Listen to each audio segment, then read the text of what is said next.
this show, or the last show, recent show, Perry Lyons, I liked your outfit. It was very, like,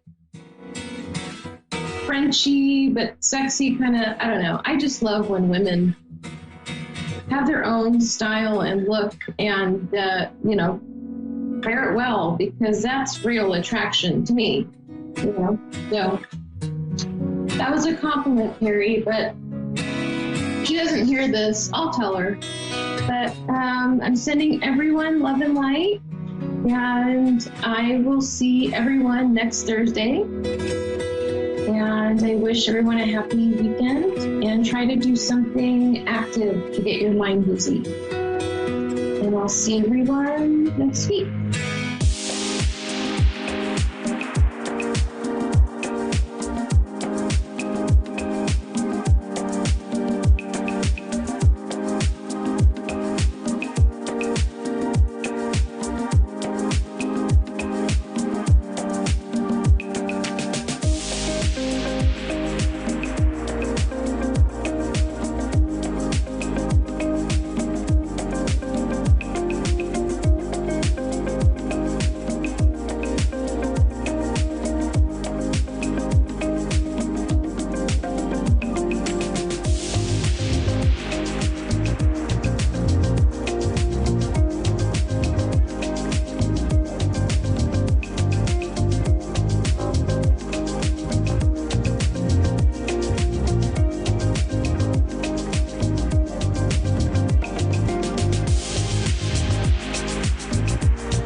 Psychic Radio, Earth's #1 psychic radio network, and watching Moonstruck TV, enlightening television. Welcome. Time for Avid Advice Live with Persian Medium Fiona. Live from avidadvice.com. Connect direct. In North America, dial 888-454-2751. In London, 20-3519-2158. In Sydney, dial 02-8488-3147. Or online, contact us through our Facebook page, facebook.com/psychic radio. Or one of our websites, askoneradio.com or moonstruck.tv. This is Avid Advice Live on A1R, the Ask One Radio Network.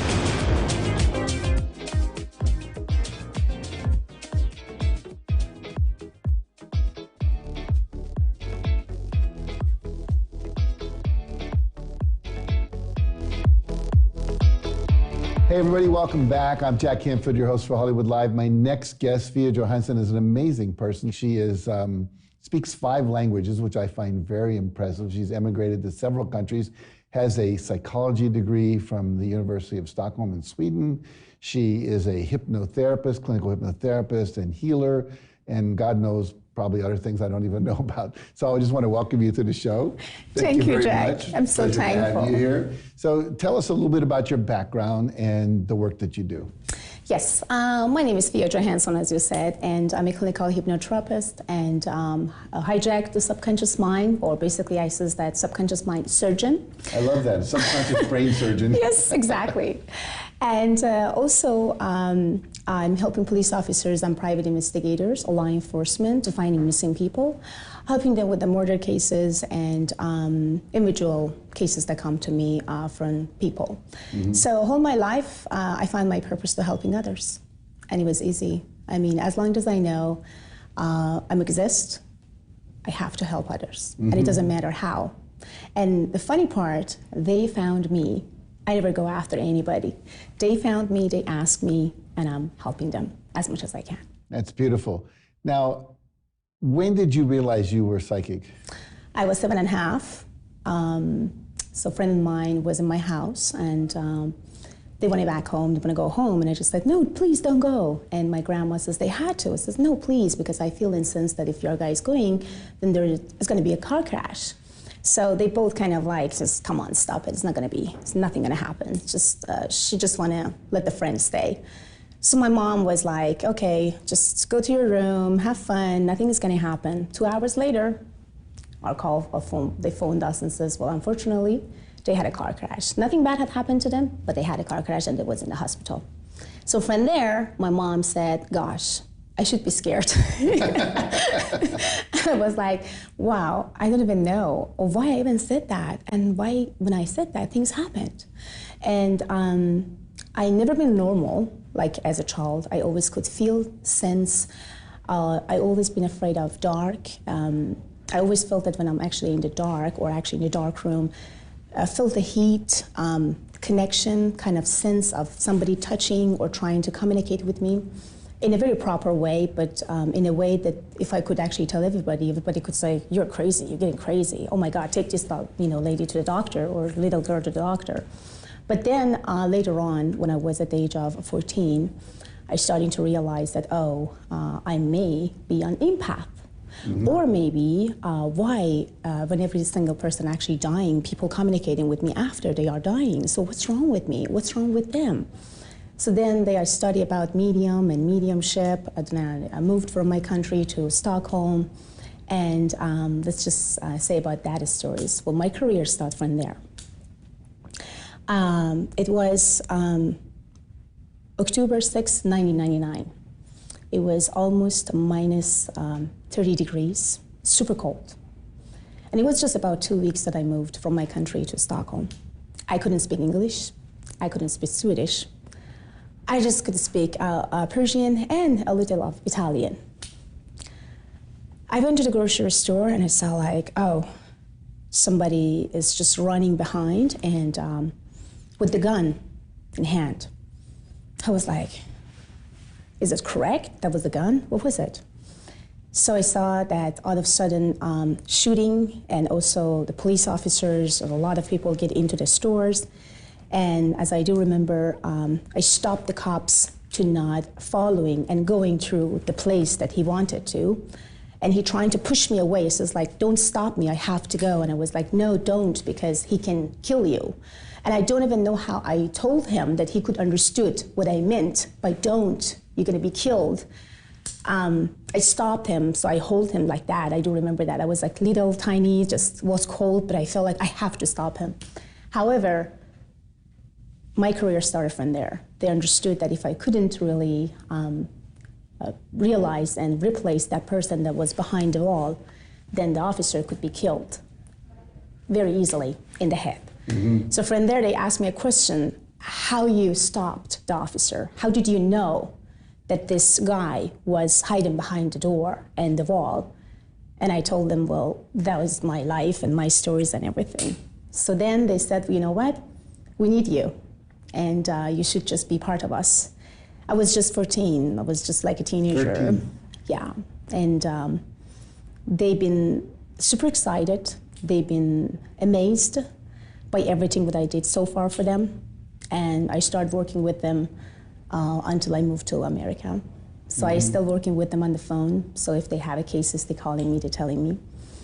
And there's a large of clients of mine that they're calling me from everywhere, from Australia, you know, London, Canada, whatever. And that's why I developed the Avid Advice platform for myself to let people talk to me and communicate with me about their problems. But right now, my most amazing, better say, gift that I have is about finding missing people, helping officers and investigators to solving their cases. Fascinating, fascinating. I'm curious, most people, if you were to survey the average American, would say they don't believe in psychics, they don't believe in mediums. When you were growing up, was that an issue for you? As I said, mine was always word of mouth. So I mean, every single person who actually came to me first, they've been non-believer until they see something with their own eyes. Mm-hmm. Mostly, as you know, like officers, private investigators, they are not really logical. They're kind of more logical, not biological. Right. And when a psychic or medium telling them don't do, it's kind of hard for them to accept from the beginning until actually they know that, oh, she knows what she's talking about.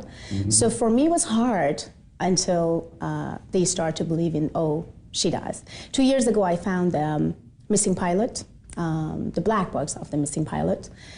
Coast Guard communicated with me and says like, we are looking for that missing pilots, and the instructor, can you help us? I said, you are guys close by to the ocean, and it's just not the right place because I can hear what he's telling me exactly where he is right now. And they said, what we should do now is to send a helicopter and I will guide you guys where to go. And we found the black box, and LAPD confirmed that, Coast Guard confirmed that. That was from the same flight. And I was in NBC News, and then after that, people just starting to communicate more. So that's why I developed Avid Advice, for them to communicate more then, yeah. Sophia, your success has obviously been amazing. You've been on television, you're solving problems for everybody, including law enforcement, and doing what would often be considered miraculous things. What do you attribute your amazing success to? Believe in myself, believe in my abilities, knowing my market. I always telling to everyone, because I am helping people to develop their businesses as well. It doesn't matter what type of businesses, but helping them how to create. So I always tell everybody, just look into what market wants from you. Don't say what market can bring to me, because market would never bring anything to you until you bring quality to market. My only word to every single business entrepreneur, woman business entrepreneur, is about believe in yourself, always quality bring always quantity, remember that. And look around and see exactly what you need, what your market need, and also get in tune with your soul and see who are you, how are you, and if you are okay. Because if you do not have control over your life, then you do not have over control over your business, then over your life and over everything. So stay away from negative people, from negativities, and just be yourself. in every single moment and areas of your life. Now, you may have just answered the next question I was going to ask you, which is, looking back from where you sit now, very successful, very confident. When you were looking back, let's say at the 20-year-old Fia, what would you have told her? Anything different than what you just said? Never be afraid. Never be afraid. To show off. To show off? Yes. Because I was afraid always to show off, because when I left my country, I was just a teenager, and I've been together with a lot of Swedish, people, and I do remember the first time when I want to connect with them, they've been kind of super cold. It takes time for them to just accept them or accept you in their group. So I always trying to hold myself back and then trying to let them to moving forward. Then I felt like, why I'm doing this? I'm a proud, beautiful young lady that I do everything by myself. I'm helping a million of people right now, and I do fantastic job with a lot of law enforcement officers, and why I'm trying to hold myself back and not speaking to them or just letting them to, take an action towards to whatever they are asking me or doing. You know what, it's time, get up now. Just hold yourself up and just say, hello, this is me, Fia Johansson. So, and yeah, if I was just show off more and then could say that, you know what, good job, go for it. Never be afraid of talking, never be afraid of communicating with people, never be afraid of showing who you are as a person. Just be yourself in every single matter of your life, whatever happened, wherever you are, whomever you are, and wherever you end up with, you have to just be yourself. Beautiful, beautiful. So if people want to reach you and take advantage of your talents, your skills, your gifts, where do they go? How do they find you? There's a couple of ways, but the easiest way is if they can go to PersianMedium.com and AvidAwakening.com, and they can reach my platform, which is AvidAdvice.com. So, and then they sign up and they call and chat from there. Sometimes they sending me an email, because I'm receiving a million of emails. My assistant says, oh my God, Fiona, they want to prioritize this and prioritize that. But I will definitely get in with people when they call through Avid Advice, because that's the only way that I can communicate and connect with people directly. Yeah. Beautiful. And my Instagram, by the way, I have over 1,300,000 followers. Good for you. Which is, I'm happy. And every time when I'm actually having 60-second videos, I see, okay, 3 million views. Oh, thank you, God. So I'm happy that I'm helping them. I'm happy to make them to feel happy. I'm happy to make them and feel them happy. Beautiful. Well, thank you, Fia. Thank you so much. I appreciate you being on the show today. And for all of you, check out her website. She can help you with a lot of different things. So stick around, though. We have one more guest today. So see you in a couple of minutes.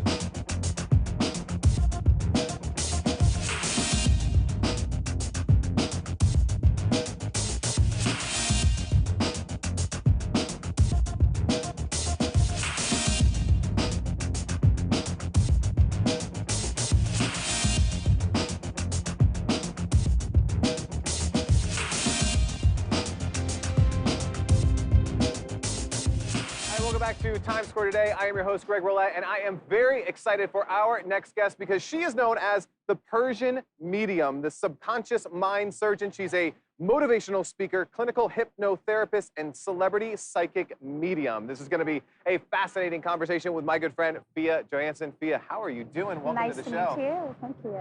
I am so excited to talk about what you've been up to because you've been getting some major attention lately, some amazing work with law enforcement. You've recently been featured in Forbes, Wall Street. Like, what's going on? Like, let's just start there. What's been happening with you? Yeah, I'm shocked too, to be honest with you. Yeah, I'm honored to be featured on Forbes magazine and also co-authoring with Jack and Phil. And at the same time, I find my purpose. And my purpose was about to help others. And I started my career with law enforcement when I was at the age of 17. and I started in Stockholm. And when I came to US, I feel that I have to do the same because I do have a gift. I could help people, a million of them worldwide. Yeah. And why not? They need me and I need them to make them to feel good, relief. And then every families who reached out to me because of their missing persons, because of a lot of other individual cases, the most important part was if I can bring any relief and Right. any happiness to them. Yeah. Which for me was a blessing when I could feel that I could at least actually give them some closure for their thought, their emotional feelings, and then, connection with themselves again. Exactly. Yeah, families, we need a lot of that right here, right now, today. Why do you think this is all happening now, right? Was it a certain case? Was it just you saying, I need to break? Like, why is all this attention coming your way now? The books, the media, the new business, like, why now? I always been around media, but this time, because of a couple of cases that I can't mention because of the security reason, I've been very known, and those cases been kind of huge cases, and Forbes got attention. That was a blessing. Yeah. And that was the feeling actually that I had, and then they reached out, they wanted to feature me, and then after that, everything, and I'm actually going to be featured on Wall Street Journal in July. Wow. So I had an interview with iHeartRadio today. They reached out after they saw Forbes, and it was amazing. People ask me, are you just finding missing people? Or are you kind of like just working with the law enforcement? No, I don't. I actually work with individual cases with people, like when people wants to talk to me and communicate with me, ask me about anything and everything. Yeah. It could be their love life, it could be their investments, it could be any other type of the cases, like as a business entrepreneur that they do have. So that's what I do, actually help them out. When does someone seek out a medium? At what point in their journey, whether it's for a missing person, for a loved one, for like their own life, when do they seek you out? Are you the last resort to help give me closure to the case, or are people starting to really see the value in bringing you into a case early? Definitely when all the cases are starting, so they know already about like what's going on around that case. But sometimes it's very hard to put all the puzzles together to find that specific person or that specific crimes. So that's why, especially cold cases, so that's why when I came in the middle, I'm receiving those messages, I'm connecting, and at the same time, I help them to put more puzzles together and more communication with people, and that would make them to succeed faster. Now, is this something that law enforcement has been using for forever? Is this something new to them? It's not something new. CIA actually used psychics for so many years, and also other law enforcement also using psychic. Google using psychics, and but it's not every person. So you have to have a talent, you have to have a gift, and they are not a joke. If you are not deliver, if you are just pretending or acting, nothing good is going to happen. So you have to have the gift, you have to have a talent, and they want to see the proof and test. Yeah. And believe me or not, I think and I believe so strongly, law enforcement, they do have some psychic abilities by themselves because they knew what's going on, but they're not really believing in their inner voice or their thought and subconscious until they get in connect, example, with me. And I'm just like, well, you already found it, but you pass it on. Why? Because you doubted about it. So we do all have. We are based on energies. We pick up energies. We're receiving energies, but we have to listen and we have to connect with that energies. What do you think it is that makes you unique? Like, why do they bring you in for these cases? Because I'm stubborn and because I'm telling law enforcement what to do and not to do. And if they are not listening, I'm getting out from the room. And they know me. People who actually worked with me in the past, they know I'm real and I'm serious. People who may just shaking hand with me just because of other sources that have been interviewed or introduced by. So then they kind of like, it takes time for them, maybe about 24 hours or 48 hours to get to know me. After that, they would say, well, whatever you says, yes, we do. I love that. And the stubbornness is taking you to really good places right now. I love it. Where do you want this to go? Like, so the writing the books, the getting the attention, working with law enforcement, working with, like, where do you see yourself growing this? I have no roof. There's no roof for me. And as long as I can help other people, that's exactly what life is. I mean, I think I do have a gift just because of one purpose. Just be there for people and let people bring love and happiness to you. And as long as I know and I feel and I breathe, I would love to help as many as I can. So people who want to talk to me about their personal issues, because I'm a clinical hypnotherapist too, so I'm removing addiction, any type of addictions with hypno. Yeah. I'm also actually having master degrees, psychologist master degrees from actually University of Stockholm. So basically, I can do a lot for people as far as I did all my life. Like at the age of 7.5, when I found about my abilities, Yeah. From that time until now, everything is just rock for me. I love that. Now, this is a fun question we ask everybody on the show.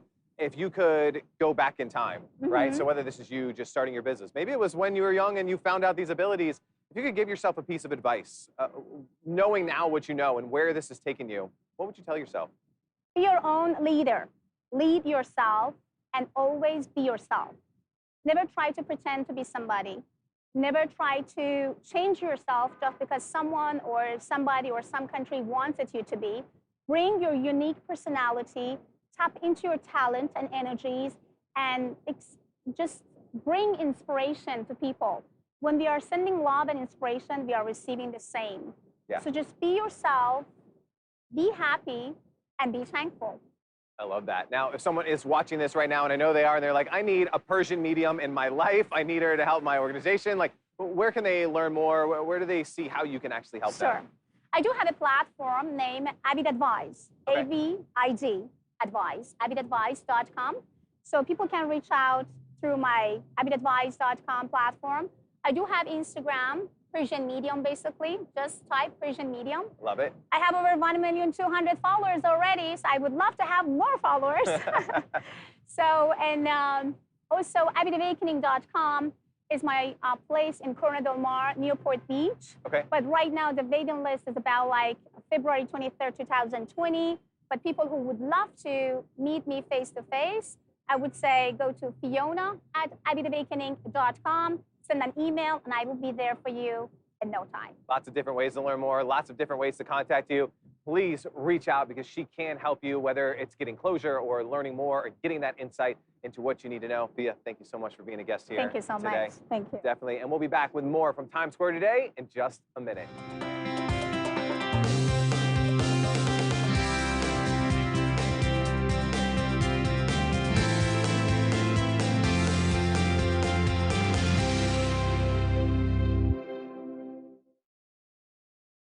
You're watching Focus on South Florida. Welcome back. Did you know that police departments across the country and even the CIA sometimes turn to psychics to help them solve cases? Victims' families looking for answers also turn to mediums for closure.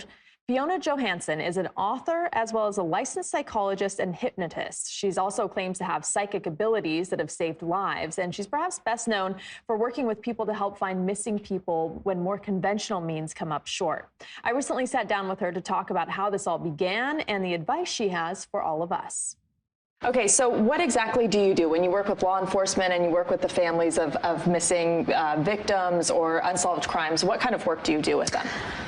Helping them to find some relief, some closure for family members, and also law enforcement to put all the puzzles together to find the real answer for the families. How did this all come about? I mean, how did you discover this was actually something you were going to pursue, or that you had some sort of intuition to help people with this kind of work? I was 7.5 when I found about my abilities. Then I started kind of like to feel something is not correct with me or right with me, because I can feel, sense, and connect with people before even I meet them, before even being in the place that they are, and I can even predict things 2 weeks before things happened. So basically, to me as a child, was not really the cool experience, but then after that, after the age of 17, 18, and 19, I thought that's the fantastic things, because now I can feel and sense anything and everything in my way and my family's way to help. I moved from my country to Stockholm, Sweden, when I was a teenager, when I was around the age of 16. So basically it was hard. It was not really easy for me, but what I learned, I do have ability. I am here for some very important purpose. I have to help others. So, how did this connection with law enforcement first happen? And aren't law enforcement officers initially skeptical about what kind of science is this? How are we going to solve a crime using Actually, someone? they don't. No? CIA use psychics. FBI use psychics. They do not really. That's what we think they are. But you have to be real. You have to have some abilities, and you have to feel and sense and locate people, and actually do have some paranormal to trying to help them to locate people. So basically, when I started, I was at the age of 17. I was back in Stockholm. It was actually a very hot summer, and all of a sudden, I felt that I have some very hot vision in my face. It sounds like someone trying to be killed or someone already been killed, and it was already recent. I could feel, I could sense the blood and everything. Then I went to the store, and all of a sudden I see that, yes, that was actually some sort of, homicide and other stuff all over the place. And I kind of remember that I tried to stop the officer and said, stop, don't go there. At that time, I couldn't speak English. I couldn't speak Swedish. And I don't even know how I could explain myself to that officer and hold him. He tried to push me. He says, no, I have to just get out or get me or just please let me. But I do remember I hold him and says, if you go behind this wall, you will have a shot in your head and die right away. And almost 60 seconds after, they found the guy with the gun behind the wall. And if I did not stop the officer, he would be dead in a second. So that was the moment that my career started with law enforcement in Stockholm. Tell me about this book you're writing with Jack Canfield. We all know him for Chicken Soup for the Soul, and you're working on a project together. Yes. Tell me about that. Yes. The name of the book is Success Strategy. So it's all about success, how to hijack your subconscious mind, how to succeed, and what you can do to achieve better. Wrap up quickly, but what are a few tips that anyone can take with them in terms of keeping that negativity that might be around them outside of their Believe in yourself. Be positive. Never live in your past. Past is past. Never live in the future, because future is future. Be in a moment. By being in the moment, you're always happy and connected to yourself. Negative thoughts, negative energies is all taught.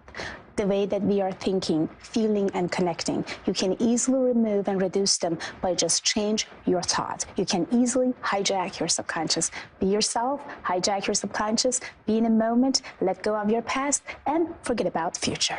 Okay, thank you so much for joining us. You're very welcome. Johansson, who also goes by the Persian Medium, also works on books, as you heard, guided meditations, and art.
Psychic Radio, Earth's #1 psychic radio network, and watching Moonstruck TV, enlightening television.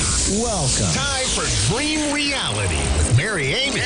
Live from MaryAmyOfficial.com. Connect direct. In North America, dial 888-454-2751. In London, 20-3519-2158. In Sydney, dial 02-8488-3147. Or online, contact us through our Facebook page, facebook.com/psychic radio. Or one of our websites, AskOneRadio.com or Moonstruck.tv. This is Dream Reality on A1R, the Ask One Radio Network.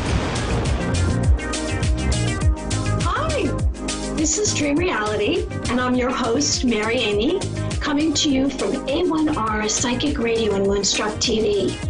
My site is listed at the bottom of the screen, MaryAmyOfficial.com, and I'm an intuitive wisdom coach. As an empath intuitive, I'm able to connect to your inner spirit, which allows me to use my extrasensory abilities, seeing, hearing, feeling information about you. I'm here for you. I see the hope, the light, and the beauty of the universe. I'm a conduit to channel your dreams, helping fulfill your earthly purpose and course to personal enlightenment. I am human. I have faults, but I do strive to be a better being and good person. As a coach, I listen, establish support, and trust. Be the first to be a friend, be the first to speak of light, be the first to acknowledge the beauty of nature.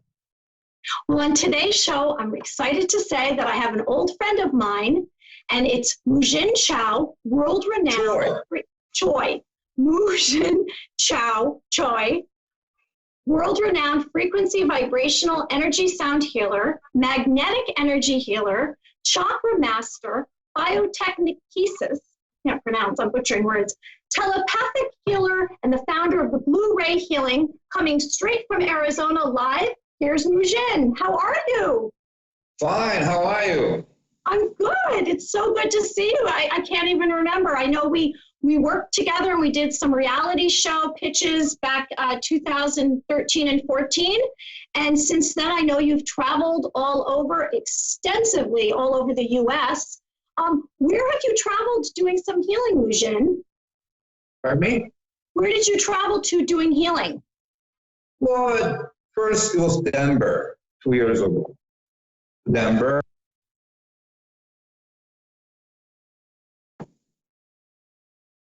Then now I'm in Phoenix, Arizona. Actually, Chandler, Arizona.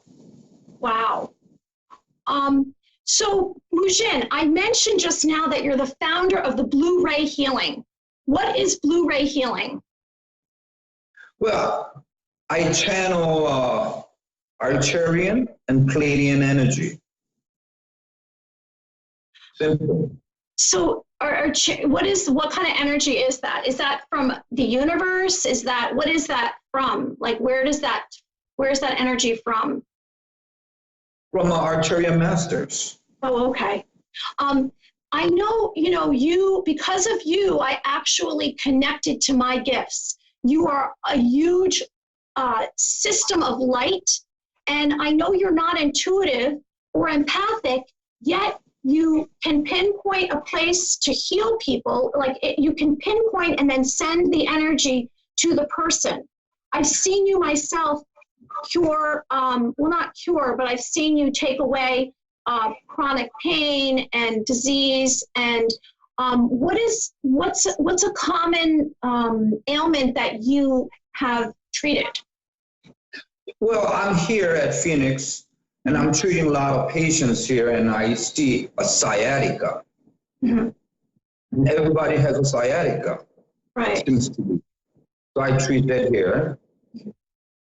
Okay, remember when you say I pinpoint? Right. Well, usually, yeah, that's it, but I send intention. Just, I let energy do all the work, because it's not my energy. Right. So I send energy. I am a conduit, mm-hmm. and they know what to do. For example, somebody called me from Salt Lake City, mm-hmm. and she told me she was in the hospital. Then she told me she has a liver pain. I was concentrating on the liver. I was sending energy to the liver. And 5 minutes later, and I said, hey, how's the liver? Getting hot? No pain? And she goes, no, my liver is okay, but my kidney is getting hot and moving. You told me it was liver. And she goes, no, I told you it was kidney. So the energy went there on its own, in other words? Yes. Wow. So even though I concentrate, see, I am not a medical intuitive. Right. Okay, so when people come where their problem is, so they tell me. When I send energy, a lot of patients don't know what's wrong with them, 100%, but energy knows. So energy will go to the liver, that will go anywhere they need it. So I just send the energy, that's all. And, I've experienced you doing telepathy and telepathy healing, or whatever. What do you call it? You call it technicesis, where you can actually have the person there with you. So you do it remote. You either call them on the phone, because I know you've done that for me, or you pull them up on your laptop. Yeah. At first, I just, I usually tell them to lie down, and I just send energy. Then nowadays I use a frequency sound, high frequency vibration energy sound healing. So what do you do with that? Because I know you wave your arms, because that's what I do when I do a healing. Do you still wave your arms? Yes. It's like, remember when people do Tai Chi? Right. They move around, you're moving the energy, right? Right. So you need some kind of motion. A lot of people, when they send energy, they just go, for me, I don't do that. I use motion. Okay, you need some kind of motion. Okay, to send energy out there. Okay.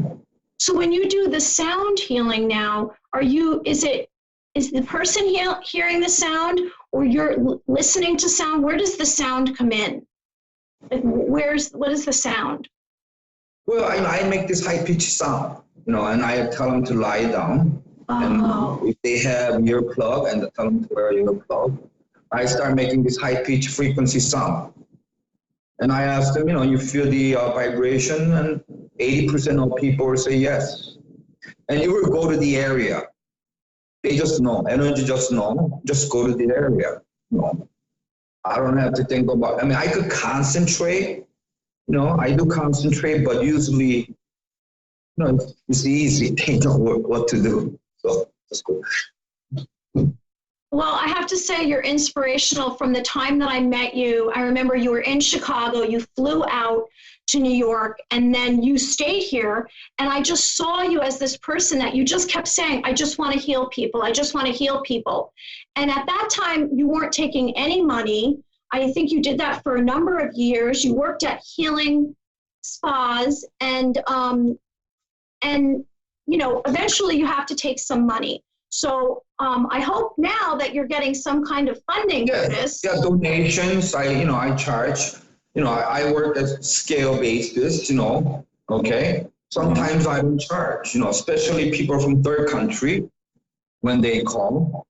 Right. And sometimes I don't charge. But I do take donations nowadays. Sometimes people ask me how much, then I tell them the prices. So where did your gift come from, Mujan, to heal people? Is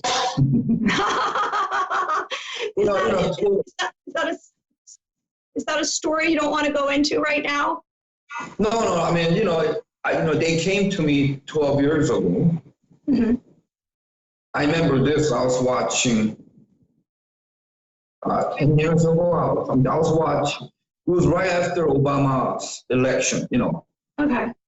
And months later, I was watching TV with my daughter. Right.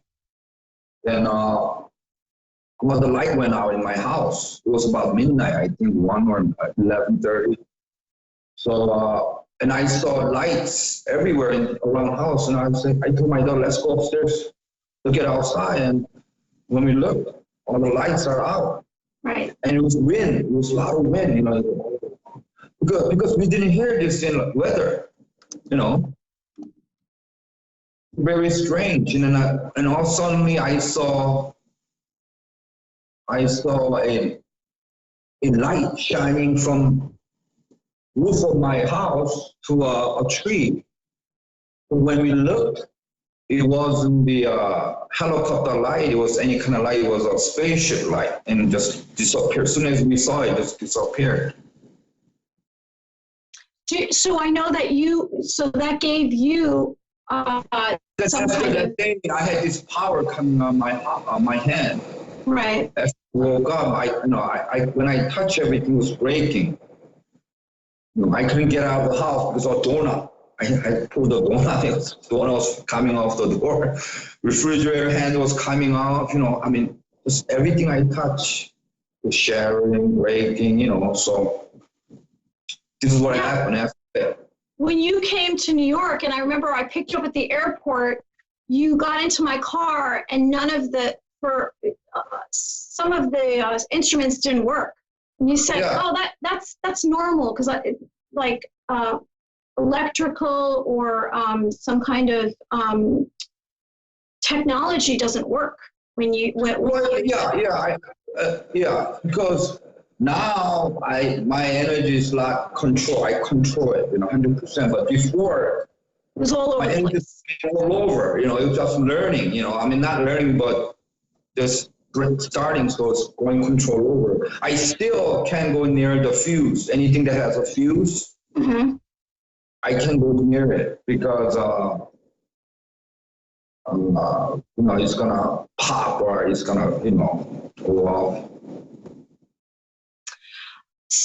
Has this changed your health, having this ability? Do you feel like, I know as an empath, if I get kind of worn out, it affects me physically more than other people because I am so sensitive.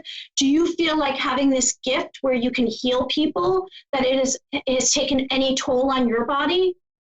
No, it's totally opposite. If I cannot heal, I get sick. Wow. If I cannot heal, I get frustrated. So I need to heal every day. If I can't do that, my whole day is miserable. I got to heal. So I call everybody, hey, do you need healing? I call everybody images. I got to do this. You can call me anytime with the healing. I see it on your live. You have, 100 people get on board and you're sending light to everyone. Do you still do that? Do you still send? Okay, that's amazing. Maybe it's because I've already have some kind of established connection to you. So I get when you're around me doing healings, I know it starts to kind of pinch my heart a little bit because I can feel it so strong. What are some kinds of illnesses have you treated or diseases? Well, somehow I am very good with leukemia. Okay? And also cancers and tumors. I have tumors maybe in one session. Tumors and leukemia and cancer, these are, I'm treating every day.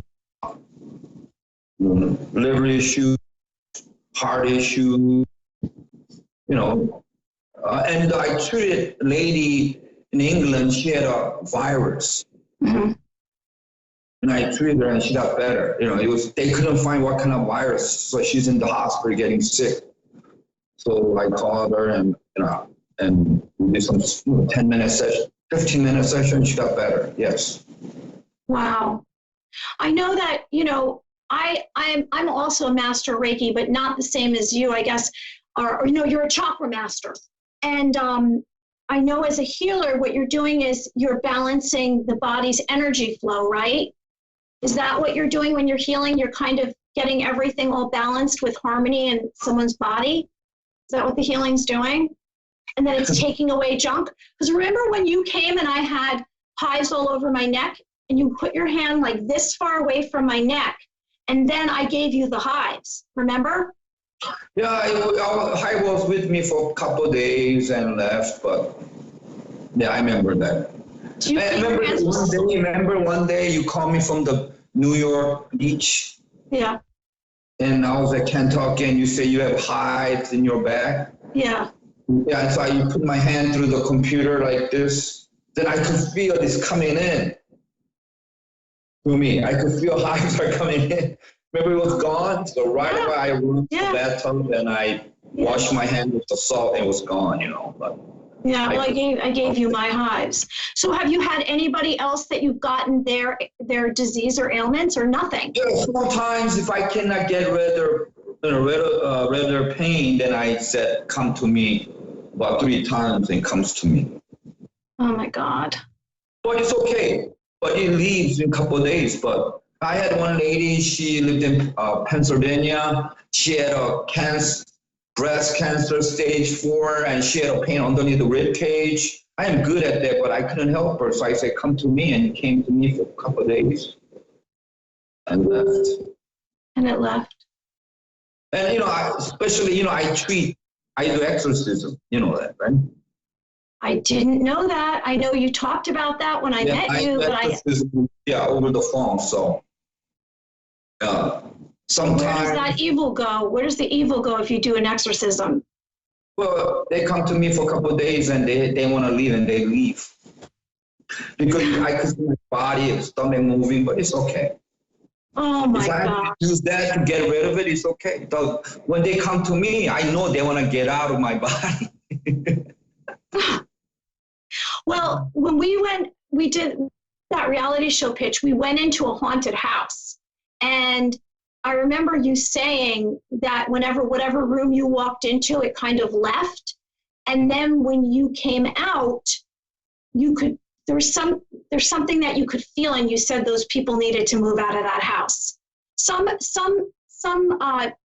evil entities you can't get rid of, right? You just have to leave it there and move out. Yeah, I think some. For me, whatever they call, I help them, but some, I think, I can't help everybody. You can't help. I cannot help everybody. There's some people I cannot heal or help. Right. Yeah, I agree with you. It's like we're trying to help people and heal, but some we can't. Maybe somebody else can help them. So what are your plans now? Are you staying in Arizona? Or you said something about LA? Are you going to LA? Yeah, I think I was supposed to go to LA 2 years ago, but somehow I was at Denver, Durango, New Mexico, Phoenix. Now I'm going to LA straight. Not straight, but this is what happened. Yeah, but I don't know yet. I got job offer interview next week coming up. So after that, see what happens. But maybe LA is a bigger market, the biggest market. I think it's biggest market for me. So how can people reach you? Tell me about what if you want to help people. How do they reach you? I don't think you give out your phone number because you'd have hundreds of people calling you. Do you have people reach out to you on Facebook? Facebook, phone number. I let people call me a phone number.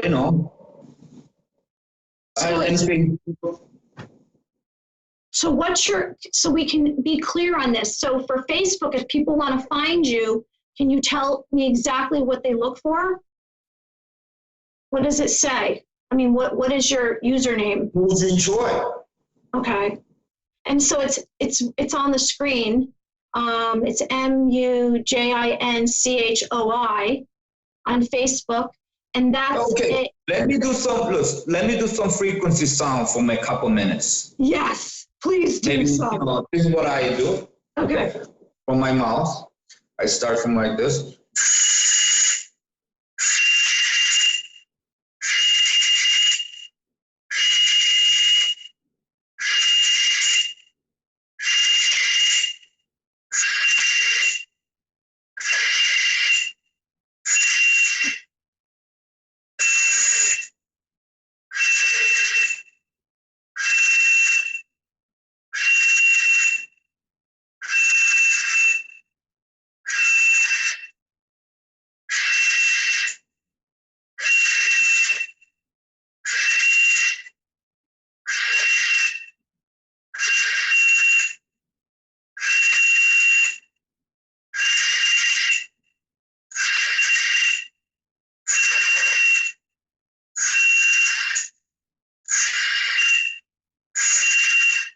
Feel the vibration? Yes.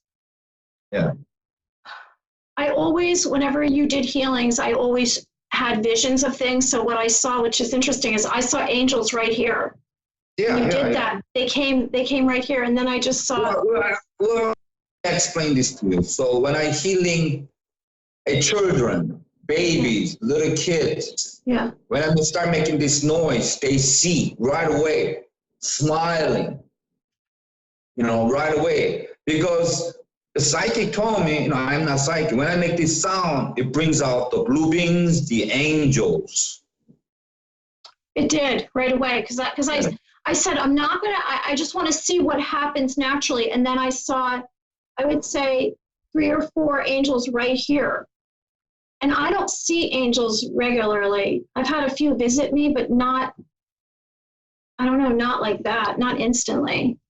Yes. Wow. Oh my gosh. So you specialize in the healing arts, pain, disease, chronic disorders, and balancing the body's. And also, energy. I could increase your power. If you have a psychic power, healing power, I could increase them. And I could activate your third eye, pineal gland, wider and wider, make you more powerful. Yeah, I think that's what you did for me. I think that anyone who has some kind of abilities would be lucky to make contact with you, because it will actually have whatever abilities you have grow and be more powerful, like you just said. You want to see my friend? You're what? You want to see my friend? Okay. You said hi. Oh, hi. There you go, watch. Oh, no, you can't turn that around. No, I'm not. Oh, okay, something on your hand. What is that? The face of Arcturian. Oh, okay. See it? Interesting. I see it, yeah. When did that come about? You see, well, I was healing people, and they said, healing people, they see a lot of blue beings. And I go, how come I don't see it? I don't see blue beings, right? And I was complaining. And one day, this happened after I complained that I don't see them. Wow. So they put it here so I could see them every day. Up here, walk, sleep here. Mujin, I want to thank you. Our time is up, and I want to thank you for joining me on Dream Reality. You can find me at Marry Amy Official. Mujin, I'm wishing you the best on your trip, and I believe that you are helping, healing, and you're a great person. And I highly recommend anyone out there, if they have something that's not well in their body, or they can't get rid of, I'm totally suggesting for you to contact Mujin on Facebook, his Mujin account, Mujin Chow. Joy. Mujin Joy. I'm so sorry. But thank you. I hope you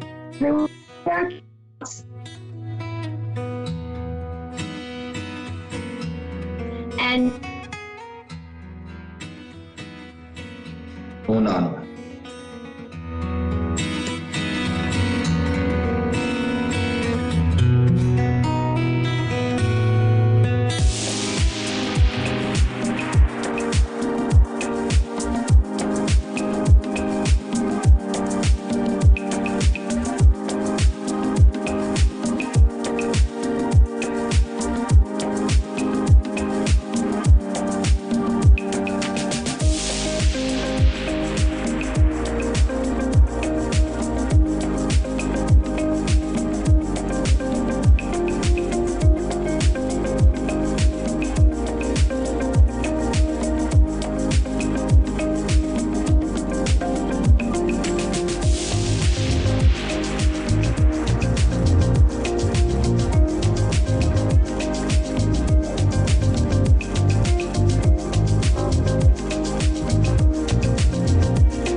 Psychic Radio, Earth's #1 psychic radio network, and watching Moonstruck TV, enlightening television. Welcome. Time for a gateway to the spirit world with Gail Moffat.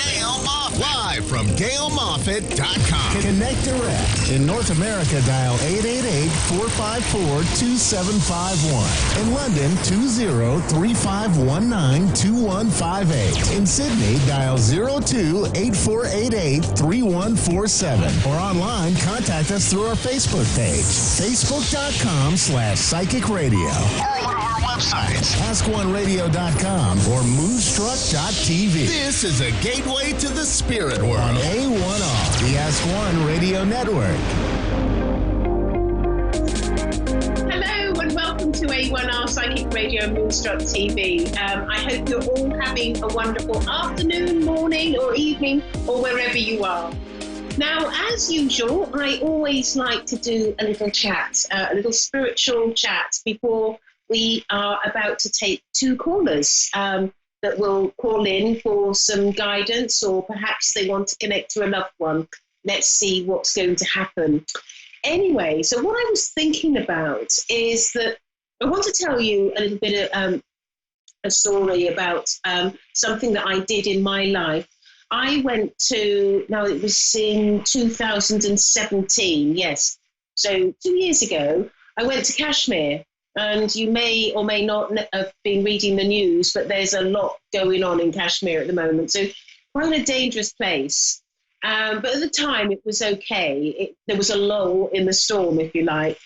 And it's a northern part of India, and it is known for the problems that they're having because of, politically, there's problems between India and Pakistan. And but it's also predominantly a Muslim country. And so I was sort of surrounded by Muslim people. And what was so incredible that I really liked, and there's something that I just love this about any religion, whether it's, the bells from the church or in sort of Kashmir, they would call to prayer, because as you probably know that they pray 5 times a day, but they would be calling to prayer, and you'd hear all this wonderful calling going out, and it with loudspeakers as well. It was just incredible. And I stayed in this houseboat on the lake, and there was all these lily pads everywhere in the lake, and you could sort of hear this calling, and people would be rowing their boats for the people that lived on the lake to the land to sort of go to the mosque to pray. But really, what it did for me, it was probably one of the most inspirational trips I've ever taken in my life. And the reason why it was inspirational was because it taught me about prayer. As you know, they were doing that 5 times a day. So I was surrounded by people who were praying, and people would say to me, oh, I'm going to pray for this, and I'm going to pray for that, and this is what I'm praying for today. And it was something that people took really seriously. And, being a medium, I would, do sort of, demonstrations of mediumship and services. And I would do an opening and a closing prayer. And that was sort of the prayers that I was sort of used to. But what I learned out of this whole experience is actually the power of prayer and the importance of prayer. Because what I've learned through my connections to spirit is that there is a God, and there is a spirit world, and they do listen to what, our prayers, and they are open to help us. But the thing is we have to ask, because otherwise they would be intervening with our free will, and we have a right to have our free will. So it's really interesting just how important prayer is. Some people may sort of pray to Archangel Michael for protection, or Archangel Raphael for healing, or even to God for help in their lives, or for help with other situations that are in the world, that are, some of the atrocities that are taking place in the world that you could pray for. But what I'm always told by my guides is that the spirit world always listens. They always want to know how they can help us, and they want us to really engage with the power of prayer and really engage. It's almost like asking. And I know that, when you look at sort of, a program like this on A1R Psychic Radio, that there will be people that perhaps are troubled, or people that have problems, or people that have concerns.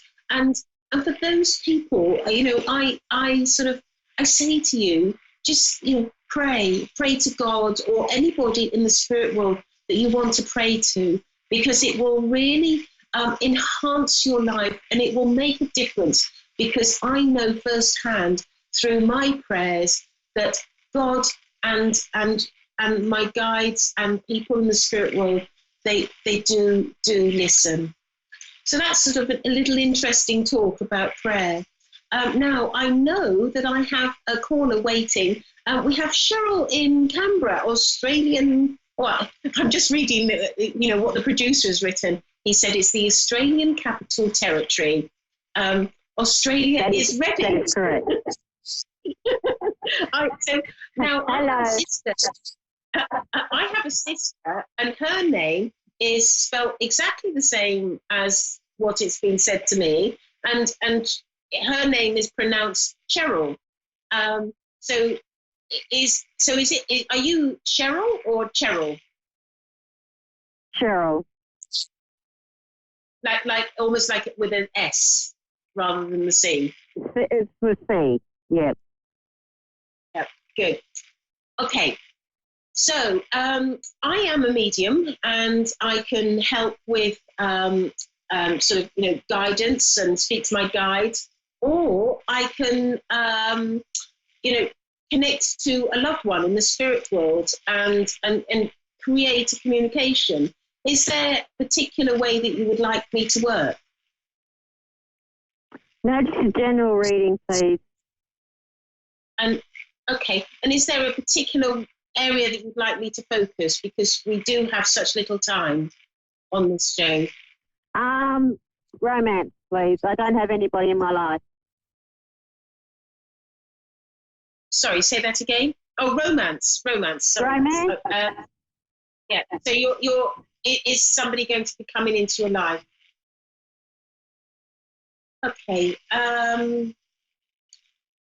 Okay. So what I'm being told is you're rather used to being on your own, and I feel that you have really sort of got it, almost like you're accustomed to being on your own, and it would take a certain sort of special person to almost slot into your life, because I feel that you're quite routine orientated, and you like to have things done sort of in a certain way.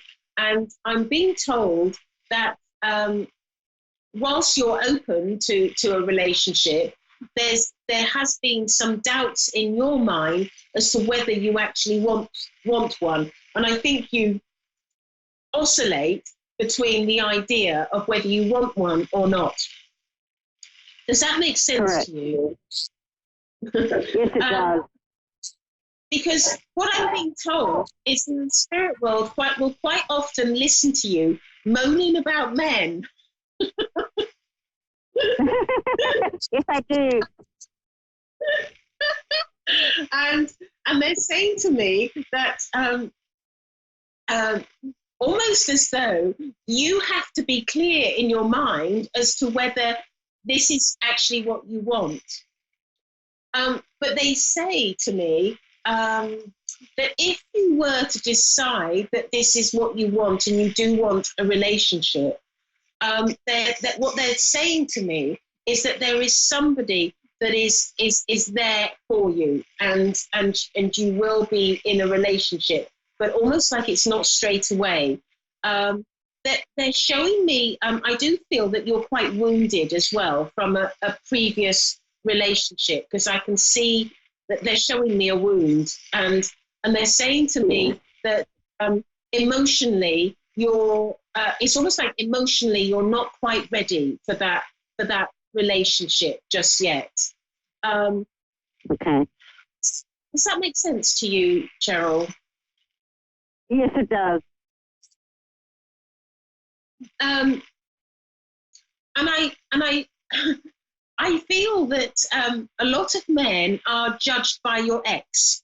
It's like, Yes, they are. like, and they only have to do one slight thing like him. It's like, oh no, not having anything to do with him. Oh, he's not the one for me. That's true. Very true. And he's what I'm being told is that by my guides is that the spirit world really want you to take care of yourself and treat this time as a healing time, and treat this time as a time where you are giving to yourself.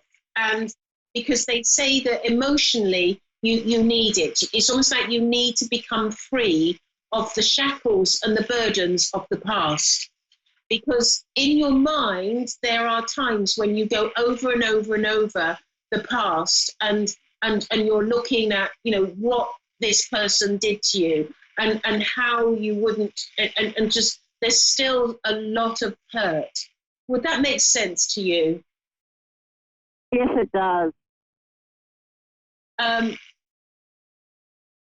But what my guide is telling me to do, he says it would be a really good idea if I were to put you on my healing list, and so I'm just picking up my phone so that I can put you on my healing list, because they will help with your emotions and healing you from the past. Would you be happy with that? You know, I'm not Yes, stepping on your toes. Good. No, you're not. I'm fine. So what I do is I'll put you on the healing list, and I sit for an hour every day sending out healing. So I'll make sure that you're on the list, and that you're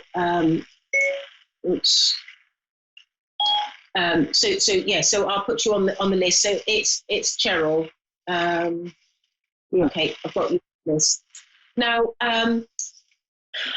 so what I'm being also told is that if you, almost like as you go through the stages, because it's like a grief, isn't it, when you break up from somebody? And also, I sometimes think it can be a whole lot worse than grief, because you've got the hurt and the pain and the anger and stuff like that.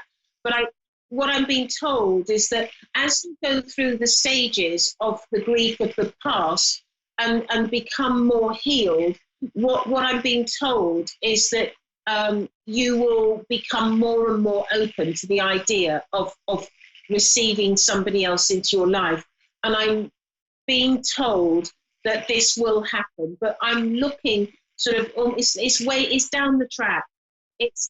I know that you're not going to be on your own for the rest of your life. I know that somebody else has been sort of, you know, it's almost like it's been allocated or prepared for you to meet. But I know that this is about your healing time and you know, looking after yourself and just getting rid of that past and the hurt. I hope that helps, Cheryl. It does. Thank you.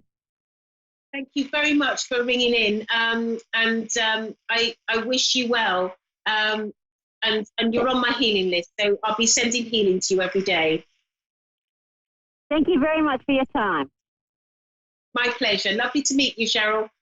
Right, so we have Sushi in New Delhi. Are you there? Yes, of course, I'm here. Oh, lovely to hear. Hello.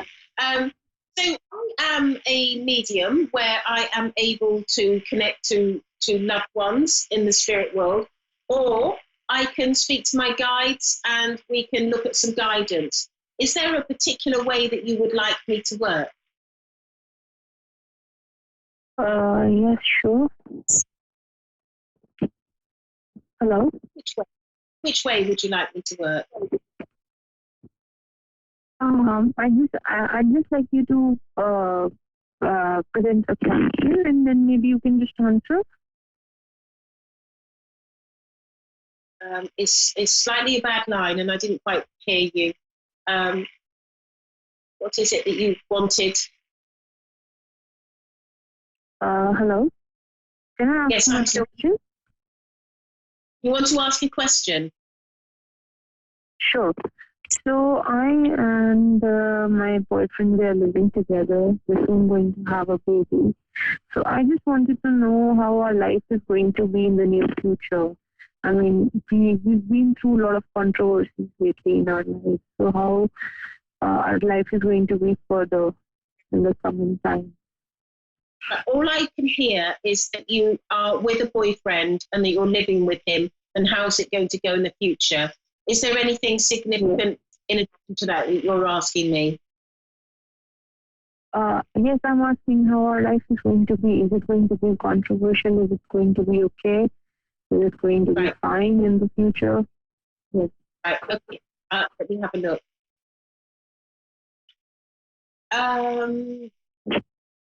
I'm being told that you're the mature one out of the two of you. Does that make sense to you? Sure. Yes. Because what I'm being told is that it's almost as though your boyfriend is still a little bit immature and will take some time to catch up with you in your maturity. But what I'm being told is that with your love and your guidance and your patience, he will catch up and he will be your equal. Because I think that part of the problem here is not about whether it's going to work. It's about him not being your equal at this stage, at this point in time. And I'm being told that, so with your guidance, your love and your patience, he will come to the point where he will be your equal. And I feel that this is down to you as to whether you want to persevere with him.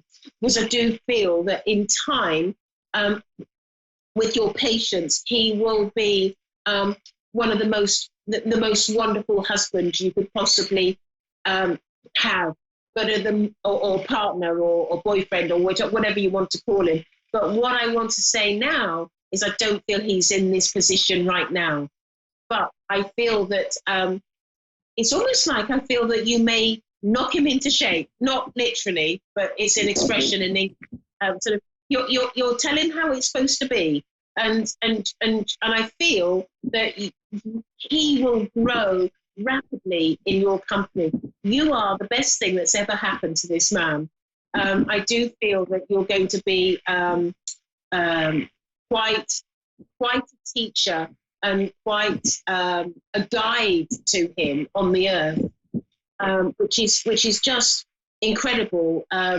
Because what my guide is saying is that he is saying that you are a very evolved soul, and that you have lived many lives, and that but your boyfriend, it's almost like he's being stuck in the ability to mature and grow up in this life, and I feel that you are going to be.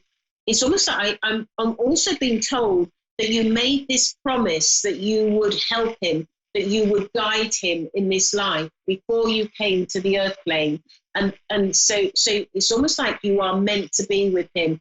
There is a soul connection. There is a soul connection, because my guide is saying that you have known each other in previous lives. I feel like he's been your brother and he's been your son in a previous life, and I do feel that you're. It's like a soul commitment to him that you're giving.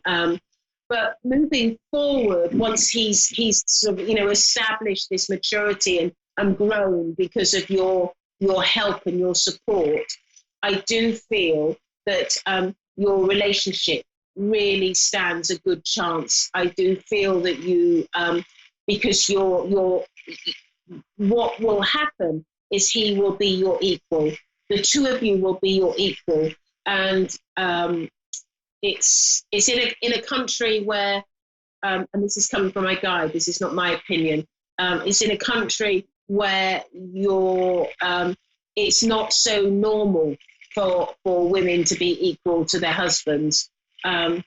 Sometimes the women are more than the man. But anyway, I'm being told that this is about coming together in this life and becoming and being an equal. And I feel that you also, as a couple, you will be a great inspiration to many people, because I feel that the two of you, it's almost like the two of you will be a teacher to many people. You will show people how to be, and I feel like in your community and in your where you live, there is a real feeling of transition and how your world is changing. Does that make sense to you? Yes, definitely. Good. And I also feel that you are. I feel that there's something that the two of you will end up doing in a vocal way. So it's like, and I don't know how that's going to be, but I just get that feeling that you will end up. You will be quite. The two of you will be quite opinionated on how things should be in your life and how things should be in your community and society. And I get the feeling that you two will be making a stand and making a point to your community and your society, and you will be doing it together. And this is the reason why you've come together. The first stage is him getting up to speed with you. The second stage is the two of you working together. And I just feel that you're going to make a real impression on your society and the people around you. And I think you're going to be quite thought-provoking and sort of and share your opinions and your ideas with many people. I think it's going to be wonderful. What do you think? Sure, I totally agree with you. Yeah, and I'm also being told that you're a very intelligent woman, and I'm being told that you've had a good education and that you're wise. You're very wise about life, and you've experienced a lot in your life, and that has really shaped you. You are incredibly wise. So I think it's quite exciting, because I think anybody that is going to do something special in the world, because I feel what you're about to do is special, because you're helping people see the right way. You're helping people to be, work towards the light and not be oppressed. And I feel that it's a real issue about being oppressed. And I feel that this is part of the work that you will be doing in India.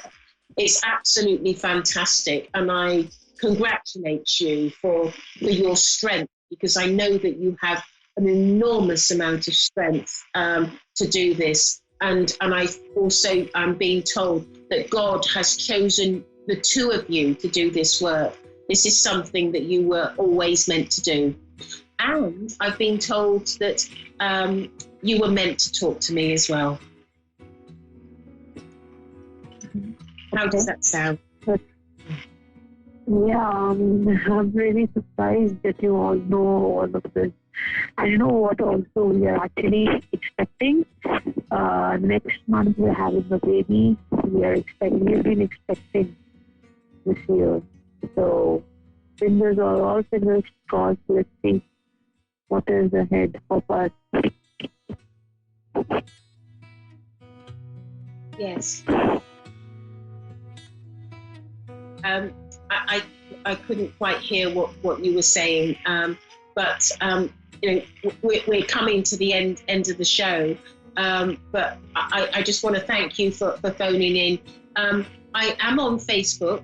My name is Gail Moffat. So if you want to sort of, send me a message on Facebook and I'll answer you. And as I do with anybody that's listening, and just approach me and then I can answer you. But sadly, we've come to the end of the show, and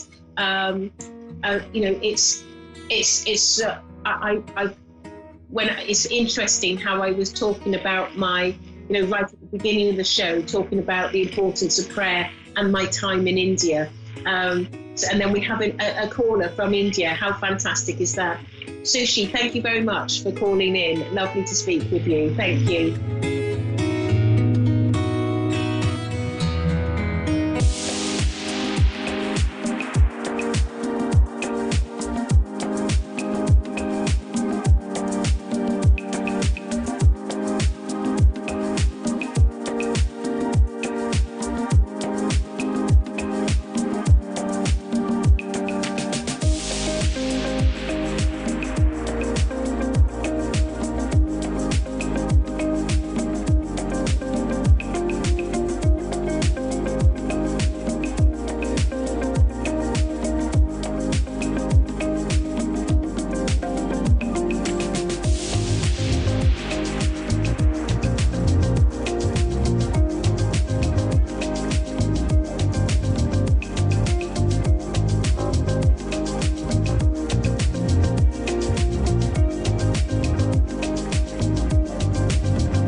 You're listening to A1R Psychic Radio, Earth's #1 psychic radio network, and watching Moonstruck TV, enlightening television. Welcome. Time for Sensing Spirituality with Ian Mason. Live from IanMason.com. Connect direct. In North America, dial 888-454-2751. In London, 20-3519-2158. In Sydney, dial 02-8488-3147. Or online, contact us through our Facebook page, facebook.com/psychic radio. Or one of our websites, AskOneRadio.com or Moonstruck.tv. This is Sensing Spirituality on A1R, the Ask One Radio Network.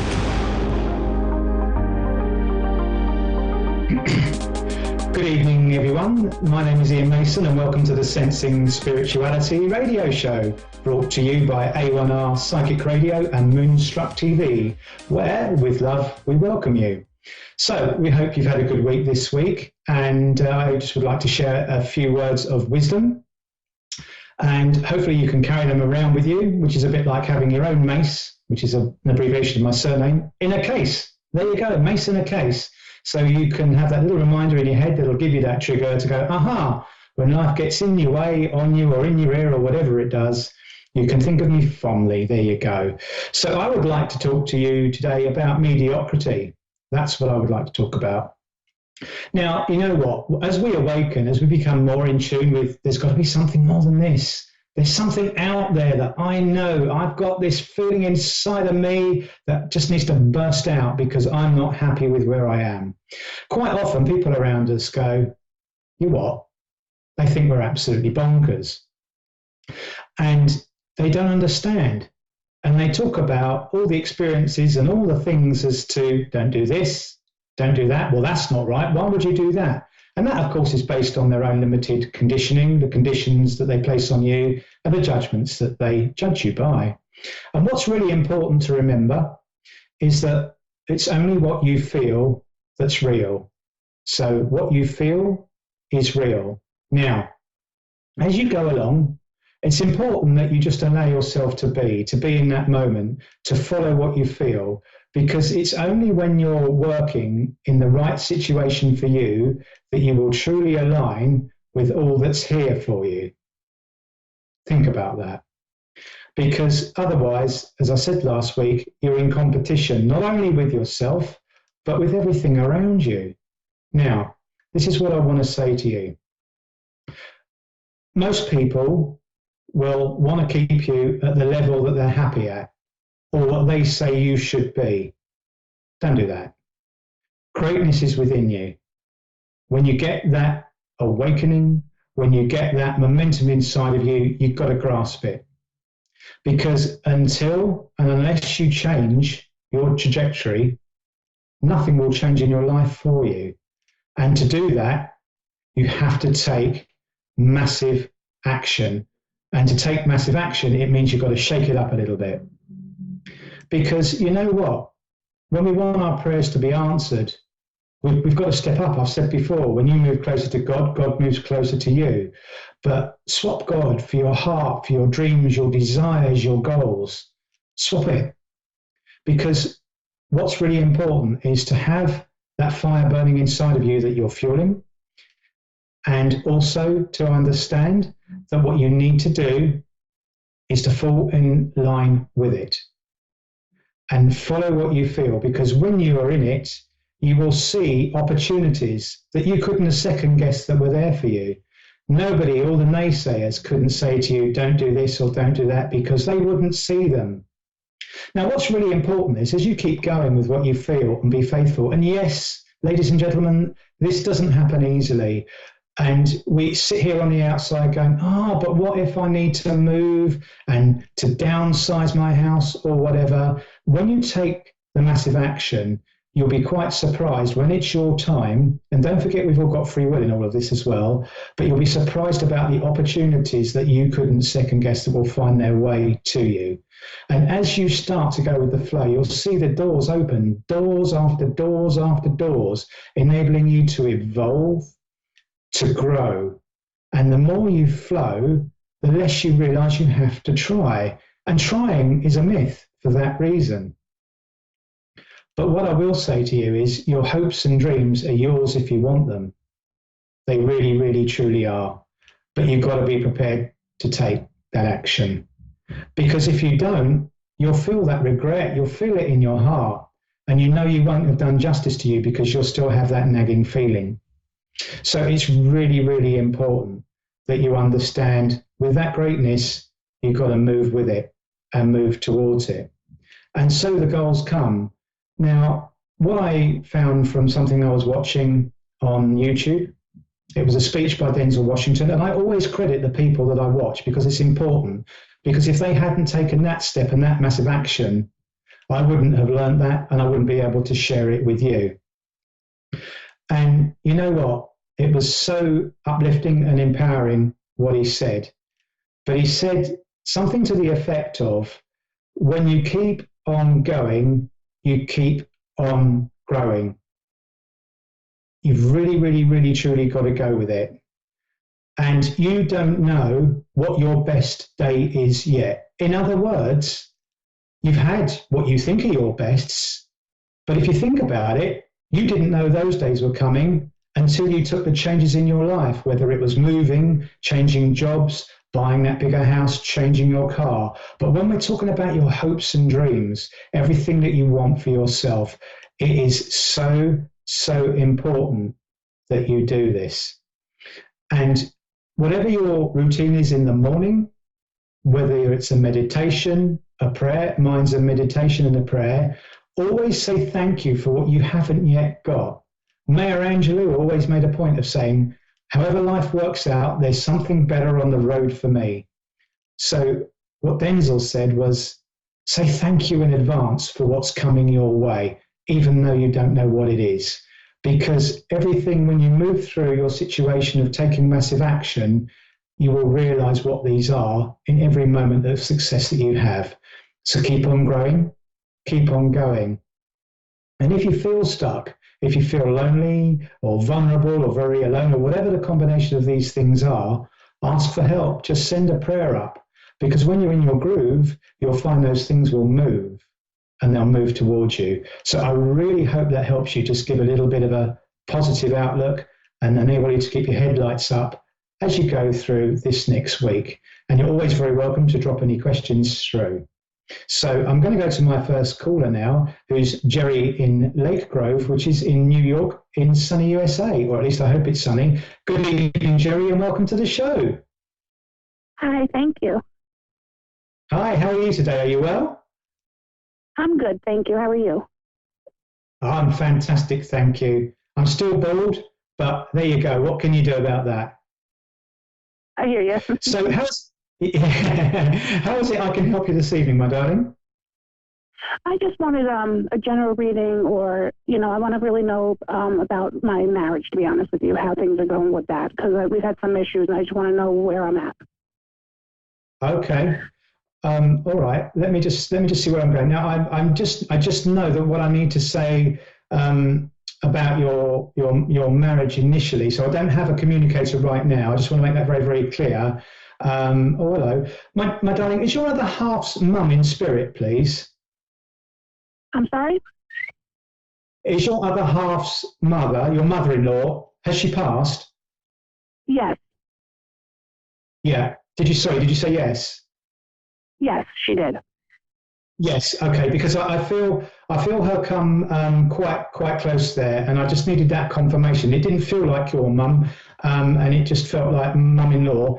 And she comes close. Now, I know she's a lady that, if you would remember her, as I'm sure you do, she really liked everything to be as perfect or as well as it could be. Would you understand that with her? Yes. Yeah. So she would almost get a little bit, forgive me, but a little bit anxious or het up if things weren't going as she felt they should do. Now, there's nothing wrong with that. This is all with the right intent, but she really doesn't like things when they're out of place, in essence. Does that make sense? Right. Yes. Okay. Now, she's just talking to me here, and she's bending my ear, and she says that sometimes and don't take any of this personally because this is just what she's telling me and I'm passing it on. She says sometimes your other half can be a little bit stubborn and a little bit inflexible. And she's laughing at that because she says, oh dear, that's probably a little bit of me there. But he's a little bit more precise than your mother-in-law. That makes sense. Yes, and definitely.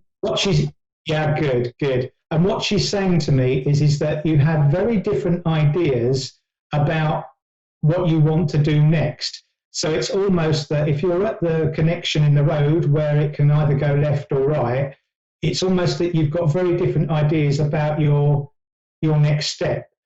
Because I've got you, what she's telling me, wanting to make life easier. And the way she's putting it into my ear, she's using the word concise for me. So you want life simpler and less complicated.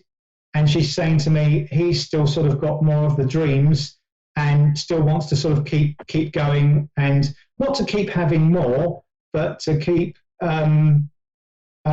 he's not done yet. He's not ready to sort of mellow. Would you understand that? Yes, I understand that completely. Yeah. And so therefore we've got this situation where we're sort of clashing a little bit, and that's what she's saying to me. Now, I don't want to worry you, and you mustn't take any medical advice from me because I talk to your relatives who've passed away. They're still here, but they've passed away. But would you understand that he's been feeling just a little bit under the pressure at the moment and a little bit anxious, or he's been suffering from a bit of anxiety? Oh, him or me? Him. Yes. Does that? Yes. That's true, yes. You understand that? Yes. Okay. So I don't feel he's his normal self, and I feel from what your mother-in-law is telling me is that he's under what we call the cosh. It's a bit like work. He's not in its usual flow for him. It's all a bit either irregular or not flowing properly for him at the moment. Things aren't either in control or flowing smoothly. Do you understand that? Yes. Okay, and so she's saying, give the boy a break because it's a bit like he's not his normal self. Now, she's saying, don't make excuses for him, and that's really good of her to say that, but she's saying, but please understand that he's just not on his usual even keel. Now, and what she's saying to me here is that she's talking about the two of you having very different ideas about moving as well. Would you understand that? Yes. Okay, because this is back to this difference of opinion and which way you want to go. And she's just saying to me here that your house that you're in now is the word that she gives me. It's almost like you need to do things with it or change it to make it ideal. And it really is too much, and you don't need what you've got anymore, and it is time to do something different. That's what she tells me, and she's saying that's what you feel, but he doesn't feel that. Okay, yes, that's true. Yes, okay, that's good, because I believe her. And she's quite nice because she's saying to me here, you probably didn't expect me to be as much on your side, because she's saying to me here she's very, very loyal. So what she says is her side of the family. So she's quite protective by nature. You understand? Yes. Yes. But she says, I can see things a little differently now with a better view than what I did when I was here on the earth plane. And she says, I understand what you mean, because she says to me that if you make these changes, what you've been saying to your other half is that you can, well, he can, I beg your pardon, he can make changes to his work so that he can have a better balance of life. Correct. Yeah, good. So she's with you, and she just says that give him like a little bit of a break. but just try and catch him when he's having those soft moments, and you know, it will all be easier. Okay. Okay. So I really hope that makes some sense for you. So.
So I hope that makes some sense for you, and I'm going to leave your mother-in-law's love with you there. And I believe we have Janet on the show next. Good evening, Janet. Are you there? Hi. Good. How are you? Hi. I'm very well, thank you. How are you? I'm wonderful. I'm so happy to be on the call. This is fantastic. This is fantastic. So how is it I may be able to help you this evening? Okay, so I am wondering, I have notice given to me by my landlord, a 60-day notice, and I'm wondering how that's going to unfold. She wants me to vacate.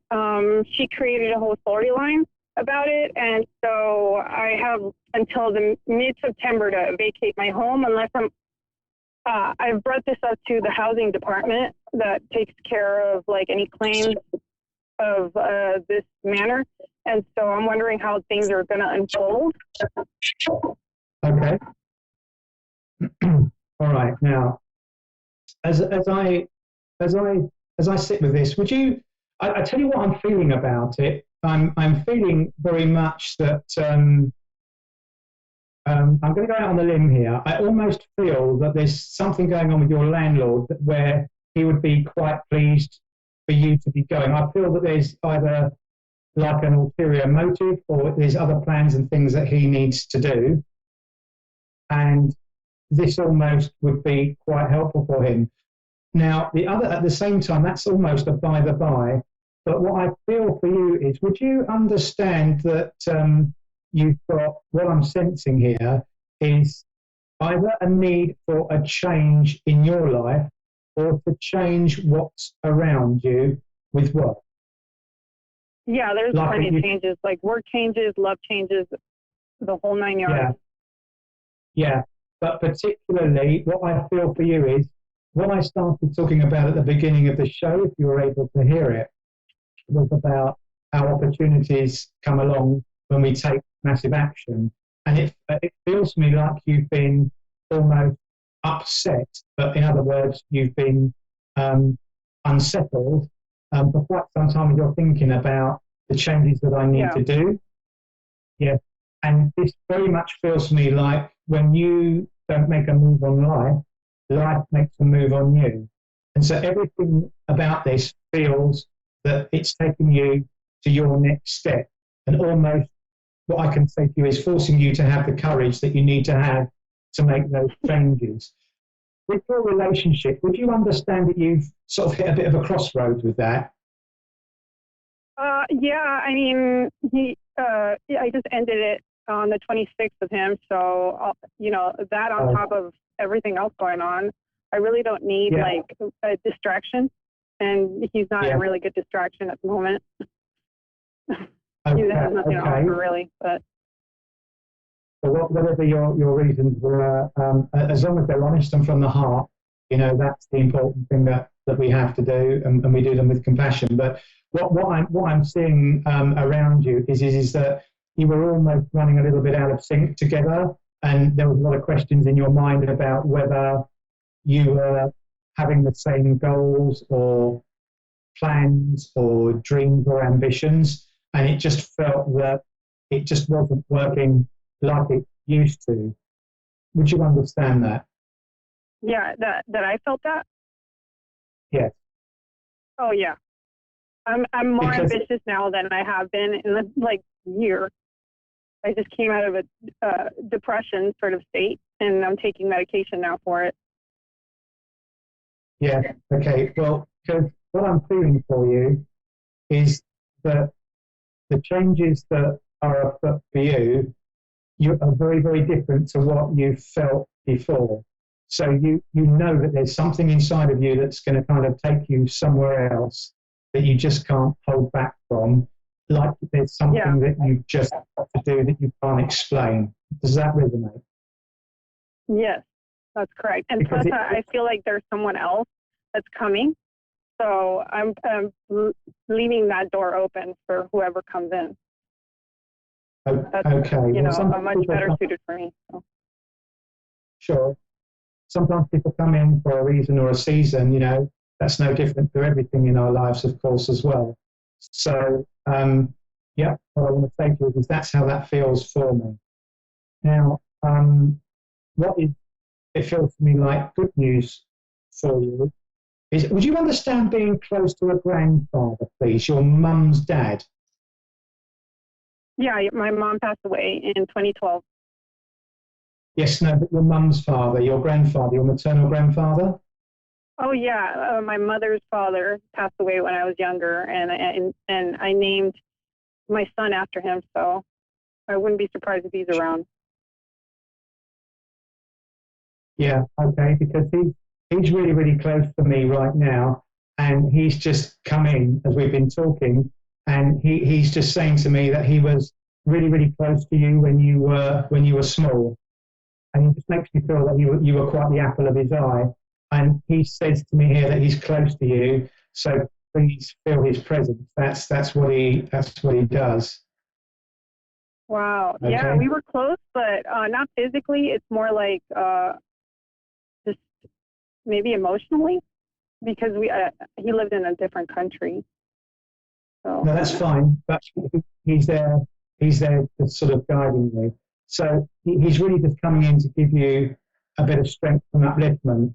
And it feels to me like you need to shed your skin, okay, very, very much so. But it does feel for me, he's saying to me that what you felt about work was giving you that feeling like you don't want to get up in the morning. I'm not suggesting that you don't, but it doesn't fill you with joy when you wake up with your eyes and think about what you're doing. It's time for change, and he's just coming in to confirm that what you're thinking is right.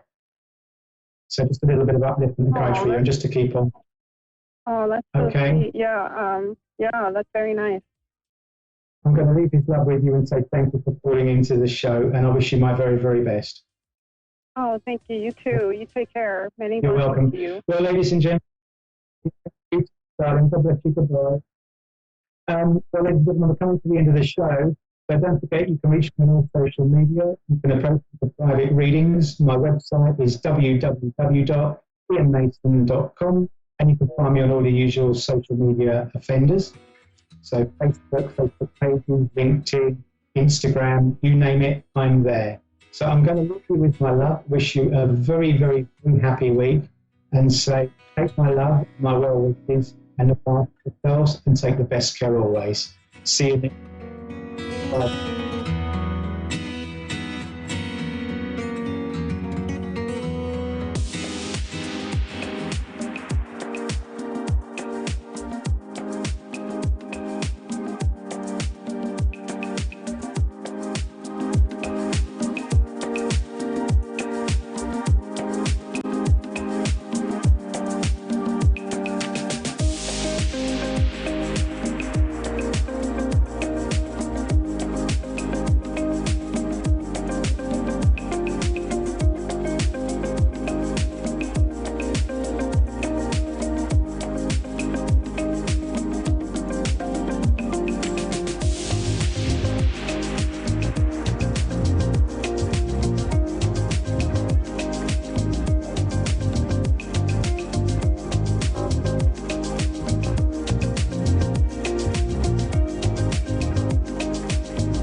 listening to A1R Psychic Radio, Earth's #1 psychic radio network, and watching Moonstruck TV, enlightening television.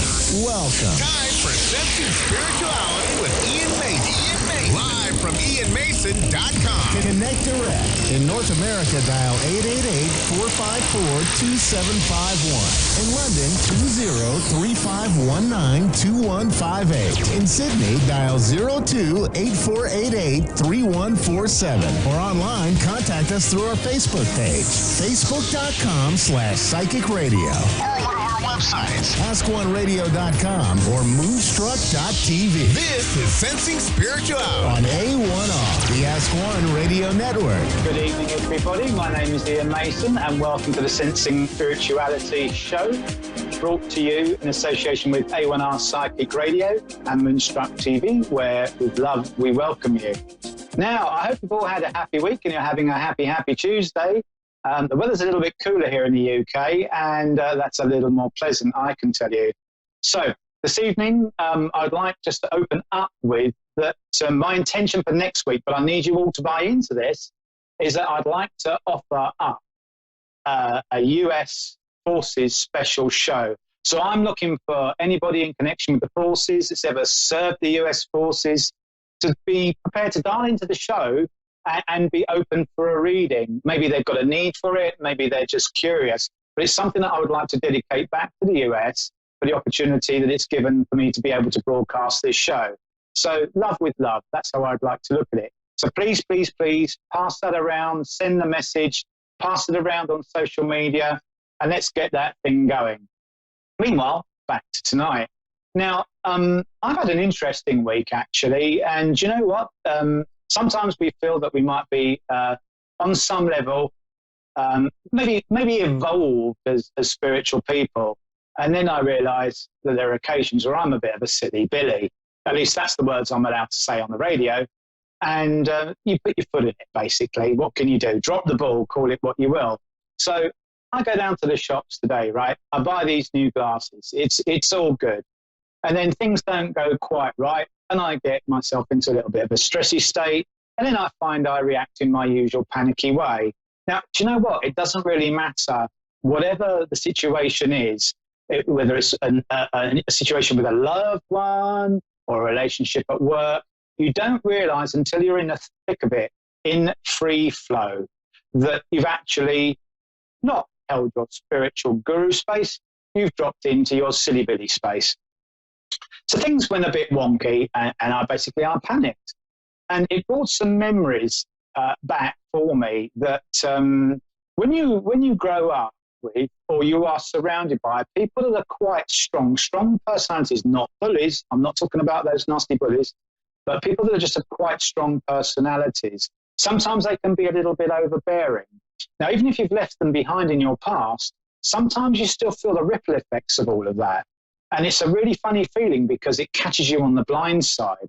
And everyone tells you to let go and move on. Well, sometimes it just ain't that easy, because in our human experience, you know what? We forget. We focus on the issues, the panic, the reactions that we're having, and we don't give ourselves that opportunity to get lost in the experience. Now, what are you talking about, you crazed fool lunatic, I hear you say. And what I'm saying is in that flat, we just switch off. We're on autopilot. We keep going and going and going with this effective self-harm.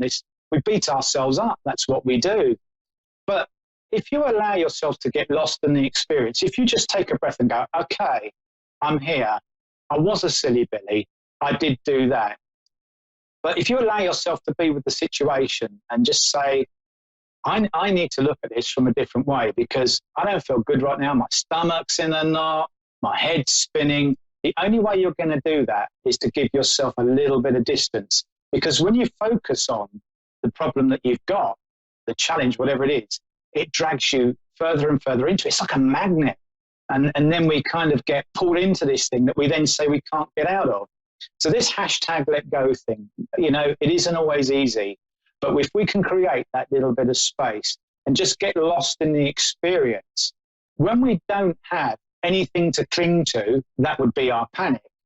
All we've got is what we are literally experiencing. So we have no choice, in a way, to let the experience pass through us. And they come through us just like the sea lapping at the shore. And we feel that it resonates in us. We're aware of the panic, we're aware of the hysteria, but more importantly, because we can see it, we can separate ourselves from it. And in separating ourselves from it, we can just take that time to gather ourselves and choose a different reaction, not react the same way and not be a silly Billy. And what I realized today was that some of this stuff went back to my childhood and I had to put my hands up to that. And in other ways, I had that opportunity when I created that space to say, Ian, it's going to be okay. These people are going to help you sort your specs out. You're going to get it resolved. Just see yourself walking out of that shop with a big smile on your face with everything resolved. And you know what? I felt every emotion known to mankind, I reckon. It was a real old roller coaster, but I survived.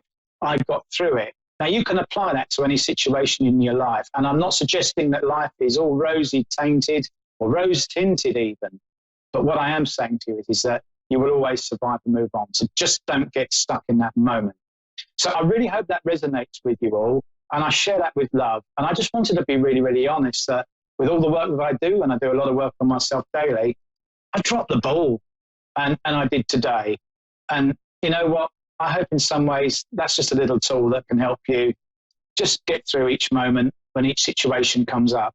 Because you see, when you're lost in the experience, you've got no barriers up to anything. So the experiences pass through you and they go on their own because they don't feel good and you let them go by default. And I reckon that's worth sharing with you. Now, I know we have Ivona, if I've said that correctly, on the line. And we're going to welcome even Ivona to the show. So welcome, Ivona. How are you, my lovely, this evening? Hello. Hello, Ivona. How are you? I'm doing great. Fantastic. That's what we like to hear. I wanted to reach out to you is because I have just had some concerns about my relationship with this person I've just been getting to know over the past few months. And he seems to go back and forth with me and just doesn't seem unsure about our connection, but he seems to care for me, you know, and we have a great time together. His name is Dan. Okay. Okay. Well, should we just start off, Ivona, with first of all, have I got your name right? Yeah, it's Ivona. Ivona. Okay, perfect. I don't want to offend you. So most important, my darling. Well, look, excuse me. Let's sense what's around you, and feel that situation first, and see where we go from there. Is that all right with you? I'm sorry. Yes. Yes. I guess so. Perfect. Now that's all good. That's what we like. Now, if what I'm feeling is correct, what I want to say to you is, okay, I just want to see where I'm going with this. Right. Okay. All right. Now, would you understand, or would it make sense for you that in the past you've had people that haven't either been completely straight with you on a relationship level, or been, what I want to say, and I don't mean honest in a negative way, but been straightforward with letting you know where you stand?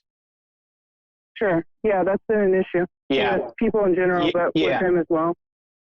Yes. Okay. And would you understand that in the last 3 years in your life with relationships, this has become almost more of an awareness for you than it was before? Yeah, of course. Sure. Okay. That's why I was hoping for something different. Yeah, okay, because that's just what I can feel and sense around you. Now, I'm also okay, perfect, that's good, because we want to help you, you see. Now, would you understand, what I want to say is a mother figure in spirit for you. So I need to either go mum or grandmother with this. It feels more grandmothery for me, and I want to acknowledge a shorter lady that would be a little fuller in figure for you, that comes forward. Pass on. I beg your pardon? I'm sorry, I'm not sure who you're referencing to. Okay, do you understand a figure, like a mother figure for you, that would have passed and be in spirit? that feels to me like she's mum's mum and would be a shorter lady, and she's got a nice shape to her, some curves. No, I don't know who you're talking about. Oh, you don't understand her? I don't know who you're referencing to, and it's not necessarily what I was wanting to talk about. So I don't know who you're talking to or who that person is. No. Oh, okay. All right. Well, look, we'll leave that there. It's just I just need to let you know that I've got that connection for you, who's just trying to come through and give you a link in there. But okay. All right. Well, what did they want to say? I don't understand. That's all right. Have you had a mediumistic? That's all right. Have you had a reading with a medium before? Well, I wasn't trying to have a medium reading. Okay, then we won't do that. That's all right. Okay, so we'll sense what's around you then. Okay. Right. I wanted more specifically to know about this one particular person. Yeah. Okay, that's fine. Okay. Now, do you understand at the moment with him that he's back and forth and he's a little bit unsettled in himself? Well, I don't know, because he tells me what it is that he wants and how he feels. But sometimes I wonder if he's just not being authentic with me or himself. Okay. Do you understand him going back and forth with that, though? So although he's communicating it to you, it's not that he's actually kind of carrying it forward or giving it the momentum that you would like, so it becomes one thing or the other. I see. Does that resonate for you? Sure. Yeah. Mm-hmm. Yeah. Okay. Because I just get this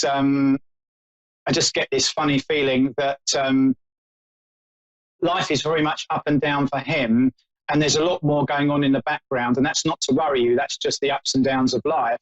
And he's not quite in a position to be able to come forward for you and give you everything you want. And it actually feels as much in time communicating, because this relationship feels to me like it's picked up speed in the last couple of months, but it's almost not quite got the momentum that you would like. Would you understand that? Yeah, sure. I just wonder, essentially, if all is lost, or if I should move on, or if well, what I feel with it. Okay, the feeling that I get is a bit like square pegs in round holes, and I feel at the moment that he needs a little bit of room to manoeuvre. So you almost, not to give him space, but need to kind of either roll with him or be in quite a compassionate sort of situation with him. That's what I'm feeling, and being able to sort of let him know that you're there and you are there to sort of work with him and support him. Now, what I want to say to you is that's all very well and good, but you must be aware of the boundaries that you draw for yourself in terms of things going on, because you must make it very, very clear about what you see or need from him, so that he understands what the deal is, basically. Because I just feel that he's in need of that support from you, and that's where you'll build the bond with him, because he feels a little bit out of sorts, almost a little bit off balance. I don't want to say vulnerable, because it doesn't feel like that, but it just feels like he's almost juggling a lot and got a lot on his plate, and actually he's not communicating that terribly well. And I can just see that the conversations are more snatched moments than they are longer conversations, and that's where I feel for you're having difficulty sort of building the connection, because you can't get that time, and he's a little distracted, for want of a choice of words. And that's what I feel about that. Does that sort of resonate for you? Yeah, it does. So you think that he wants me to do something about this, or just to be present? What I feel, Ivana, is that he very much is a guy that almost needs to be settled and comfortable in his space. He takes time to settle. he needs that support there. And if sometimes it's difficult because we feel that we give more than we receive. Not that you give to get, but obviously this is a relationship, so it needs to. It needs to relate, It makes it and that's difficult for me to even be present sometimes because it feels still like I'm giving. I don't want to perpetuate the feeling of imbalance, even though I know he doesn't want to either. So. Yeah, no, I understand that, but I've just got this sense of him in a bit of a sort of like a higgledy-piggledy time and just needing that support right now. And I do feel that will settle down. I just feel he's got a tricky couple of months around him. And sure. it's very I know much... what's going on with him that causes all that, too. So I'm not completely in the dark or disconnected. No. But I struggle with the idea of what is the right thing to do aside from being compassionate. Like, I don't want to feel like I'm losing an opportunity or not being true to myself even. And so I kind of wonder what to expect, and that's the silly part of me that wanted to talk to you about that today is like, what can I expect from this situation, given that I'm willing to be there and hold space for a person while they go through all this stuff. Okay. Well, at the end of the day, you make an investment in a relationship, which we're all old enough and wise enough to understand. But what I want to say to you is that it's really, really important, though, that you have some communication and some time back for yourself. So it's really important that you communicate to him that, that's fine and I'm here. But at the same time, it needs to kind of come back from you as well. So we relate to one another.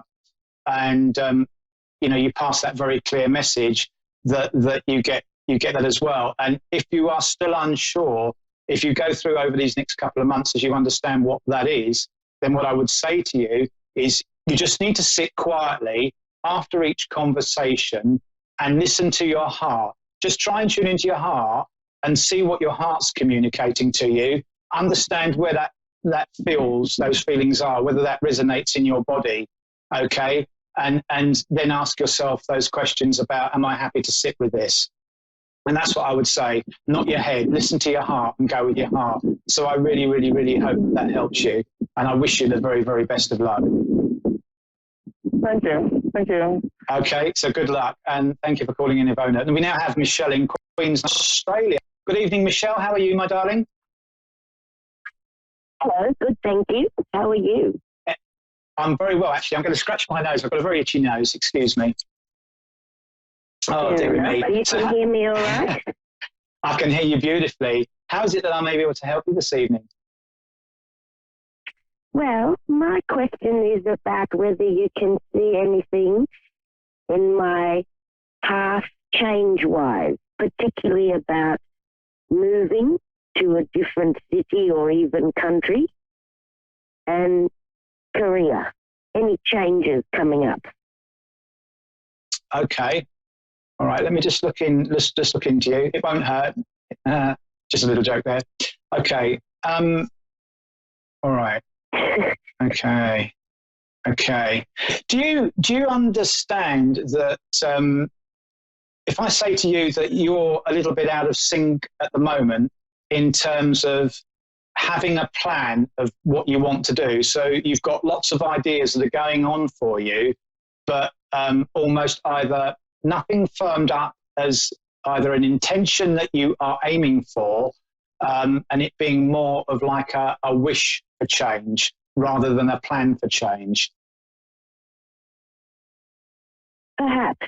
I think that you're right, definitely the first part, where there's lots of ideas and there's no firm decision. No, okay. I'm usually good at decisions. Yeah, but I want to say to you as well that I feel that the way that you operate or function with your work is, how can I put this? It is almost that whatever you set your mind to, you can achieve, and you're quite in demand for what you do. So if you put your CV out there for a job or you applied for something, pretty much you always get on the list for a conversation or an interview. Would that be right? Pretty much, yes. Yeah. Because I think really I work for myself. Yeah, but I just feel that you can make anything you want to happen. Okay, if you set your mind to it and you set that intention for yourself, which is why what I'm seeing around you is, it's like I can see the chaos of your life, and I mean that in a really loving way, because I just see that there's lots of opportunity around you, but you've really got to decide what you want. Now, actually, what I can see for you, yeah, good, because what I can see for you, would you understand why Paris could be an option for you, or connections with Paris? Yeah, look, I would understand almost any country would be an option for me. That's why this is such a hard decision. Can't you decide for me?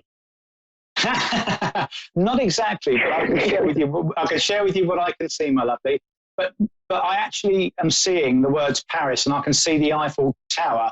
So there must be some connection with either what you're thinking or a direction that you want to go in, or the industry that you work in, that would have links, associations, or a good connection with Paris for.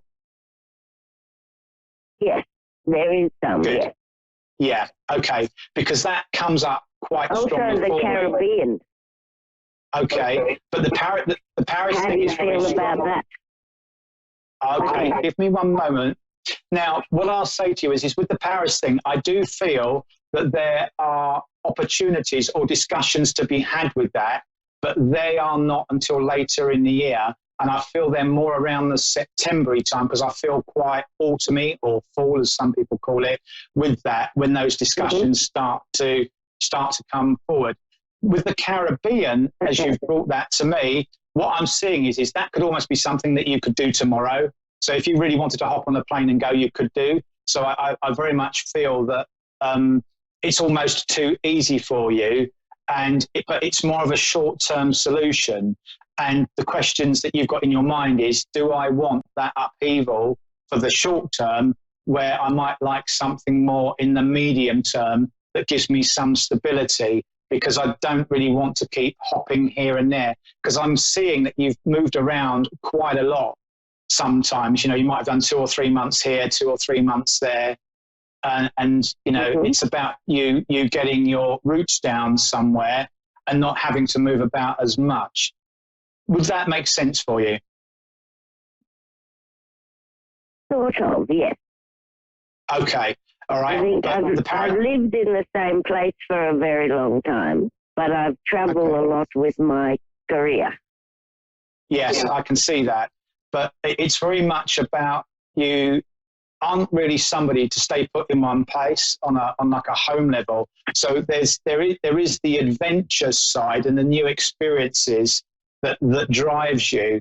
And I don't feel that the Caribbean would be a new or as new experience as Paris would be for you, because it feels very much that there is either more opportunity, or it's a little bit more, I don't want to say professional, but it almost feels a little bit more polished with the French connection there. And I very much feel that you are about to take what you do to the next level, because you need to either better yourself in some way, or really, really let yourself loose on the world and show the world what you can do. And I feel that you need a slightly more elevated forum to do that, rather than perhaps, and there's nothing wrong with the Caribbean, but that being almost too easy for you, but not yielding you the opportunity for you to project yourself as your heart desires. So I want to say to you very much that it's important that you focus on where you feel your vision of what you see for yourself, and what you literally feel is next for you, to use that as the compass to guide you to where you need to be.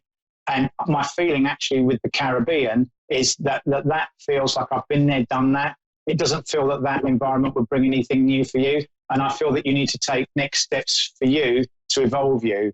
But I do feel that there will be a Paris connection, or conversations in connection with Paris coming up. So do watch out for those. And, you know, I really, really hope that resonates with you. Is there anything else around that you would like to ask? Okay, thank you. Yeah, that's all very interesting. I think okay, that's probably. I just want to say to you, does the letter F have significance for a name around work for you as well? The letter F, did you say? Yeah, F for Freddie or F for Faith. I just feel that there's a connection with an F, and this feels significant for me, and I need to give you that. There's a Fred. There's Fred in Paris. There you go. Yeah. There you go. Amazing. So, you know what? I haven't thought of Paris. I've thought of Melbourne. I've thought of Caribbean. I've even thought of America. But Paris I didn't think of.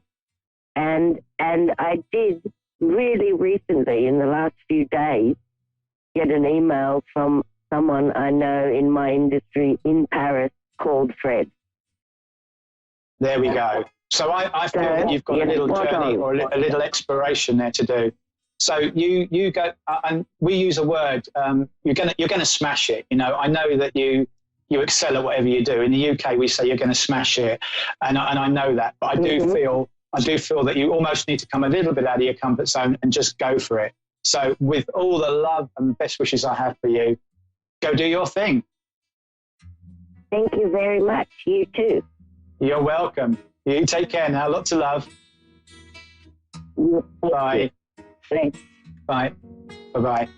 Okay, well, ladies and gentlemen, isn't it funny how it works when we look what we call introspectively into people's lives and what goes on for them, and just intuitively what comes. And I can only encourage you from that last reading particularly just to be very open and to live your life like that. And going back to how I opened the show with, go through each moment like that. It's never too late. As soon as you become aware you are being a silly Billy, as I was earlier, just go, okay, I choose not to be a silly Billy. Now, what do I feel about this? Because intuitively there, that link that we had in that last reading, that came, and that actually gave our last caller the answers that she wanted. So, you know, go in peace, go enjoy, go in love. It's really important. Enjoy the experiences that you've got. And there's a lovely saying that says, thanks for everything, I have no complaints whatsoever. Live your life like that. I really hope that helps you. Please share the Special Forces option for next week so we can make that happen, and have a fantastic week ahead and stay safe. With lots of love, I leave you this evening. God bless. Goodbye. Thank you for watching.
listening to A1R Psychic Radio, Earth's #1 psychic radio network, and watching Moonstruck TV, Enlightening Television. Welcome. Time for the Modern Mystic Radio Show with Mystic Sarah. Mystic Sarah. Live from modern-mystic.co.uk. Connect direct. In North America, dial 888-454-2751. In London, 20-3519-2158. In Sydney, dial 02-8488-3147. Or online, contact us through our Facebook page, facebook.com/psychic radio. Or one of our websites, AskOneRadio.com or Moonstruck.tv. This is the Modern Mystic Radio Show on A1R, the Ask One Radio Network. Hello and welcome. You're listening to the Modern Mystic Radio Show on A1R Psychic Radio, the world's #1 psychic radio network. I'm here and I've also got a special guest with me. I'm looking forward to taking your call, so get to dialing. Today we have a very special guest. She's from the UK. Her name is Sharon Westwood and she is a psychic intuitive therapist. So welcome to the show, Sharon. Lovely to have you on. Thank you very much. What a lovely introduction. Oh, it's a pleasure to be here with you today. Oh, thank you. Now, tell us a little bit more about your journey into the whole psychic work and what you now do as an energy healer. Oh, right, okay. Well, basically, ever since I was a child, I've always had intuitions, shall we call it, really. I always felt a little bit different. And when I was about 8 years old, I was very lucky to be brought up with parents that were very avant-garde. So they had lots of different books in the 70s and the 80s about all sorts of different things, spirituality, and I was diving in there and early age. So that's the Capricorn for you, with the old head on young shoulders. And then I was asking what the big words meant. And then my father was just saying, well, you know, you see that book over there? That's called a dictionary. Get used to it. So basically, I learned an awful lot on my own. And then I got my first pack of tarot cards when I was a teenager. And I did a lot for sort of friends and family, but I didn't really have the confidence to do anything with it until I was in my mid-30s, really, where I went full tilt into diving into all sorts of different things. I was trained in a lot of different therapies, and at the same time I was using my tarot cards in a very different way, because people always felt as though they were having therapy when they had a reading with me. And I even called the business tarot therapy. So it was like kind of a different slant on it, really. And I just wanted to offer more to my clients. So with the knowledge that I've gained, I can give them some really good advice on what I see coming up for a client. Wonderful. So just briefly, sort of, how do you get your information? How does it come through for you? Do you hear it? Do you just know it? Are there words, pictures?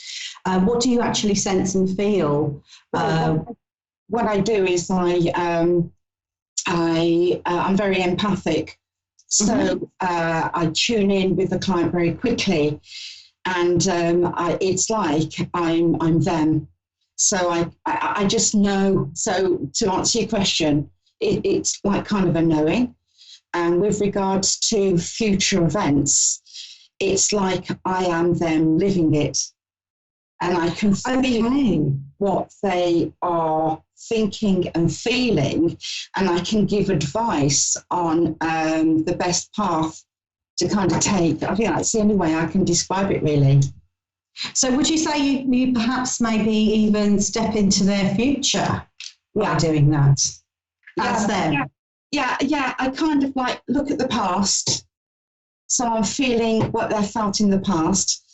I am feeling what they're feeling in the present, and I'm looking at their best possible future and give them the guidance how to reach their best possible future. And you work in a variety of different ways, don't you? And we're looking at the therapies. Yes. What you offer is something that's called body wisdom. Yes. So can you tell us a little bit about that? Yeah, that is absolutely amazing. Absolutely amazing. What I do is I use a kinesiology technique called the sway. Which is basically you sway backwards and forwards to answer to questions, but it's not you doing it. We're connecting with the body's innate wisdom. So it's all in the questioning, really. So I'm having a conversation with the body, while the client sort of doesn't realise what I'm doing, really. They can just feel the answers backwards and forwards. They can feel it. And even if they don't sway, that gives me a tremendous amount of information about what's going on for them. So what I can do is I can get to an issue very, very quickly, down to the bottom of it, really quickly, and we can sort it out. As a body talks. Okay, so what sort of things do you look at when you're using body wisdom? Well, I kind of, because I've developed all of this myself, so what I do is I kind of use a bit of a protocol. So we just like it depends, because again, it's a bit like the tarot card reading. I'm empathizing with the client, so I get what they're feeling. I get it.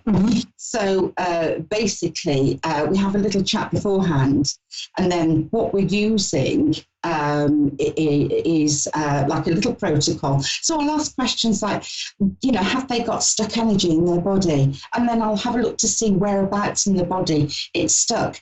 But I won't actually be telling the client this. I will be just asking questions and then talk to them afterwards. And they'll go, oh, that's really strange because I feel this, this, and this. So they kind of, they can see for themselves that this is an authentic way of doing things. Wow, I mean, it sounds absolutely amazing. You also do something that's quite fascinating that's called matrix imprinting. That sounds very sci-fi, but is it? Well, it could be. It's basically, it was developed by a guy called Carl Dawson, who is one of the 20 EFT masters in the world. Now, EFT is emotional freedom technique, which is tapping, and some of the viewers may have heard of that. Basically, what we do is we tap on the top half of the body, the face and the top half of the body. And it's a little bit like acupuncture. Everyone's heard of acupuncture, right? So instead of using needles, we're using the fingertips to tap, and that calms the energy system down. So when we use the tapping technique, or EFT, what we're doing is we're looking at a memory a lot of the time. So we're tapping out the intensity of the memory. The difference between EFT and matrix reimprinting is that we take the intensity out of the memory with the EFT. With matrix imprinting, what we're actually doing is we're changing how we feel about the memory. So it's not changing the memory, it's doing that. But what we're doing is we're working with the body we're looking at changing how we feel about it, and then we re-imprint it through the body system, the energy system, and it works immediately. It's immediate results. Is it similar to NLP? No. You can use NLP as part of your toolbox, for sure. It's like any therapy. You'll bring in all your knowledge to help that person, but it is not NLP. No, it's not. No, we're kind of using different things, really. We're working at the level of the subconscious mind, but you're not hypnotized or anything like that. You just feel lighter and you feel better about a situation afterwards. It's not taking away the memory, and that's really important to know that. It's just how you feel about it. It sounds absolutely fascinating. I would love to talk to you forever, but we have got a caller who's waiting for us. And we have Ariana who is from South Yarmouth in Massachusetts. Hello, Ariana. Can you hear me? Hi, yes. How are you? I'm really well, thank you. Thank you so much for coming on to the show. We have Sharon here who's going to do your reading for you today. Do you have a question for Sharon tonight? No, I was just trying to see if I could connect with either my aunt or my uncle. You want to connect with your uncle? Yeah, right, or my aunt. Yeah, see, the thing is, Ariana, what I do really is with the cards, and it's to do with how you're feeling in yourself. I can have a look to see what's happening in your life if that's helpful for you. Yeah. Would you like me to do that? Sure. Yeah, okay, we'll do that. We'll go ahead then, Ariana. So I'm just going to actually just shuffle the cards now. And we're just going to have a quick look to see what's going on with you right now. All right. So I'm just laying out the cards. All right. Let's have a look. Right. Looks like you've got some changes or just been through some changes in your life. Let's have a look now. Right, okay. I'm getting with you, Ariana, that sometimes you find it difficult to express yourself. Sometimes it just feels that there is like a block in your throat area. So I also get the feeling that you don't like to upset people. You don't like the thought of upsetting people, so you don't actually speak your truth very often. Yeah. I feel that you tend to sort of tend to swallow your feelings, I feel, very much so. And this makes you feel a little bit isolated. That's what I'm feeling for you, a little bit isolated. And then what actually happens when you're feeling like that is that you go into a mode of where it's almost like you overdo things. So you either do too much shopping, or you go into this thing where you're overthinking. So you will look at a situation and you will go through it with a fine-tooth comb to look for all the ways that you could have done things better. Is this correct? Yes. Right, okay. I also feel as well that you're feeling that there is, what's the word I would use? It's like you're living half a life, Ariana. That's what I want to say to you. And I feel as though that you don't breathe properly. I think you need to breathe a lot more deeply, because I think you shallow breathe a lot. Yeah. And I really feel that it would be very helpful for you if you can start to try and be more conscious of how you're breathing, because when you breathe, you're taking in life and it's feeding all your cells, you see. But what I'm seeing here is it's like, I don't know if you're afraid. You know, you have a lot of fears and anxieties, I feel. But don't want to maybe ask for help because it feels like you don't want to be a bother or a trouble. Does that seem right? Mm-hmm. Okay. I feel that that if you haven't already, that there's something nice that's going to be coming up for you, and you will hear about this. And I feel it will be in this month of August, okay? And it will feel like a breath of fresh air. I think after we have seen the new moon through, which is, I think, tomorrow, I believe, we've got a full moon, haven't we? So once the full moon has passed, it's a time of endings, and then you can have your new beginning. But you must set the intention. Does that make sense? Yes. You must set the intention about what it is that you want to bring into your life. Because, Ariana, you are closing a chapter and starting a new chapter, or you can start a new book. You can choose, you see. So Do you want to carry on with the same story? Or are you fed up with that story? And do you want to start a new book, metaphorically speaking? That's what I feel. So what you're needing to do is you need to weigh things up now, balance things up, start sorting things out and start making things clearer, because what we have got is things being all mixed up in your head. And I feel that things need to kind of calm down. And in order to do that, you need to do some sorting out. Sorting out in here and physically sorting out in your home. I think you need to do a bit of space clearing. Yeah? That will definitely help you. Then you can step into your power.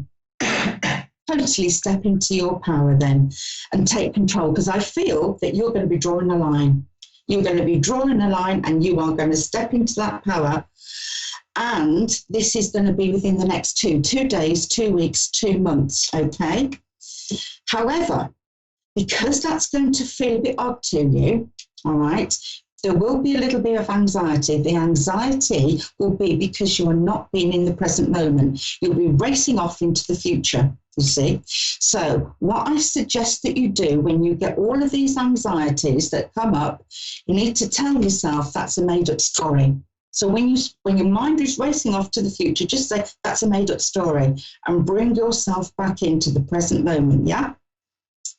I also feel, have you had a big change in your life recently? Have you had a change of job? So some kind of a change in your life? But I'm about to be moving, so maybe that's it. Oh, right, okay. Big changes. But what is actually happening with this big change is that you're going to feel less stuck in your life. Because I feel that you've been feeling a bit stuck. And I feel because of that, you are going to be more, have more passion for your life, because what we have got is this feeling of isolation and don't really want to express yourself. Boy, is that going to change. That's going to change. Watch out, world. Come this springtime, you will not recognize yourself. You will not recognize yourself. Right, we're going to have to leave that bit there. So thank you so much, Ariana. And we're going to go on to our next caller, who is Maria in West Valley City, Utah. Maria, can you hear me? Yes, I can hear you. Can you guys hear me? Yes, we can. I'm going to pass you over to Sharon, who is going to do your reading for you tonight. Do you have a question for Sharon? Yes, I actually do have a question, and I hope I can find answers. My grandma just passed away on this last Wednesday, and I mean, the way she passed away was like so soon, and we're still like in shock, like what happened, and we just want to know if there was anything that we could have done better, or the doctors, for her to be here with us. Oh, bless you. Bless you. Right, yeah, Maria. Okay. You know what? I do feel for you that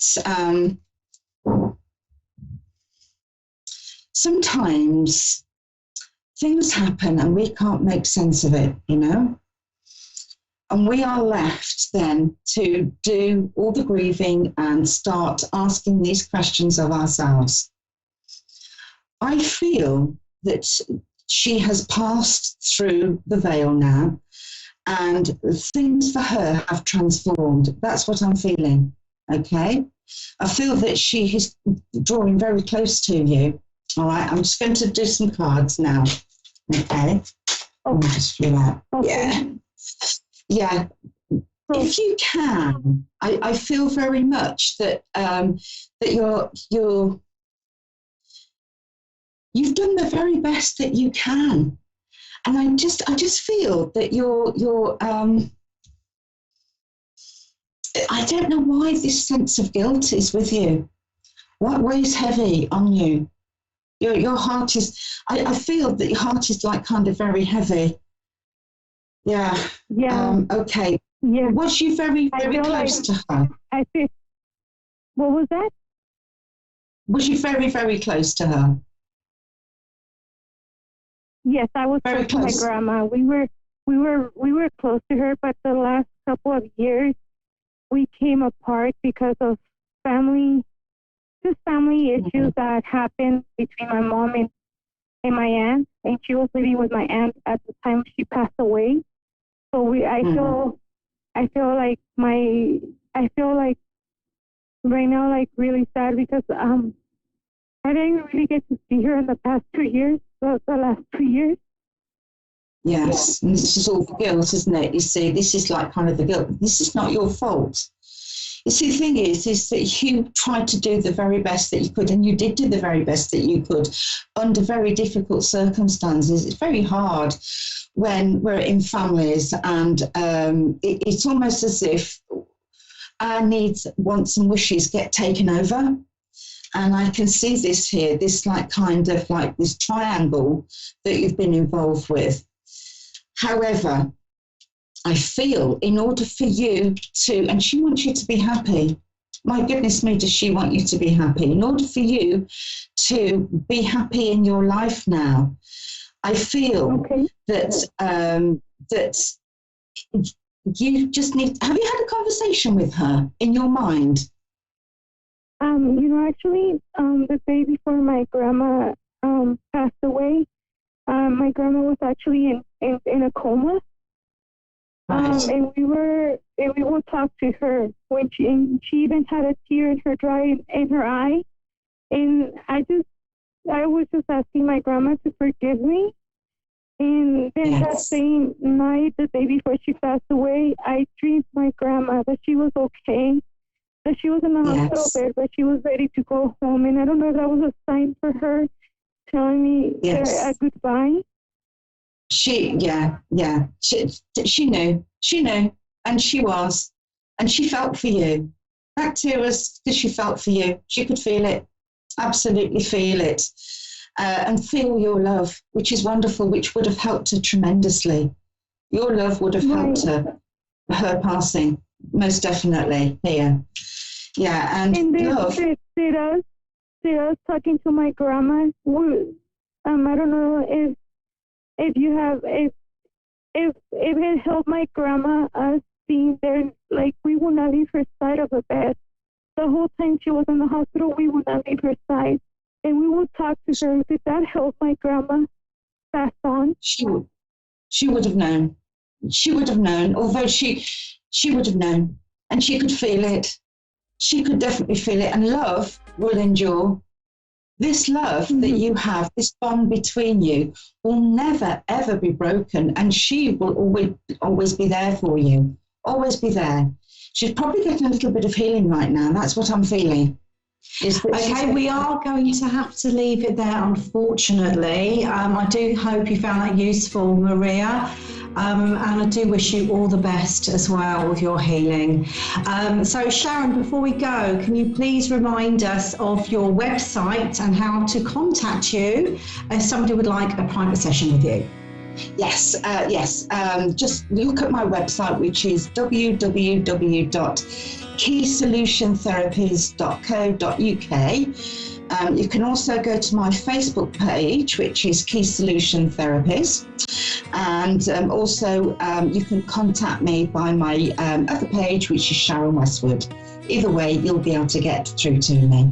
Wonderful, and thank you so much for coming on to the show. It's been an absolute pleasure. I could literally sit and talk to you for hours, but I'm not allowed to. And for everybody watching, I'll be back the same time next week. If you would like a reading with me, it's www.modern-mystic.co.uk, or find me on Facebook under Mystic Sarah and Modern Mystic. So I'm going to say goodbye for now, and I'll see you the same time next week.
Psychic Radio, Earth's #1 psychic radio network, and watching Moonstruck TV and Lightning Television. Welcome. Time for Amanda Hall Psychic with Amanda Hall. Live from AmandaHallPsychic.com.au. Connect direct. In North America, dial 888-454-2751. In London, 20-3519-2158. In Sydney, dial 02-8488-3147. Or online, contact us through our Facebook page, facebook.com/psychic radio. Or one of our websites, askoneradio.com or moonstruck.tv. This is Amanda Hall Psych on A1R, the Ask One Radio Network. Welcome to A1R Psychic Radio here on Moonstruck TV, and it's absolutely an absolutely amazing sort of winter's morning here on the Gold Coast. We're all freezing our little tootsies off. So I hope wherever you are in this amazing planet of ours that you're having an absolutely sensational week. And I really want to sort of kick the show off on a really bright, positive, let's get enthusiastic roll this week, because it is one of those weeks where I think that we should all be grateful to be alive and be thankful that, you know, we're all breathing and having fun and not taking ourselves too seriously. I mean, it is the fun time of the year after all. It is the Leo time of the year. And no, I'm not a Leo, but I really enjoy this sort of playful sort of energy that goes on in this Leo time of the year. So very interesting. The Simply Tarot card of the week this week is the Queen of Wands. Now, the Queen of Wands is a woman over the age of 25 years. She has green eyes, red, blonde or brown hair. Her positive and fiery and outspoken energy is something I think that we can probably all take on board. So how do we sort of tie in a court card to a reading? And particularly when people sort of say to me, oh, Amanda, I've got all these people in my readings and I don't know that many people. I quite often suggest to people, if you don't think that you're going to come in contact with a person of this colouring in the next week, then maybe the message here is that you need to take on board the energy of this queen. Be more positive, be more fiery, be more outspoken. Now, they're the three catchwords that I think that you need to be sort of living by this week. But I think it's also asking us to be very definite, very direct, and be ourselves. You know, I mean, if we're positive and we spread this beautiful positive energy, and, you know, if we've got some fire in our belly to make things sort of happen, and I've always been known for being outspoken, so this card could probably represent me with my outspoken ways and my direct comments. And many, many years ago, when I first got into the psychic industry, somebody said to me, you'll have to change the way that you deliver your messages. And I said, well, I can't do that because that's just me. And I've never changed that in over 40 years. So the Queen of Wands, in my opinion, is one of my favourite cards because it is a positive, uplifting, fiery, outspoken card, and asking us all to take a little bit of time, I think, to strut our stuff and be proud of who we are.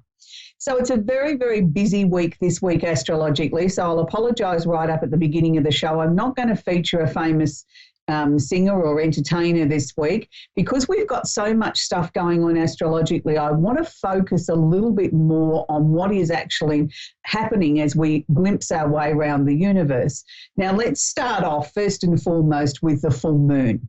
It is the full moon, and it will be around the world on the 14th of August, or August 14. So here in Australia, it'll be 10:29 p.m. tonight that the full moon will really sort of activate. Now, when I talk about a full moon comes around once a month. We have at least 12 of them a year. Sometimes, well, we have 13 actually, to be technically correct. But we talk about a full moon and we talk about, oh dear, all the emotions are going to be all over the shop. This seems to be when there's more tragedies around the world, when people seem to sort of lose their mind a little bit more. Anybody that's emotionally not well seems to struggle more at this time. And this is where the word lunatic comes from, meaning full moon, meaning connected to the emotions of the moon. Now, here in Australia, we could certainly see the effects of a full moon coming up. Yesterday, we had somebody that went on a stabbing rampage in Sydney, and fortunately only one person lost their life. But it's just those sort of peculiar sort of behaviours that seem to be sort of triggered off at times when we're coming to full moons. Now, the difference between a full moon and when we talk about a blue moon means that we're having a full moon for the second time in the same sign in less than 30 days. So we're certainly not at a blue moon this time. This time we're just purely at a full moon. The full moon will be in Aquarius. So the difference is each month that the energy changes following the zodiac around. The full moon always sits exactly 6 signs opposite where the sun is sitting. So that's how we always know what energy the full moon's going to be in. If we look at what the sign the sun is in astrologically and count 6 signs forward, we know then that's where we're going to find the full moon. Now, the difference why this full moon is possibly a little bit more powerful than some of the others, and it's not just because it's in the sign of Aquarius, but it's because of all the other planetary configurations that are happening at the same time. But let's just focus on the full moon first. I've been working with candle energy most of my professional life, and in a number of years ago now, I designed a candle range that would enhance my belief systems and the things that I like to work with in my day-to-day life, not just my professional life, but in my personal life as well. And one of the first candles that we designed was we started to work with an astrological range of candles, and then I sort of added next the moon candles, the full moon and the new moon, because they were something that I work with constantly and look at always sort of getting into a little regime or a little ritual as these moon cycles are coming about. And what I've personally always worked with is this principle. If the full moon is on the 14th of August or August 14, I actually start my new moon principle as early as the 12th. Now, I like to do things on a 7-day cycle. So 2 days prior to the full moon, I would start burning my candles. I would burn them for 2 days prior to the full moon. I would then burn them for 3 days to encompass the power of the full moon. And then I would allow 2 days on the decline or the waning side of the moon. So just to sort of nicely neaten off the energy that we haven't sort of just come to an abrupt halt. Now, what do I do specifically to burn candles for the full moon?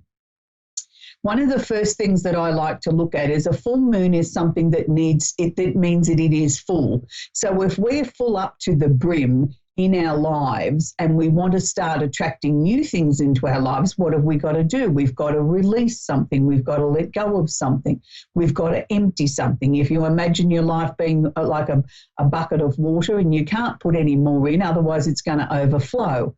But if you want something fresh and new or some fresh new water into the bucket, you have to empty some or tip some out so that there's a space.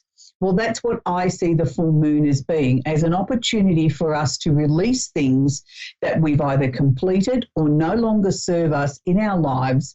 And we have the opportunity to do this every month, to release things. Now, sometimes projects or situations in our lives, we can't just release all in one go. Sometimes they're a very ongoing, lengthy process, and particularly when you're dealing with emotions. And I always try and teach people to sort of work with a principle. If you work with sort of 3 things you're going to put on your piece of paper that you're hoping to release or you're working on for the release, but I always like to balance the scales and sort of put underneath that 3 things that maybe I'm hoping to attract into my life, or 3 things that I think need some fresh new energy, some new focus. So it's sort of like the balancing act of the in and the out, or the out and the in. I always believe that there must be balance in our lives, because otherwise then we create an imbalance, and that doesn't necessarily give us the right energy moving forward. And people sort of always ask me, but Amanda, I can't think of 3 things that I want to release in my life.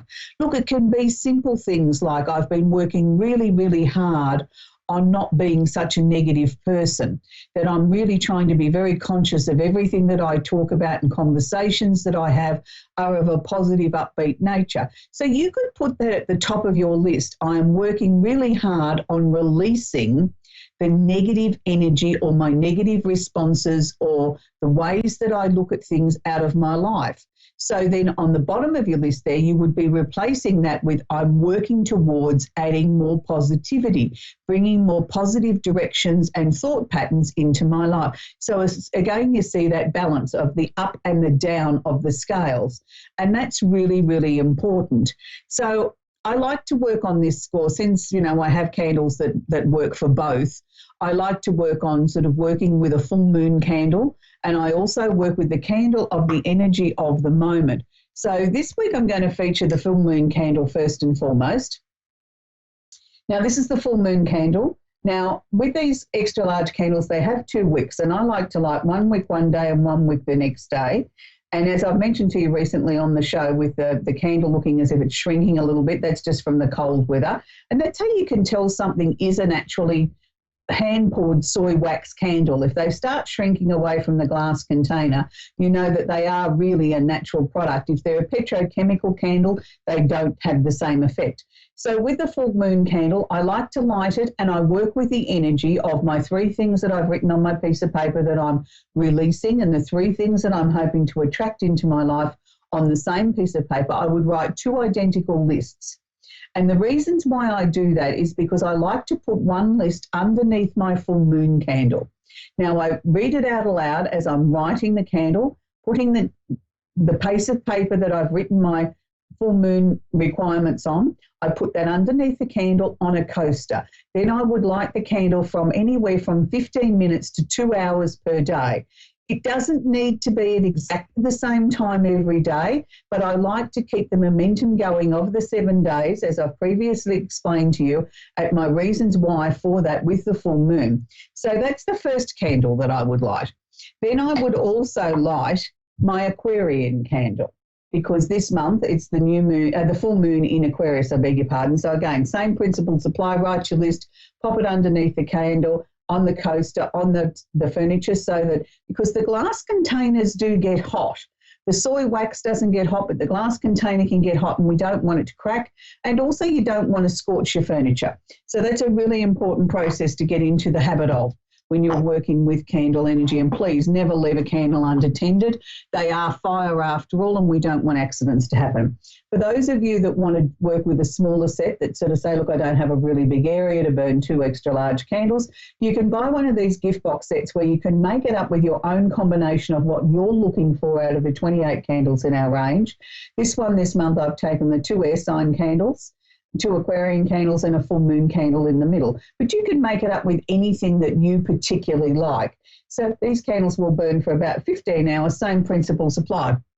And for those of you that don't want to work with a candle but still want to work with the energy of the full moon or any particular candle, you can pick up a melt warmer at your local department store. Very inexpensive. These are electric. I take a teaspoon each of the waxes at the beginning of my full moon cycle. Pop it in my melt warmer. Each day I would then take another half a teaspoon and put it in the melt warmer.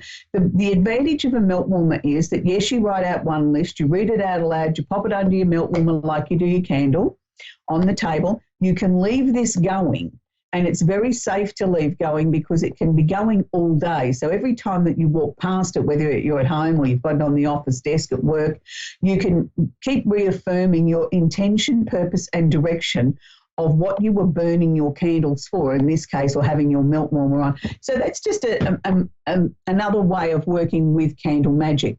Now, as I said, this particular full moon is very powerful, but there's a number of things that have been happening astrologically and will continue to happen for a while now. But let's sort of start at the very beginning.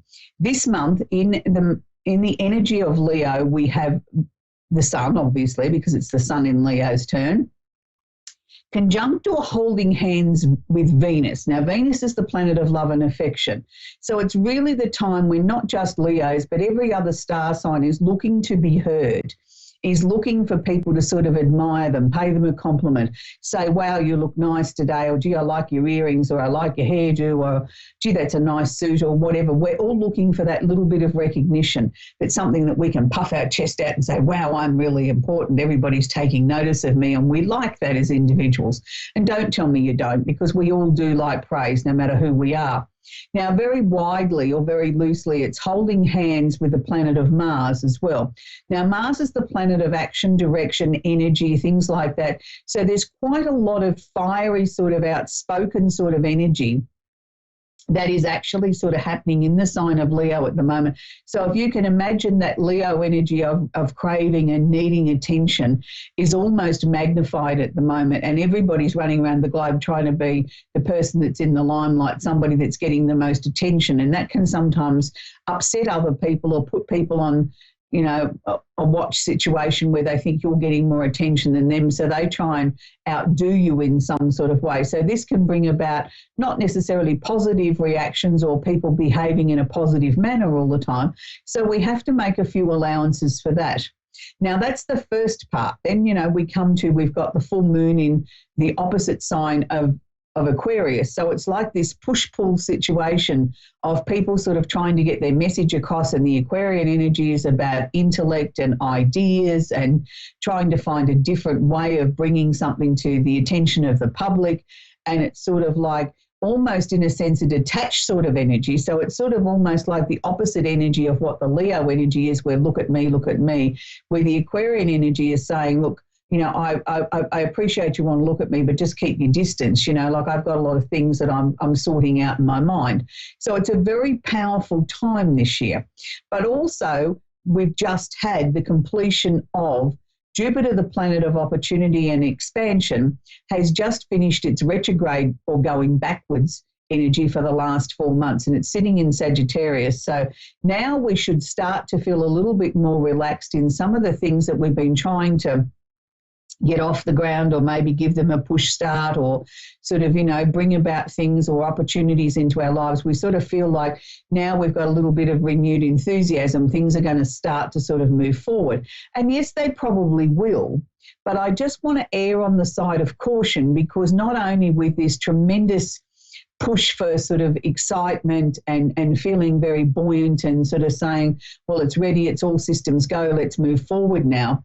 We have another planet has just gone retrograde, which is also one of the outer planets, which is called Uranus, and we quite often talk about that here on the show. It's the planet of the unusual and the unexpected happenings. Now, Uranus is sitting in Taurus, has been for a few years now, and will be there for quite some time yet. But this retrograde phase for Uranus will go through until January 2020. So that's a 5-month-long transit where Uranus is actually seen to be going backwards in the universe. Now, what does this mean for us lay people? What it means around the world, we're going to see some very strong changes connected with money, finances, and how we look at the things that are important to us in our lives. Now, this can be on a very personal level. It could be that you're reorganizing your finances, you're looking at different ways. Money mightn't be as important to you as it once was, where, you know, you were working yourself fingers to the bone, where you think, well, what's that getting me other than I can buy these wonderful things in life? Do they really make me happy? Or is it time to pull back a little bit and spend some quality time with the people that I love? And that's more important to me. So there'll be a number of people looking at things like that. On the political or world stages, I think we're going to see some very interesting surprises. And I don't necessarily use that word lightly. The word surprise to me isn't always a good thing. It's something that we weren't aware of, or something that we've been taken by surprise. We weren't expecting that response or that reaction. It's going to be very tricky over these few months as we see things play out on political world stages. No matter where you are around the world, things are changing. Whether we voted for them or not, they are changing, and it's a very uncertain period of time. And particularly as people are sort of trying to convince the masses that they're doing this for their own good, that this is the value systems that they should be aspiring to have, and that you voted for, and I'm just listening to you and I'm just giving you more of what you asked for, whether you really wanted it or not. This is my interpretation of what your message was to me when you voted for me. So this is where I think in some ways political leaders need to be a little bit more careful of their own egos and keep their own ego in check and really understand what the masses were trying to tell them, or why they voted them in, or why did they give them that vote of confidence. It wasn't so that they could just have a mandate to do as they pleased, as they seem to think. So it's going to be very interesting as we see Uranus work its magic through Taurus. And because it is retrograde, some people sort of look at a retrograde planet and say, oh, it doesn't have as much power. I personally don't think that. I think it's just sort of almost like it's not showing you its full hand. It's sort of like the power's still there, but I'm doing it in a more gentle, more subtle sort of way that when I do strike or when I do move to make a change or to create an opening, you won't miss it. It'll be very definite, and you'll say, where'd that come from? And that's going to be how Uranus is going to work. So it's going to be a very powerful time heading towards us as we head towards the end of this year. So I hope that helps you understand a little bit more about where the energies are going. But Uranus is still joining 3 other planets that are retrograde at the moment, Pluto, Neptune and Saturn. So these are all outer moving, slow moving planets. So we're going to see some probably massive changes on world stages and politically, even locally for you. Keep your ears tuned, because I think there's going to be some very interesting conversations as we see people coming out and blowing their own trumpet, so to speak. But we're going to talk to Jasmine now in Eckhart in Indiana. Are you there, Jasmine? Yes. How can I help you tonight, sweetie? Wait, could you repeat that again? Sorry. Do you have a question I can work with, Jasmine? Yes, I just want to know, like, about me personally. I've been feeling I've been downing myself from people in my life, like for leaving and things like that, when I shouldn't be downing myself. And I've been questioning myself, why would they leave me after all the things I've done for them and we've been through and stuff like that.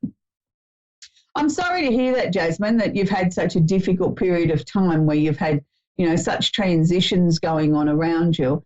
Unfortunately, sweetheart, you're not alone in this sort of, world like this. A lot of people are feeling this at the moment as, all the planetary stuff I was just talking about is sort of taking hold. But I think yours has been going on a little bit longer than just a week or a month. I think this has been a progression that's been happening over a number of years now. And it's got to the point now that you're starting to question, have you done something wrong? Is this, the reasons why things are happening to you? And the answer is, sweetie, no, it's not. It's just that it's hard to explain, because sometimes we do things and we do things for people. We do it genuinely, as I believe you did. You did it genuinely with an open heart, and you tried to help other people, and you weren't necessarily looking for some great applause or a great big thank you or anything like that, but you just sort of believed somewhere along the line there would be some sort of thank you or some sort of recognition, or even if they didn't outwardly say it, their actions would show you that. And these people have just sort of taken and taken and taken from you, and then there's nothing. And you sort of think, well, what did I do to deserve that? Like, I've given you everything. I've done everything I possibly can for you as a friend or a family member. And then there's sort of literally nothing in return except the door slams shut in my face.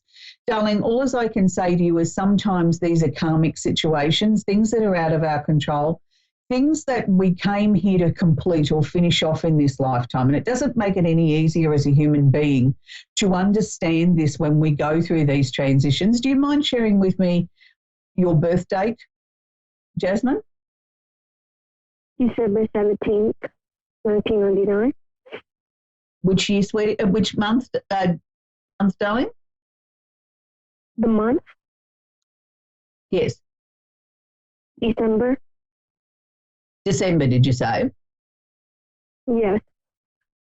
Okay. So you're a Sagittarian. That's really interesting, because this was supposed to be the really lucky year for Sagittarians. And being a fellow Sag like you, I can understand the transitions that you're going through, because it's also, I think, even though it's supposed to have been an incredibly lucky year and a year of opportunity and things like that for Saggies, I've worked with many this year that have told me very similar stories to what you're going through, that they feel this real isolation, they feel this real time of abandonment, that, the things that they thought were important and the people that they tried to help, and then all of a sudden they feel like they're on this deserted island by themselves. I'm sure there's a reason for all this, but I do know what I am being shown psychically is that you're at the end of all these transitions, of all these changes, of all these things that have been going on. And I feel that from about September, Jasmine, you're going to find the pendulum's going to swing back the other day, where doors are going to start to fly open, where you're going to have lots of amazing new things coming into your life, where we'll be able to move forward. And that's a good thing, because I feel that it's not so much that you're on the brink of tears all the time. I don't mean it in a negative sort of way, but it's sort of like I've had to release a lot of emotion this year. And it's like, is this ever going to stop? It's like I'm normally a very positive, buoyant sort of person, but I sort of feel like I've always just sort of been fighting back tears. Yes, they will stop. And I do feel that there is a new opportunity work-wise coming, maybe not this year, but the early part of next year, which you're really going to have an opportunity to soar and sort of fly ahead and see what it is that you want to achieve in your life. And that's good. I feel everything is starting to turn around. Has there been a relationship breakup this year as well too, Jasmine? Yes, big time. Yeah, because I was picking up that broken heart as well. And they were sort of showing me, as much as I appreciate that you're still reeling from that and still don't have all the answers to that, they were showing me psychically that there's a new, brand spanking new relationship coming for you next year that is going to blow your socks off in a very, very positive way, that a love like you've never known before, somebody that's going to make you feel complete. And all these things, all this transition that you've been through in this last 3 or 4 years is going to be worth it, because of the way that your life is going to start to unfold. And it's sort of like, well, okay, the planet Jupiter that's been sitting in your sign this year, even though he didn't seem like he was doing much to expand your life out in a beautiful way, he was getting rid of everything that was no longer necessary to open it up for all these wonderful things that are coming your way. I can guarantee you by this time next year, you're going to wonder why you and I were having this phone conversation about where your life was going, because your life will have done a 360-degree turnaround in a completely opposite direction, where your life's going to feel fulfilled and very rewarding. And finally, you're going to have people in your life that value who you are and appreciate you for who you are. And it'll be a two-way street. It won't be you doing all the giving and them doing all the taking. It'll be a nice balance of your life coming back into balance. And Jasmine, please don't think for 1 second that, if you had your life over again, would you change things? No, you wouldn't, because that's the sort of person that you are. This is all the things that you've been through, my sweet, are getting you to where you need to be now. So, Jasmine, I hope that's helped you. We've got only a few seconds left of the show now, and I hope for the other fellow Saggies that you've been able to take something out of this message for Jasmine today. I do apologise we only had time to fit in one caller today, because there was so much astrologically going on I wanted to share with you. But have a great week, and until next week, I hope you're very kind to each other, put a smile on your face, and enjoy the weather wherever you are in this amazing globe of ours. Bye for now.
You're listening to A1R Psychic Radio, Earth's #1 psychic radio network, and watching Moonstruck TV, Enlightening Television. Welcome. Time for Ray Path Productions with Chloe Folan. Live from ChloeFolan.com. Connect direct. In North America, dial 888-454-2751. In London, 20-3519-2158. In Sydney, dial 02-8488-3147. Or online, contact us through our Facebook page, facebook.com/psychic radio. Or one of our websites, AskOneRadio.com or Moonstruck.tv. This is Ray Path Productions on A1R, the Ask One Radio Network.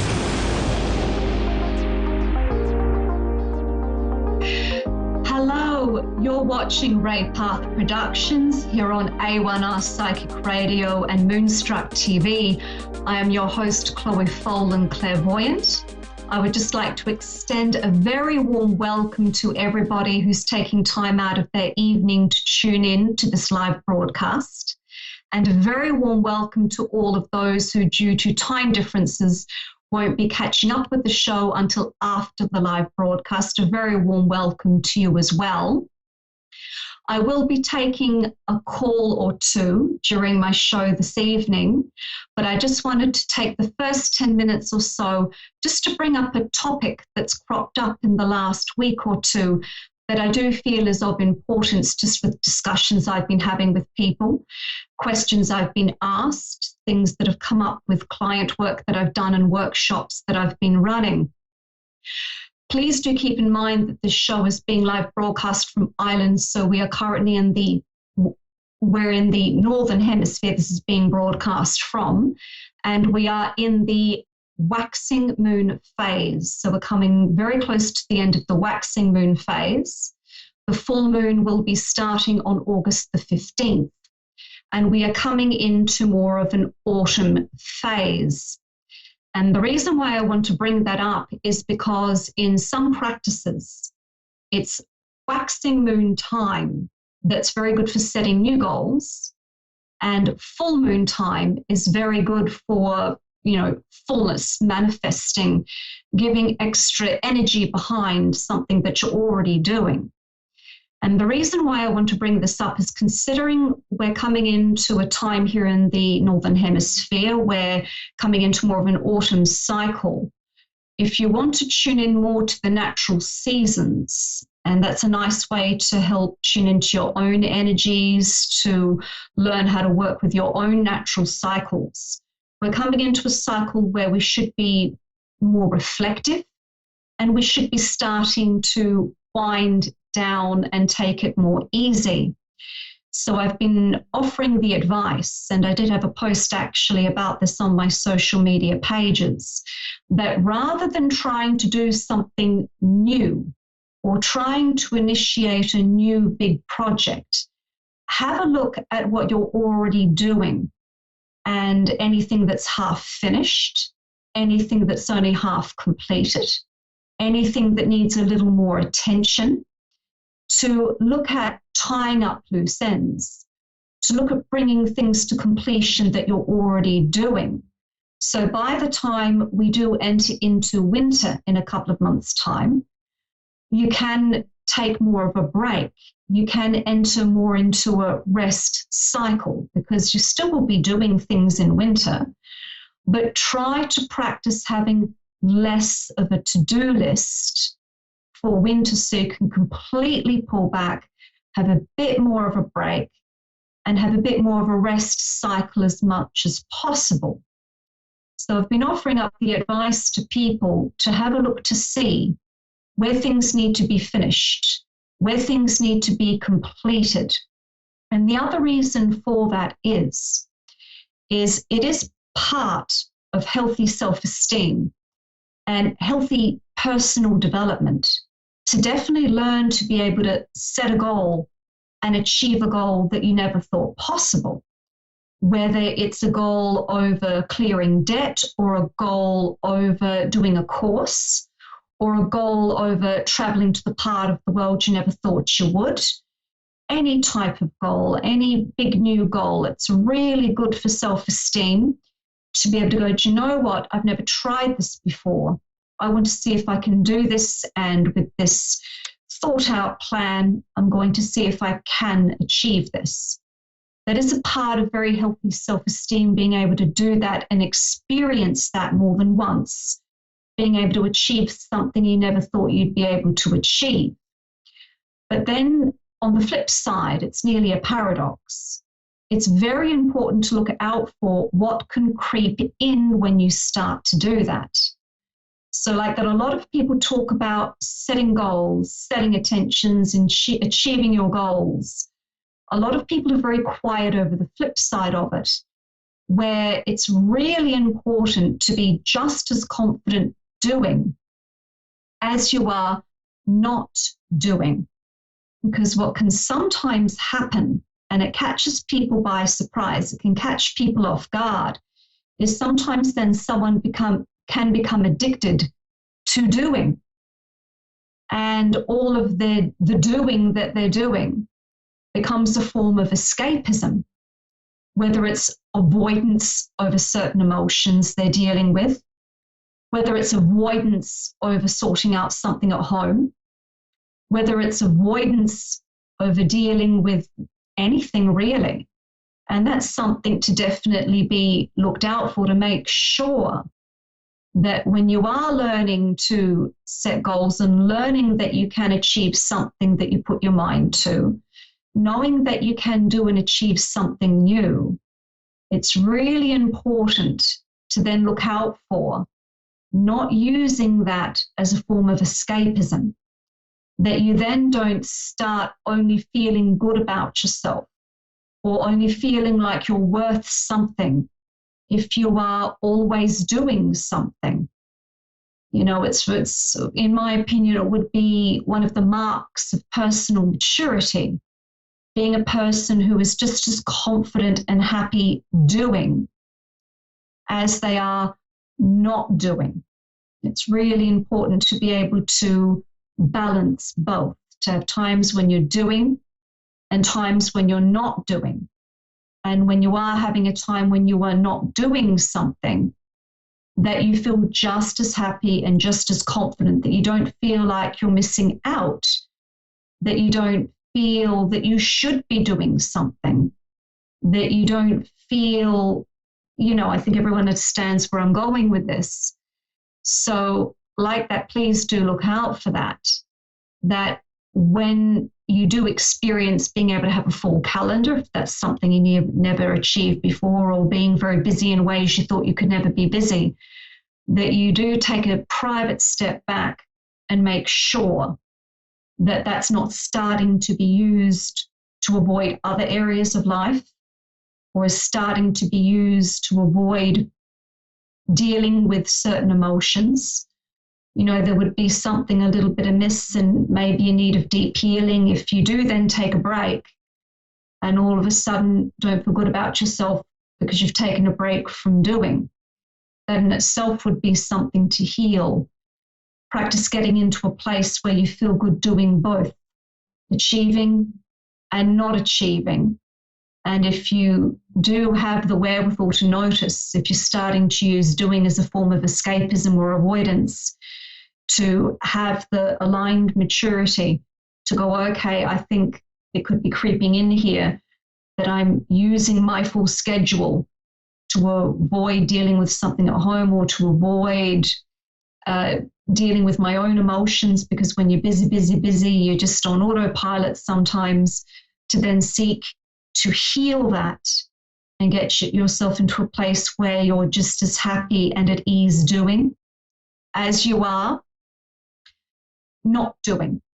It's very healing to be able to do that. So just to recap, to anyone, you know, who does like to take on board any little bit of advice that I do give during my shows, that between now and winter time, rather than big new goals, look to see where you need to tie up loose ends, where you need to bring anything to completion, so you can just let go and enjoy the winter months, just relaxing.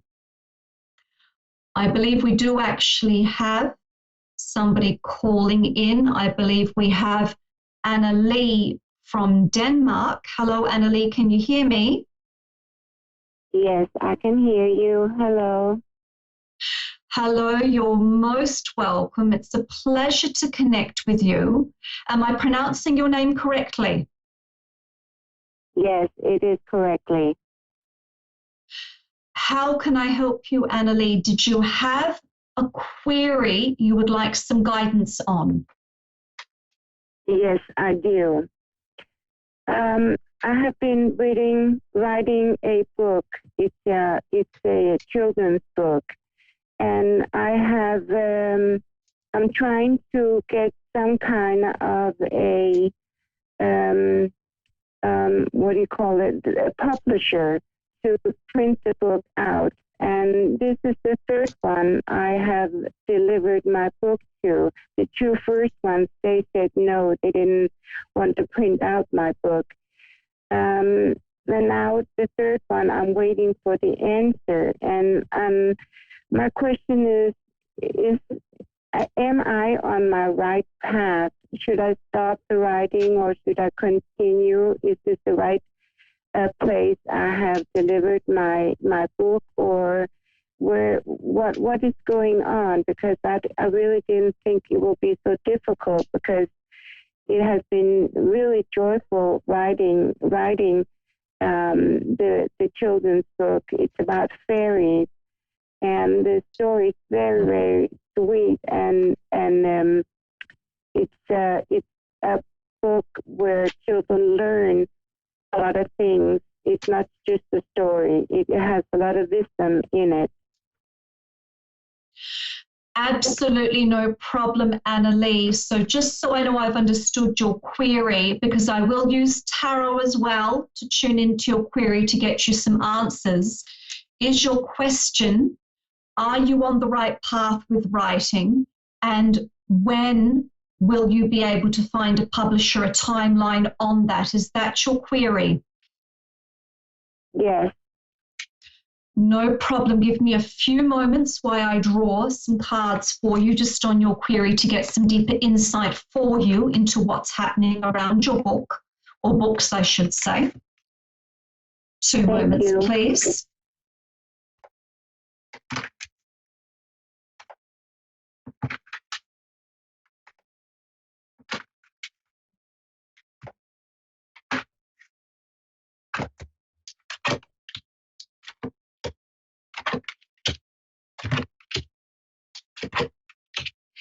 Now, number one, definitely do keep persevering with writing.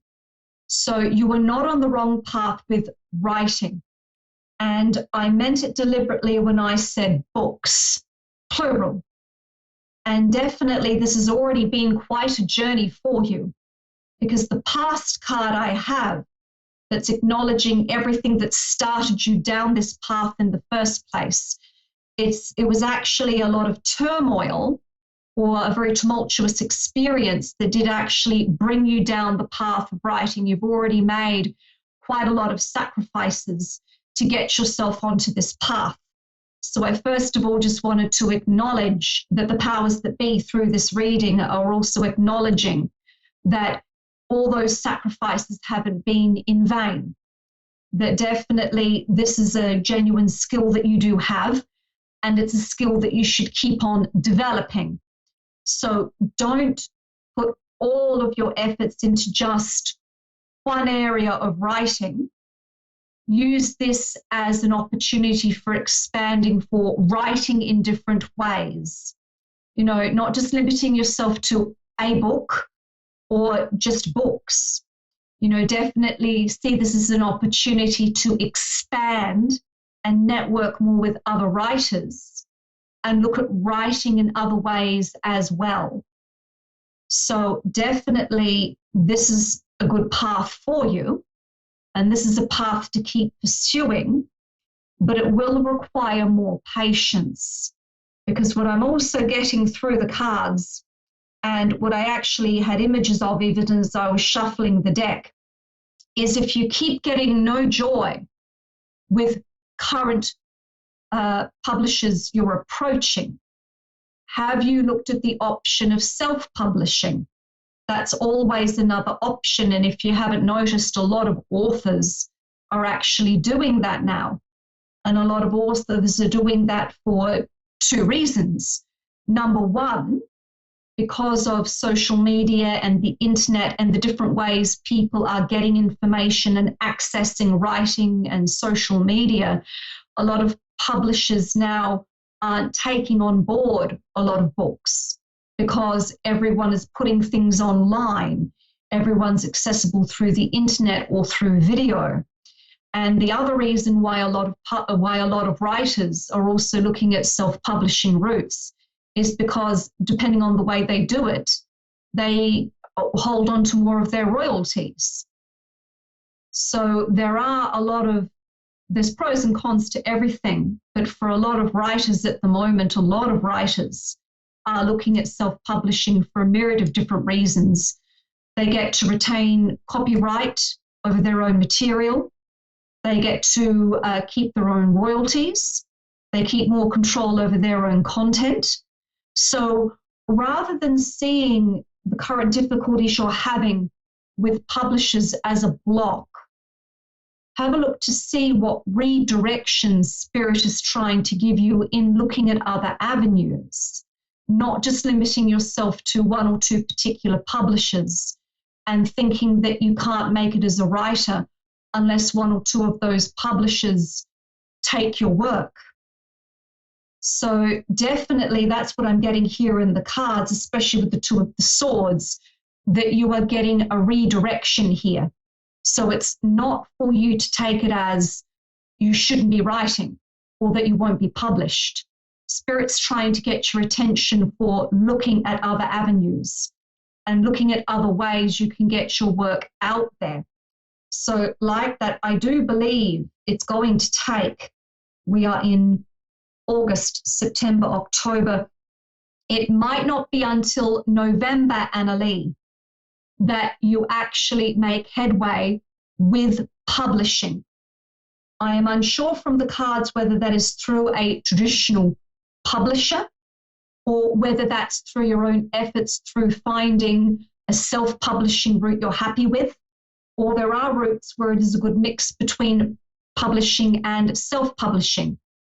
So definitely I would see this as an opportunity for you to do more research into self-publishing or looking at publishers that work with the authors more, where they don't just take over your book and then do it all for you, where you are an active participant more in the gallery of your book. Am I making sense? Yes. I haven't been thinking in those directions, so that definitely opens new doors and opportunities for me. I will definitely do some more research and find out what opportunities I have. So yes, I do understand what you're saying. There will be opportunities in November, but it will be through you looking at other avenues. Don't just put all of your hopes into one or two publishers. I guarantee you when you start looking into this, your eyes will be opened over how much opportunity and the wide scope there is for how you can publish. This is Spirit redirecting you to look at other avenues and not box yourself into pinning all your hopes over just one avenue. So I guarantee you in November, with more research on your part, there will be movement forward with you publishing in some way. But let me leave you with this, Annalee, before I bring the reading to a close. What a lot of authors do not know is that when a traditional publisher accepts your book, the IBSN on the back, they own. So a lot of authors do not realize until they go down the route of traditional publishing that that book and the book's contents, the publisher acknowledges you as the author, but they become the owner of the content, Annalee. And a lot of people don't realize that. So like that. I haven't thought of that at all. There are ways, and this is where I want you to do research with self-publishing, where you can purchase your own IBSN numbers. and not only retain all legal rights to the work and content, but retain your own profits. So like that, please do more research and look at both sides of the coin over traditional publishing and then self-publishing, and there are ways to publish that fall in between. But please do your research, and there will be good news for you in terms of publishing in November. Oh, that sounds so good. Thank you so much. That gives me You're hope. very welcome. And that makes my heart happy. Having hope and new opportunities. This is about seeking new opportunities. And Annalie, if you wanted to contact me again in the future for any reason, for any reading advice, please contact me through my website. It's just my name. So it's www.chloefolan.com. The easiest way to get me is through my website. Thank you so much. You're very welcome, Annalie. Take care. You're very welcome. Have a good evening. Who's listening? Thank you. You're most welcome.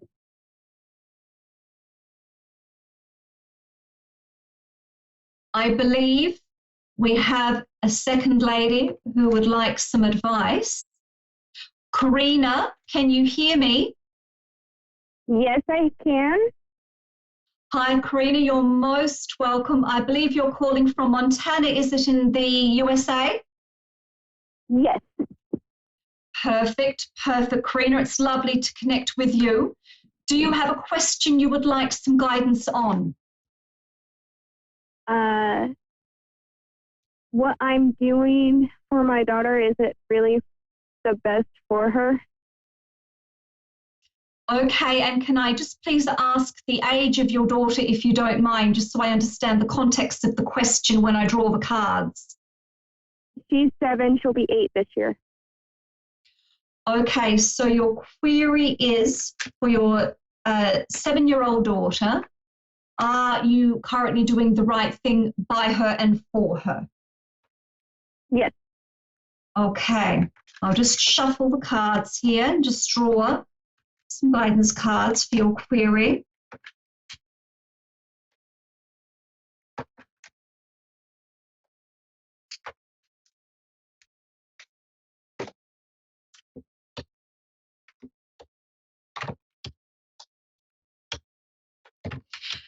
Now, this is very interesting. Karina, I'm not seeing that you're doing anything wrong per se by your daughter. I would like to come to talking about what I'm seeing around your perceptions over what's going on. I have a card here for the present that's showing that there are some blocked perceptions going on. Sometimes when you're very stressed and when you've been going through something that's been going on for a while, that I'm seeing that this isn't a recent occurrence you're asking me about, that one's perceptions can become very blocked and you can feel more trapped in a situation than you actually are. I also have a card here acknowledging that maybe due to some financial worries and some financial concerns, that is adding to stress as well. And I'm looking at the cards here over a way forward, where it's not that I'm seeing that you're doing anything particularly wrong. This is more about you finding, feeling that there is a more emotional peace in your life, and also feeling like you don't always have to be on the lookout for things. So in other words, the situation I seem to be seeing is a situation where you're feeling very stressed, where there are some physical limitations going on, and that is causing some issues in terms of feeling like you have more choice financially over certain things, that you really do want to do what you're doing with your daughter, but those issues are blocking things, and you seem to be feeling like you've got to be on the lookout for another person. So like that, are you feeling like there's somebody who's going to really deeply criticize you or block you from wanting to do something with your daughter? Is that partly what's going on here? Yeah. Okay. Like that, I don't think you need to be as concerned or as worried. I would be more saying to you to find some peace and just enjoy, time with your daughter and just enjoy the time you have with her. In other words, if you were with your daughter on a desert island, what would you be doing? Would you be at the playground? Would you be playing, board games? Would you be bringing her to an after-school event where she'd be broadening her talents? So in other words, sometimes a good way to shut out all of the noise is to pretend that you're on a desert island with nobody and ask yourself what you would be doing. So in other words, you'd obviously be on the desert island, metaphorically speaking, with your daughter. And if you had no one criticizing you, what would you be doing with your daughter on that desert island? You'd be playing games with her. You'd be sitting down just enjoying basic time with her. You might think about you might be bringing her to an after-school activity that blossoms her talents. So like that, I would like you to focus more on where you need to heal, shutting out all of the other noise so you can enjoy time with your daughter. From what I can see, this is more about you as a mum getting some healing more than it is about your daughter needing healing. From what I can see, your daughter's okay. It's more mum who's feeling very stressed out and a little bit paranoid over what's going on around her and possible avenues of criticism from one or two people in particular.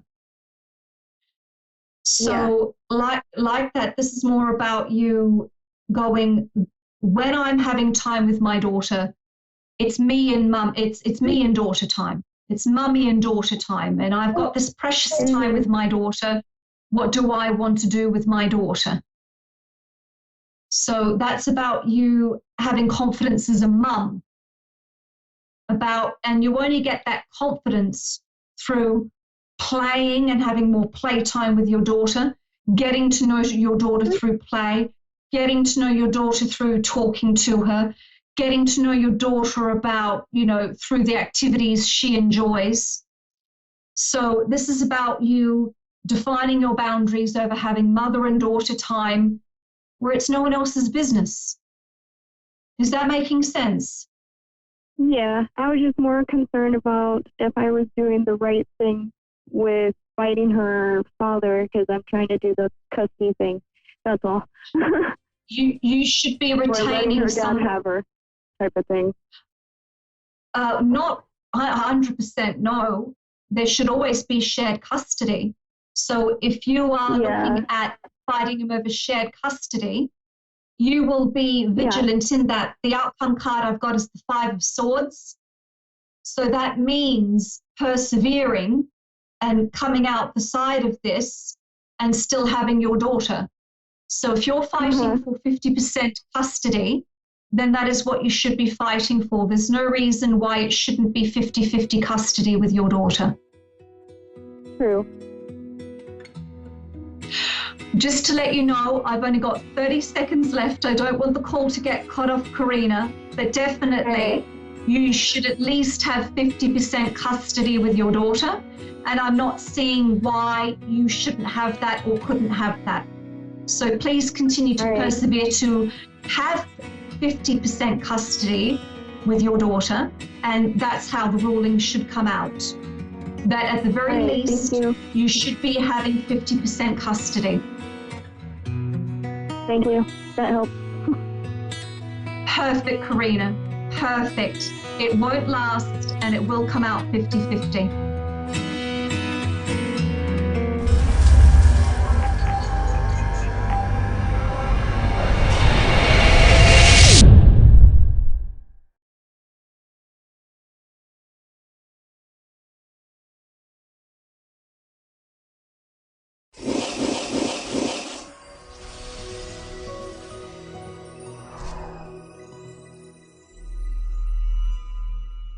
Hello everyone, this is me, Fiona, Persian medium, and you guys know me as a subconscious mind surgeon and also know me as Fiona.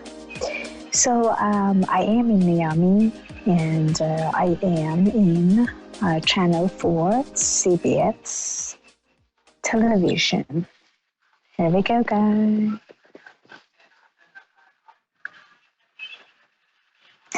So, but as far as I know that David wanted me to do the show, my producer, and he's always serious about it. He always wanted me to take a call, and I was not on the radio show and did not have a live show with you guys for a long time because I travel a lot to New York, Miami, other countries for speaking, for interview, for TV shows, for other stuff. So after the Forbes magazine and Wall Street Journal, when they published my article, so everything just got crazy in a good way. So that's why I got a lot of interviews back to back, and that's why it was very hard for me to catch my schedule. I know my producer is going to kill me now because I do a lot of stuff with my camera. I'm sorry, but I have it in my hand right now. That's why I can control it. Hope you guys doing great. So I'm here. That's why I'm not screaming or I can be loud because I'm sitting here and waiting. Anytime they're going to take me in for that show. But if it's going to be that case, then you guys going to follow with me inside for the moment. So let's talk about energies, and let's talk about like how we can change our energies and how we can make everything be possible. As many of us know, we think that if one time in our life nothing really works out the way that we want, that possibly nothing will happen the way that we wish and desire for. Which answer to that question, or answer to that thought and feelings is completely wrong. You can change your life. You can change your destiny. You can change everything in your life in a second. Wherever you are the only person that could really change your life. You're powerful, and you are nothing than just your thought. So if you feel miserable, it's because you do have a bad thought. And if you really feel strong, then because you know what you want, but you are not sure about what you want. Because basically you are living in your past. Because you do not understand about your future. Because you have all over the place the situation. Let me just move myself. Maybe better for my producer because he's telling me that I'm not really doing good. Okay. So what I'm trying to say is that, I'm sorry, but what I'm trying to say is that you guys can't really make everything work out by just trusting yourself, believing yourself, and letting everything moving forward. Sorry guys, I can't control the voice here, or sounds, and a lot of other stuff that coming. But I do have one person that's calling right now, so let's just talk about one caller that's calling right now. I'm sorry. Hello, Travis. How are you doing? Travis, can you hear me? Hello. Hi, how are you? Hi, Travis. I'm doing very well. Thank you so much. Sorry, honey, if I talk kind of not that loud and kind of a little bit quiet because I am right now in CBS Channel 4, so waiting for my interview. That's why I can't scream.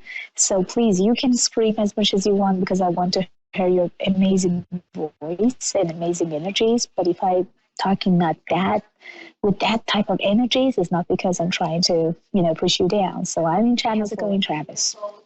It's going pretty well. I can't complain. Awesome. So, Travis, give me your date of birth first, my dear, and then tell me about your question. What can I do for you? Go ahead, please. Wait a minute. I'm sorry. Could you repeat that again? I couldn't hear you. I'm sorry. Give me your date of birth. Yeah, I know. Give me your date of birth first, and then tell me what can I do for you. Oh, sure. It's December 26, 1978. Okay. And what is in your desires and what do you have in your mind? What your feeling is? I mean, because I really want to know what I can do and how can I help you to achieve better or to feel better. So tell me about your question. Let me just feel and sense about your question and connect with you. Go ahead, sweetheart. I'm concerned about my career path. That's pretty much what I'm concerned about. There is a couple of things that I can figure it out about your career. The first things that I really feel and sense it, which is coming actually very strongly to me, is that you are really concerned about something that you shouldn't be, and you're recalling all those worriness. I wanted you to let go of anxieties and stress and concern about if you are doing enough or actually if things is going to go the way as you wish and desire for. Because no matter what you are doing right now, almost around actually the month of July, we're talking about the July 25th, we're talking about the July 26th, July 5th, and July 11th. 4 days actually come as a primary in here. That's showing me that you are going to have some very extreme and very strong connection with someone that you're really going to feel connected and strong when it comes to money, finance, and your career. So whatever you don't have right now or any voidness that you do have right now is all temporary. So don't concern yourself because it's all temporary. Don't put yourself in the anxiety mood because it's not really worth it. Oh God, it's the connection. It's kind of bad. I'm trying to. Oh my goodness. Oh gosh. I was trying to hear you out. It's the connection. It's really bad, but I'm here. I know the connection is very bad because I am right now in a building of CBS 4 channels. So that's why. I mean, it's kind of it's very hard. I know that. And I think the best things for you to get your answer, sign up on Avid Advice. My producer is going to guide you on this. Email me, and then I will answer your question. My internet is very low. I can barely hear you too. I can barely also connect with you guys. I feel like my voice is freezing and also my face is freezing. But I want you to just leave your name and call and communicate with me a little bit later on, and I would definitely come back to you with it. But so far, don't worry and don't concern, because after the July 25th, everything when it comes to your work and your career will get better. Okay. Can I ask you something? I just have a question I wanted to ask you, if it's okay. Sure. Sure. Well, I have, this is crazy, because I've been through a hardship. It was really crazy. But for some reason, all of a sudden, it's like certain companies that I wanted to work for in the past, now all of a sudden they're coming to me. They're coming to me left and right. I just received in my email, the first one of them was it's called the Florida Power and Light Company. I received an email from them. The second one, I received an email from, oh my God, I'm having a brain freeze, American Express, and I sold a young lady today. And then there was another company called Life Extensions. But the funniest thing is that I do have a job that is starting on the 8th of July. It's with this other company I'll be starting with. But my thing is, what I want to do is I want to be able to make sure I'm going in the right direction, because let me tell you something. There has been times I've been looking for work, and I've been going to the wrong places. Places my spirit knows I don't belong. I don't fit in. It's a place where there's no connection for me, and I've been tuning into the wrong areas. And it's just that I'm trying to figure out how would I be able to identify to know exactly what is for me, and that I know I have that connection, that strong connection of saying, you know what, Travis, in your spirit, man, you know that this is for you. You can feel it in your spirit. You'll automatically know, because I've been in places where I've met people with bad spirits, and it's not the physical appearance of them, but it's internally with them. They're spirit mans where there's no connection. It's as if my spirit and their spirit is battling like there's a war going on. And I always end up saying, you know what, Travis, why don't you just leave? Just leave. It isn't just go away. Just go away. And that's what I found myself doing in the past. And I'm tired of doing that. My advice to you is something that name or kind of like connected with the light, something with the light, white light. That's going to be the company that you're going to really feel good about. They are going to approach, or they may already approach, and you are going to say yes to it. So I'm not concerning about that. So basically, no matter what you are doing right now, this company will come around. So everything is going to be okay. Okay.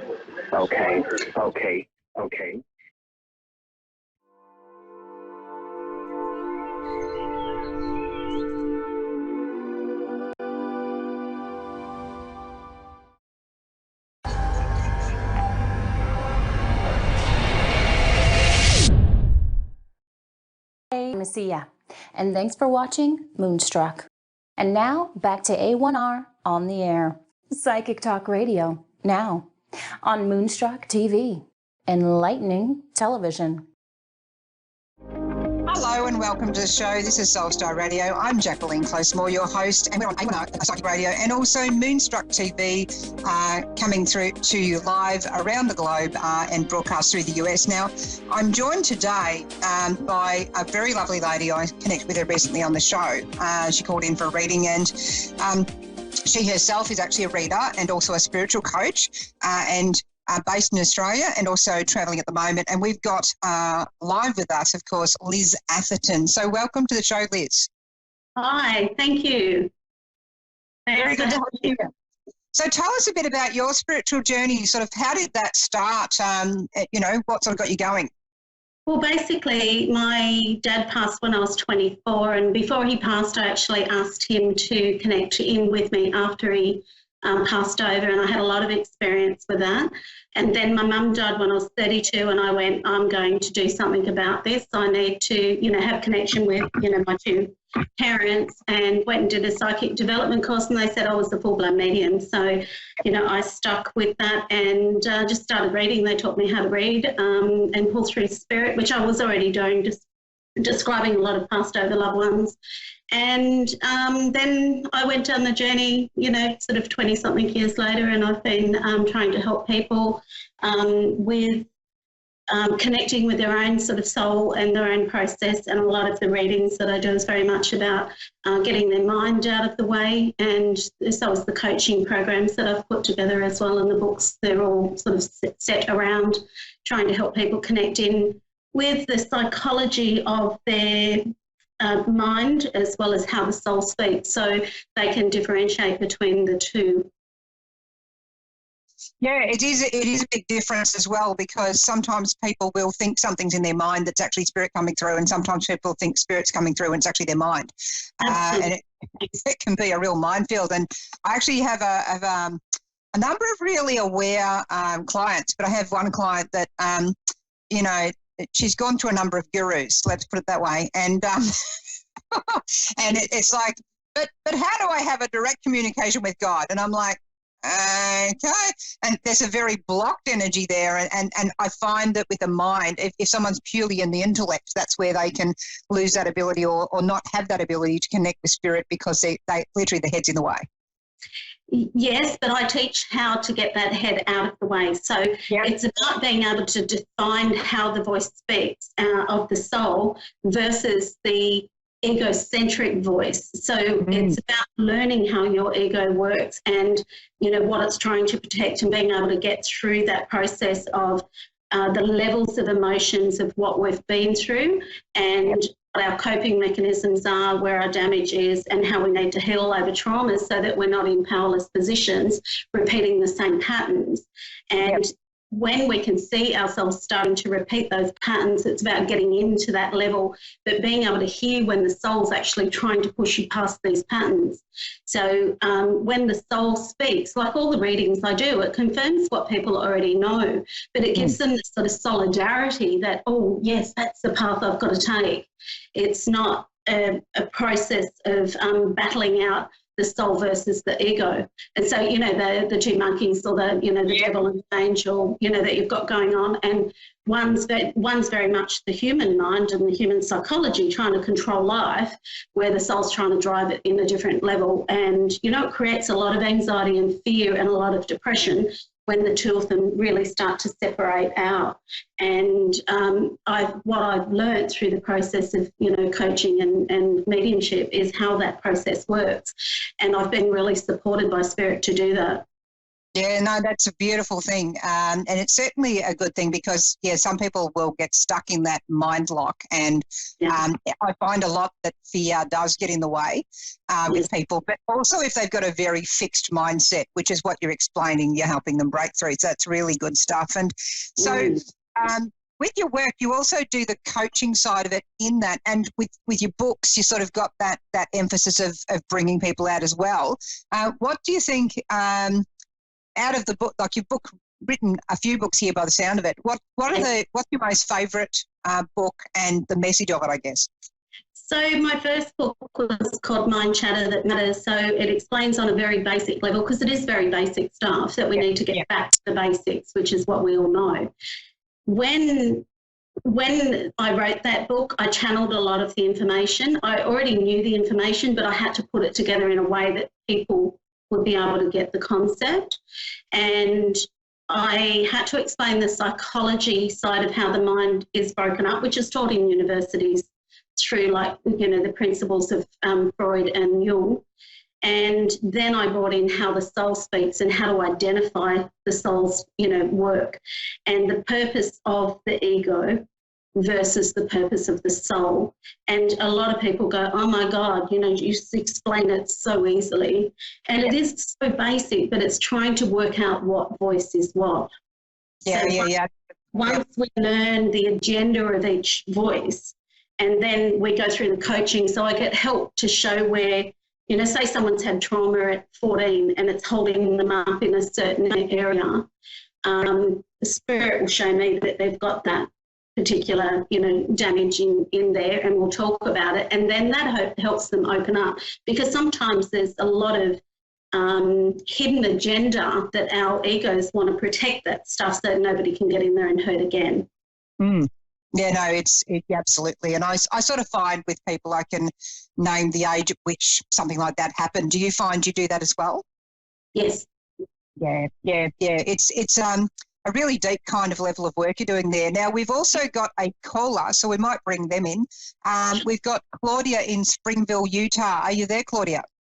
I am. Thank you. Hello and welcome to the show. It's beautiful to have you here. It just feels like a journey of selfhood going on as well there. But I might get you to chat also with our special guest, Liz Atherton, who can do a reading and a bit of spiritual coaching for you. So go ahead there, Liz. Hi, Claudia. How are you? Hi. Oh, I'm good. I'm a little nervous, but I'm good. Okay. I'm sort of looking at your energy. You're very loving and very giving. Like, I feel that you it can express and articulate very well. You have been around people that don't always hear and get your communication. Does that make sense to you? Yes, yes. Okay, I feel that you're a very good soul, like you're very much putting yourself out for a lot of people and wanting to, and that might sound very general, but I feel that you come from a really strong heart sense with this, and I feel that you do go that extra mile for people, and you're coming across as a very sort of loving, guiding, sort of like very supportive to a lot of people. Now, I'm just going to have a look if I've got someone in spirit for you. Hang on for one sec. I do have a lady and I've got a man. Have you lost a parent at all, doll? Like, I feel that this lady's very much a motherly, she's got a motherly instinct to her. Yes. And I feel that when I say motherly, I feel very... or would have walked over broken glass for her family, very connected. Oh, okay. I'm having a hard time hearing you, but did you say there was a woman that's like a motherly? Yes, but very, very much a family lady, very would go the extra mile for everybody. Yes. And I feel that she was sort of quite sick on the chest before she's passed as well. Does that make sense? Like struggling to breathe and pain in the chest. Yes.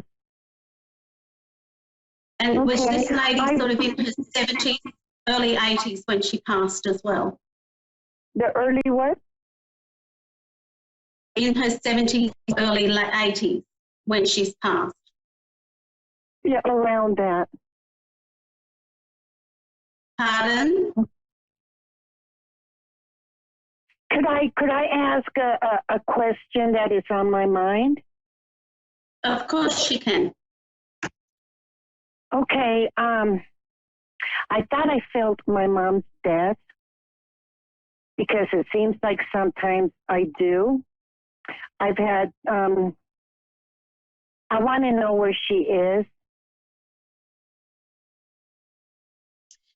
So I feel that this lady's very present in your life and very much, she would have been very good at, not always good at communicating her love, but would be always very present around you. Does that make sense? Like she would be there for you through thick and thin. And like I had a mum like that. She was just constantly there. You know that you're her. And I feel this lady's in spirit still like this around you. And I'm just being shown like an old style weatherboard home that's got a lot of white on the outside.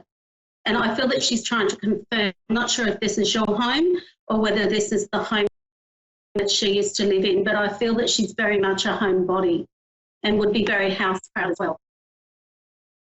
And this lady's sort of trying to come through to sort of just acknowledge that she's around you. And she's also sort of showing me, do you understand what I mean? Well, but that she's trying to show me that there's times where, you know, you feel like you, I wouldn't say it's loneliness, but you feel sometimes alone.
ever served the US forces, to be prepared to dial into the show and be open for a reading. Maybe they've got a need for it, maybe they're just curious, but it's something that I would like to dedicate back to the US for the opportunity that it's given for me to be able to broadcast this show. So love with love, that's how I'd like to look at it. So please, please, please pass that around, send the message, pass it around on social media, and let's get that thing going. Meanwhile, back to tonight. Now, I've had an interesting week, actually, and you know what?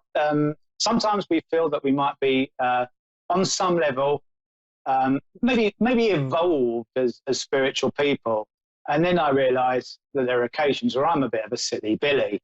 At least that's the words I'm allowed to say on the radio, and you put your foot in it, basically. What can you do? Drop the ball, call it what you will.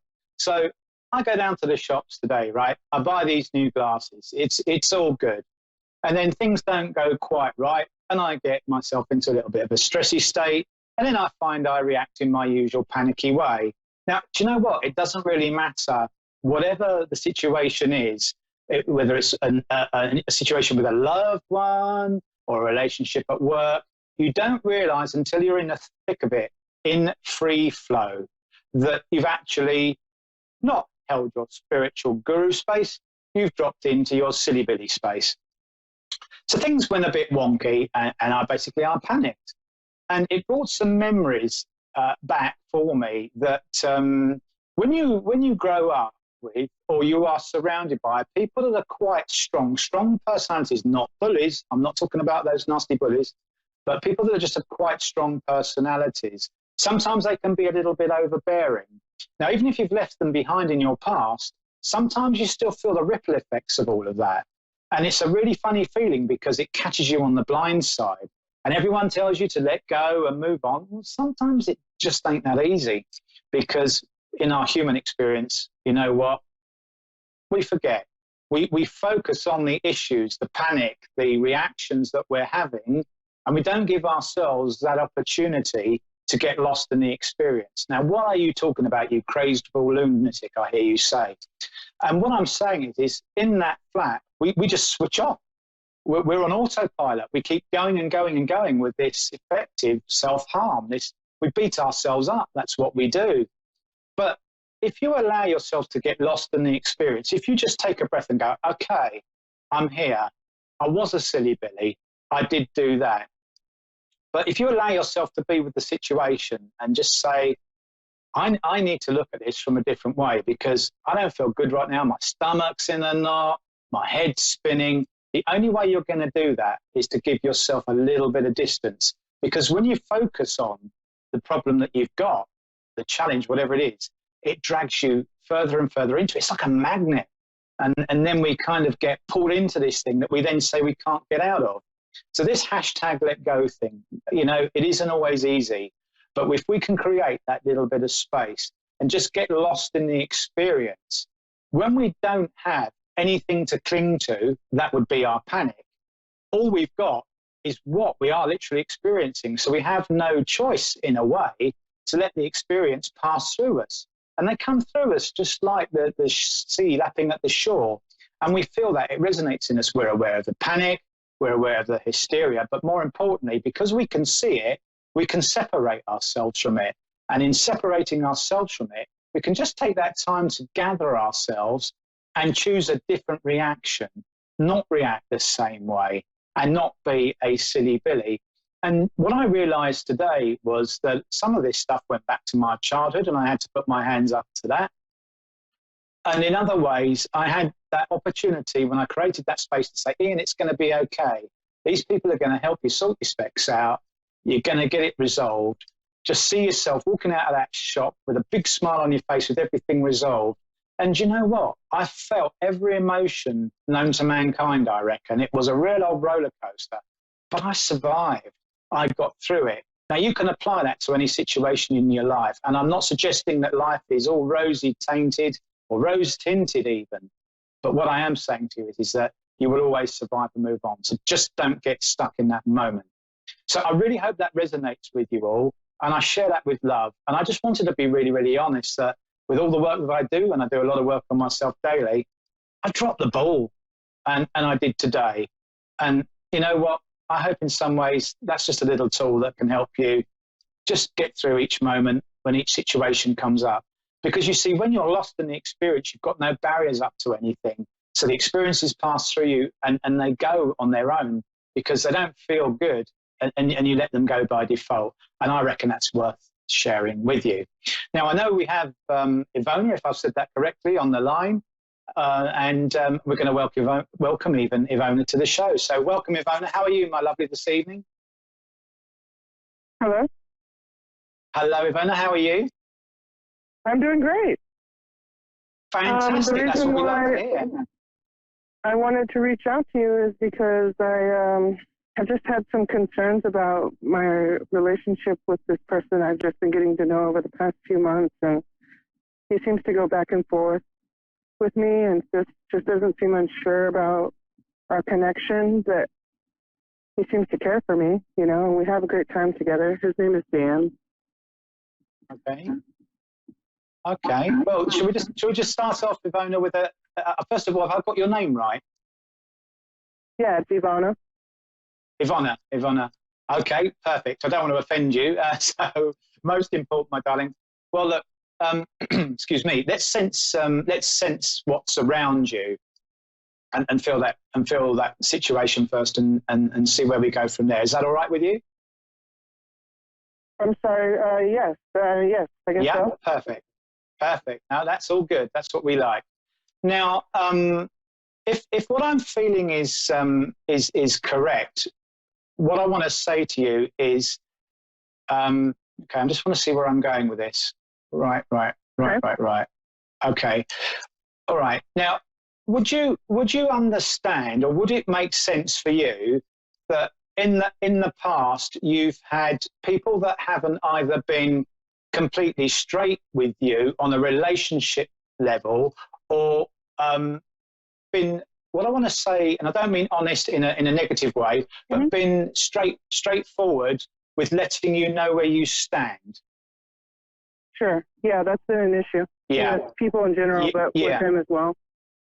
Yes. Okay. And would you understand that in the last 3 years in your life with relationships, this has become almost more of an awareness for you than it was before? Yeah, of course. Sure. Okay. That's why I was hoping for something different. Yeah. No. Okay. Because that's just what I can feel and sense around you. Now, I'm also getting. Okay. Perfect. That's good, because we want to help you. You see. Now, would you understand? What I want to say is a mother figure in spirit for you. So I need to either go mum or grandmother with this. It feels more grandmothery for me, and I want to acknowledge a shorter lady that would be a little fuller in figure for you, that comes forward. Pass on. I beg your pardon? I'm sorry, I'm not sure who you're referencing to. Okay, do you understand a figure, like a mother figure for you, that would have passed and be in spirit, that feels to me like she's mum's mum and would be a shorter lady, and she's got a nice shape to her, some curves? No, I don't know who you're talking about. Oh, you don't understand her? I don't know who you're referencing to, and it's not necessarily what I was wanting to talk about. So I don't know who you're talking to or who that person is. No. Oh, okay. All right. Well, look, we'll leave that there. It's just I just need to let you know that I've got that connection for you, who's just trying to come through and give you a link in there. But okay. All right. Well, what did they want to say? I don't understand. That's all right. Have you had a mediumistic? That's all right. Have you had a reading with a medium before? Well, I wasn't trying to have a medium reading. Okay, then we won't do that. That's all right. Okay, so we'll sense what's around you then. Okay. Right. I wanted more specifically to know about this one particular person. Yeah. Okay, that's fine. Okay. Now, do you understand at the moment with him that he's back and forth and he's a little bit unsettled in himself? Well, I don't know, because he tells me what it is that he wants and how he feels. But sometimes I wonder if he's just not being authentic with me or himself. Okay. Do you understand him going back and forth with that, though? So although he's communicating it to you, it's not that he's actually kind of carrying it forward or giving it the momentum that you would like, so it becomes one thing or the other. I see. Does that resonate for you? Sure. Yeah. Mm-hmm. Yeah. Okay. Because I just get this funny feeling that life is very much up and down for him, and there's a lot more going on in the background, and that's not to worry you. That's just the ups and downs of life. And he's not quite in a position to be able to come forward for you and give you everything you want. And it actually feels as much in time communicating, because this relationship feels to me like it's picked up speed in the last couple of months, but it's almost not quite got the momentum that you would like. Would you understand that? Yeah, sure. I just wonder, essentially, if all is lost, or if I should move on, or if well, what I feel with it. Okay, the feeling that I get is a bit like square pegs in round holes, and I feel at the moment that he needs a little bit of room to manoeuvre. So you almost, not to give him space, but need to kind of either roll with him or be in quite a compassionate sort of situation with him. That's what I'm feeling, and being able to sort of let him know that you're there and you are there to sort of work with him and support him. Now, what I want to say to you is that's all very well and good, but you must be aware of the boundaries that you draw for yourself in terms of things going on, because you must make it very, very clear about what you see or need from him, so that he understands what the deal is, basically. Because I just feel that he's in need of that support from you, and that's where you'll build the bond with him, because he feels a little bit out of sorts, almost a little bit off balance. I don't want to say vulnerable, because it doesn't feel like that, but it just feels like he's almost juggling a lot and got a lot on his plate, and actually he's not communicating that terribly well. And I can just see that the conversations are more snatched moments than they are longer conversations. And that's where I feel for you, you're having difficulty sort of building the connection, because you can't get that time, and he's a little distracted, for want of a choice of words. And that's what I feel about that. Does that sort of resonate for you? Yeah, it does. So you think that he wants me to do something about this, or just to be present? Yeah, no, what I feel, Ivana, is that he very much is a guy that almost needs to be settled and comfortable in his space. He takes time to settle. He needs that support there. And sometimes it's difficult, because we feel that we give more than we receive. Not that you give to get, but obviously this is a relationship, so it needs to. It needs to relate. It makes it and difficult for me to even be present sometimes, because it feels still like I'm giving. I don't want to perpetuate the feeling of imbalance, even though I know he doesn't want to either. So yeah, no, I understand that, but I've just got this sense of him in a bit of a sort of like a higgledy-piggledy time, and just needing that support right now. And I do feel that will settle down. I just feel he's got a tricky couple of months around him. And sure. it's very I know much what's going on with him that causes all that too. So I'm not completely in the dark or disconnected. No. But I struggle with the idea of what is the right thing to do aside from being compassionate. Like, I don't want to feel like I'm losing an opportunity or not being true to myself even. And so I kind of wonder what to expect, and that's the silly part of me that wanted to talk to you about that today, is like, what can I expect from the situation, given that I'm willing to be there and hold space for a person while they go through all this stuff. Okay. Well, at the end of the day, you make an investment in a relationship, which we're all old enough and wise enough to understand. But what I want to say to you is that it's really, really important, though, that you have some communication and some time back for yourself. So it's really important that you communicate to him that, you know, that's fine and I'm here, but at the same time, you know, it needs to kind of come back from you as well. So we relate to one another. And, you know, you pass that very clear message that you get that as well. And if you are still unsure, if you go through over these next couple of months as you understand what that is, then what I would say to you is you just need to sit quietly after each conversation and listen to your heart. Just try and tune into your heart and see what your heart's communicating to you. Understand where that feels, those feelings are, whether that resonates in your body, okay? And then ask yourself those questions about, am I happy to sit with this? And that's what I would say, not your head. Listen to your heart and go with your heart. So I really, really, really hope that helps you. And I wish you the very, very best of luck. Thank you. Thank you. Okay, so good luck. And thank you for calling in, Ivona. And we now have Michelle in Queensland, Australia. Good evening, Michelle. How are you, my darling? Hello, good, thank you. How are you? I'm very well, actually. I'm going to scratch my nose. I've got a very itchy nose. Excuse me. Oh, dear me. You can hear me all right? I can hear you beautifully. How is it that I may be able to help you this evening? Well, my question is about whether you can see anything in my past change-wise, particularly about moving to a different city or even country, and career. Any changes coming up? Okay. All right. Let me just look in. Let's just look into you. It won't hurt. Just a little joke there. Okay. All right. Okay. Okay.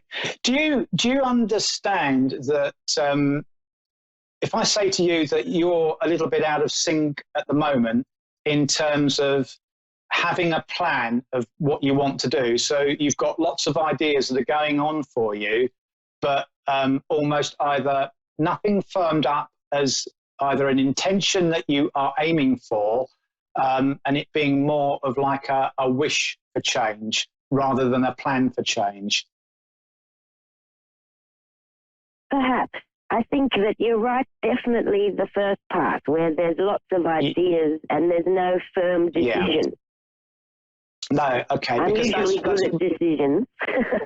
Yeah, but I want to say to you as well that I feel that the way that you operate or function with your work is, how can I put this? It is almost that whatever you set your mind to, you can achieve, and you're quite in demand for what you do. So if you put your CV out there for a job or you applied for something, pretty much you always get on the list for a conversation or an interview. Would that be right? Pretty much, yes. Yeah. Because I think really I work for myself. Yeah, but I just feel that you can make anything you want to happen.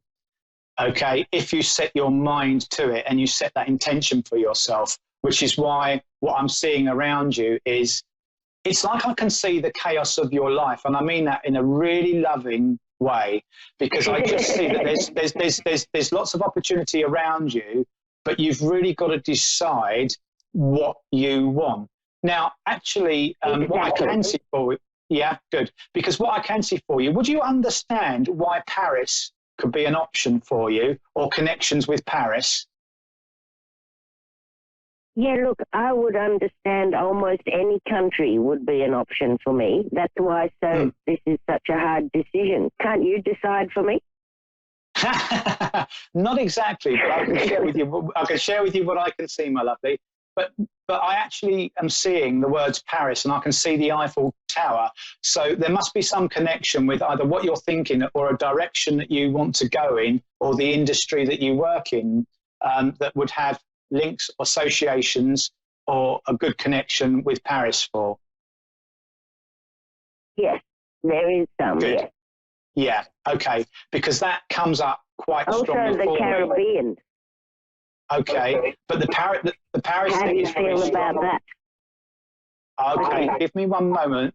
Now, what I'll say to you is with the Paris thing, I do feel that there are opportunities or discussions to be had with that, but they are not until later in the year. And I feel they're more around the September time, because I feel quite autumny, or fall as some people call it, with that, when those discussions start to come forward.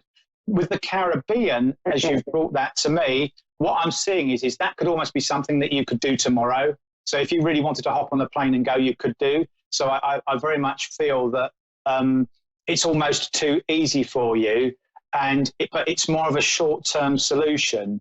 And the questions that you've got in your mind is, do I want that upheaval for the short term, where I might like something more in the medium term that gives me some stability? Because I don't really want to keep hopping here and there, because I'm seeing that you've moved around quite a lot sometimes. You might have done 2 or 3 months here, 2 or 3 months there. And it's about you getting your roots down somewhere and not having to move about as much. Would that make sense for you? Sort of, yes. Okay. All right. I think I've lived in the same place for a very long time, but I've traveled a lot with my career.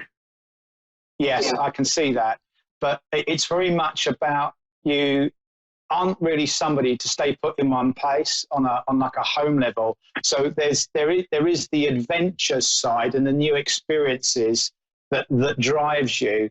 And I don't feel that the Caribbean would be a new or as new experience as Paris would be for you, because it feels very much that there is either more opportunity, or it's a little bit more, I don't want to say professional, but it almost feels a little bit more polished with the French connection there. And I very much feel that you are about to take what you do to the next level, because you need to either better yourself in some way, or really, really let yourself loose on the world and show the world what you can do. And I feel that you need a slightly more elevated forum to do that, rather than perhaps, and there's nothing wrong with the Caribbean, but that being almost too easy for you, but not yielding you the opportunity for you to project yourself as your heart desires. So I want to say to you very much that it's important that you focus on where you feel your vision of what you see for yourself, and what you literally feel is next for you, to use that as the compass to guide you to where you need to be. And my feeling actually with the Caribbean is that feels like I've been there, done that. It doesn't feel that environment would bring anything new for you. And I feel that you need to take next steps for you to evolve you. But I do feel that there will be a Paris connection, or conversations in connection with Paris coming up. So do watch out for those. And, I really, really hope that resonates with you. Is there anything else around that you would like to ask? Okay, thank you. Yeah, that's all very interesting. I think okay. And I just want to say to you, does the letter F have significance for a name around work for you as well? The letter F, did you say? Yeah, F for Freddie, or F for Faith. I just feel that there's a connection with an F, and this feels significant for me, and I need to give you that. There's a Fred. There's Fred in Paris. There you go. Yeah. There you go. Amazing. So, you know what? I haven't thought of Paris. I've thought of Melbourne. I've thought of Caribbean. I've even thought of America. But Paris I didn't think of. And I did really recently, in the last few days, get an email from someone I know in my industry in Paris called Fred. There we go. So I feel that you've got a little journey or a little exploration there to do. So you go, and we use a word. You're gonna smash it. I know that you excel at whatever you do. In the UK, we say you're going to smash it, and I know that. But I do feel that you almost need to come a little bit out of your comfort zone and just go for it. So with all the love and best wishes I have for you, go do your thing. Thank you very much. You too. You're welcome. You take care now. Lots of love. Bye. Thanks. Bye. Bye-bye.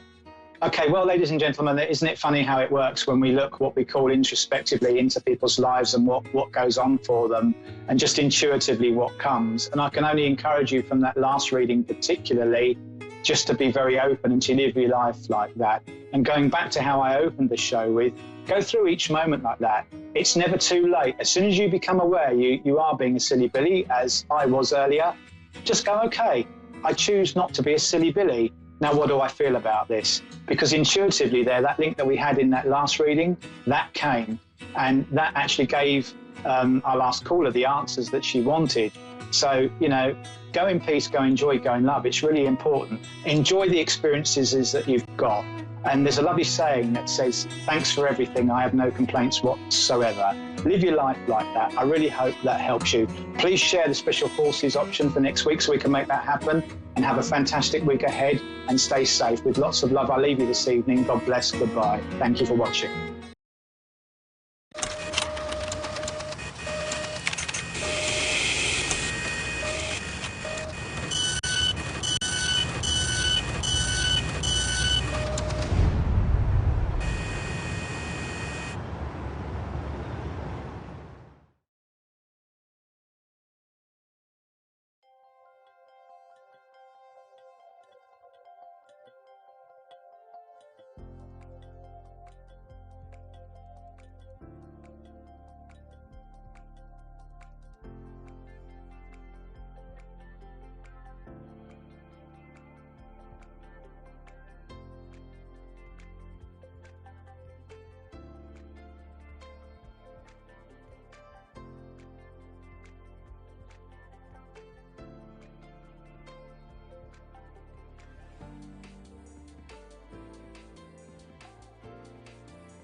I'm so excited to have you guys all here. My name is Christina Watts. I'm known as the Divine Medium. If you guys don't know me and you're new, what we do on this show is we talk about spiritual stuff, and I'm a type of teacher in heaven, and I came to Earth in 2009 to kind of give the knowledge that I know from heaven. And I got a lot of followers on Facebook right now that are watching live. So if you are on Facebook, you can join Christina K, C-A-Y, Watts, live on Facebook, and throw me some of your questions there. And we'll, after this show off iHeartRadio and iHeart1 and Moonstruck TV, we are going to go and continue live on Facebook for a little bit and finish off these questions. Now, our first question of the night is from Johanna Carrion. She asks, when we daze out, quote unquote, like we are eating, and just stop and stare that someone has to say, hello, Earth to Johanna, why does this happen?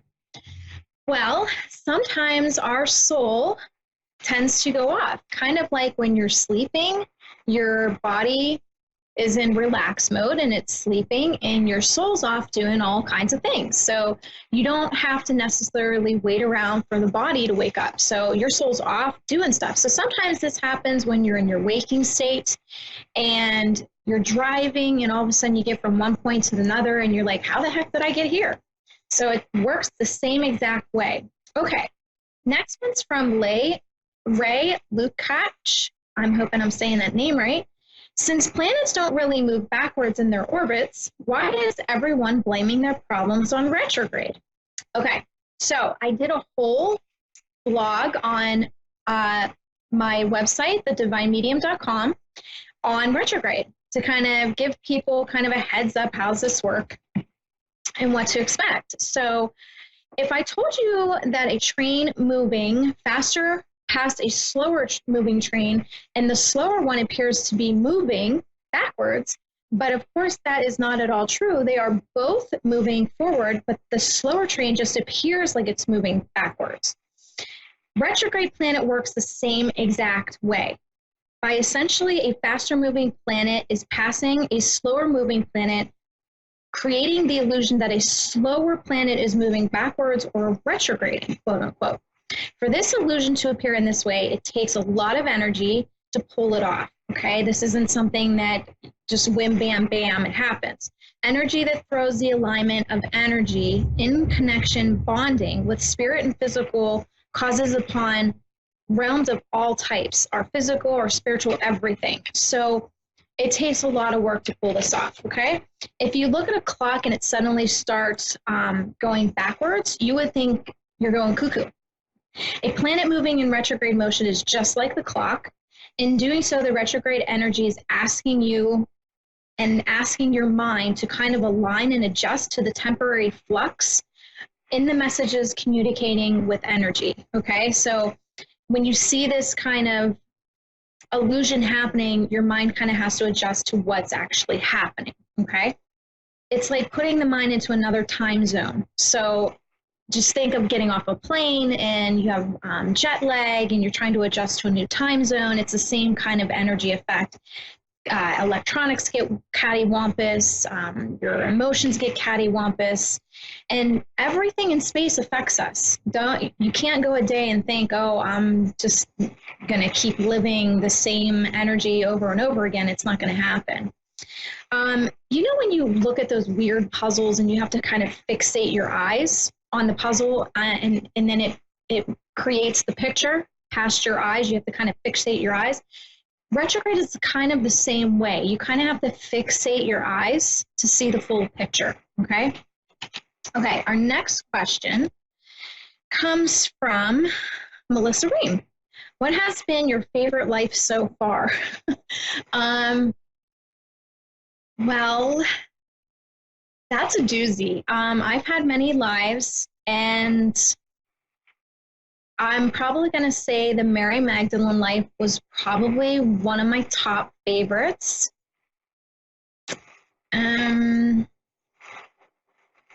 Being president one time was kind of cool. I didn't like how my ending went, but it was actually kind of cool.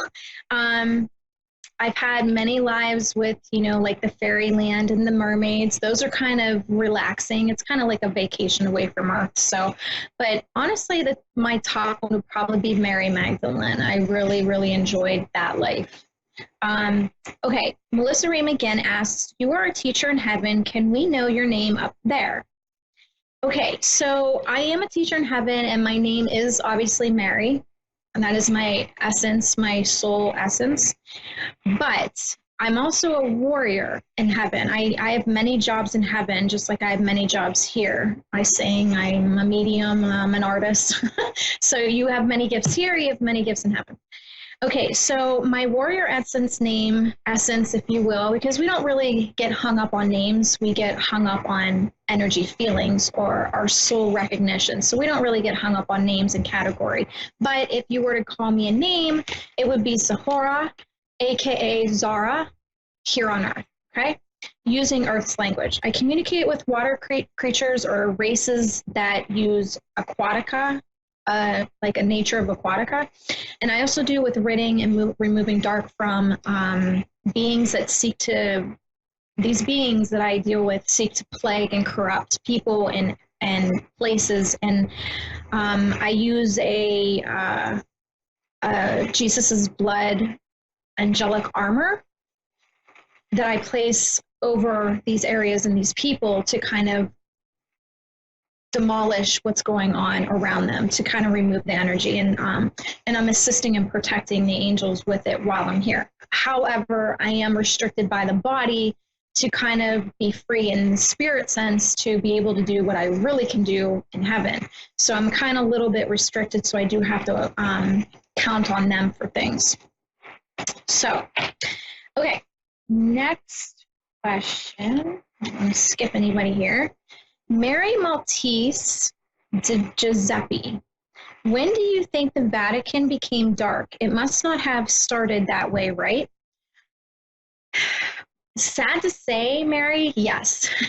Its main goal was to kind of corrupt and control. I know that there was really good, amazing people that, you know, wanted to start this whole thing to enlighten and kind of be like peace workers, but then you have the other aspect of people that want to control it. When the second you start taking out books of the Bible, you no longer have something pure and with good intent, okay?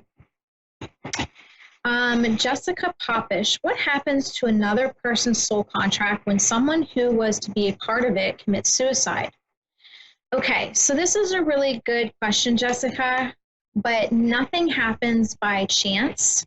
All these paths that are taken are documented, are planned out, are agreed upon, and consented.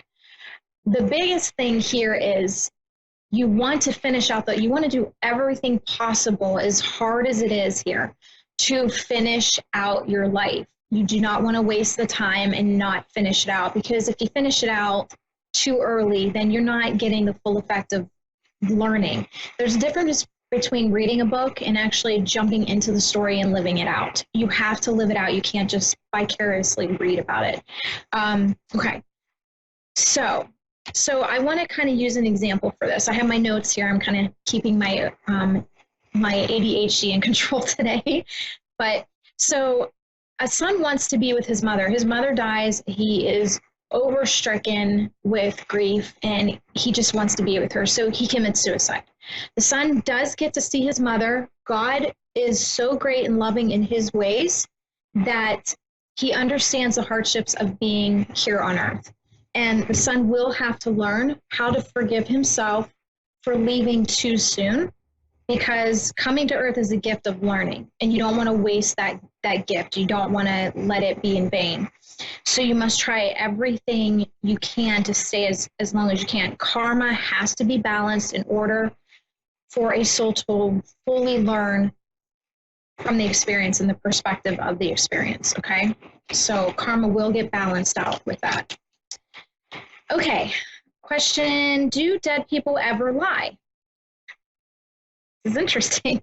No, they do not. They have no reason to. They're in heaven, they're all knowing. So communication is all telepathic. So if it's all telepathic, everybody kind of knows what everybody's thinking. So there's no sense in lying, and there's no sense in lying to me because I communicate telepathically. And I not only communicate telepathically, I feel everything that the soul's going through as well. So you can't kind of hide that from me. So there's no gain in them lying to me, to any other spirits in heaven. Everybody kind of just knows what's going on. So who picked our guides out? Our guides. This comes from Melissa Ream. Melissa gives a lot of questions, and I love them.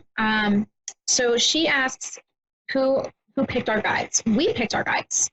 Our soul came up with the soul contract that we wanted to learn from. It's, again, like a big buffet of learning, and We decide what we want to learn from, who we want to learn from. The people in our lives typically do tend to come and repeat lives with us. It's our soul family that come in. So let's say, for example, your dad was your brother at one time. In this life, he decided to be your dad. So everybody has their role to play. But yes, you pick your guides, and you usually pick your guides based off of how you trust them, or what maybe you want to learn from them, or maybe what they want to learn from you. Because I think a lot of people think that guides aren't learning while they're doing this with you, and they truly are. They're learning themselves. My guide Maria is constantly learning things from me, especially because I'm stubborn.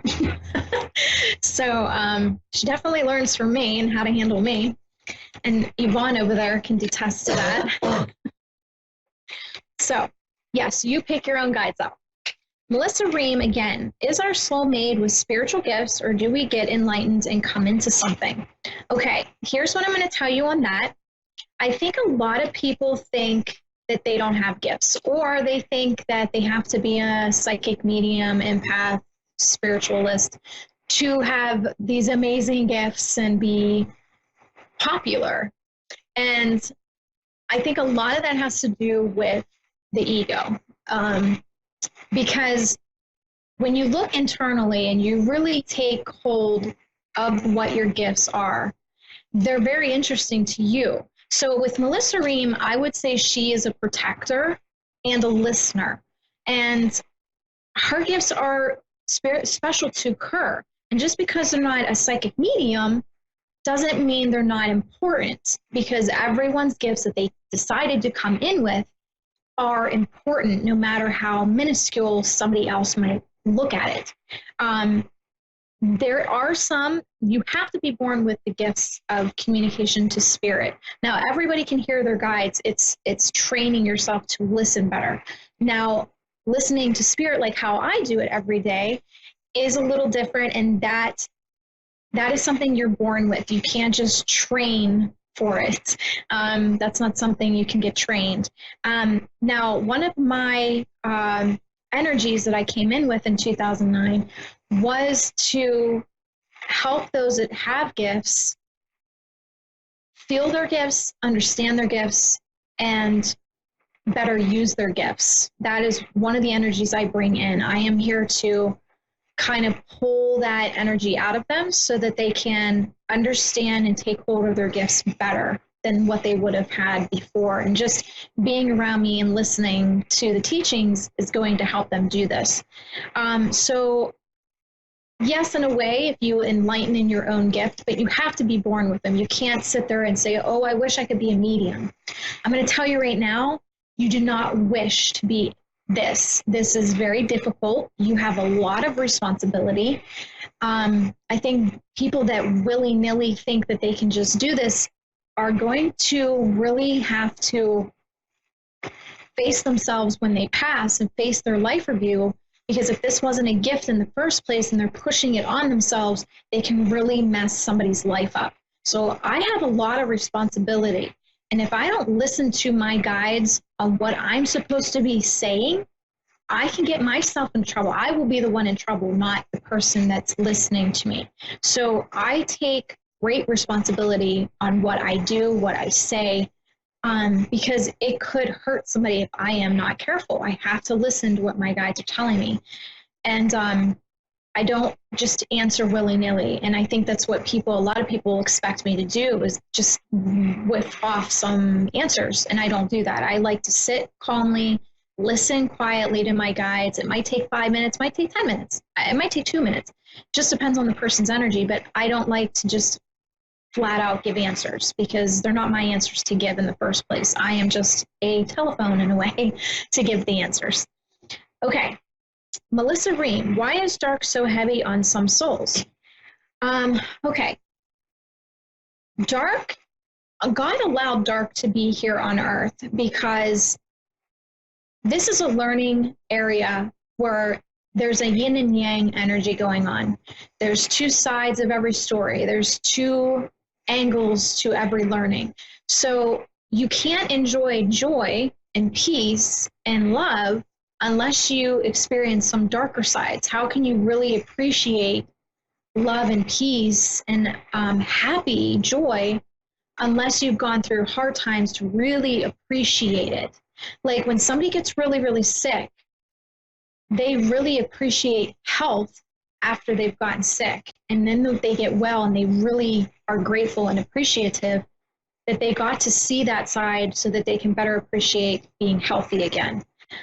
Without dark, we cannot appreciate the joys that Earth has to offer us. Okay, so it's very, very important.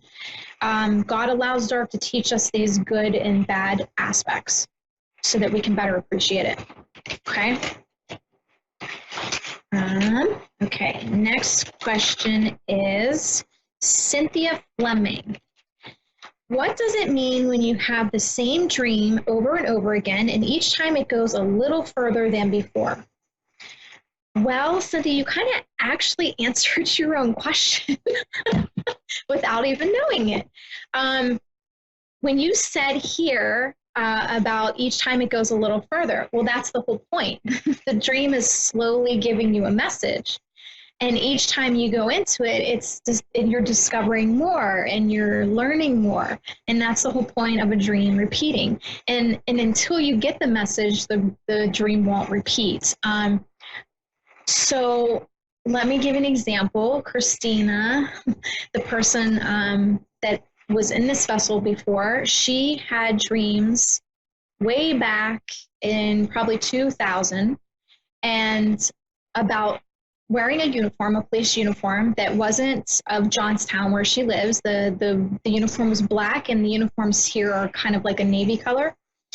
And she kept having dreams that she sees a rape happen. She chases after the guy and she calls in everything. So it's not like her not to call in, and she didn't call in. And long story short, she gets shot through her chest and she doesn't get discovered for 2 weeks. Her body lays there for 2 weeks because it's in like near an abandoned warehouse.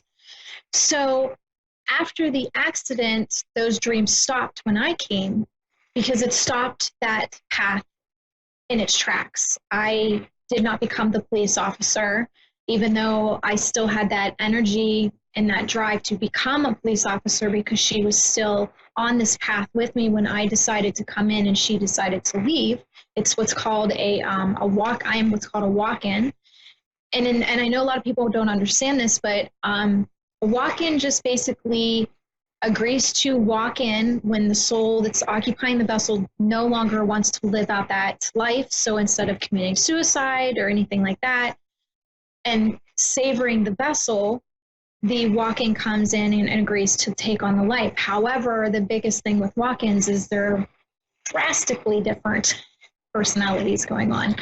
And I mean, there might be some similarities in maybe gestures or facial expressions or maybe the way they talk, but the likes and dislikes and the drive, like she was very depressed and I have a drive to do things and get out and go places, and she's a homebody. So I do struggle with that on occasion where she's fighting me and doesn't want to go anywhere and I'm stuck in the house and I really kind of want to go out and do something.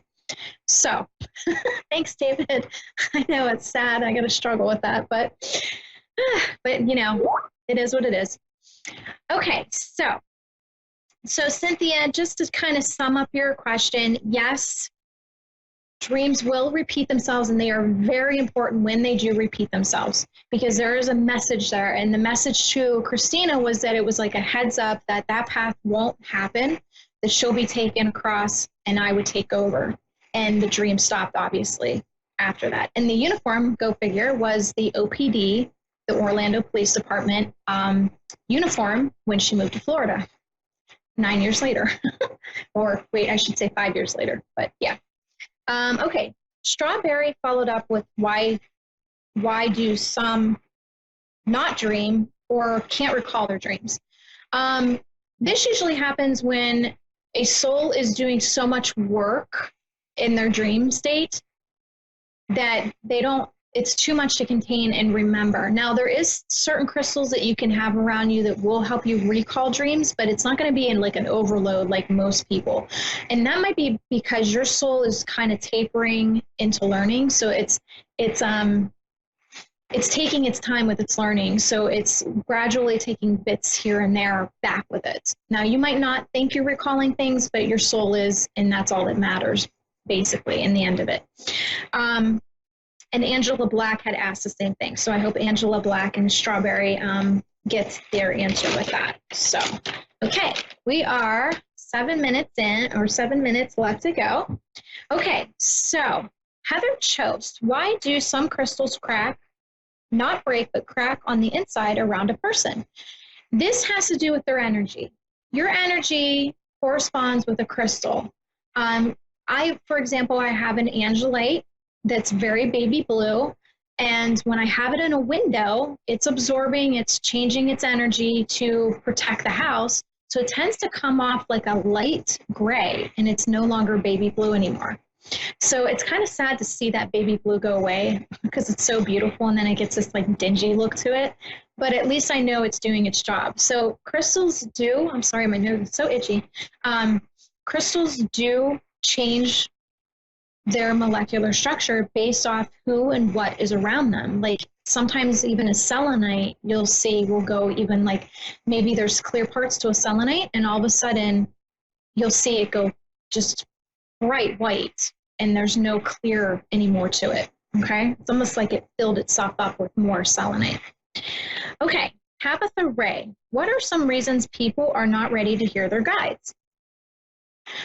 A lot of the times it is because they are not ready to change things in their life that their spirit guides want to show them. So they're kind of stubborn, or they're comfortable and they don't want to.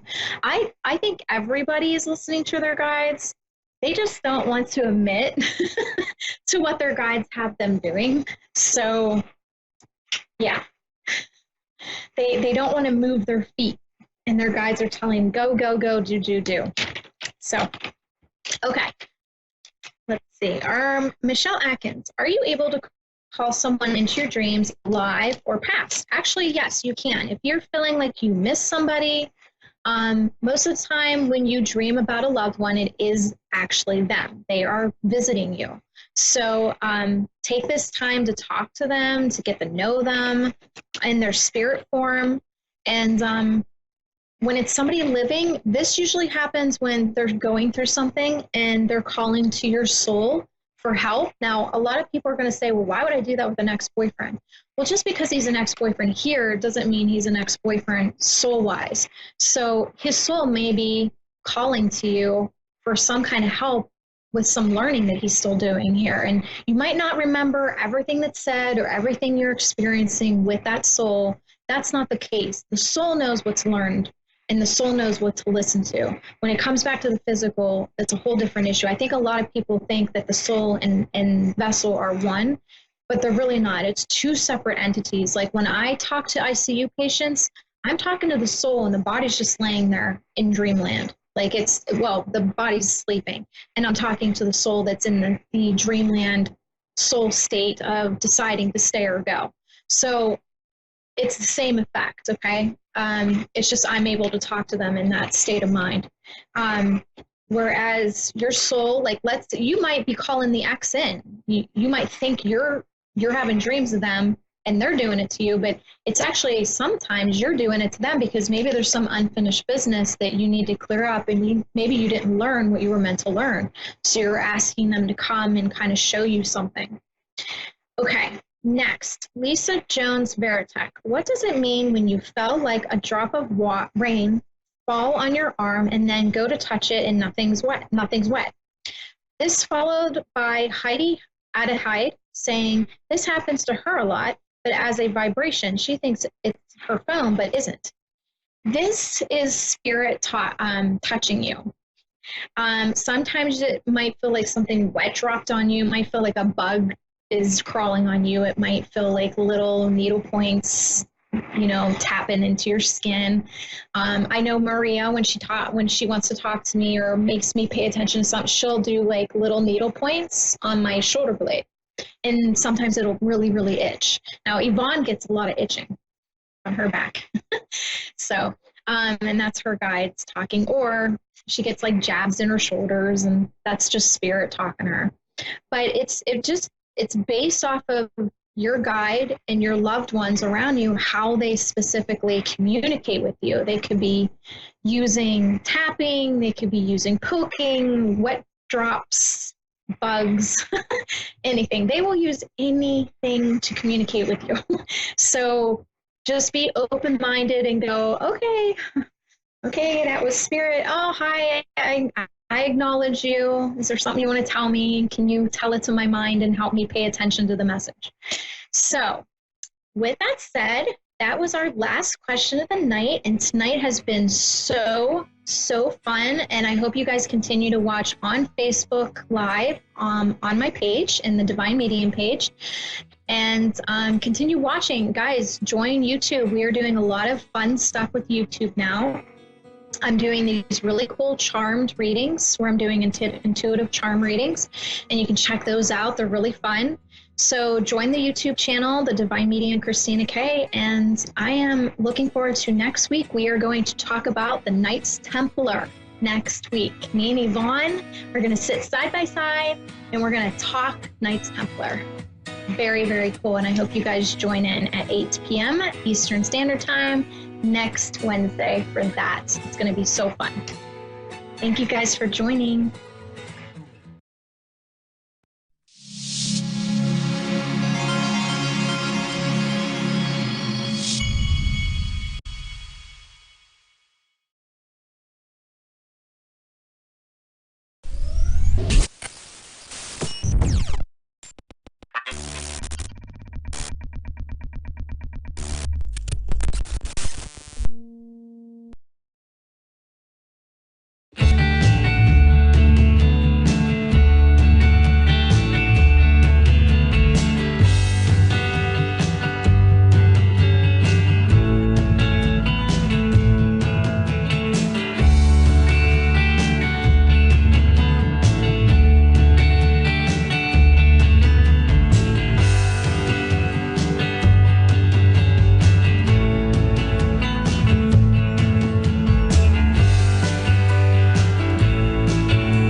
Hello, everyone. I'm Colleen van der Zijden, and this is Creating an Inspired Life. Thank you so much for watching and listening tonight.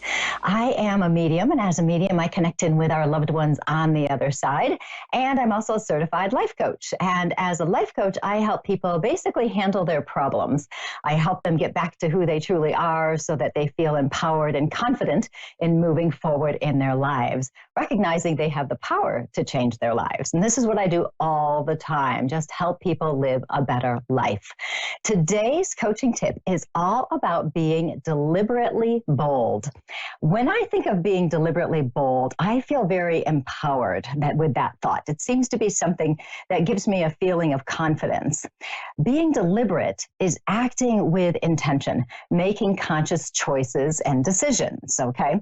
Being bold implies a bit of fearlessness, some courage and some bravery. That doesn't mean that we're not scared, but being bold means we act anyway and we take action, no matter what, if we have fear or not. When we are deliberately bold, we consciously choose to take the action. It's a willingness to take a risk, to face a fear that could be holding us back. It's not being reckless or stupid. We're not just acting for the sake of acting. We involve an intention with it and a conscious decision. The other day, I was talking with a friend and explaining my thoughts on being deliberately bold. And at that moment, interestingly, we drove by a ropes course. A ropes course is made up of activities like zip lining, climbing on ropes, walking on boards that are suspended in the air, all sorts of challenging activities, and they all happen 30 to 40 feet above the ground or even higher.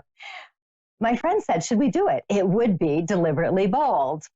His question was particularly interesting because we had already talked a little bit about my fear of heights. You know, I'd said I would not to jump out of an airplane, that kind of thing. So we'd already talked about these things, but his comment saying it would be deliberately bold and saying we should do it because it would be kind of made me go, maybe we should check it out. So we did turn around and we went back. And we were standing there looking at the different parts of the course and watching the people who were there and thinking about it. And he just every now and then say it would be deliberately bold. And I'm coming up with reasons as to why I can't do it. I absolutely can't do it. And then I thought, well, maybe I should try. I don't know. I was definitely nervous about it because it was something that's very out of character for me. But it would be deliberately bold. I'm not as physically strong as I once was when I went to the gym all of the time. And the fear of heights is significant. Add to the fear of actually doing the course was the fact that the last thing you had to do to get back to the ground was jump off of a platform. Jumping off of a platform when you have a fear of heights is a pretty big hurdle. There are protective devices. It's not like you're just jumping. You know, they have cables and everything. So it really is safe, but it's still scary, especially if that's the only way down. If we hadn't been talking about being deliberately bold, I would have said, no, I am definitely not doing this. But if I wanted to be deliberately bold, shouldn't I try something that I wouldn't normally do? This was definitely something I wouldn't normally do. And I felt that this challenge was important. It seemed like a way to dig deep, you know, get back into my power to see if it was even possible that I could do this. How many times have we not done something because we're too scared? It can be simple, like not speaking your truth because you don't want to offend somebody, so that might be too scary for you. Or it could be looking at a different viewpoint or a different perspective and having to change your mind, and you just don't want to step out of your comfort zone. Or it could even be profound. Maybe you have a job you don't really like and you want to find a new job, but you're scared about putting yourself out there because maybe nobody will hire you. Maybe you're not good enough.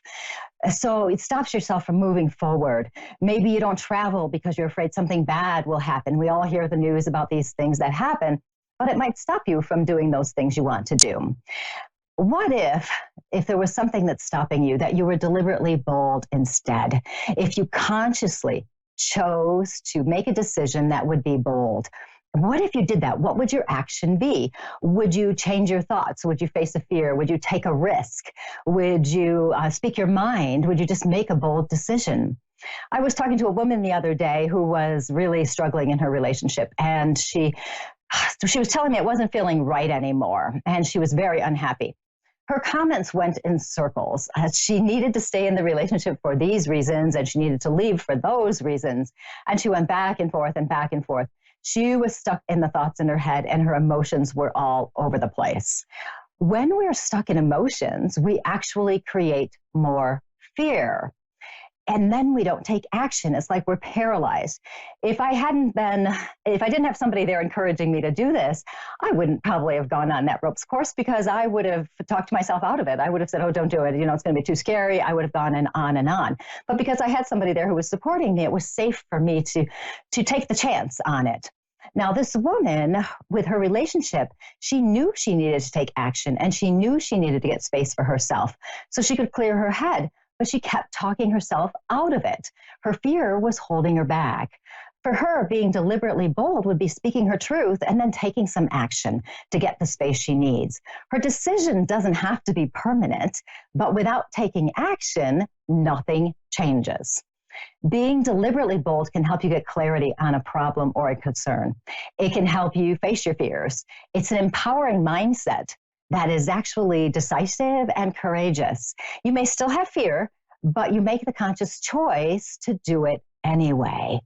I can tell you that with that ropes course, on the first activity, my heart was pounding. I was so nervous and so scared. I wanted to make sure I did everything right because I didn't want anything bad to happen, you know, like falling off of something or, you know, hanging there in the air or something. But with that first activity, I was so focused on what I was doing. I actually even wasn't bothered by the fact that I was 30 or whatever feet above the ground. When I got to the first zip line, however, the fear came back because I have always said that I will never, ever in this lifetime do a zip line. I am not about to jump off of a platform and fly through the air holding on to something to get to the other side.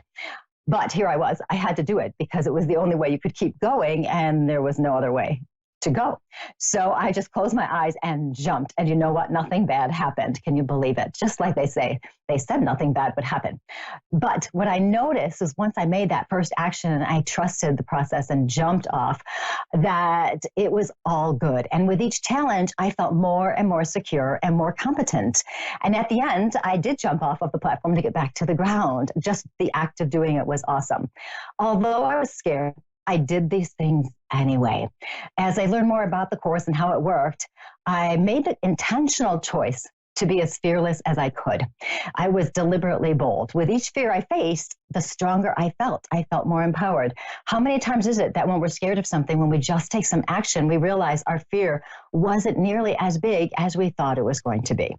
When we face these fears by being deliberately bold, we reclaim our power and we become stronger in who we are.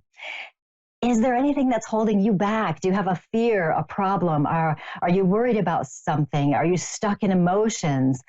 Is something going on and you're just not taking action because of a fear or whatever you think it is? Is there something you want to say or do, but you're not doing it? Ask yourself, what would be deliberately bold? Be out of your comfort zone if you have to be. Just step out of it for a bit.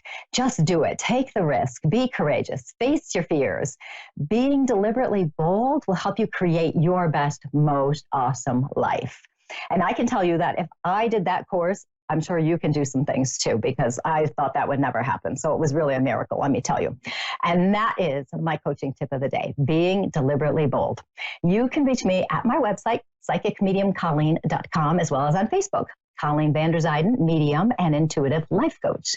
Now we are going to go on to our first caller. We have Zodi from West Palm Beach in Florida. Zodi, how are you tonight? I'm good. How are you? Good. And how can I help you? I was actually looking to try to connect with my brother. Okay. And was he on the younger side when he passes? Because I have a younger man here. I'm sorry? Was he on the younger side when he passed? Because I have a younger man here. Okay. And would you understand him being somebody who, this is interesting, a little bit, well, you know how we don't speak our mind? He speaks his mind. Does he say whatever he wants to say without really any regard to how it comes across? For the most part, yeah. Yeah. Okay. Because I get somebody who's like that, and he feels a little reckless to me, in that he doesn't really always plan things out all the way. He doesn't always think things through all the way. And I feel him just saying whatever he wants to. But I also want to point out, though, that he is not like this all the time, because he's actually a very sensitive person. Would you understand him being a sensitive person? Hello? Yes. Can you hear me? Would you understand him being a sensitive person? Okay. Okay, as long as you can hear me. So we'll see what happens. So I'll just keep talking about him for just a few minutes as we check in and see what's going on with the sound here. But for this person, I can feel him being sensitive. I can feel him being somebody who actually kind of protects himself a little bit. And it is interesting that I have somebody like that coming in tonight when I'm talking about being bold and speaking your mind. There is, of course, you do want to take, okay. Are you all back again for me, Zodi, here? Yes. Sorry, I don't know what happened. Oh, who knows? You know, technology. It's just the way it is. So I was saying that your brother feels very sensitive to me. It feels like he feels things very deeply. Would you understand that? Yes. Okay. And would you also understand that he hides himself behind a different kind of persona? So he acts a certain way. It's kind of like he's trying to cover up how sensitive he is. Do you understand that as well? Yes. Okay, I'm pretty sure I have him then. I like to make sure before I get going. I do want to tell you, he seems like a fun kid to me, and he seems like somebody who, when things are going well for him, he can be very charming and so much fun. I do feel a little bit, I want to call it, of a tortured soul, if you will, because I feel like he has a lot of questions about himself, how he fits into life, all of those things. And what's coming through very strongly is I feel like he wants to make an apology to people here. because he gives me the impression that part of his passing, if not all of it, is caused by his own actions. Does he do something that helps him cross over to the other side? Yeah, he did. Okay. And you notice how gentle I was with that, because I didn't want to just come right out and say that, because he's telling me he wants to apologize for that. He's not a person who would intentionally hurt people. And I know sometimes he says things that do hurt people, but it's not on purpose. It's just that he's struggling. He has some struggles there. And he wants to apologize to everybody, basically, to tell them he's really sorry. He says he would never have intended to cause pain to someone else, okay? It's not a decision he would make consciously. It just happens. I also get the impression he's trying to protect himself, you know, that this is the only option for him, okay? So, and I do feel that recklessness around him as he's talking about this. He doesn't want to talk about the bad things. He wants to talk about the good things. Would you understand who has the dog in the family? My mom.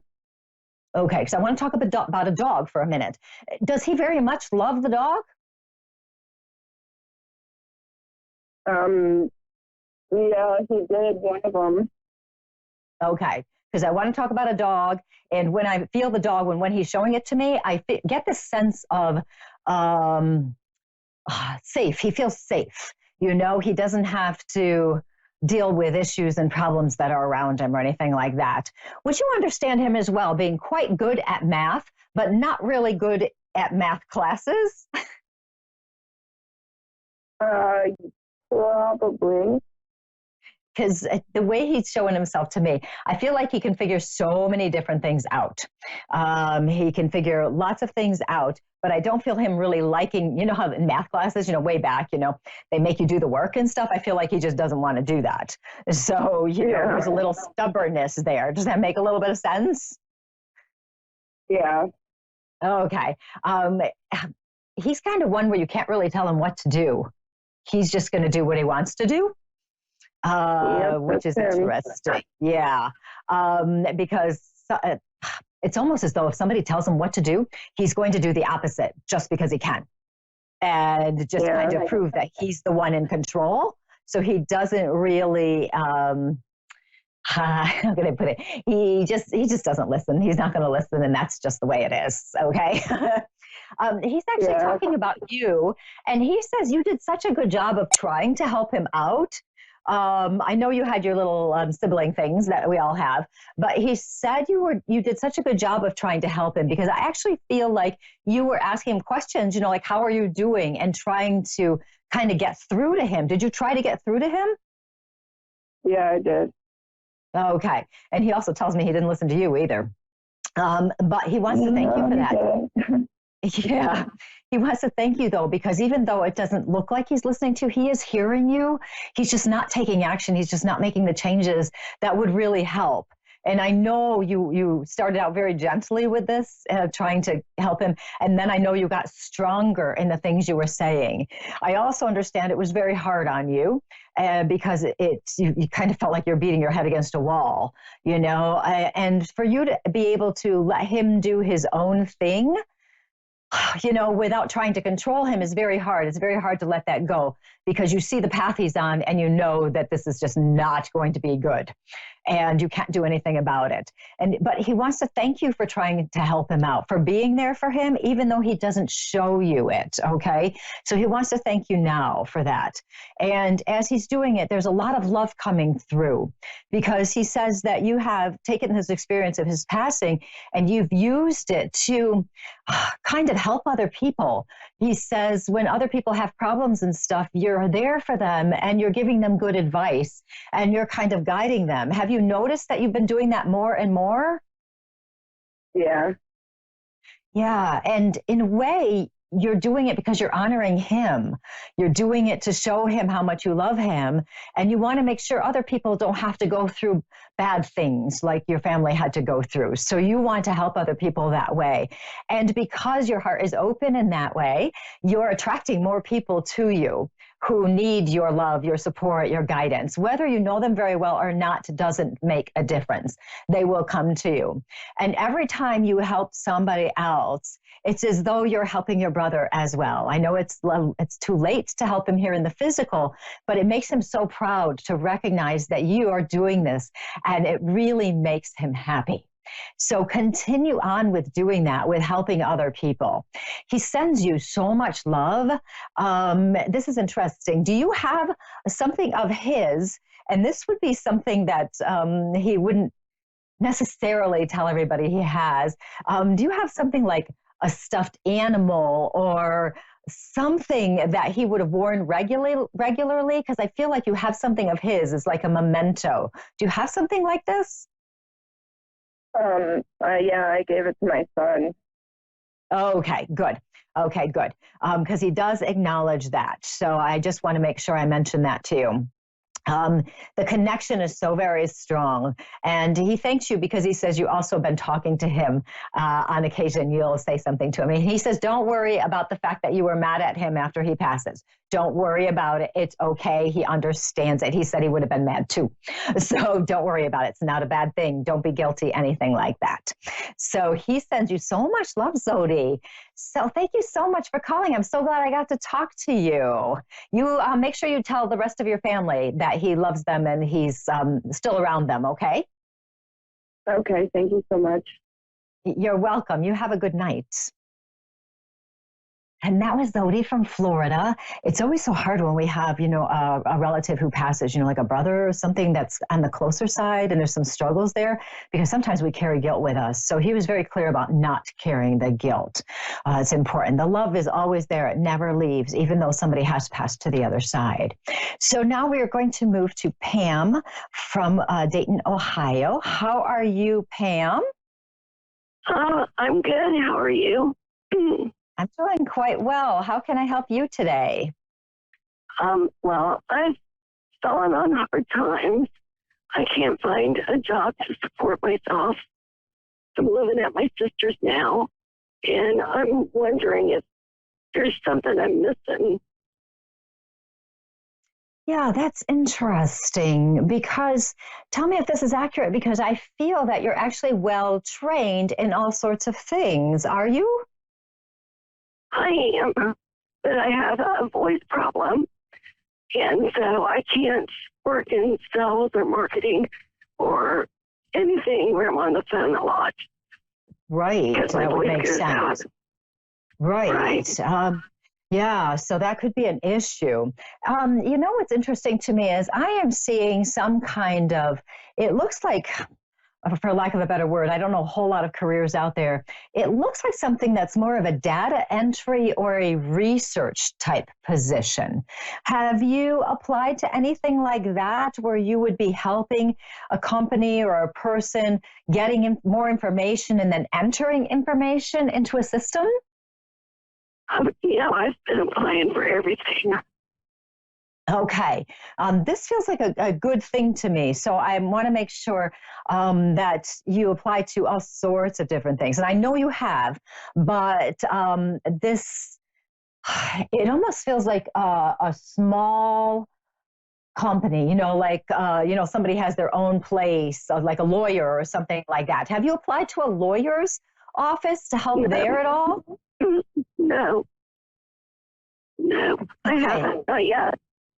Okay. If you notice something like that, I would suggest you check it out and apply. This doesn't feel like something where you would need special, legal training to do, because it seems like they can explain what they're looking for.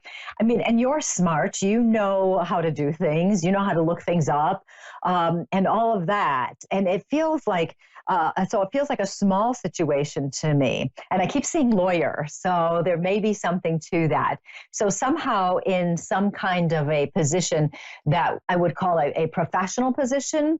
So even something helping out in, like an accountant's office or something, if they have somebody who does not accounting, somebody who would help with things like that. So that actually feels good to me. So I'll put that out there for you. The thing is too, and I know you've been applying in all sorts of places, and it's the feeling of the frustration is actually kind of strong there, of not knowing which direction to go next. You keep trying and nothing is coming of it. And that's, I think, part of the reason why I keep feeling the smaller situation there with somebody who's willing to hire somebody who's, not 12, or 18, that feeling there too. The thing is, it seems to me that you've had so many different experiences in your lifetime, and you've been very good about handling things as positively as possible. And this one is starting to really kind of get you down because you're starting to feel like you're never going to have a position. And you're starting to feel like you don't want to be a burden on somebody else. You don't want to be feeling like you're imposing on somebody else. Does that make sense for you? That does. And I also feel like my acts were not forced yet. But I feel like he's put a curse on me. I don't know why. You feel like your ex has put a curse on you? Yeah, his name is Ken. And he's a guru. Okay. My feeling on that is no one can put a curse on you ever. Okay. So if you feel like the reason you would feel like there's a curse on you is because you feel out of control. It feels like you have bad luck, bad things going one after another. You can't control it. You can't fix it. That kind of thing. For me, when I feel that kind of energy, what I always want to tell people, and I always do tell people, is that that means they have to reconnect to themselves again. They have to reconnect to their inner power. Because if you're feeling like somebody put a curse on you, even if it's just a passing thought, that means you are right now giving your power to someone else. You're actually saying that someone else has power over you. And that's not a good thing. Because when you give your power away to somebody, you're not strong in yourself anymore. So I would suggest, speaking and moving into coaching mode rather than the mediumship psychic mode for a moment, I would suggest as a coach, what you would want to do is set up some intentions. So literally come up with intentions of how you want to feel in your day, or an intention of how strong you are. And you may do something along the lines of, I am a powerful and competent woman, something like that. You can say it out loud or not, okay? So you don't have to say these things out loud. If you consciously just stop for a moment and just say, I am a powerful woman, whatever feels right to you. You want to use I am statements because I am statements are very powerful. They make whatever you're saying in the present right now. You might want to say something about being competent, so it gets your power back to recognize that you can have a job and you'll be good at it. So you want to say something about yourself being powerful, something along the lines of competency. You might want to say something about trusting the universe to bring you exactly what you need. So you're trusting, if you believe in a God, you're trusting in God, you're trusting in the energies around you to help you. Okay, that's not giving your power away, that's trusting in the process of things. So that may be very important for you. I've been asking for a lot of help from the other side, and I'm wondering if you're picking up on any of my friends or family on the other side of the bell. Well, and that may be what's happening. I've only got a couple of minutes left, so I don't really have time to connect in with them. But that may be what's happening, because when I get information, when I'm talking to somebody, it's coming from someplace else. I kind of channel it through, and the support. And it's great that you talk to the people on the other side, because they will support you. They will help. Okay, so you can ask for help. You can just tell them what you think, and they can actually give you some intuitive guidance. You might feel something and all of a sudden know what to do, what action to take. Something could just happen. So keep talking to the people on the other side. And while you do that, definitely think about doing some intentions. When you do intentions, add the emotion with it. You know, I want to be happy today. I want to feel empowered, or I am empowered today. I am happy today. I am a person who can handle my life. Those kinds of things. If you Google intentions, you'll be able to get all sorts of stuff. Louise Hay has many, many intentions out there that you can find. And so you can read through some that other people have written, and you may find something that really helps you and that speaks to you. So I would suggest doing that. At the same time, keep looking for that job. Look for smaller companies, okay, where you might do something with data entry or research, something like that. That will really help you. And because I do feel something coming. So Pam, thank you so much for calling in tonight. I'm so happy I got to talk to you. I'll send you lots of positive energies on your job search, so you have that. Okay. And thank you so much. You're welcome. You have a great night. And that was Pam from Ohio. And it's so nice to talk to people from all over the place on this show. I want to thank you so much for watching and listening. I'm Colleen Vander Zijden, and this was Creating an Inspired Life. You can connect with me at psychicmediumcolleen.com, and as well as on Facebook, Colleen Vander Zijden, medium and intuitive life coach. You guys have a great week, and I will talk to you next week. Goodbye.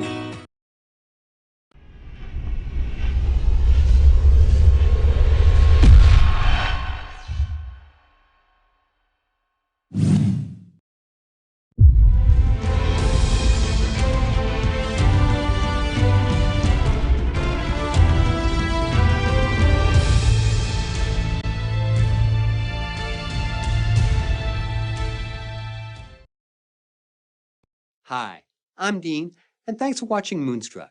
And now back to A1R on the air, Psychic Talk Radio. Now on Moonstruck TV, enlightening television. Hello, everyone. This is Fiona. Here's the medium I am power, and you and I listen to Avid Advice Show. And I have my sister, beautiful sister, Psychic Bella Love, in the studio as well. Hello, Bella. How are you doing? Hi, I'm good, Fiona. How are you? I'm doing actually very good. I'm better say doing fantastic because it was a very crazy weekend, and a lot to do, a lot of clients, Bruno Del Mar office, in Avid. So basically, I don't even know how to handle. It's kind of too much, but you know, it sounds like I can't really see more than 3 or 4 people at the office, and then for the hypno, and then like you know, my clients calling me almost 24 hours and 7 days from everywhere, so I have to actually answer them too, because basically when I'm working with someone, you know, do the hypno and all this stuff, basically I can take Avid and I can take a chat.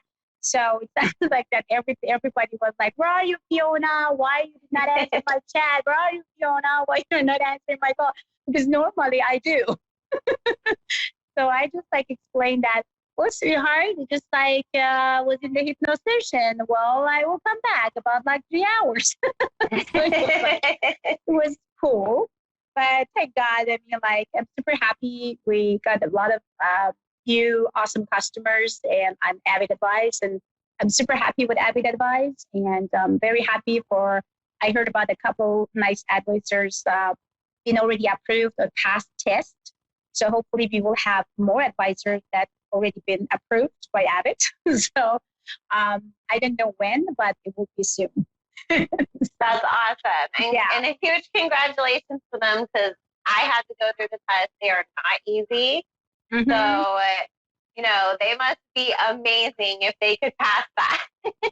I know, but they just passed the interview and the test as a, you know, psychic test for almost half an hour. But the real test, which is they had to write, is still on. So basically, they had another step to come to Avid. So hopefully they will pass that, because that one is a little bit harder than the first one. Oh, yes. No, they really make sure, like, you're not a criminal, you're really psychic, you know what you're talking about. Yes, so exactly. I was like kind of a nervous wreck all weekend when I was like knowing like it was going to be my turn. Oh, baby, I know. But you've been fantastic. So you make me proud. Well, you really thank make me you. proud. So And we basically, have I'm super happy. amazing clients. We have absolutely amazing advisors on Avid. I share clients with quite a few of them, you know, and they really love the people that they get to talk to, like if I'm not available and everything. So they're very happy that 24 hours a day you can get the top-notch service. Top-notch service. I know. So basically, I feel cool too. So I'm super happy for them. So we congrats them. Hopefully, they will pass the last one, and it will happen soon. Yes. And I have to say just one thing that a client told me, because she said a lot of times when you call other sites, you're talking to an advisor and they're kind of like annoyed, like, oh, you're asking that question again, or like, oh, you know, why are you bothering me? Like, you called me twice this week. And she said, you know, it's not just about how amazing the psychics are on Avid, but that every single person has excellent customer service skills too, because we never make you feel judged. We never make you feel uncomfortable. Even if maybe you asked us a question and you were nervous when you were asking, so you forgot what we said, so you call back. You know, she said, you guys don't make us feel bad. So she wanted me to mention that because she was very happy with that. Exactly. Like for Avid, confidentiality, respect, safety, and love, that's the first things. And I would say it just became better and better and better. So we are definitely happy for Avid Advice. So back to studio, and now I have Leela. Kind of like if I actually see it right, because I can't see it through my phone. So can you see it, Bella? Aaliyah. How are you doing? Yes. Hello. Hi, Aaliyah. I hear you, sweetheart. How are you doing? Hey, how's it going? Oh, well, doing fantastic. So, and right now at the moment, to get better and better because we have you with us in the studio, and we would love to assist you with everything we can. Me and Psychic Bella Love. So please give me your date of birth to us and let us to assist you in any questions that you love to know about a second. Go ahead, please. All right. Are you there? Yes. So, okay, give me your date of birth and let us to see what I can find in my pentagon. And also Bella going to look at the chart and see what she can find for you. Go ahead, please. All right.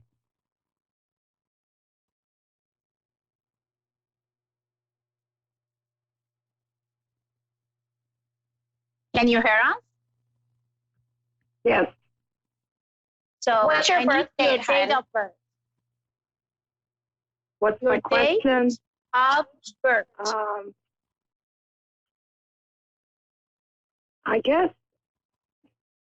like a general question, like, you know, 4/11/79.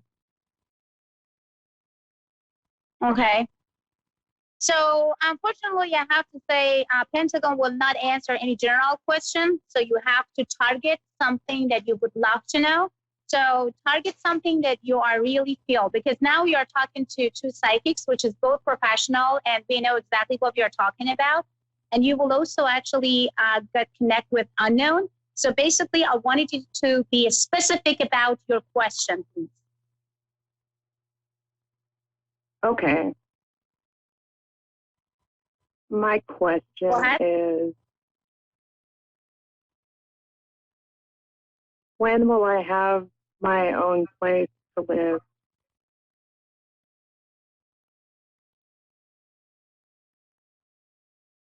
Your own what? My own place to live. Okay. Okay. Okay, as far as I can see right now, I'm started first, and then my sister Bella Love will actually continue. The first things that I can see it in here, there's a lot of confusion signals. There's a lot of unhappiness, kind of also animosity, craziness around. But sounds like you are trying to put it behind, and nothing will happen until the November, or basically around the November 23rd to actually the December 11th. So basically, your real deal of living, where you have to live, how you have to live, and which way you have to live will happen around actually the November the 23rd through the November 11th, through the December 11th. So November 23rd through the December 11th. So go ahead, Psychic Bilala. I was getting that around November 11th, you're actually going to pinpoint exactly where it is that you want to live. Because I'm getting right now, that's something that you kind of go back and forth on, whether it's the neighborhood or maybe like the housing community that you want to live in. I feel like around November 11th, that's where you actually make up your mind. So this is where I'm going to go. This is where I'm going to put all my effort towards.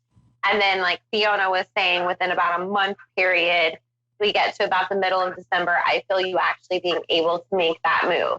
So right now, what you want to do is, because last night we had the new moon in Libra, it's all about balance, it's all about justice, it's all about moving forward. Use this new moon energy to really set your intentions, to light candles, to really start focusing on the money and everything else that you would need, paperwork, references, whatever that is, so that you can get that in alignment for you. So that way you're setting the wheels in motion to be able to make that happen. Does that make sense for you? Hello? What? Does that make sense? Did you got exactly the date and when you are going to? Okay. So do you have any other question?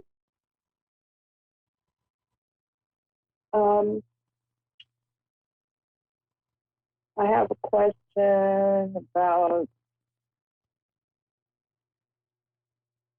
I have a question about my children. Mm-hmm. I couldn't hear you. Please, can you say it again? Oh, I said I have a question about my children. Okay. How many children What do is you the have? question? Kids. I have a question about kids. Yes. How many children do you have, hon, and what is your question about them? I have 3 kids, and their grandmother took them from me when they were born, and I don't know where they are. And my question is, how do I find them, or when will I find them? How old they are? What do I do? Can you tell us how old they are?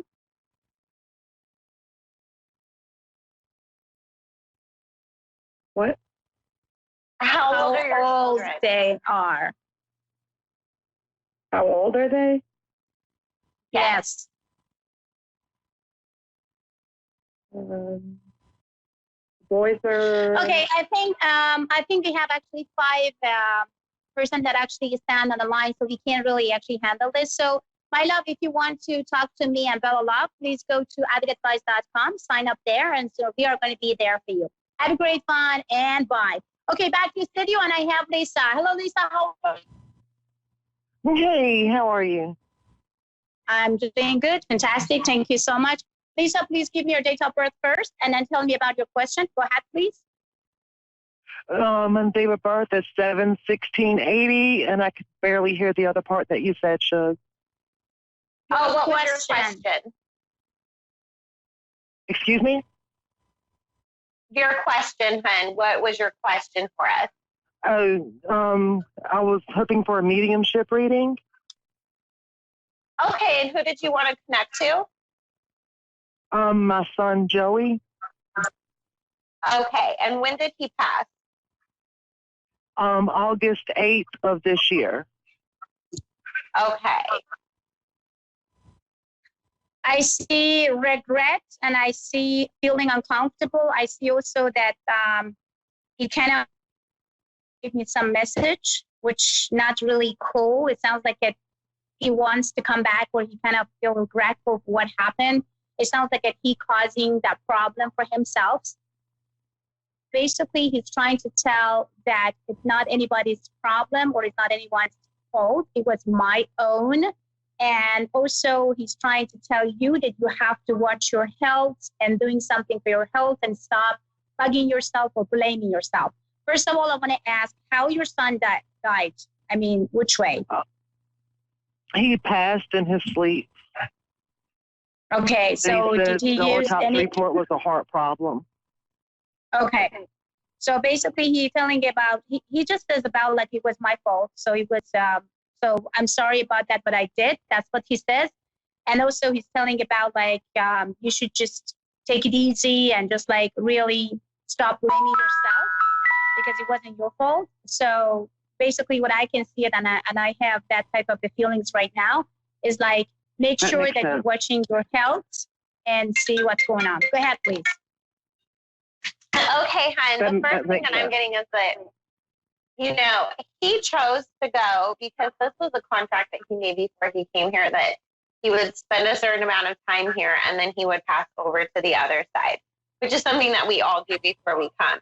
He does want to come back, though. He says you were a great mom. He doesn't want you holding on to like any regret or any guilt or anything like this. But he's also showing me that this heart problem may be like a genetic thing. So he wants you, and does he have any siblings? Yes. Okay, because he's saying like he wants you guys to be checked for this. Okay. He said what?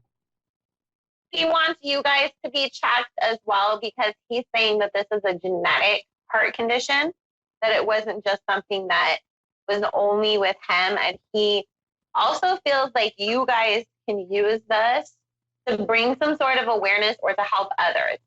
Like, make my death, make what happens to me, make this into something to help others, to prevent this from happening to other kids. And he's saying that this is something that you can do. And he feels like, of course, right now, you know, it's kind of like a hard time for you because it was just so recent.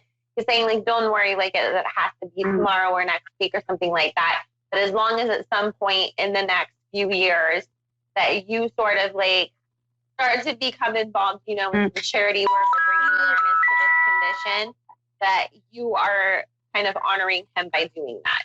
Lisa, I have a question. And the question is, did he use anything, or kind of like, did you guys suspended that he used or suspect that he used anything, kind of type of the drug, or maybe something that, you know, that was like close to? Nothing's ringing a bell right now with that. Okay.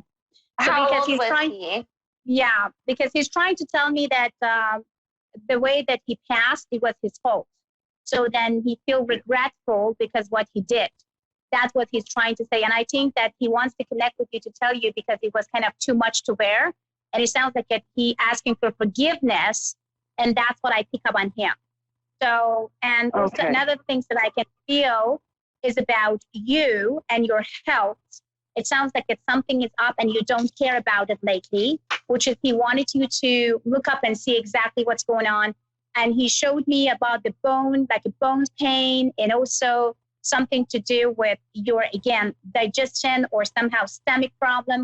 So basically, he wanted you to look up and see exactly what's going on. But he wanted you to forgive him because he made, or better say, it was his fault, and he felt regretful, and he would love to come back, but the door is closed.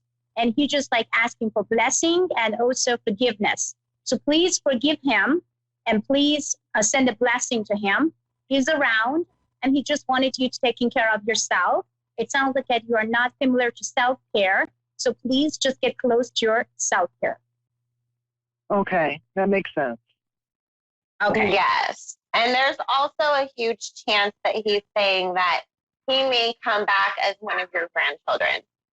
So if you, even 10 years from now, have a little boy grandchild around, I think that you're going to put two and two together and realize that this is your son reincarnated, because he does want to stick in your soul family. Okay. That makes perfect sense. I get that. Yeah. And how old was he when he passed, hon? 18. 18. Okay, that makes sense. Because I felt like he was still quite young, but you're young yourself, so you were a very young mother when you had him. So basically, make sure that you just let it go. So, I mean, it's not someone's fault. It was his fault. And basically, he's just asking for forgiveness. And I think that Now he's free and he's not in a trance anymore. So basically I can see that now he's free and he will go. So don't look up at there like exactly what happened, because that is exactly what he's telling me, that, you know, he's not proud of himself, what he did, but he's so sorry because, you know, he didn't, you know, think or wasn't really wise, whatever he did. So that's why he just like asking for forgiveness. But Lisa, there is no other problem. Basically right now, I can see that you guys have to be that he has a very nice communication with you. So try to just take care of yourself, make sure that you follow through everything, and you're not trying to let go of yourself. It sounds like you just forgot yourself, or kind of like, you know, not forgiving yourself about something that happened maybe, you know, because when our children, or when mom feeling about like, oh, my kid just passed away, or kind of what a couple of months ago, is the most hurtful and the most painful, you know, things that I could even feel as a mother, that any mother can went through. But I would say that you've been strong, you've been powerful. I kind of very proud of you. And I wanted you to continue to be strong. I want you to continue to kind of like feel good about him no matter what. And I wanted you to feel that, you know, life moving forward and be there for other children. And basically, I feel that it's time for you to get up, stand up, and then go for your future and stop sitting there crying, be depressed, and then like continue to feel bad. So it's not going to get you anywhere. It sounds like that your son wants you to move on and just send a good and nice blessing to him. That's all he wants. If you want to make him happy, stop crying. If you want to make him happy, just make sure that you go to the doctor tomorrow and basically make sure that everything is all right with you. If you really want to make him happy, just be happy. Go and do something with your face, with your hair, with your something that just like you need some sort of change and challenge. And I know as a mom, it's kind of too early for you to get up and stand up and do whatever you want to do because you're still shocked. But I wanted you to do that. I wanted you to stop, feel poor for yourself. I wanted to stop, feel bad for him. He's in a good place. And I wanted you to get up, stand up for other children. That's all I wanted you from you, because it's not me, it's your son. Okay. Thank you. You're very welcome, sweetheart. You're very welcome. And we are with you. Me and Bella, we both are mothers, so we understand the pain. We understand like how badly things could really be right now for you. And I'm so sorry, baby. I don't know what to say. My word is just like completely, I don't know. I'm speechless. I don't know what to say. All I have to say is just move on. That's all you need to do. I know you need time. I know it's not something that you can just let go and, you know, forget. It's just never going to happen. But, you know, you have to, moving forward for your near future, was about next week, next month, and next year, and even more. So basically, it's not time for you to just sitting and crying, kind of like be depressed. It's time for you to move on. I understand. And you understand your pain. We're definitely really sorry for your last one. And I know as a mom, it's very painful, but both Fiona and I are here for you. And if you'd ever like, you know, just to speak with me, send me a message on avidadvice.com. I will send you 5 free minutes just, you know, just to get you through. Because I know that some days are going to be worse than others. Yes, my love. Oh, if yeah, you feel definitely. that you're absolutely, just go to Avid Advice and just sign up tonight and tomorrow. And if you ever need me and Bella, please just send us a message there, and we would love to be there for you.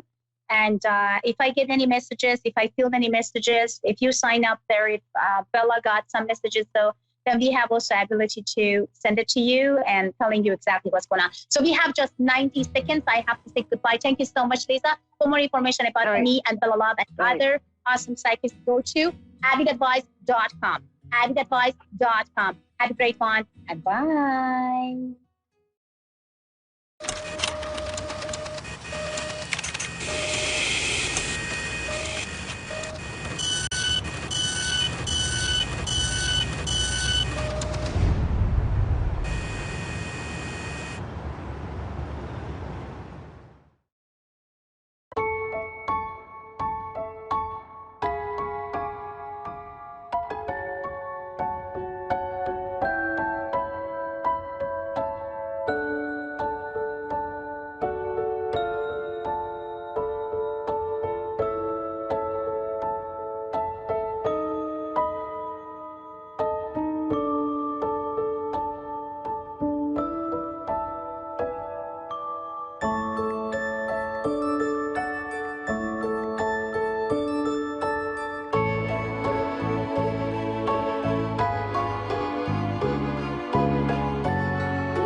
welcome to A1R Psychic Radio and Moonstruck TV.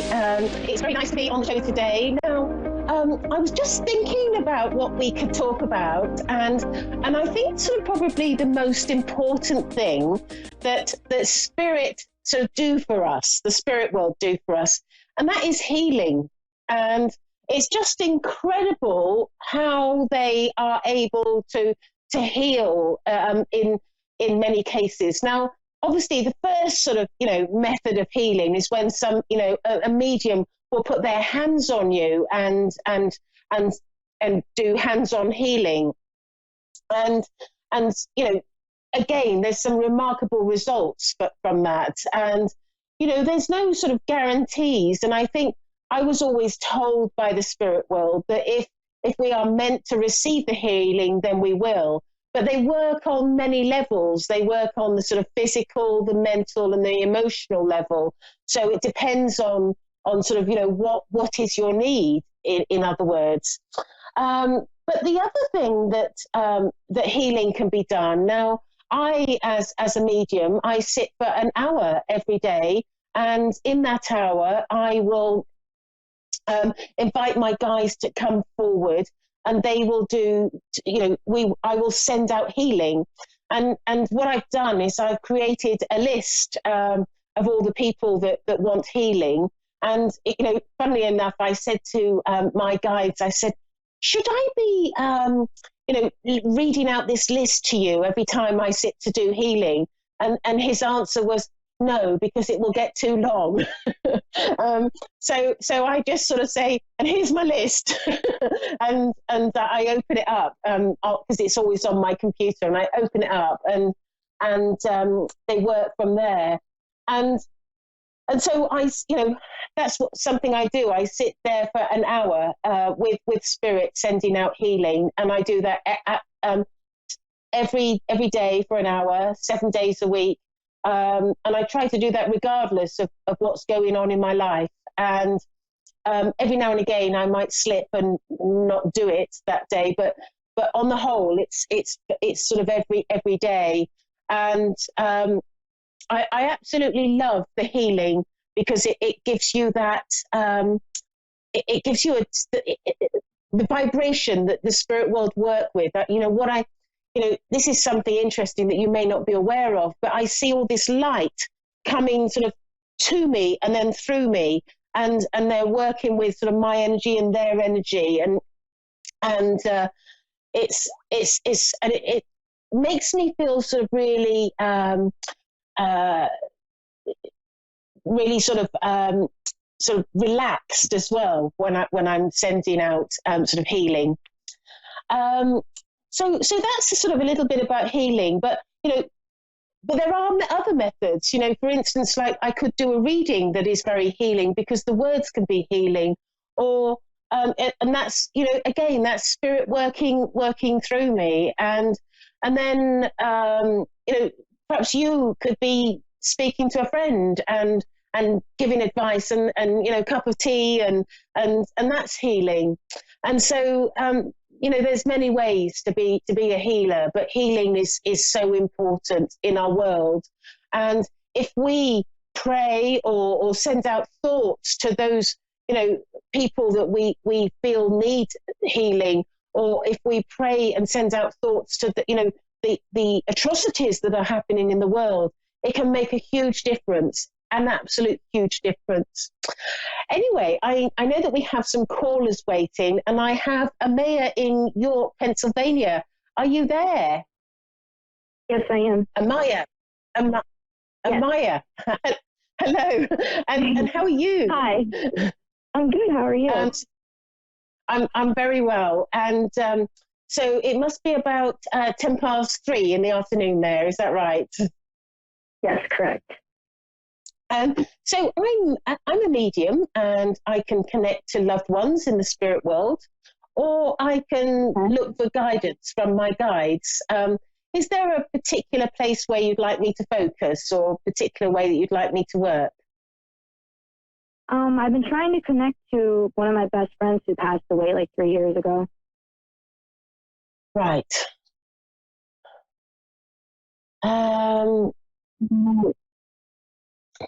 Okay, is this female? Because I'm just checking to see, because I might get a male through and think, oh, that's not it.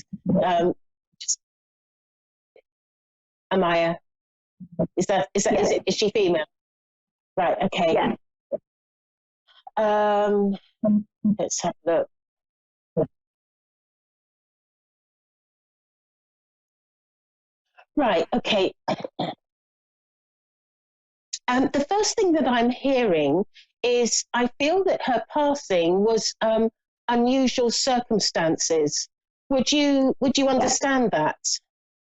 Because Yes, I don't feel like, when if we have a young person, we go to sort of two things that happen sort of so many times. But I think with Amaya, the words I'm getting is it was unusual circumstances. Yes, that's true.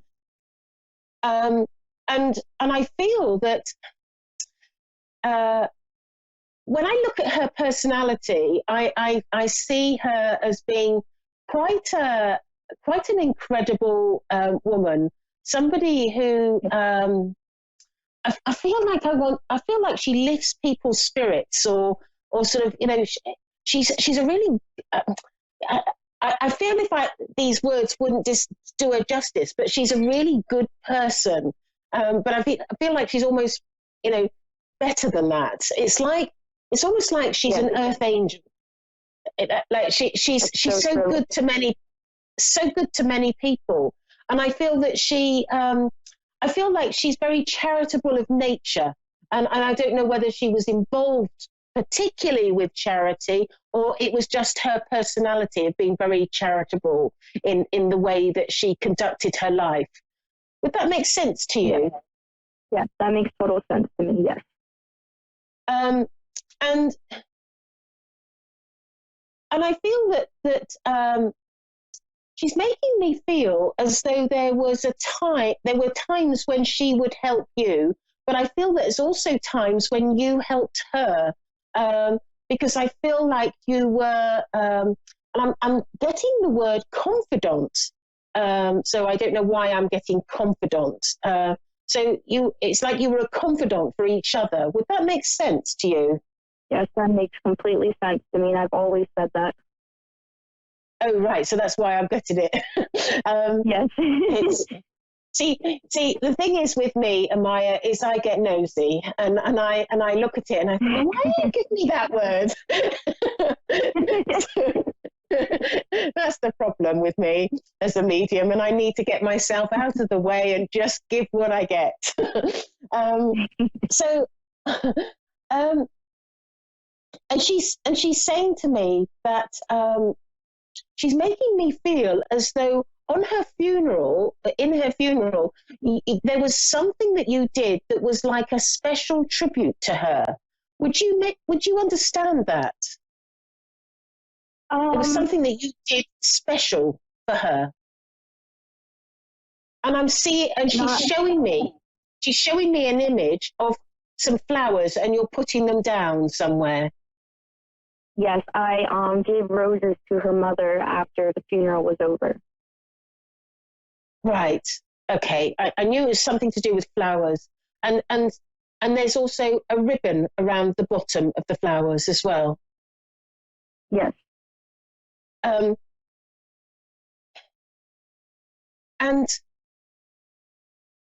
she's saying to me that whilst she's very, very happy in the spirit world, she's making me feel as that you are one of the biggest losses to her.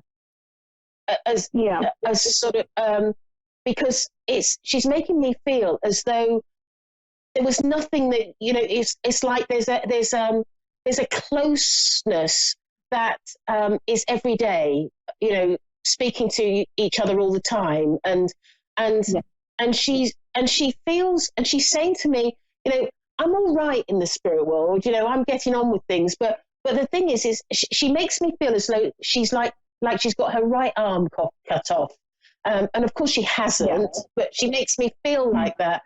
It's just like a figure of speech, that that, you know, whenever anything happens, she can't go to you and say, oh, you never guess what happened. Yeah. she can't do that. And she's so sort of, she's so frustrated about that, because she says so many things are happening to her in the spirit world, and she can't come and tell you. And she says you were always the go-to to sort of tell what was going on.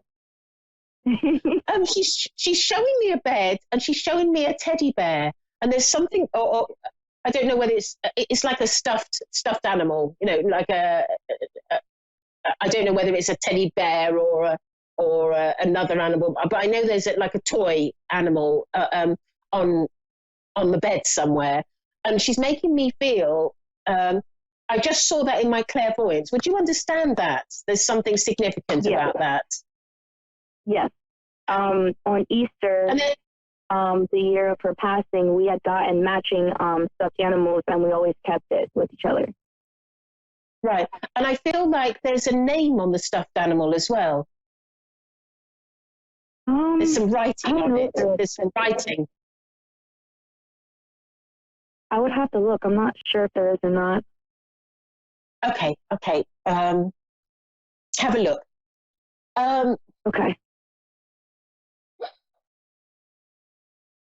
And also, I feel that a lot of the things that each other would buy, the other one would buy as well.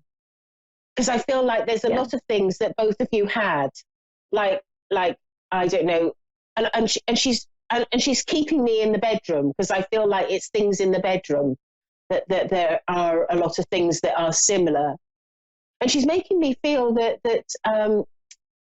she knows your family very well, and you know her family very well. That's the feeling she makes.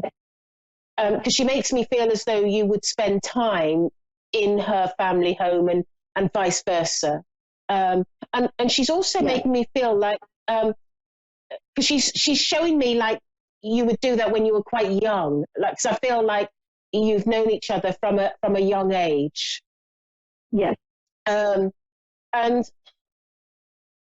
is there something significant at the age of 13 or 14 that happened? Involving like me, I had tried to hurt myself when I was that age. That was the first time I had ever tried. Right, because she just sort of brought that time to me. Like there's something that happened at that time. Yes. And she made, because I believe her father had passed away at that time as well. Right. But she's making me feel as though she was really like she makes me feel like it really hit her hard. You know, at that time, sort of like I feel like I'm very like in her mind, she can't lose you. She's like she can't lose you. And I feel that was sort of quite a distressing time for her. And I'm just asking her if she's met up with her father. So I'm just asking her that, because that would be nice to know, wouldn't it? Yes, it definitely would.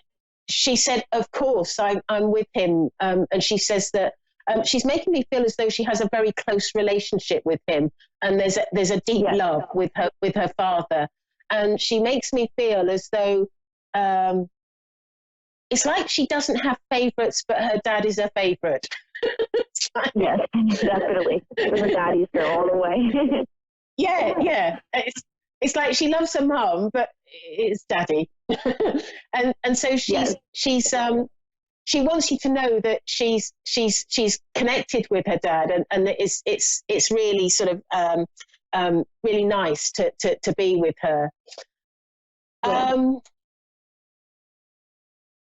I'm just asking her for the last message, because I've got another caller waiting, and it's so sad because it's only about 5-10 minutes that we get for a reading, and I know sort of like when people enjoy the reading, they're sort of settling down for the evening. Yes. But you can find me on Facebook, and my name is Gail Moffat. So if you need to connect with me or ask any questions, that's fine. But she just wants to. Her last thing that she wants to say to you is, Amaya, is that she really values this life because of your friendship with each other. She makes me feel like you were almost like twins. Yes. and it's like glued to each other. And she's just saying thank you for being my friend. And she's just showing me a book where you're doing some writing, and I don't know whether, have you been writing a journal, or is there some sort of I writing? was on and off after she passed. I haven't really been doing it lately, but I was. Yeah. Well, she's read the words that you've written.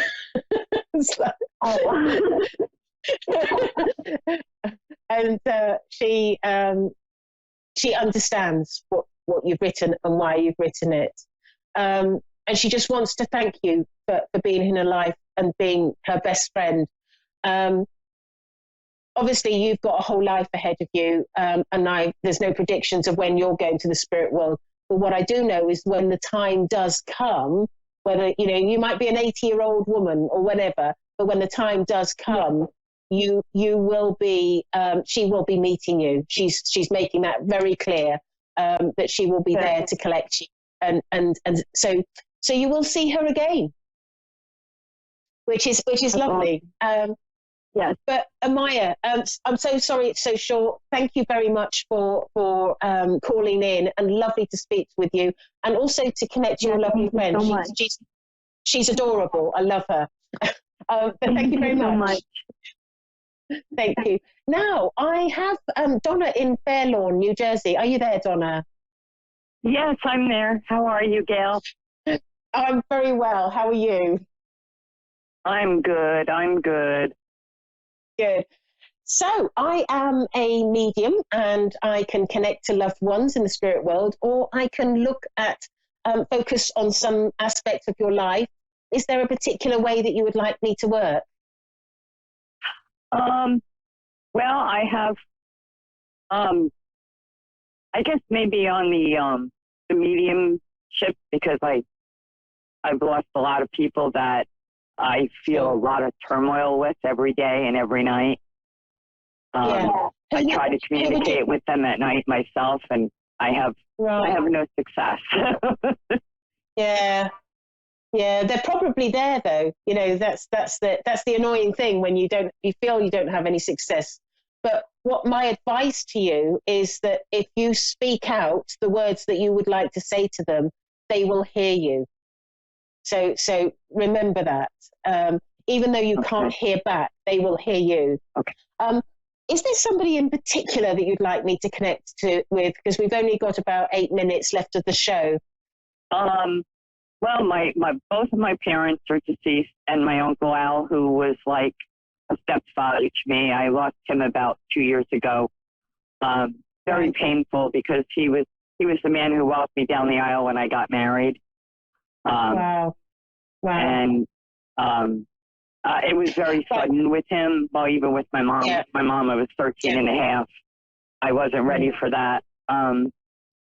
It feels like, there was so much left to be said, but we didn't get a chance to say it. Well, your and mum I just want to know that they're okay. Yeah, well, your mum is standing in front of me, and she's arm in arm with the gentleman, and I'm hearing the words Uncle Al, and so I feel that she's met up with him, and they're arm in arm in the spirit world, and I'm going all tingly, so I know I've absolutely got that right. Oh, that's beautiful. I am too. Yeah, and she's got, it's interesting because she's actually all dressed up. She's got a hat on for some reason, and she's got sort of her nice clothes on, quite sort of old-fashioned sort of clothes that she's wearing. But she's making me feel as though it's funny how they show you these things. She's making me feel as though they're going somewhere special right now. And she's come in to sort of, say hello, and then they're going off somewhere. But she's saying to me that it was very important for her to be there when your uncle or your stepfather, when he passed away, because she's making me feel as though as much as he missed her, she missed him. And she's saying to me that he was a little bit lost without her, that he sort of, it's almost as though he never really got over losing her. Would that make sense to you? Didn't. Yes, because he used to say that to me. I used to ask him how come he wouldn't date anybody or remarry, and he said, "Your mother's in the cemetery waiting for me," and he was lost without her. Yeah. And so was my Uncle Al. That was his only sister. Yeah. And so I feel with your stepfather that he is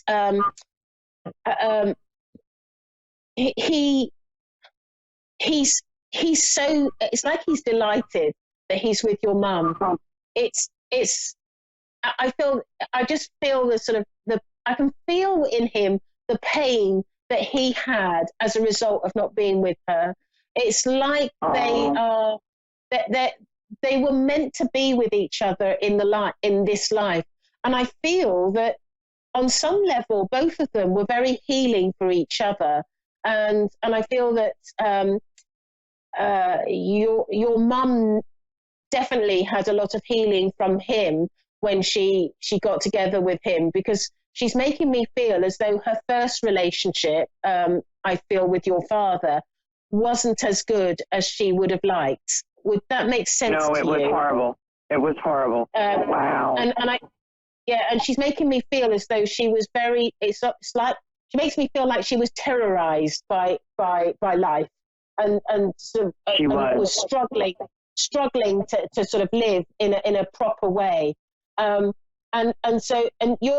your stepfather came along, he was kind, he was gentle, he was just loving, he was everything that your father wasn't, and she just fell over head over heels in love with him, and they were just so sweet. They were just so sweet together. I feel like they would do sort of little romantic things or little kind gestures for each other all the time. They never fought. I never knew what a fight was with my parents. Never. And they always sort of would do things for each other, and very kind. And I mean, it was just an extraordinary, loving relationship that they had. And you know, I feel with them that they're both extremely happy to finally be with each other, because I feel with them that both of them were lost without the other one. Because whilst your mum, I do feel with your mum that she had her difficulties in the spirit world, but she was okay, but she just feels like everything is complete, everything is okay, everything is nice now that she's with her husband. Wow. Is there something that is there a reading that is significant to your family that you may have done at either at a wedding or a funeral that has been done more than once? Because they're referring to this reading, and I feel that it's quite poignant that I need to bring it up. I read at my stepfather's funeral, and then at my Uncle Al's funeral, and I totally broke down at both of them, but I managed to get through them. And was it the same reading? Because I feel like it's the same. Pretty much, yes, because my stepfather was so good to me while he was alive, and my Uncle Al, after both my parents had died, he kind of stepped in and took their place. So it was pretty much the same thing, thanking them for all of their guidance and their love. Yeah. Your Uncle Al is here, but I feel that he's just saying to me, I want to let you know that I am here with your parents, but I didn't want to take over because I knew that it was important that you first heard from your mother and your stepfather, and how they've been reunited and how they're together.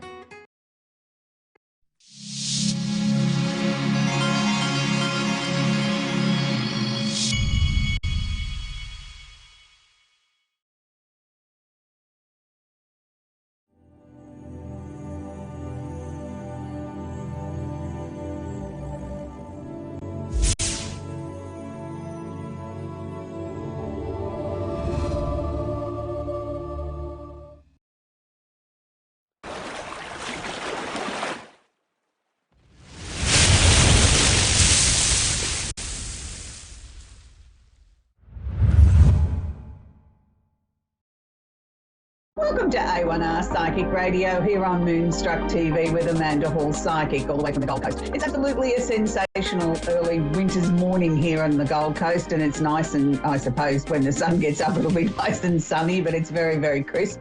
So I hope wherever you are in this amazing planet of ours that you're having an absolutely sensational day, and that you really are being kind to yourself and sort of, you know, taking a little bit of time out of your busy day to just sort of stop and smell the roses or smell the coffee, or just absorb life in general and be very pleased to be alive and be proud to be part of this amazing time in history that we're all sort of making history together. So this week I want to talk about the Simply Tarot card of the week, which is the Four of Cups. Now, the Four of Cups is an unusual sort of card because a lot of people look at it and just sort of look at the card and sort of see this gentleman sitting under a tree with his arms folded and sort of say, well, okay, what's this card all about? But it is the card of money fluctuations. It can also be the card of being offered something that you may not want. So I look at it as being a card of contemplation, of sitting there, you're comfortable under the tree, in the shade of the tree, and you sort of, life's pretty cruisy, and you get offered something and you have to really think about it and think about, is this what you really want? Is this the direction that you want your life to go in? Now, sometimes that can involve money, but a lot of times it doesn't. But the reasons why I bring in money fluctuations at the beginning, because if you're sitting under the tree contemplating your life and sort of looking at things and devising things and working out where things are going, quite often money comes into that. So it can be a time of being deep in thought and reflecting or looking at what your next step is, connected to money decisions. And unfortunately, money does make the world go round, and it's something that we all have to sort of work with and think about on a day-to-day basis. And for people that say to me, oh, I don't care about money, that's an absolute lie. We all do, because we all live in a world where money sort of does rule, and we do have to work with it. Whether we like it or not, we do have to work with money. So that takes me on to the next part of the show.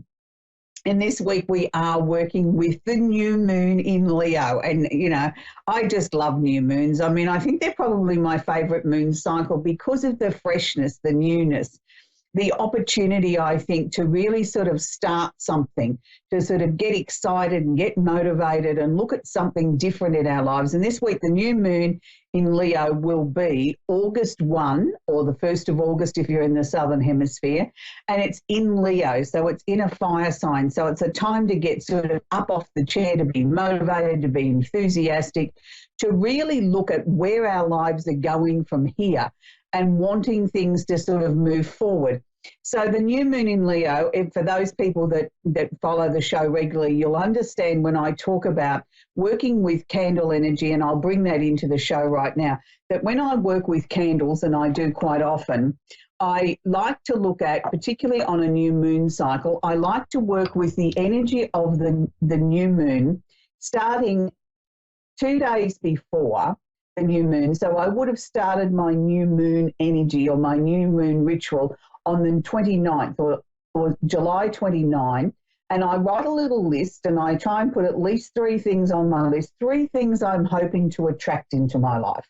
Now, this is not necessarily something that's just going to happen in the next month or the next couple of days. It may be a longer term project. It may be sort of one that's an immediate thing, one that's a mid-term thing, and one that's a long-range thing that I'm trying to bring into my life that's new. So I write 2 identical lists. I write 3 things that I'm trying to attract to myself, but I also like to release 3 things at the same time. So if I've got 4 things on my list, I'm writing 4 new things I want to attract, I release 4 things, or sort of say that 4 things are coming to a close so that there's enough room in my life. So I like to work with the new moon in this way, that I look at 2 days on the approach, 3 days of the new moon cycle, and then 2 days of the decline. So when we're working with a candle, these candles have dual wicks in them. I like 1 wick one day and 1 wick the next day. I write out my list, I read it out aloud, then I light the candle, and then I pop the candle underneath on a coaster. But underneath that coaster is where I put my list that I've written that I'm reading out to the universe. So I send that out to the universe, and I work with my full moon candle. And obviously, because we're working with the energy of Leo, I would also be working with my fire sign candle. And this is the reasons why I write 2 lists. Now, I like to burn my candles for 15 minutes to 2 hours per day. I do sit with the candle purely for safety reasons. I like to sit there and work with the energy of the candle. And I use that time as my meditation time, where I gaze into the candle and I try and manifest, or just let my mind go blank, or just enjoy the flickering flame of the candle, or candles in this case. And I like to use that time to sort of allow it to be my still time of the day. So again, the 2 wick situation, 1 wick one day, 1 wick the next day, and that way you'll get a much longer burn time. Now, for people that don't necessarily have a big space, you can purchase one of our gift box sets. This week I've made it up with 2 fire sign candles and a new moon candle, but you can choose any of the 28 candles in our range. So these will burn for about 15 hours. You'll get up to about 100 hours out of our extra large candles if you do burning the alternate wick. So these are a great alternative if you've got a small space or you want to take them to the office at work. Again, I like to sit with my candles. And again, the same principle, placing them on a coaster. Never put a candle directly on furniture because they are glass, and the glass does sort of, absorb the atmospheric temperature. So if it's cold like it is here at the moment, you don't want the warmth of the candle burning on the cool glass. It might shatter, and that's one of the reasons why I put them on a coaster. For those of you that don't want to work with a candle, but you want to work with the energy of the candle, can I suggest a melt warmer? You can pick them up at your department store, your local supermarket, fairly inexpensive. These are electric ones, and I take 2 teaspoons of the soy wax at the beginning of the cycle, and then half a teaspoon a day. Again, same principle, write out your list, read it out aloud as you flick your melt warmer on. And this you can leave safely going all day. You don't have to babysit it. But I still suggest that you need to spend 15 minutes as you're looking at the wax melting, and sort of use that time to really focus on your intent, purpose, and direction. It is really important that we do believe what we've put down on our list. It's no point in putting it down and saying, oh, that's that done and dusted. We have to really believe in what we're saying, and we have to believe that we deserve it. And I had a reading earlier this week with a colleague of mine, and she reminded me that we need to make requests from the universe. If we want something in our lives, we need to put in a requisition form, like put a request in and say, okay, I'm going to the supermarket, I request a parking spot. And, if we start with simple little things like that and start to make that second nature, then, of course, we can up the ante to other more important things that we might require in our lives or we believe that we deserve. But that also goes hand in hand with working with your candles. Just because you've written 3 things on your list or 5 things on your list that you want to draw towards you, you can get into the habit of using this request system on a daily or an hourly basis, as long as you don't become too greedy. So the new moon in Leo is a time of new opportunities, of everything being new, sometimes known as the dark moon. It's a time when we really need to be looking for the freshness, the newness in our life. And when it's in the Leo energy, it's telling us that it's time to get up and perform. It's the time to sort of get out there, strut our stuff, show the world what we're made of. And, we might be looking for, in an indirect way, applause or recognition for some of the things that we've achieved in our lives or the things that we're hoping to achieve. But it's more about, I think, being proud, about being very comfortable in your own skin at who you are, what you're hoping to achieve, and showing the world what you're made of. And, for those fellow Leos, and I'm not a Leo, it's their time to really shine, because the sun's in your sign, the new moon's in your sign. It's that time to go and ask for the pay rise, which would be lovely. But for the rest of us mere mortals that aren't Leos, it's a time when I think we can all shine in our own light too. It's the time when we can really take a little bit more notice of our appearance, looking at whether there's things there that we need to tweak. Is it time that we need to look at a different exercise program or dressing more age appropriately, or is it time to get a new haircut or a new hairstyle, or is it time to revamp the wardrobe? It's a time when we really do want to reward ourselves a little bit. And even if it is only a small item, it makes us feel good in our soul, and it's sort of a way of giving back to ourselves. And I think quite often we forget to give to ourselves. We're too busy giving to everyone else that we forget to give to ourselves. And that's a very important thing that we need to be focusing on, is that we are able to and are allowed to give to ourselves. It's, we need to be able to do that. It's no point in just giving all the time and never receiving, or never asking for anything in return, because then the scales are out of balance. And everything is about things being in imbalance in your life. So this week I'm pleased and excited to talk about our female Leo, as we've been working our way around the zodiac. Astrologically, we've been featuring an actor or an actress every week, and this week we're up to the female section of the Leo part of the chart. This week I'm going to talk about Halle Berry.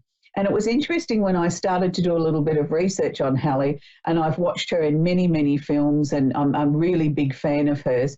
I suppose in some sort of way, because I don't sit there and focus on somebody's race or their colour or their religion or whatever, I just tend to look at people as being people, and I don't take too much notice of the colour of their skin or their heritage. I look at their talent and what they're sharing with the world, that I'd forgotten that she was African American. I just was just so in awe of her amazing energy. And she always seems to be very upbeat, very positive, really sort of a gentle, caring, but a dynamic sort of person at the same time. And as I started to do the research, I started to realise why I was so attracted to her. Here's a very, very attractive woman who spent her early years as a model. She worked her way through many beauty pageants and things like that, raising money for charities and places that she was very passionate about. And yes, she appeared in the Miss World contest. And I mean, that's no mean feat by any stretch of the imagination. Anybody that gets the opportunity to go into a beauty pageant like that and then actually gets picked to go into the Miss World contest, whether they take out the title or not, they have to be stunningly beautiful inside and out to be picked to go into that pageant. And she was in that pageant a few years ago now. But I suppose more importantly than anything, the thing was that really struck me, that I felt that she's such a role model, particularly for young women and more so African American women, is she's the first woman ever in history to win an Academy Award in the African American society. And I think that's a real feather in her cap, but it's also more importantly an inspiration to other young women that anything is achievable. You don't have to look at that there's boundaries or restrictions just because you're slightly different or not perceived to be the same or equal to everybody else, that you don't come from the same playing field, that anybody can achieve anything that they set their mind to.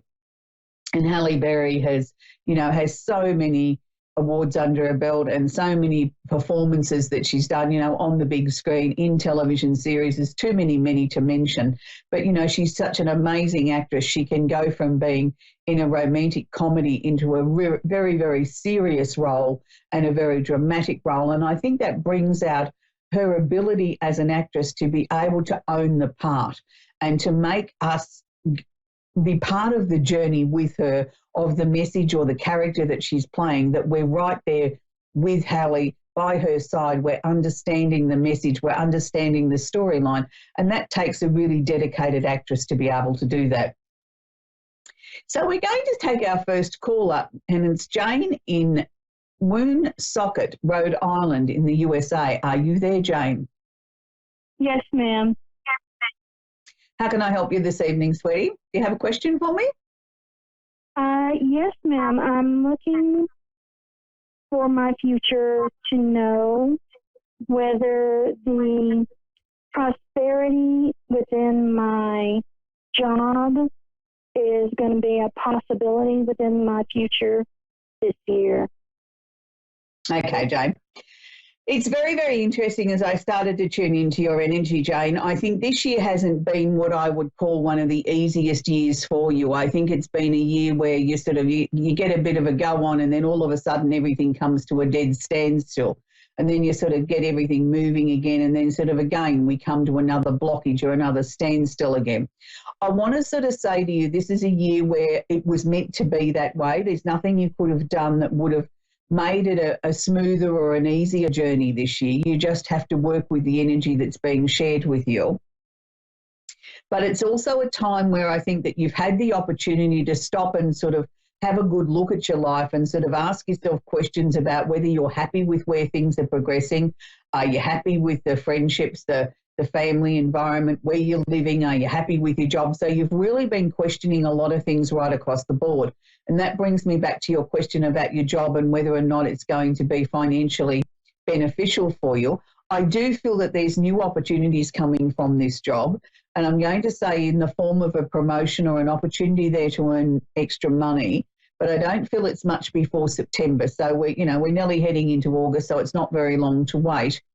I do feel that they are pleased with the work that you've been doing, and I just don't feel up until now there's been an opportunity there for them to show you how much they do appreciate what you've been doing. There's been no openings there to offer you a promotion or an opportunity to earn extra money, but it is certainly coming.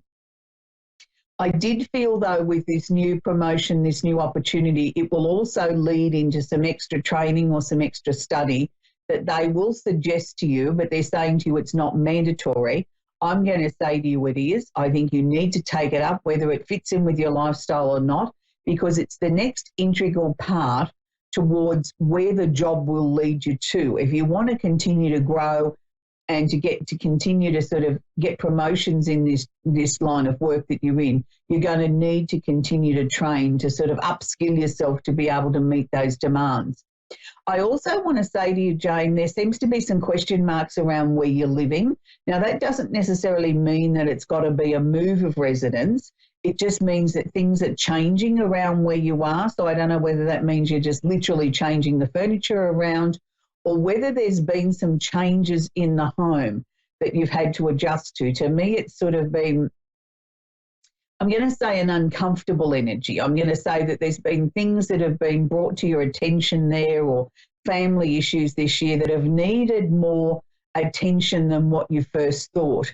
And that sort of left you a little bit tired and sort of thinking, oh, when is this ever going to stop? All I want to do is to be able to take a breather and just sort of relax a little bit. Well, I'm going to say again, it's not very far away. So I think you really do need to give yourself a good pat on the back, Jane, because I feel that you have worked hard and that's a good thing, but I feel that you need to sort of just keep going, sweetie, and be aware that you need to be very careful about what you're putting into your mouth. Make sure that what you're feeding yourself is as nutritious as possible so that we can keep the energy levels up as we rocket towards the end of the year. So I hope that's been of help, Jane. Oh, absolutely. Yeah, and I just want to, I want you to understand that you couldn't have done anything differently that would have changed how this year's been for you. If anything, you've handled it with such grace and such dignity. And it's sort of like, and I'm sure there's been days there where you just didn't want to get out of bed. It was just sort of like everything in your body was aching. You felt exhausted and you thought, oh, here we go again. But you kept going and you did it with a smile on your face. And that's a hard thing to do, Jane, when you got to keep going and you sort of think, I can't see an end to this, but you've done it, and you've done it with such style, sweetie. Oh, thank you so much. You're very welcome. But just be aware, darling, next year's going to be a much easier year because you've put all the hard yards in this year, and, we're really going to start to see the rewards coming. So I'll leave it there with you, Jane, but it was lovely to speak with you tonight, sweetie. We're going to go to April in Gibson in Ohio. Are you there, April? Yes, I'm here. Hello. Hello, sweetie. How can I help you tonight? Do you have a lovely question for me to work with? Oh, I wanted to know about my finances. Your finances, yes. Okay, we can certainly talk about finances, April. The first thing that they're showing me or sharing with me, April, is that there's been a number of endings, changes and transformations. And I'm going to say that hasn't just happened in the last month. I think that's been sort of the theme for the last 12 to 18 months, where a lot of doors have closed and we've had to sort of wait for new ones to sort of open up. But during this transition period, I think there's also been some extra strain on finances where we've had to sort of pluck money out of somewhere to sort of accommodate the things that we've needed extra money for, or things that we've had to purchase or whatever. So it has left a little bit of a dent in your budgeting and your financial sort of, bank balance and things like that. And you're sort of wondering whether or not we're ever going to get this back onto an even keel. I do believe we are, and I do believe we're at the end of what I'm going to say is the unexpected extra expenses that you've had to come up with. It's sort of like now we can slowly start to claw our way back to a position where you start to feel comfortable. Okay. It's been a particularly expensive year, hasn't it? There's been a few unexpected things that cropped up this year. Yes, yes. Yeah, and that's what I'm saying. That's coming to an end now. It's like we can budget now for where we're going. Like there's no extra surprises there of the not so pleasant kind. The surprises that are coming towards you now are good surprises. But I still think out of all of this, April, I feel that you've learned so much about how you spend money and how you delegate money for, not just budgeting, but sort of future planning and things like that, where I don't think you fully understood where your money was going until this year.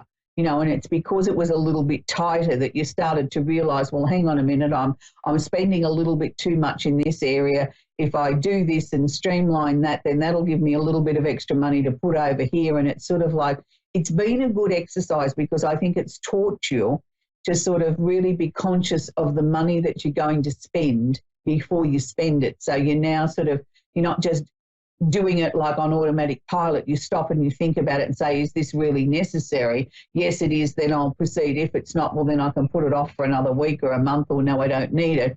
So this has been some very, very good lessons, setting you up for the coming years, April, in as much as I'm not saying hard years financially. I'm saying giving you the opportunity to make the money that you earn really work for you and sort of get you financially secure much faster. So it's been a learning year, it's been a learning curve, but it's been a very positive year in that way because you've learnt well. You've really gone to the top of the class with it. Is there potentially another job coming up or a change in the job that you're in that would give you the opportunity to earn more money? Oh, no, I don't have any new jobs coming up. But we bought a commercial building that we were planning on turning into a business, but we had to, there was so much wrong with it and so much came up that it literally just drained us. Right. Yeah, but I still feel that there's something else coming, even though that wasn't, probably the best decision. Look at what you've learned out of that. Even though it financially drained you, look at what you've gained in knowledge that if you were to go into something else or contemplate going into something else and turning it into another income stream, this time you'd be so much ahead of the game that you'd know what to look for and what questions to ask and what to avoid. I still feel there's another opportunity coming before 6 months is out, connected to another income on top of what's already coming into the family household. Okay. And that's good because it's going to sort of really financially set the scene for, we're putting a good foundation down to build upon that so that we can really start to create some wealth here. Okay. Well, yeah, that's what I need. Yeah, and that's what you were working towards. And I'm not saying what you did was wrong. And I mean, I think it's one of those things that I like to call karmic. We can go into something, we can do all our homework and everything looks great, but we have to deal with what's put in front of us. And we sort of turn around and think, well, how come I missed that? Or why did I go that way? Why didn't I see or sense some sort of sign that this was wrong? Well, we're not meant to, because it's part of the lesson, or one of the lessons we came here on earth to learn. We have to experience this, and we have to experience it sort of like raw.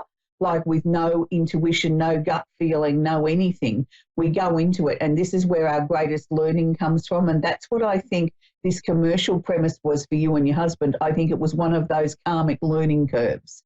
So you've learnt that now. So now we're going to sort of start to reap some rewards from that experience. You know, we'll recoup the money we've lost on that, you know, potential opportunity in another sort of way. So I do feel the next 12 to 18 months we've got the opportunity to recoup that plus more back towards you. But you're certainly heading in the right direction financially, April, so just keep going because things will improve and you will get to where you wanted to be. It's just that you're going to take a different road to get there. Okay. Okay, so I hope that's helped you, April. Yeah, that has. Wonderful. Lovely to speak with you, sweetie. So it's been an interesting Mercury retrograde. Mercury is still retrograde for another few days. He finishes his little retrograde cycle on about August 2. I'm doing the happy dance, let me assure you. It's been a very, very unusual Mercury retrograde this time. I mean, you know, Mercury goes retrograde 3 times a year, and we talk about it 3 times a year on the show, where it's anything from about 2.5 weeks to 3 weeks. This one seems to have been like 3 years, or it's felt like that.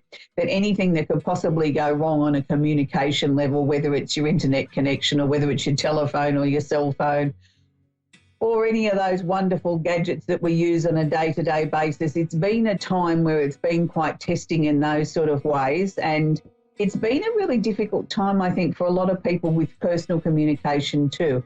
You know, a lot of people have sort of, you know, my inbox has been full. I don't seem to be able to get people to listen to me. Nobody's got their listening ears on. Well, that's all typical Mercury retrograde. But it's also been a time where I think people have really been asking themselves where they're going, what they're doing, have I really achieved what I wanted to achieve this year?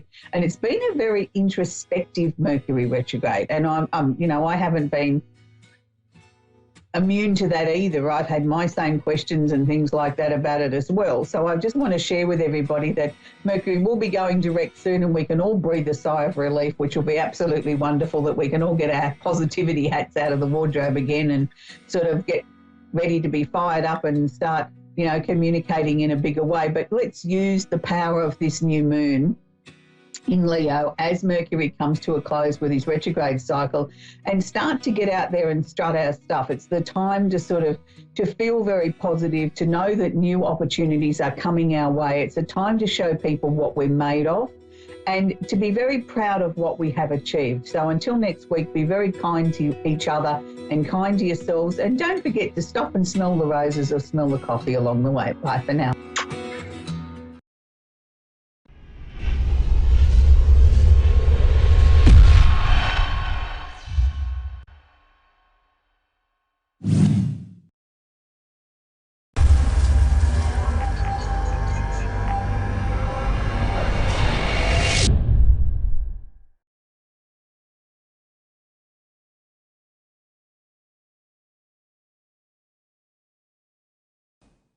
Hi, I'm Kathy, and thanks for watching Moonstruck. And now, back to A1R on the air, Psychic Talk Radio, now on Moonstruck TV, enlightening television. Hi, this is Dream Reality, and I'm your host, Mary Amy, coming to you from A1R Psychic Radio and Moonstruck TV. My site is listed at the bottom of the screen, MaryAmyOfficial.com, and I am an intuitive wisdom coach. As an empath intuitive, I'm able to connect to your inner spirit, which allows me to use my extrasensory abilities, seeing, hearing, feeling information about you. I'm here for you. I see the light, the hope, and the beauty of the universe. I'm a conduit to channel your dreams, helping fulfill your earthly purpose and course to personal enlightenment. I am human. I have faults, but I do strive to be a better being and good person. As a coach, I listen, establish trust, and support. Be the first to be a friend, be the first to speak of light, and be the first to acknowledge the beauty of nature. On today's show, we have topics and colors. I reveal ways to a calm and peaceful inner spirit.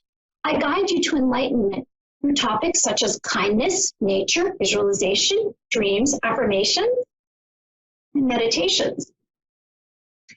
Carl Jung, Swiss psychiatrist and founder of analytical psychology, once said, "Your visions will become clear only when you look into your own heart. Who looks outside dreams, who looks inside awakens." Dreams are our mind's subconscious thoughts seen as images and symbols and circumstances while we're sleeping. Dreams can guide us. As an intuitive and a psychic, I receive messages, and you too can receive messages when you sleep. I receive premonition dreams, and maybe you do as well.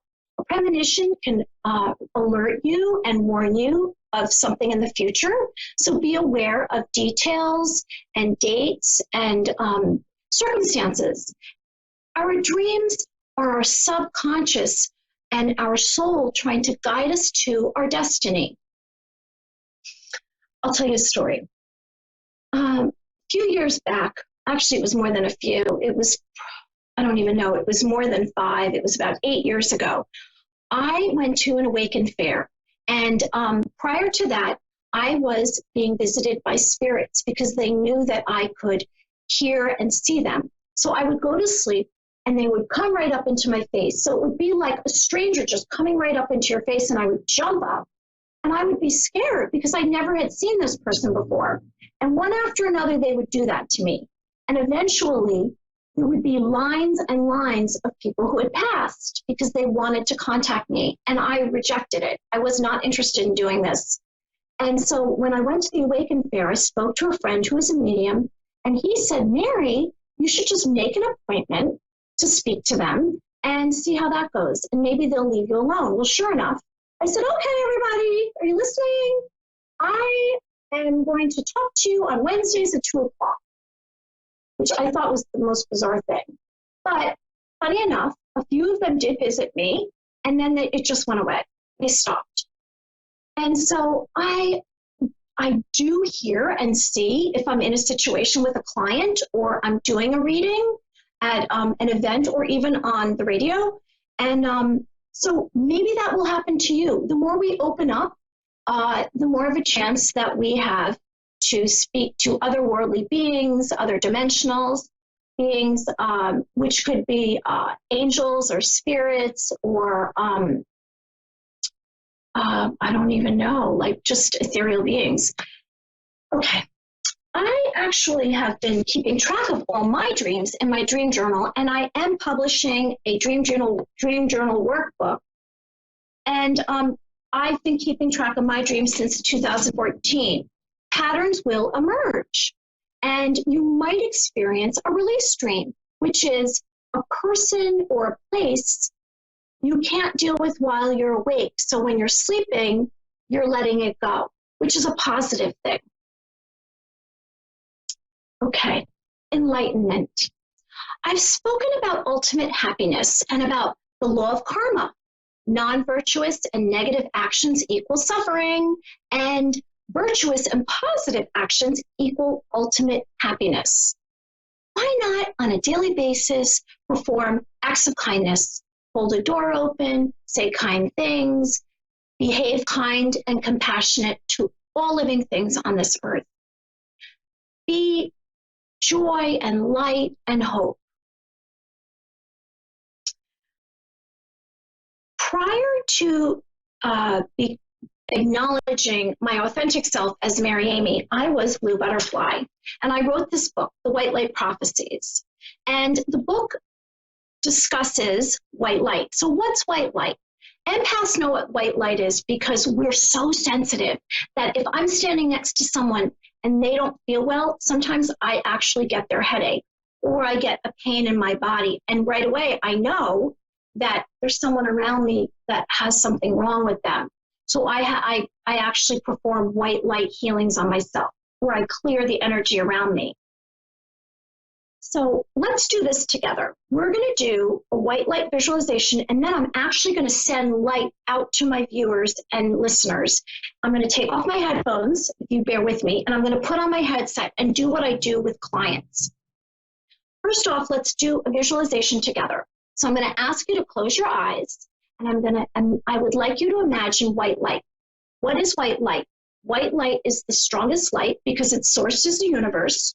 It only can do good. If you call out to white light, it will heal and protect you. Okay, so close your eyes. And I'd like you to visualize white light. White light would be what light looks like if you're looking up at the sun and it's coming down at you. And I'd like you to visualize it all around you, all around your physical being. So I would say 6 feet out into your energy field. And this will begin you becoming enlightened and having a lighter spirit. And not only will it help you outside your life, it will help you be more centered and have harmony. Very positive.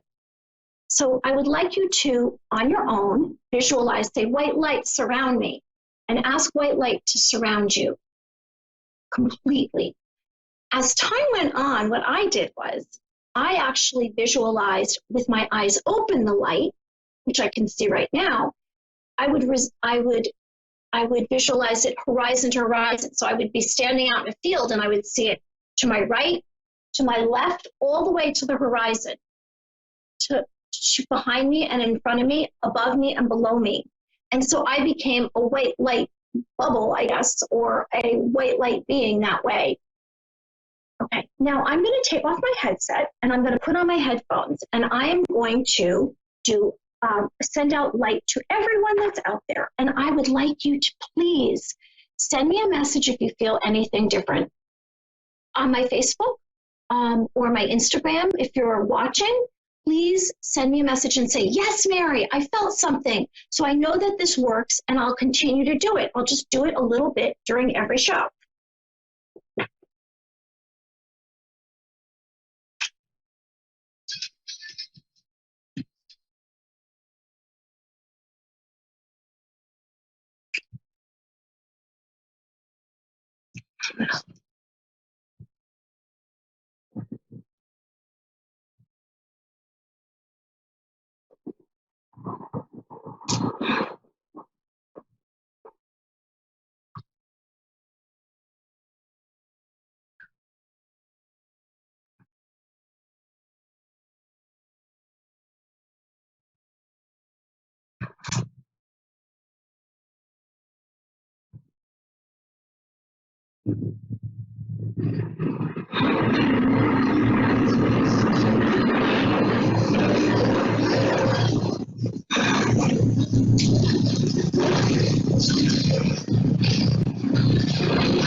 Okay, so I tried that, and you let me know if you felt any kind of energy, because I was sending it out, and I was visualizing, a person and sending the energy out through the radio. Okay. Let me talk about manifesting. Manifesting takes 3 steps, which is, what is manifesting? It's getting what you want. So I've mentioned before, step 1 is to write down your goal and put it in your sock drawer, which is just write down like I want, or I wish, or something start with I, and write it down, a simple sentence, and put it in your sock drawer and don't tell anyone about it. That's the first step. Second is to visualize it. So you close your eyes and you imagine whatever it is that you want, and you're in the situation, as many details, feeling all the senses. Third step is talk about it like you already have it. So you would say, my blah, blah, blah. Whatever it is that you want, talk about it with details. And if you can feel joy in your heart when you're doing these 3 steps, then you can manifest it. In my book, The White Light Prophecies, which I mentioned earlier, the 6th prophecy is, once your energy has shifted and your dreams are within reach, the universe will test you to be sure that you really want what you've asked for.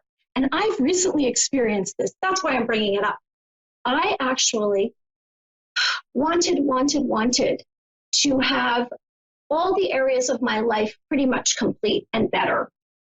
And I didn't know what that was going to be like until after it came to me. And then I went, oh my gosh, I don't know if I can handle this. It's uncomfortable, which is what you're going to feel.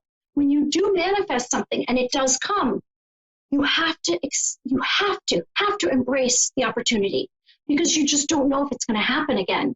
I mean, if you're a 5-year-old child, maybe you have some time. But as you get older in life, you manifest something and ask for it over and over again. And then it comes, and then you say, well, I don't know if I want it. You don't know if it's ever going to come back again. So my advice to you is to take it. So I'm actually embracing, sleep on it. And look, you might feel uncomfortable, but that's okay. You're getting what you want. Now, Prophecy 7, I say, as you accept and embrace change, you will encounter new people, places, and things as you create your own true destiny. So when you do get what you want, you will be getting all great experiences coming your way. Oh, we have a caller. It's Kathy in Cleveland, Ohio. Hi, Kathy. Hi, how are you? I'm good. Okay, right away, I saw information. I received, this is a funny thing, which we don't know what this means. It tells a story. I saw grass and a goat. Okay, let's see. I don't know what that symbolic is. All right, so what I'm seeing is I'm seeing a bridge, and I'm seeing a space, like a lake, and then there's a bridge. So there's something that you have to cross over to get what you want, your desire, whatever it is that you want to, your desire is. Is there a direction you would like me to go into? Okay, you're correct. I'm crossing a bridge right now. I fear in your life? You mean driving? Oh. No. In my life, I'm crossing a bridge. Okay. Which could cause me grave danger. I fear, but I also feel that I need to embark on this to satisfy this. I've had a bad 10-year period legally, and this involves some legalities, and I believe I need to go forward to end what I'm going through.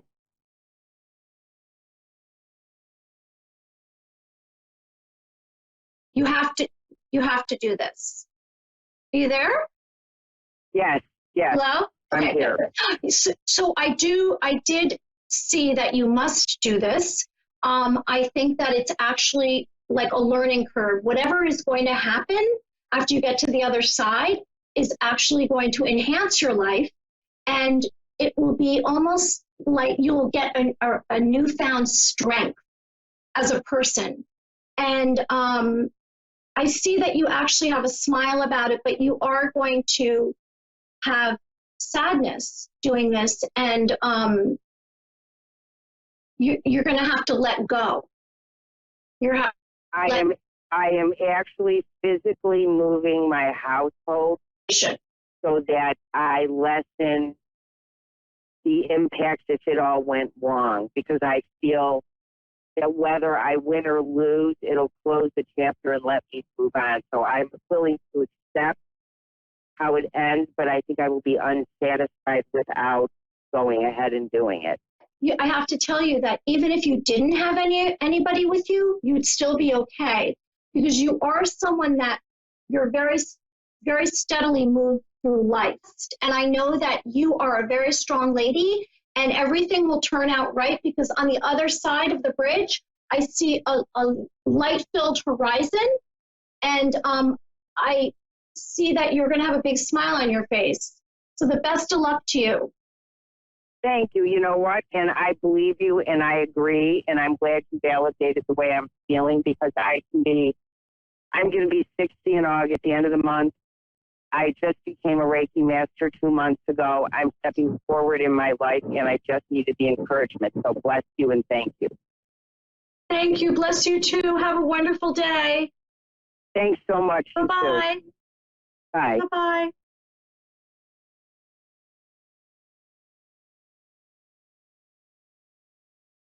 Hi, Amber in Connecticut. Hi. Hi. Okay, so I'm receiving information about you. I'm receiving there's a gift and there's a package, and I see you opening up the package, and there's confetti and there's beautiful, sparkly,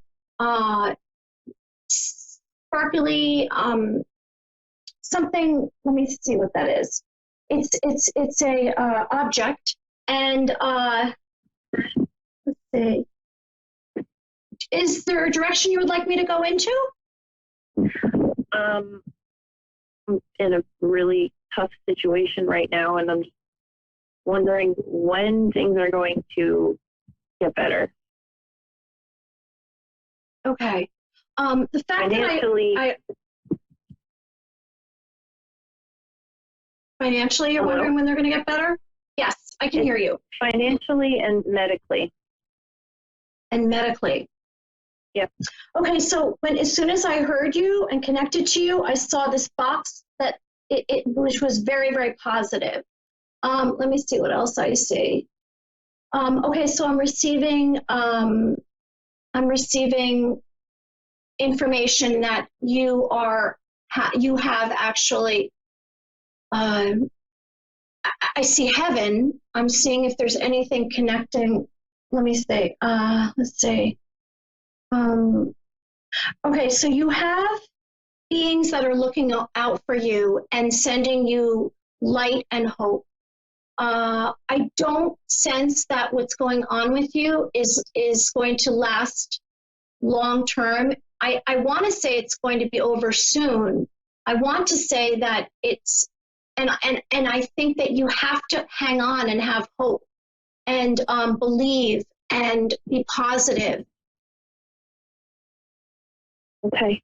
Yes, yes? Yes, yes. Yes. Okay, That's so wonderful. yes, I'm suggesting that you take a piece of paper, and I would like you to write 3 goals of yours, something that you might think is so far beyond anything you could do. But I would like you to write these 3 goals or dreams down. And you don't give a timeline, you don't say when you're going to do it, but this will start to bring you towards hope and light. And it will counter any kind of negative information or thoughts that you're having, because it's going to actually take precedence. So if you write down 3 big goals or dreams that you have that you would like to do in your future. Okay? Okay. And then I would say, as soon as you feel up to it, I would like you to take one of them. Now, you don't share this with anyone. Take one of them, and I would like you to close your eyes, and I would like you to see yourself with this dream or goal, doing this, having this, whatever it is, and as many details as you can imagine. So you start to crack open, and you bring more light into your thinking, and you reprogram your thoughts. So pick one of them and start to visualize it and start to talk about it to yourself and to start to get excited about it. Okay? Okay. Now, it'll be interesting.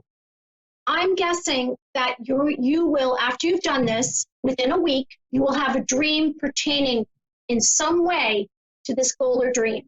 And it's going to give you a direction to go into. Something that you wouldn't think of. Maybe it's somebody that you know. And it might even just actually validate your dream or goal. Okay. Okay? Okay. All right. So I'm going to say thank you so much for calling. And I post videos on my Facebook page, Mary Amy Official, and my website is Mary Amy Official. And I hope that everything works out for you. And I'm wishing you light and hope and love. Thank you so much. Okay. Have a wonderful day. I see that box and you're going to open it and all good things are going to happen. Okay? All right. Thank you so, so much. Thank you so much. Have a wonderful day. You too. Weekly, I have been doing gemstones, presenting gemstones. So today I'm going to present some new gemstones. This is a lapis lazuli, which is a blue gemstone.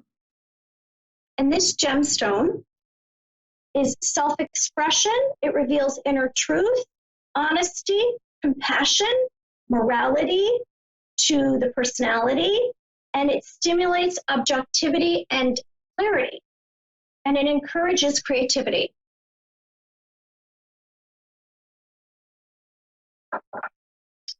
This is a colbit, and it's a blue stone, dark blue, and this stone is royalty and humor, gods and power. Wow. And spirit and vision. It sounds majestic. It's a majestic gemstone. And this little tiny one, which I wish I had a bigger version of this, is a turquoise gemstone. And this is protection, strong yet soothing to the touch. It's healing. Positive mental characteristics, serenity, creativity, empathy, positive sensitivity, intuition, happiness, and wisdom. I used to wear a lot of turquoise necklaces before. So I just want to say that thank you so much for joining me on Dream Reality on A1R Psychic Radio. I hope we can all be a friend to someone today, and we can find the beautiful glowing light that's in our heart. And I will see you next week for more topics and callers. Thank you so much for joining me on Dream Reality. This is Mary Amy.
Hello, everyone who is tuning in is very welcome. This is Ray Path Productions. I'm your host, Chloe Folan, Clairvoyant, here on A1R Psychic Radio on Moonstruck TV. Thank you to everyone who's tuning in live and supporting the show. And many thanks to those who intend on catching the show after it's live aired. A very warm welcome to you as well. I will be taking 1 or 2 calls midway through my show, but like that, I would like to just utilize the first 10 to 15 minutes of my show just to talk a little bit about sun cycles. And the reason why I would like to bring this up, and please keep in mind that this show is being streamed live from Ireland, here in the Northern Hemisphere, we are literally 1 day away, or 1 or 2 days away really, from the Autumn Harvest Festival. So that's what I meant last week when I mentioned I wanted to bring up annual sun cycles. So like that, as everyone knows, our sun governs our seasons. And here in the Northern Hemisphere, we are very close to autumn. And why I would like to bring that up is why different systems do celebrate on slightly different days. I do find it's quite nice in a way that's authentic and right for you to definitely find ways to tune into the seasons and to definitely mark the seasons in a way that's good for you or good for your family or good for your psyche, good for the soul. So like that, I would just like to share some inspirations over just some very small things you can do to celebrate autumn and to bring in that autumn energy into your life. So like that, coming into autumn, why we still do have a little bit of sun. When we come into autumn, we're starting to acknowledge that the seasons are starting to slow down a small bit. So autumn is a beautiful time to really take a step back and give thanks for everything that's happened throughout the year and to really notice what's happening to you, because in times when our lives were more governed by agriculture in the past, this would have been a time when people would have been reaping the harvest of all the hard work with growing crops and, working more closely with animals and, growing your own crops and farming. And when farming was a deeper part of all our lives and we were far more reliant and far closer to farming, every single one of us would have been farming in some way to maintain our lives. So why in modern life, some of us are not as deeply tied to agriculture in a modern way? It's a nice time of year to really take a step back and to have a look at, are you reaping what you've sown from the year? To have a look at where you've put your energies. So this is 2019. Where have you put your energies for 2019? Where have you been focusing yourself for 2019? And based on where you've been focusing your energies, taking a little bit of time around autumn to reflect on what has been happening to you based on where you've been putting your energies. And it's a beautiful time of year to start practicing an attitude of gratitude or counting one's blessings.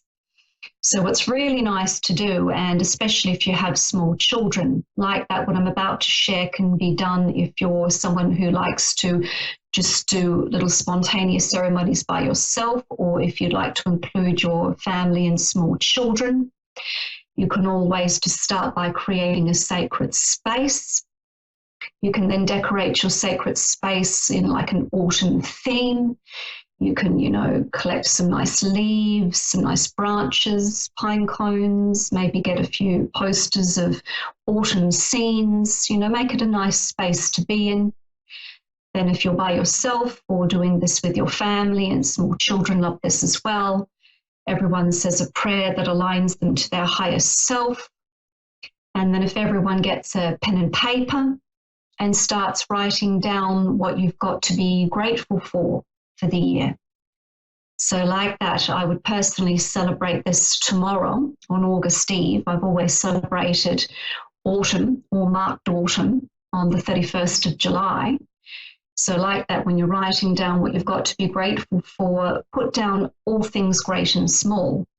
If you've had good health for 2019, put that down.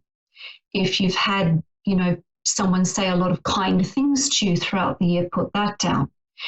If you've been able to pay your bills, my goodness, that's huge. Put that down and give thanks for that, especially in globally what's happening for people. Sometimes we take it for granted that it's just a given, that, you just pay your bills and that's a given. And some people really struggle with that. So if that's something that, you've been able to do, even if there's been some tight spots, give thanks for that. Give thanks for good health. Give thanks for anything that comes to mind. And like that, if you have had some goals come to pass throughout the year, please do put those down as well. That if you had an aim to get a new job and you got a job, put that down and give thanks for that.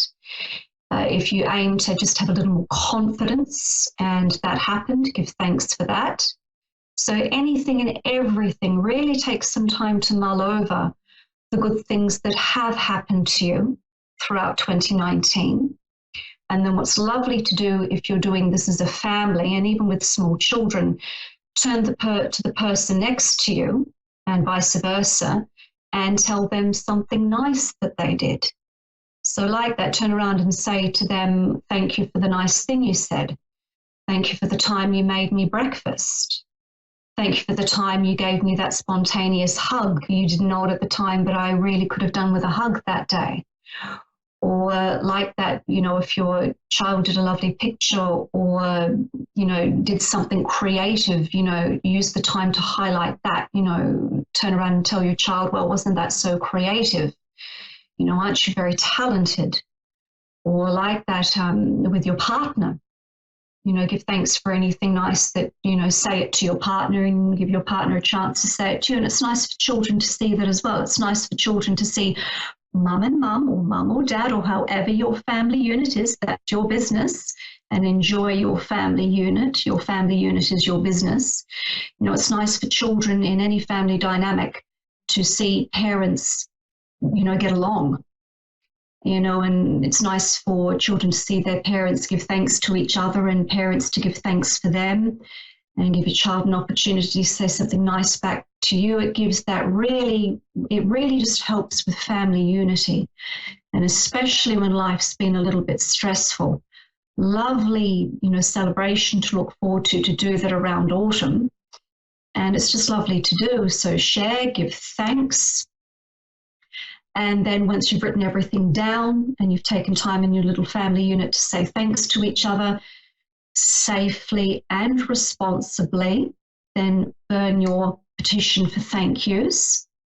And then take a few moments to give thanks to the powers that be, the powers that you believe in, the life force that you believe in, the power that you believe guides your life. Take a few moments as a family to give thanks within your belief system to the powers that you believe govern and guide your life. Give thanks to those powers as well. And then just have a nice meal. Have something nice to drink. Put on a nice movie, or what's really nice to do is doing that before bedtime, because it puts everyone in such a good mood, makes everyone feel really appreciated and happy. And it's just a lovely way it's something you can do before bedtime. So like that, I'll say it again, different systems have different practices and different belief systems have different ways of celebrating, but that's a lovely basic way to tap into the energies of autumn. And it's a lovely way to kind of tune you into those natural sun cycles that happen, whether we're fully aware of those cycles or not. Because even in modern day lives, what happens in our modern day lives is still governed by nature, even if we tend to forget that. So I quite often find that people that do in a way that's authentic for them, take time out of their day to connect in with natural energies in any way they see fit, it just calms the psyche, soothes the psyche, helps someone feel like they're a part of a greater whole, taps you back into that greater whole, that greater cycle that we are a part of, whether we're aware of or not. So like that, I hope I've offered just lovely seeds of inspiration for what you can do for autumn if you see fit, and why that might be important or why that might be nice to try. And I believe we actually have somebody calling in, Melissa from California. Melissa, can you hear me? Hi, yes, I can.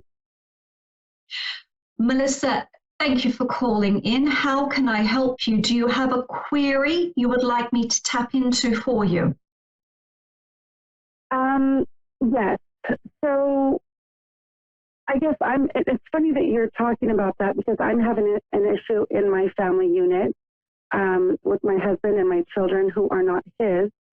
And there's just a lot of conflict, and I was kind of looking for some insight or direction. No problem at all. Well, definitely, if you do find this airing, the airing of this broadcast, please do listen back to the tips that I gave, because the tips that I gave were very open-ended. So regardless of the core belief system that your family has, or if there's a religion that your family follow, you could fit that into any religious practice that you already have, where sometimes just sitting down together as a family and saying a nice prayer to get everyone in alignment with themselves. And then everyone gets a pen and paper, children included, and everyone writes down what they have to be grateful for, and that gets everyone in a good mood. And then that's when you turn to share with each other what the other person did that made you feel good. So this is where you can turn to your husband and give thanks to your husband for something that he did, no matter how small, or the children can share back. So that is something that I would invite you to do as a family.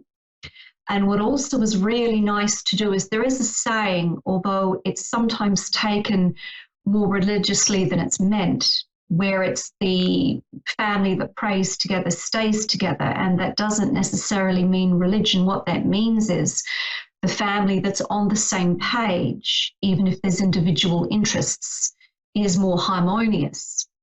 So this is where you can inject a bit of fun that can de-stress stressful situations, where you can do family vision boards together as well, where like that everyone sits down together at the table.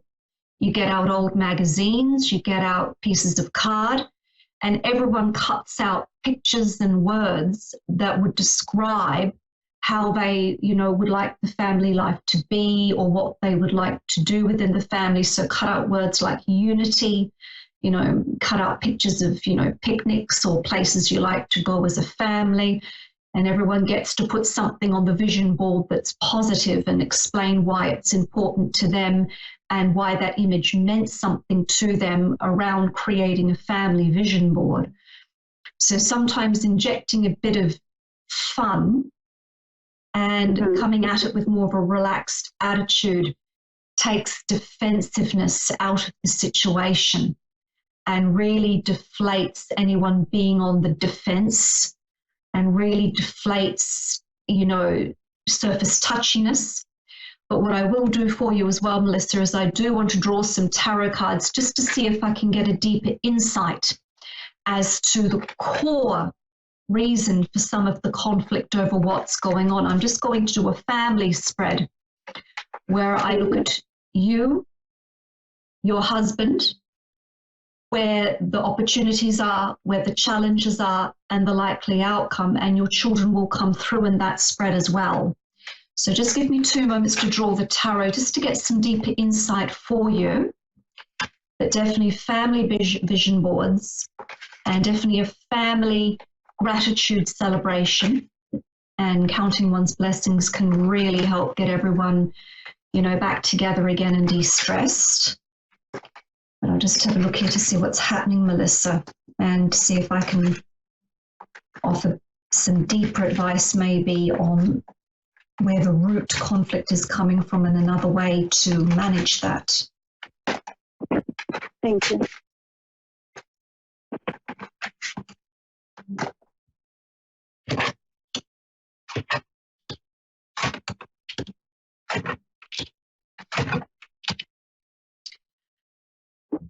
Okay, now, as strange as this might sound, I'll just bring it up, and like that, this will make sense to you, but this seems to be 2 particular areas that have just gotten a bit lopsided. Definitely, and I'll say it again, modern life isn't easy when you're trying to balance, especially when there's multiple children. Finances aren't easy sometimes. And definitely I'm getting a card here that is showing that some of the stress is definitely around finances and trying to make sure that in terms of abundance and finances that there's enough to keep everybody happy, meaning making sure that there's enough for everyone in the family to have a quote unquote normal life. And that can be very stressful sometimes, and this seems to be one of the factors where, like that, yourself and your husband have been very focused on just trying to keep things going financially and just trying to pay the bills and just trying to make ends meet.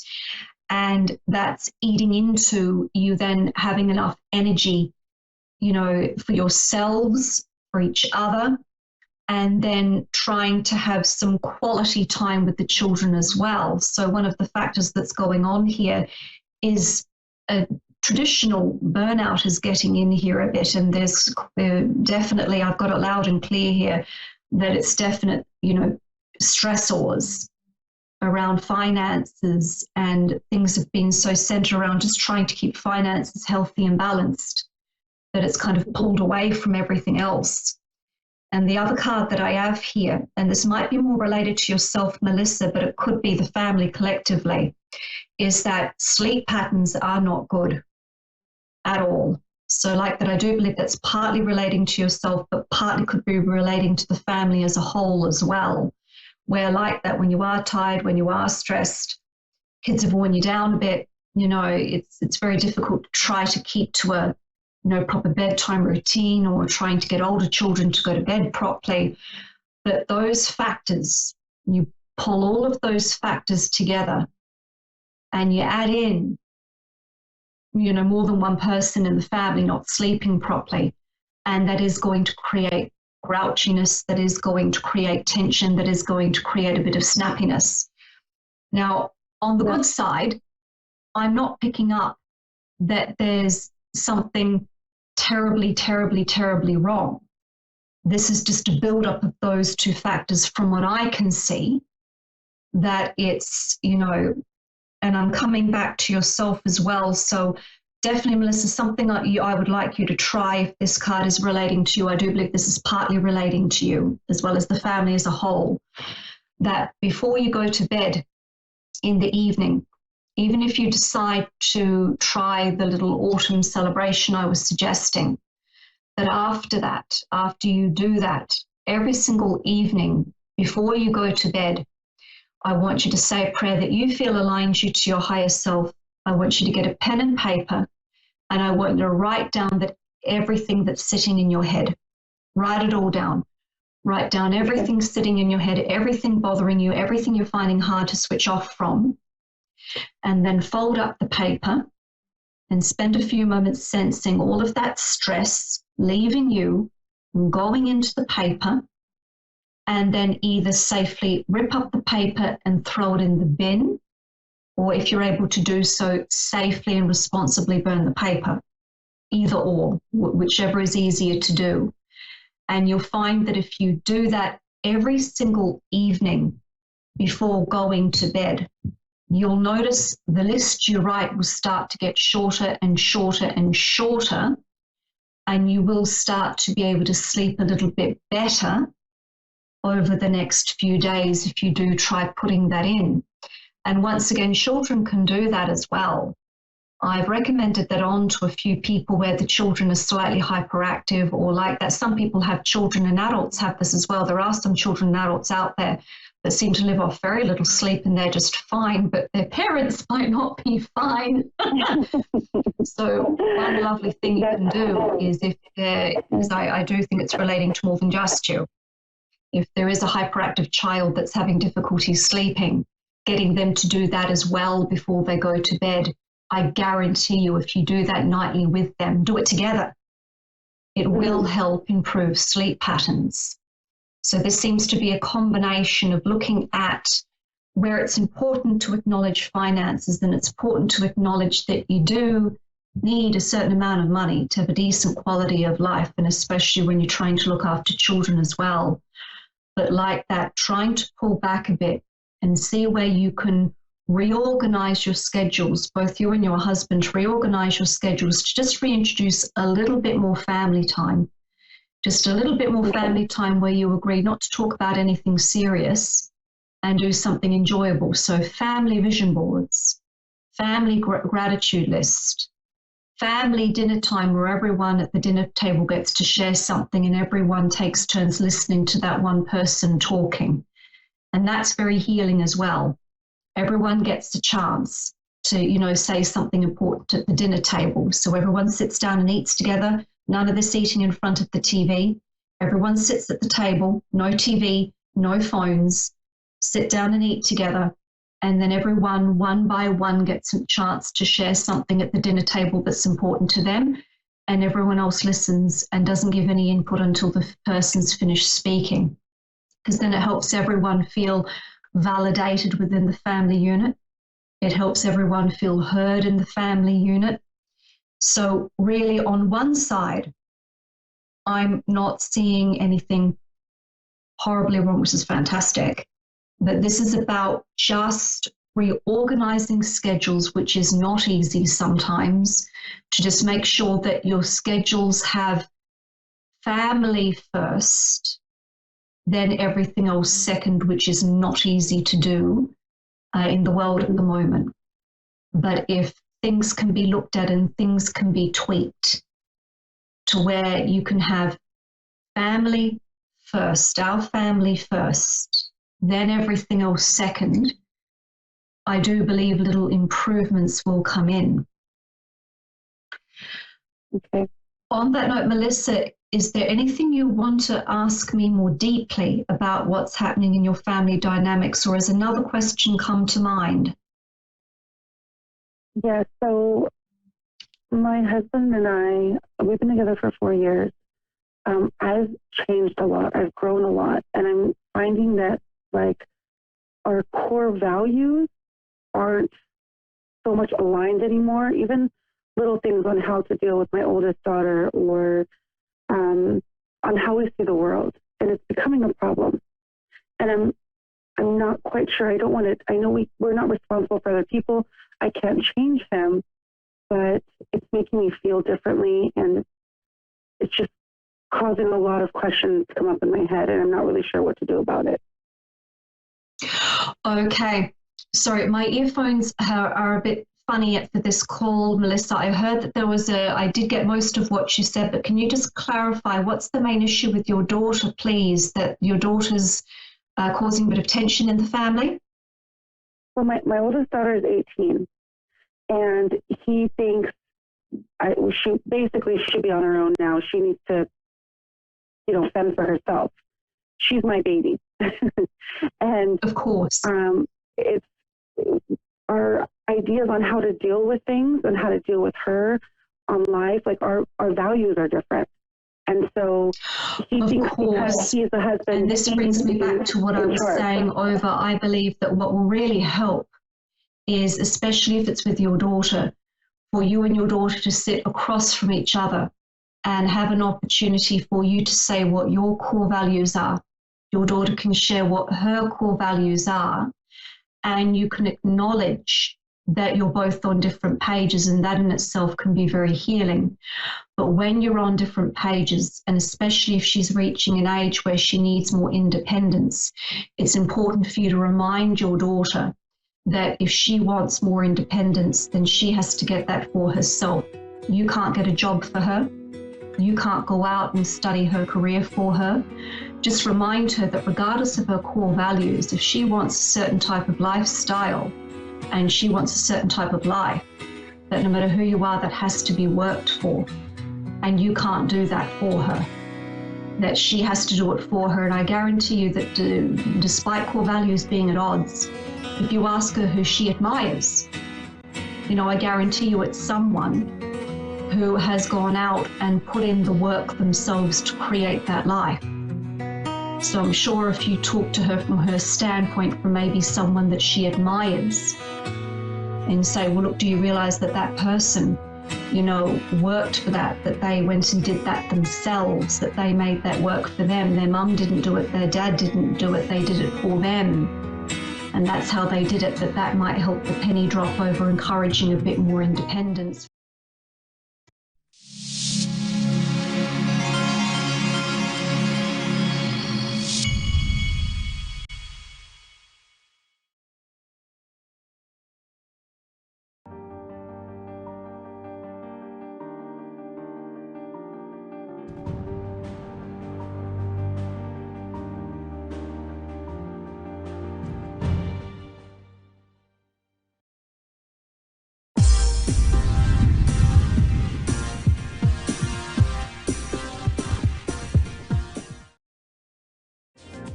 Hi everyone, thanks for tuning in to Asteria Vision. My name is Asteria. I am a psychic empath, and just a little about me. I connect to energy through pictures, the person's voice, or just having them there next to me. And I meditate on the energy. So that's how I connect. But I hope everyone's having a great day, but I was going to say that I'm actually feeling kind of nauseous today. So, but I still wanted to do the show because it keeps my mind off how I feel. So I already got a card that fell out, Ace of Wands. Let me see what else I get for the collective's energy. But yeah, I like doing this. So nothing stops me from doing this. Ace of Wands, new passionate beginnings. Very passionate. So it looks like the energy that I'm picking up, there's a passionate new beginning that is going to start or is going to start evolving is what I'm hearing. And it's something that, weird, I feel like this energy in the past maybe didn't work out, or what I'm hearing is it wasn't so effective. This definitely could do with work, because Ace of Wands, it represents creativity. So a lot of the times when I get the Ace of Wands in combo with the Pentacles, that's work to me. So, or passionate projects. So that's what I'm seeing. But I feel the person's going to think about either offering this new beginning. It's a creative. What I'm getting is it's a job that deals with creativity. So it's more so like projects is what I'm getting. But there's multiple projects involved at once. So it's like if this person decides to take up this offer, what I'm getting is you have to catch up because there's already work that's been done. So it's kind of like you have to play catching up. But I do feel it's a job that it's creative based, but it takes. What I'm seeing is you could become a workaholic in it because there's always a lot going on. So.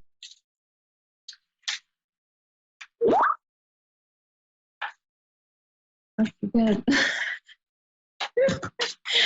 The viewers are like, who is she laughing at? I'm just reading what the prompt says, but I'll take a caller, Lily.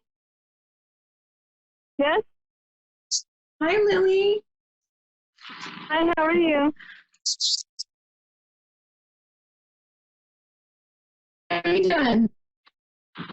I'm not that good. How are you doing? I'm not that good. So what's your question for this evening? When will Keith move back in with me? I couldn't really hear. Is it when will he move back in with you? Yes, when will Keith move back in with me? Yes. Okay. Just want to make sure because when I'm in this room, my connection's not super great, but when will he, what's his name? Keith, Keith. Okay, so when will Keith move back in with you?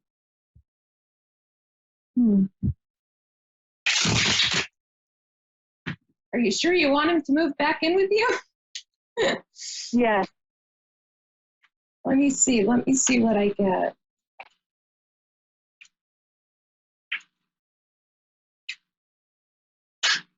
Okay, so what I'm getting is, well, the first thing I'm getting is, in a sense, you know he's going to move back in with you. It's like an intuitive feeling that you have. You know he's going to move back in with you, but there's a sense of you're not wanting to wait anymore. There's a sense of your patience is running out, is what I'm hearing. But it's because you know he's going to come back very strongly is what I feel. But the fact that you're not physically seeing it happen, you're not seeing movement. And I feel like maybe you're not even talking. Because I don't feel or see communication. So everything you're feeling from him, emotions, because I do feel you have a strong connection to him. So everything, you're just feeling it all. So there's a sense of you don't really trust your intuition because You're not seeing it, but what I'm getting is it's going to happen. It's going to happen. It's what I'm getting is it's just not the right time right now. You know, it's just not right now. But he is going to move back. Let me see what I get with his energy. Yeah, it's just not going, he's not taking the initiative, or he's not wanting to move forward right now because, like I was feeling earlier, it's just not a good time. There's also a lot, it's your, you know, I feel that you're sad, depressed, but I also see that he's sad and he's depressed. And that's also why but he is he knows he's going to come back. So who knows? He already sees it. Back soon? It's not going to be soon. I'm not getting soon. It's just not the right time right now is what I was hearing. And but he will. Let me see if I could get something else from this deck. Thank you. Yeah, but don't be sad. You're both sad, not just you. And it's just not the right. I keep hearing it's just not the right time, you know. But because you feel him so strongly, you pick up his energy so strongly, and yeah, I just got no need to worry. See, exactly what I told you. Don't worry about it. He's coming back. He's very, very much connected to you on a soul level. When he will? Let me see what I feel. I know it's weeks, because I keep hearing weeks. I talked to him like maybe 2 days ago, but it was negative. Do you see when he will speak to me? Yeah, I know, because I feel the no communication. I'm getting, you're going to see movement, things starting to pick up again within 3 weeks is what I'm hearing. But what I feel with that is not him moving in with you. What I feel is it's going to start up again. So it's going to take a little time. I feel that you guys are going to reconnect and having to reconnect through language. Will he have sex with Vanessa? He's currently living with his ex. Uh-huh. And you want to know if he's intimate with her? Yeah. Oh. I feel he's there because it's easy and she gives him anything he wants. So he doesn't love her though. Doesn't love her. It's she's very manipulative and she manipulates him with sex. Yeah, but he doesn't love her. He doesn't love her, and she gives him anything. She gives him anything he wants. You know, what I'm hearing is you reprimanded him a few times, you know, because he does, sometimes he just does stupid things, but he doesn't understand that, you know, when he's not going to contact me for a couple weeks. Yeah, I think you're going to speak to him again within 3 weeks. That's what I'm feeling. When he's over it is what I'm hearing. When he's over it, it's like this, like he has to get out this. But he will have sex with Vanessa. Well, if they're living together and she gives him whatever he wants and she manipulates him through sex, and yeah, I would say, you know, there's a possibility. So, well, is that okay? Elizabeth from, I don't see it yet, or maybe she's not, Pennsylvania. Elizabeth from Pennsylvania. Hi. What's your question for? Hi. What's your question for this evening? I'm just wondering if there's any I'm having a lot of difficult choices for my careers. I have a lot of opportunities coming to me, and I'm so mixed up with my past. I'm not sure if I'm ever going to choose one. Yeah. Yeah, because they're all, and what makes it hard is you love all of them. And it's like, you don't want to give, if you could, you would take them all, but unfortunately, that's not realistic. So let me see what energy, let me see what I get. Let me shuffle a little bit. I just don't want to talk and shuffle. Sometimes it's hard to hear me, but what's great about you is you make the best out of every situation. So you can't go wrong because you're passionate about all the choices you have and that are given to you. So I feel there may be more of a fear that you'll get stuck with just one and you'll get bored, because you get easily bored, and you like variety in your life, and that includes work. I get it. I'm just like that. The only thing that I don't get bored with is reading tarot, but yeah. And I feel you're also very creative is what I feel. But let's see what the cards say. I just feel you can't go wrong. You can't go wrong. Really.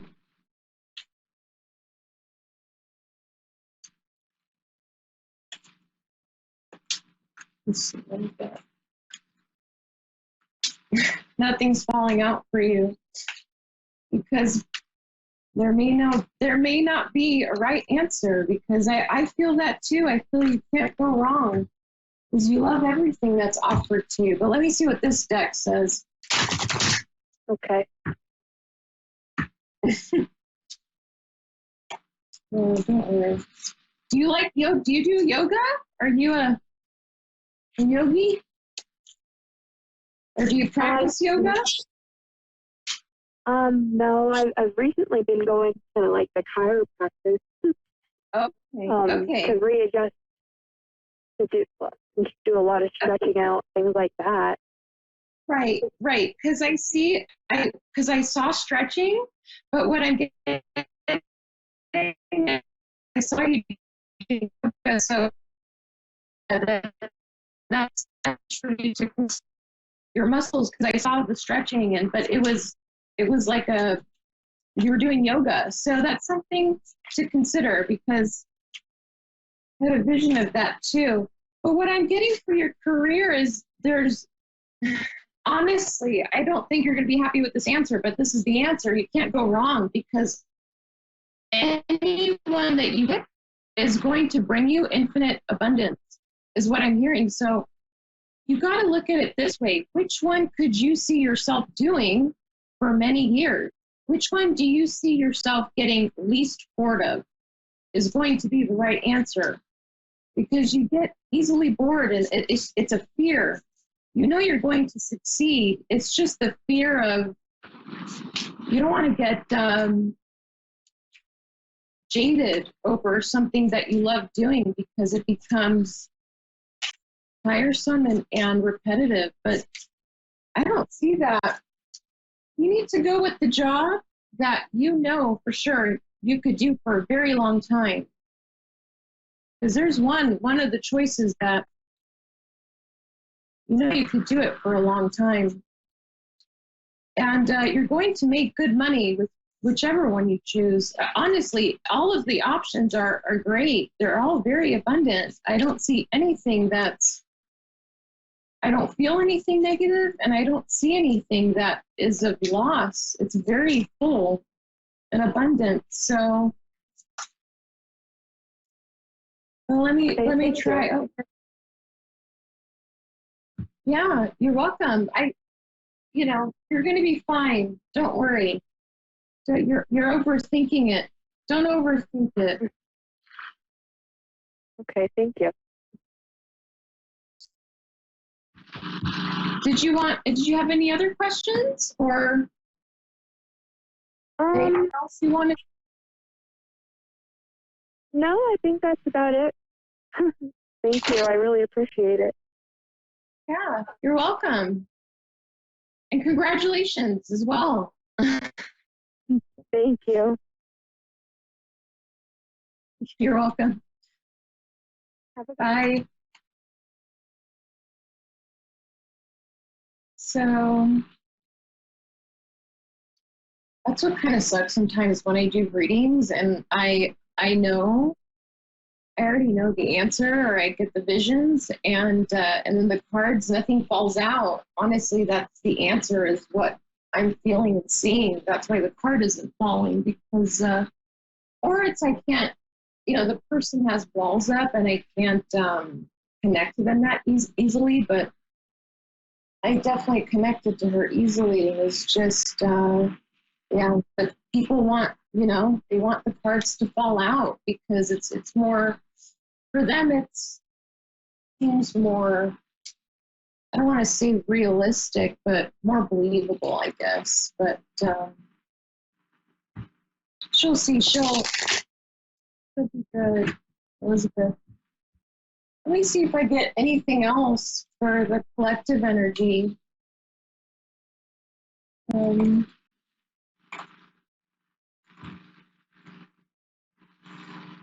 Yeah, so what I'm seeing is, last show I saw a lot of sadness, but now I'm seeing there's a lot of things that the energy I'm getting is there's a lot of letting go that's already happened. And there's focus on either one love relationship in your life.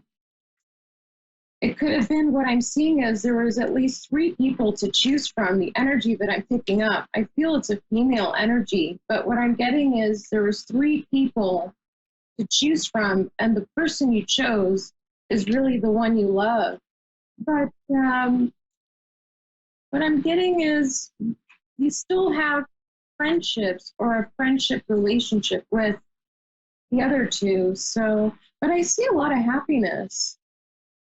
And for some other energies that I'm picking up, if you're single or waiting for someone to come back to you, or you're just wanting to meet the right person, what I'm getting is you will meet the right person. What I'm getting is within the next 4 months is the max of energy that I'm picking up. It's like you're just waiting for the right person, to meet the right person, because you're tired of just, it never working out, or it's never working out, is what I'm hearing. So, but 4 months max, which isn't that far away, but this is good. It's good that I got that energy and I feel it too. A lot of sadness released, which is, that's great. But yeah, it's, last week was more, sorry if I'm not chippery today. I was feeling nauseous all day today, and I didn't know. I have water here too, but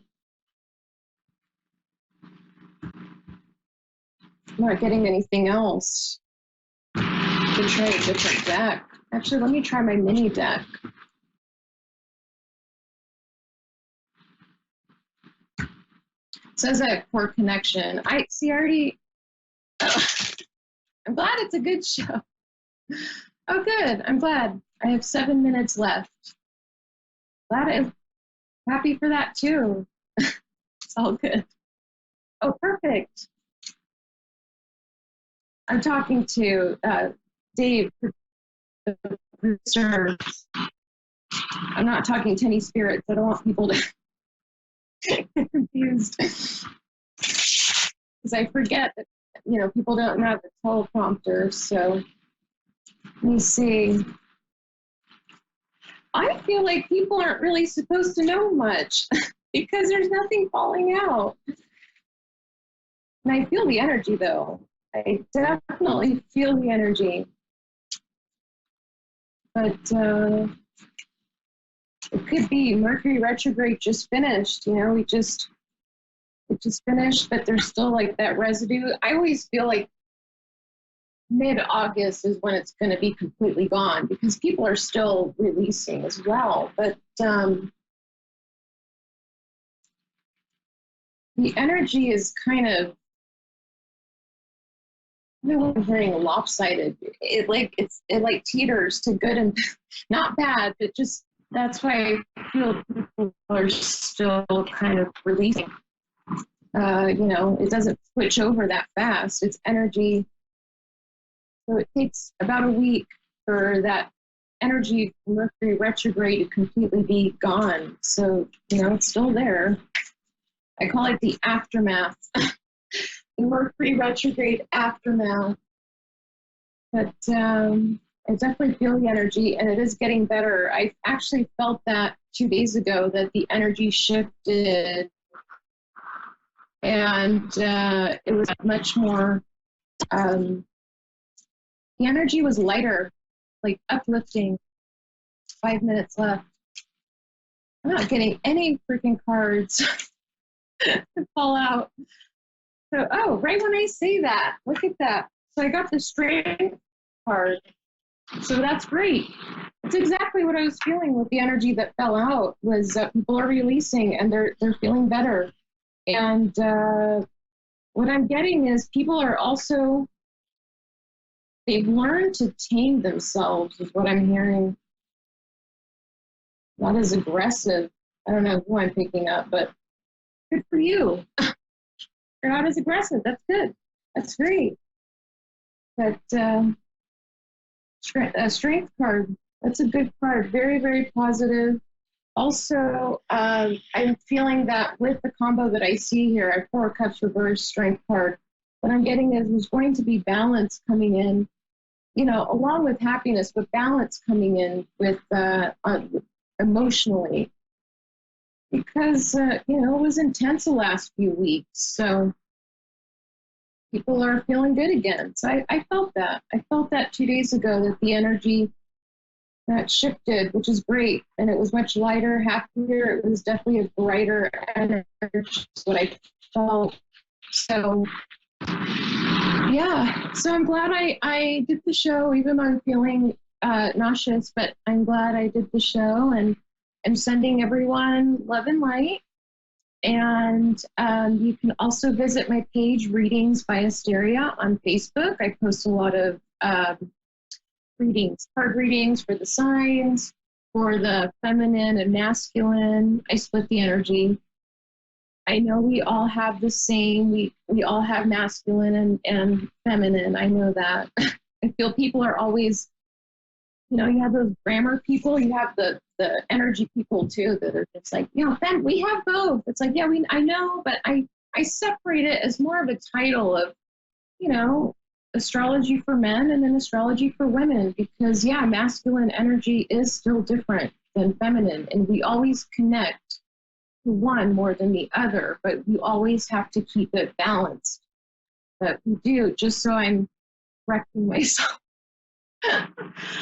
But anyways, I'll stop rambling, and I'm sending everyone love and light, and I will see everyone next week on Thursday at 10 p.m. And I still have time. I always do that. Because it's, you know, time doesn't exist for me. That's what I said before. It's energy. But should I just stare at the screen until... Because I know I don't have enough time to give more messages. Okay. Well, in that case, I will see, sending everyone love and light, and I will see everyone next week, and I'm glad everyone's feeling better as well. So have a good night. I'll see you next week.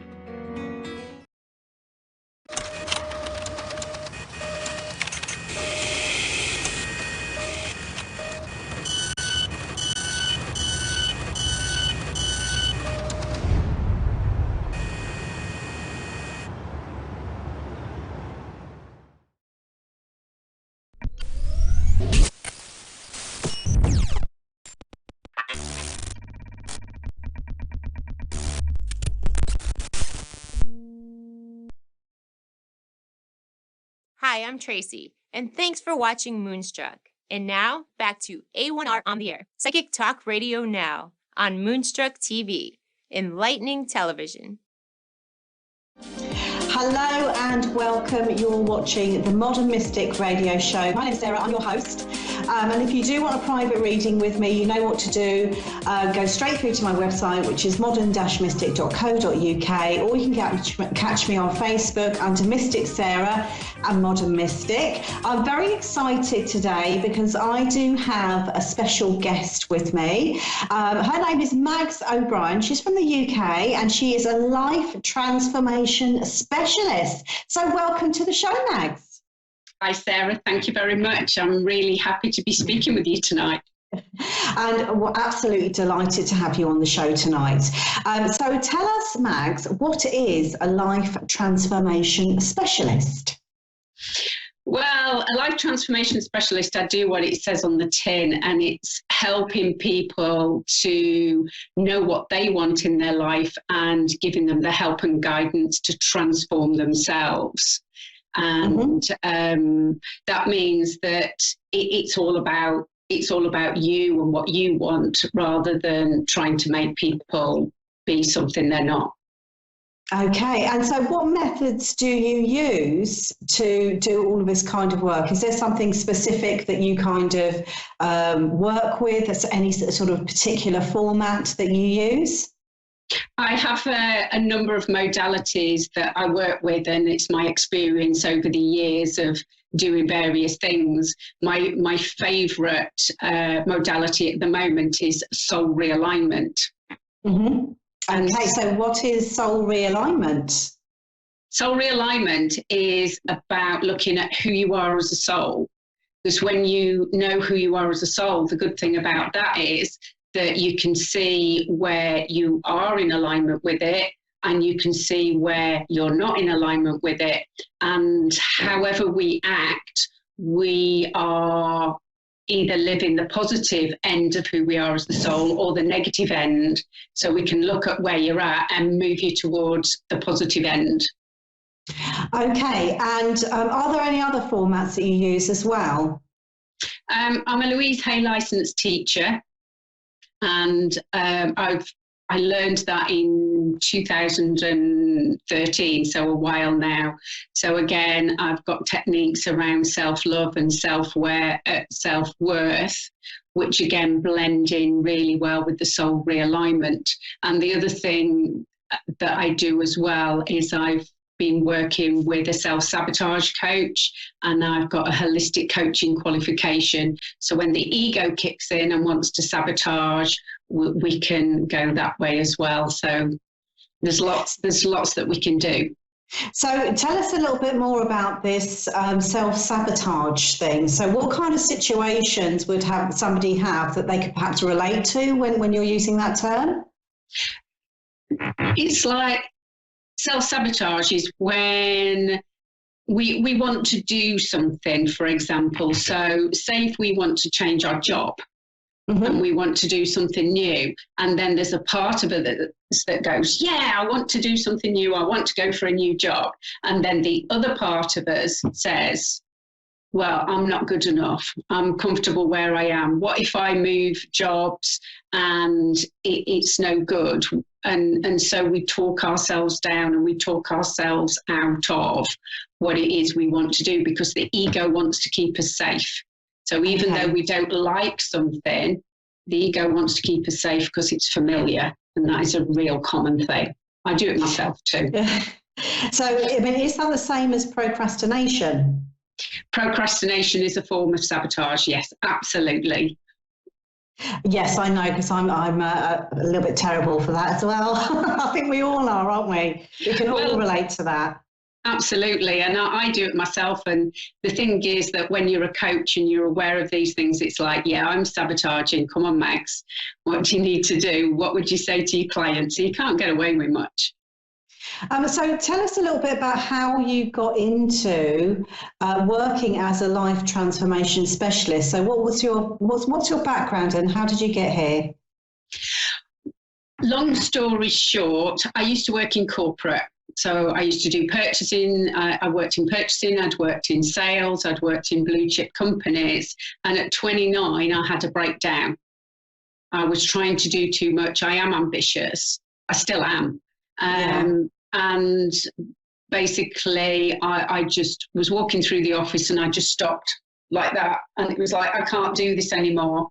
And from that breakdown, it took me 5 years to get myself back something like, and during that 5 years, I meditated, I used essential oils, I did natural therapies, and I became a therapist myself. So healer, heal thyself.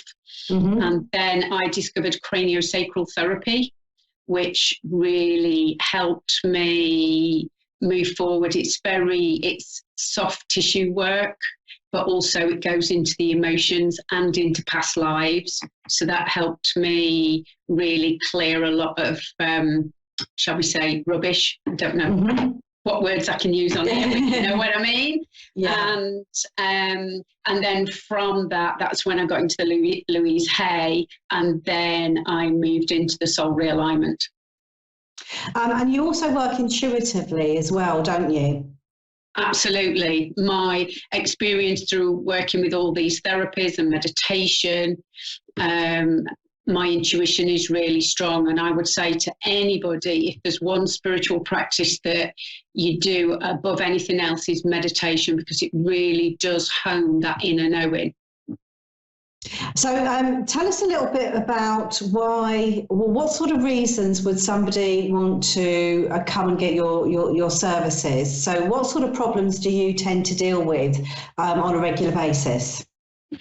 The main people I work with, it is mainly women, although I do work with men, but it still tends to be women that come for this more than men at the moment. I hope it changes. Because I'm an entrepreneur, a businesswoman, then I tend to attract business women, and they're wanting to build their businesses, but there's loads of stuff getting in the way. They might have a program or business coaching, and they go, yeah, that'll sort it out. But like you say, they procrastinate, they're not getting on with it. And what it is, there's deeper stuff going on at soul level, and things that are blocking, the blocks and restrictions at soul level, that are actually stopping them from moving forward. So how do you identify what could be blocking somebody at soul level, and what sort of a effect does that have when a person realises what's blocking them? The whole reading is done up in the Akashic records. Would your guys know about Akashic records? Yes, they should do, because we've talked a bit about it. I'm an Akashic record reader as well, so. Oh, well, there you go.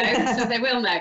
So up in the Akashic records, there's everything that you need to know about who you are as a soul on your file. So we know who you are as a soul. We also know about those negative karmic patterns that your soul's prepared to look at right now, that we can clear and resolve. And I do that through a dowsing protocol. So it's not a thing that I do online like this, but I can still help with the other things and the intuitive. And all of this can be done, so if somebody wants to work with you, they don't necessarily have to come to your office. They could do that through... Do this? Yeah, through Skype or through, I'm guessing, any other sort of video conferencing Absolutely, technique. yeah. I've got Skype, Zoom. If they just need to do the phone, I've got something called Instant Teleseminar, Facebook Messenger. There's always a way. Okay, wonderful. Now we are going to go on to our first caller in a moment, but before we do, just let everybody know how they can get hold of you if they want to find out more information, or they want to book an appointment with you, or just want to find out a little bit more about what you do. So how can people contact you? People can jump on my website. It's www.magslifetransformationspecialist.com. It's all one word, lowercase. Type it slowly. I still have to. It's a great name, but it's a bugger to type. I am on Facebook. I do have a Facebook page, which is Mag's Life Transformation Specialist, so you can jump on there and message me. And I also have an email, which is magslifetransformationspecialist.com, and I'll be happy to chat with anyone. Wonderful. Okay, let's go on to our first caller. We have Alonza in Roxborough, North Carolina. Alonza, can you hear us? Yes, I can. I'm here. Hello. Welcome to the show. Do you have a question? I'm going to be passing you over to Mags this evening. Do you have a question for Mags tonight? I'm sorry, say that one more time. I'm going to be passing you over to Mags in a moment, who's going to be doing or talking to you, giving you a reading. Do you have a question for Mags tonight? Is there something you'd like to ask? Well, actually, I'm pretty open. And whatever my spirit guides want to tell me, or my spirit family wants to tell me, I'm all for it. Anything that comes through. Okay, over to you, Mags. Okay.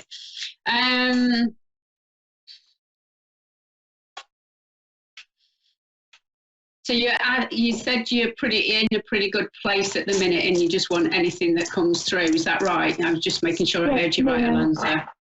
Okie dokie. Fabulous. Okay, what I'm getting at the minute is, whilst you're saying things are good for you at the moment, it's interesting that I used the example of a job when I was talking to Sarah.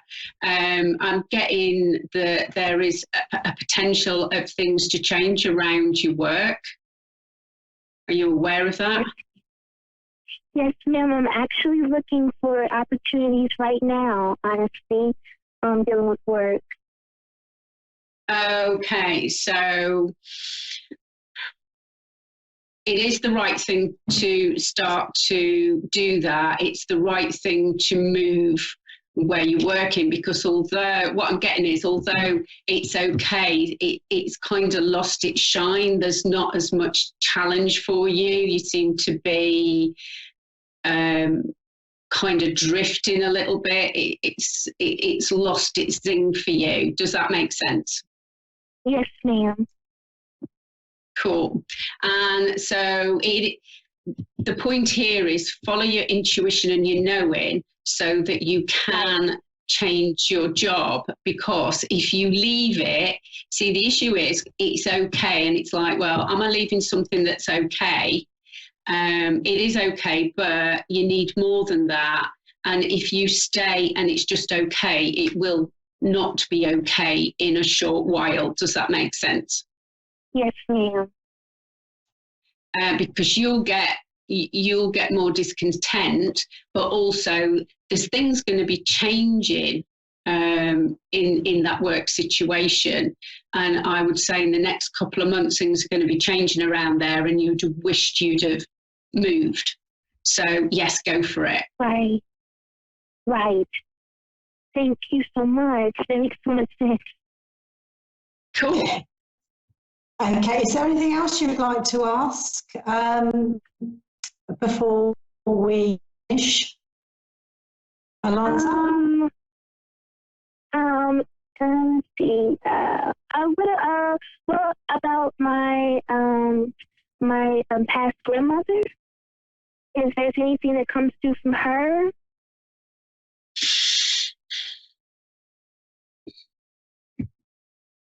I haven't got your grandmother here at the moment, to be fair.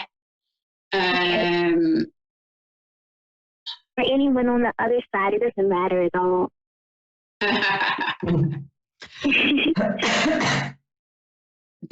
I do have someone at the side of me, and he was the guy that was giving me the information about your job. And the guy I've got at the side of me, he's a slim gentleman with dark hair. He's quite straight up and down, and he's looking as if he's around his mid-40s. That's the age he's showing me. So he's quite lean, quite slim in the face. Do you recognise that person? No, I don't, but I don't really know too much of my family either. a lot of my right. family. Yeah, yeah. So yeah, I mean, it could definitely be. It's what I'm getting is that it's on your mum's side of the family. I'm the same as you. I don't know too many of my family, and when I'm being given messages, and it's like, there's so and so and so and so, and I'm saying, well, just give me the message because I don't know them. Exactly. I'll take whatever message you can give me. Oh, bless your heart. Well, see if you can find this gentleman on your mum's side of the family. And he's showing me that he wore like grey colours, pale blue colours. So he wore more grey. That's what I'm seeing. And I think you will find him in family photographs, actually. He's on your mum's side of the family. I think he's like an in-law, like a brother-in-law or something like that. He's in the family by marriage. Does that make sense? I think we're... Yeah, are you still there, Alonza? I think we've lost her. Yeah, I think we've had some technical difficulties there. So we will go straight on to our next caller, and we have the lovely Maria, who is in West Valley, Utah. Maria, can you hear me? Yes, hi. Hi, welcome to the show, Maria. I'm going to be handing you over to Mags, who will be doing your reading for you tonight. Do you have anything that you want Mags to look at for you?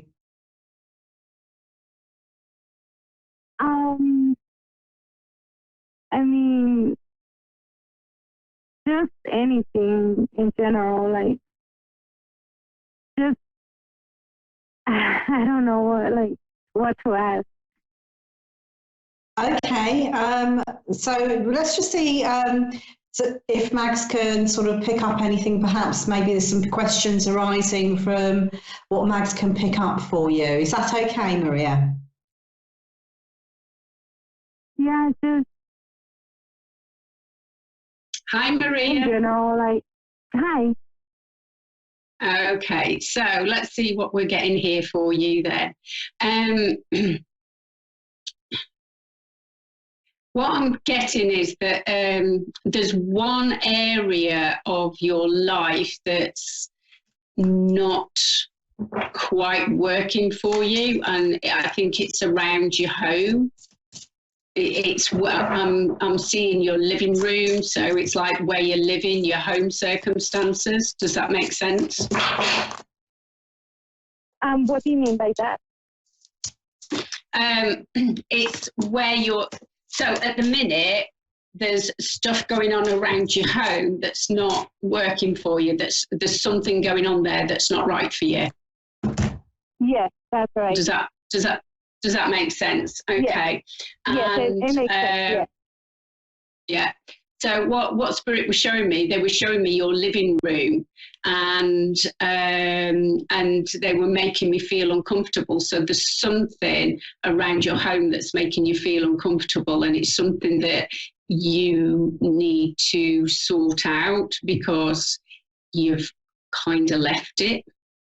Does that make sense? And what is it? 'Cause I feel the same thing, but I don't know what it is. So you see that there's something wrong in your home, but you don't know what it is. Is that what you're saying? Right. Yeah. Okay. So what I'm getting is this. It's about the way you're feeling in the house. It's nothing to do with spirits or anything like that. It's to do with the way you're feeling. There's something that's not... It's to do with you and the way you feel about your living circumstances. So it's not anybody else, even though somebody, does that make sense to you? It does. And what can I do to change, to make changes? Okay, so the first thing you need to do is to actually acknowledge that Because like I say, you've kind of been saying, oh, things don't feel right, and then you've dashed off and done whatever you're doing. You've not actually sat down to address it, or sat down to actually think about what's going on. Because I'm getting the impression that you keep yourself really busy. Okay. Yeah, do you recognise that? Yeah. Yeah. So what's happening is you're feeling this discomfort, but you're not recognising it, and you're not working with it because you're just running around.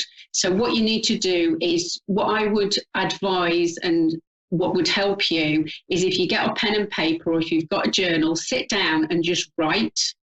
And just, if you want to swear, if you swear, then do that, or just write whatever comes into your head and start to express what this, the word they're giving me, it's a low-lying discontent. And what they're saying is, what Spirit is saying is, if you write that down, then you can start to identify it and then start to make changes. But the first thing is to actually acknowledge and recognize it. And it is something that you can change, because it's the way you're feeling about things. It feels like the situation has got a negative spin on it, and the negative spin is just taking you down and down, and you can change that. Does that make sense? Yes, because I feel like it's more about myself, my self-esteem, that it's like really low. Yeah. So that's what I have noticed. And right. Yeah. And I would write that down. And also, it is worth, if you want help, it's worth getting help with that, because in my experience, it took me 20 odd years to sort my stuff out. And in the last 5 or 6 years, I've had coaching, and my life's moved on phenomenally. So my advice to you would be to write down what you're feeling. You don't have to work it out, but see if there's someone that can help you. Okay. Because it's always easier when you're not doing it by yourself. Okay. Like some counseling or... Okay. Yeah, counselling, or a mediumship reading, or, talking to someone. Does that help at all? Oh. Yeah, it does. And is there anything else that you guys, any other cards or anything else that you see besides? I think what I'm getting as well is to start to be kind to yourself.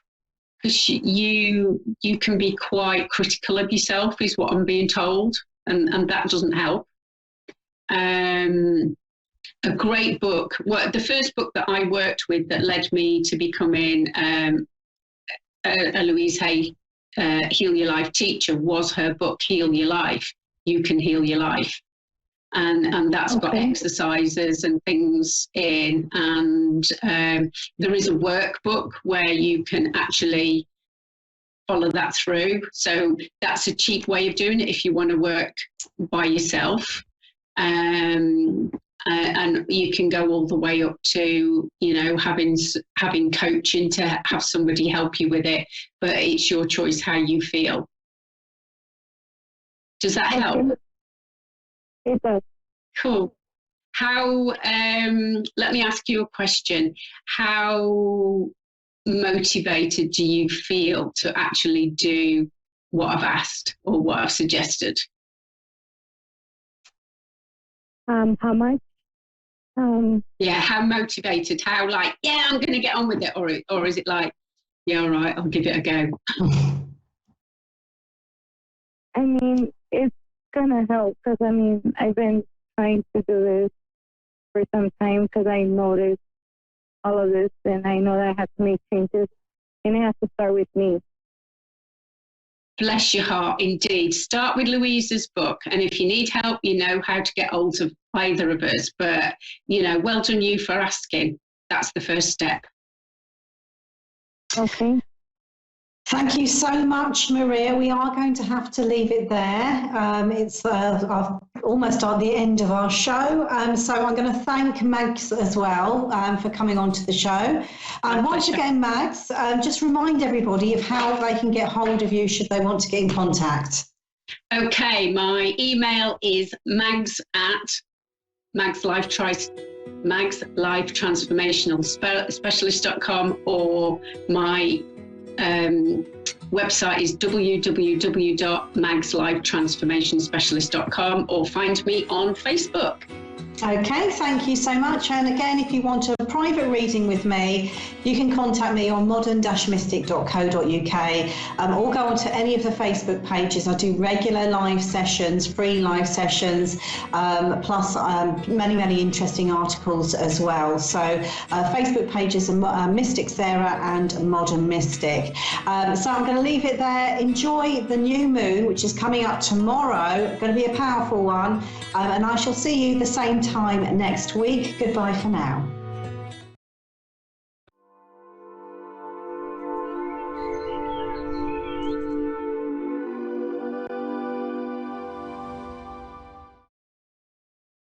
At A1R Psychic Radio, we know you lead a busy life. That's why we've assembled Earth's top psychic TV and radio hosts in one location.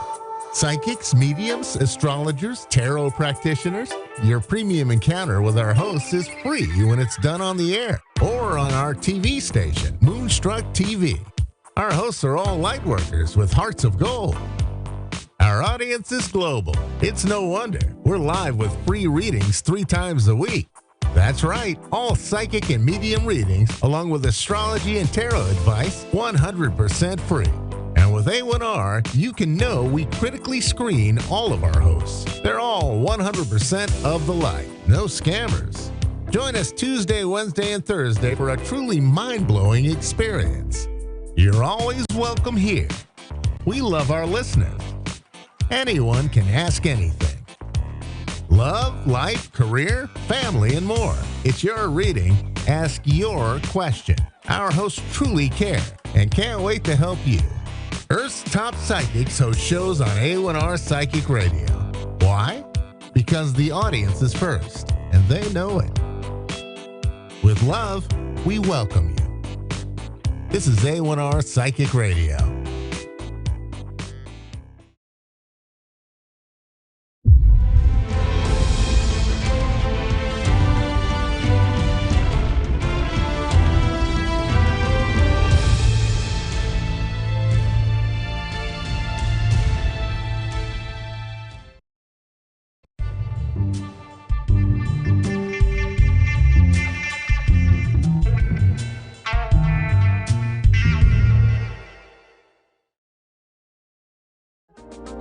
You know, we live in an abundant universe, and we talk about living in a universe, and most of us are experiencing lack. So I ask you to take a moment to think about your life and where you are experiencing some lack. So is it lack of money? Is it lack of relationship or a loved one? Is it lack of creativity or lack of abundance in some way? So take a second to decide where your lack is. And what we want to do is we want to give in the area that we feel lack. So when you feel that you are lacking money, you're going to want to give a little bit of money. And I don't mean give the kitchen sink away, but give a little money, give a little more of a tip, or give a homeless man $1 or something, just in the energy of giving.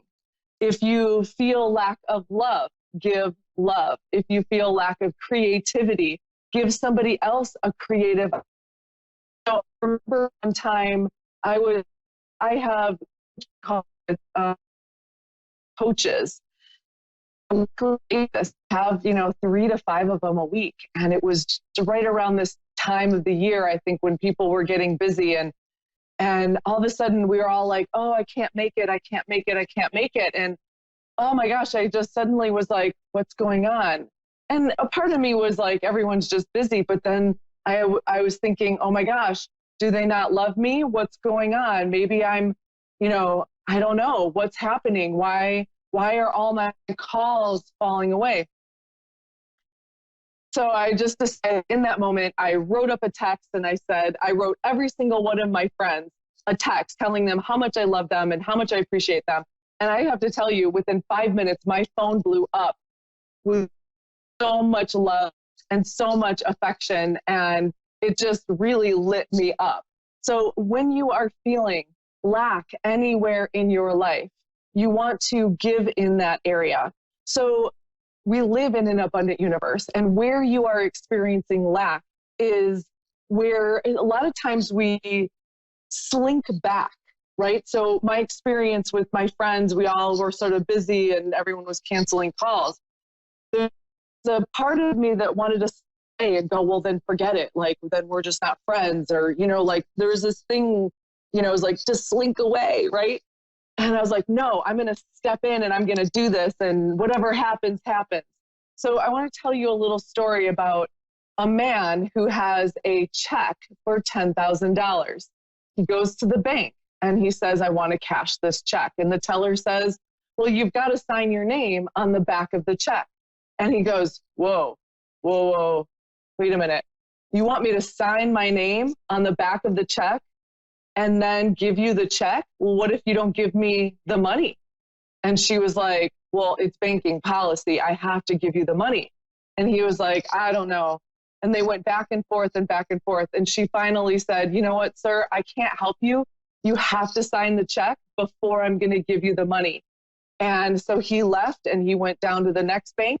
Same thing. You've got to sign this check before I will give you the money. He's like, I don't believe that.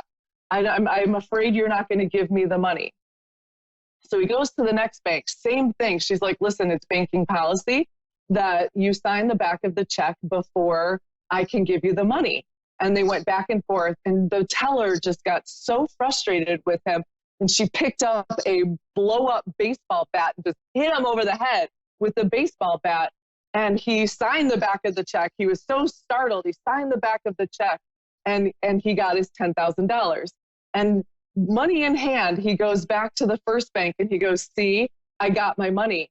And the teller goes, well, I'm pretty sure that you had to sign the back of the check before the teller gave you money.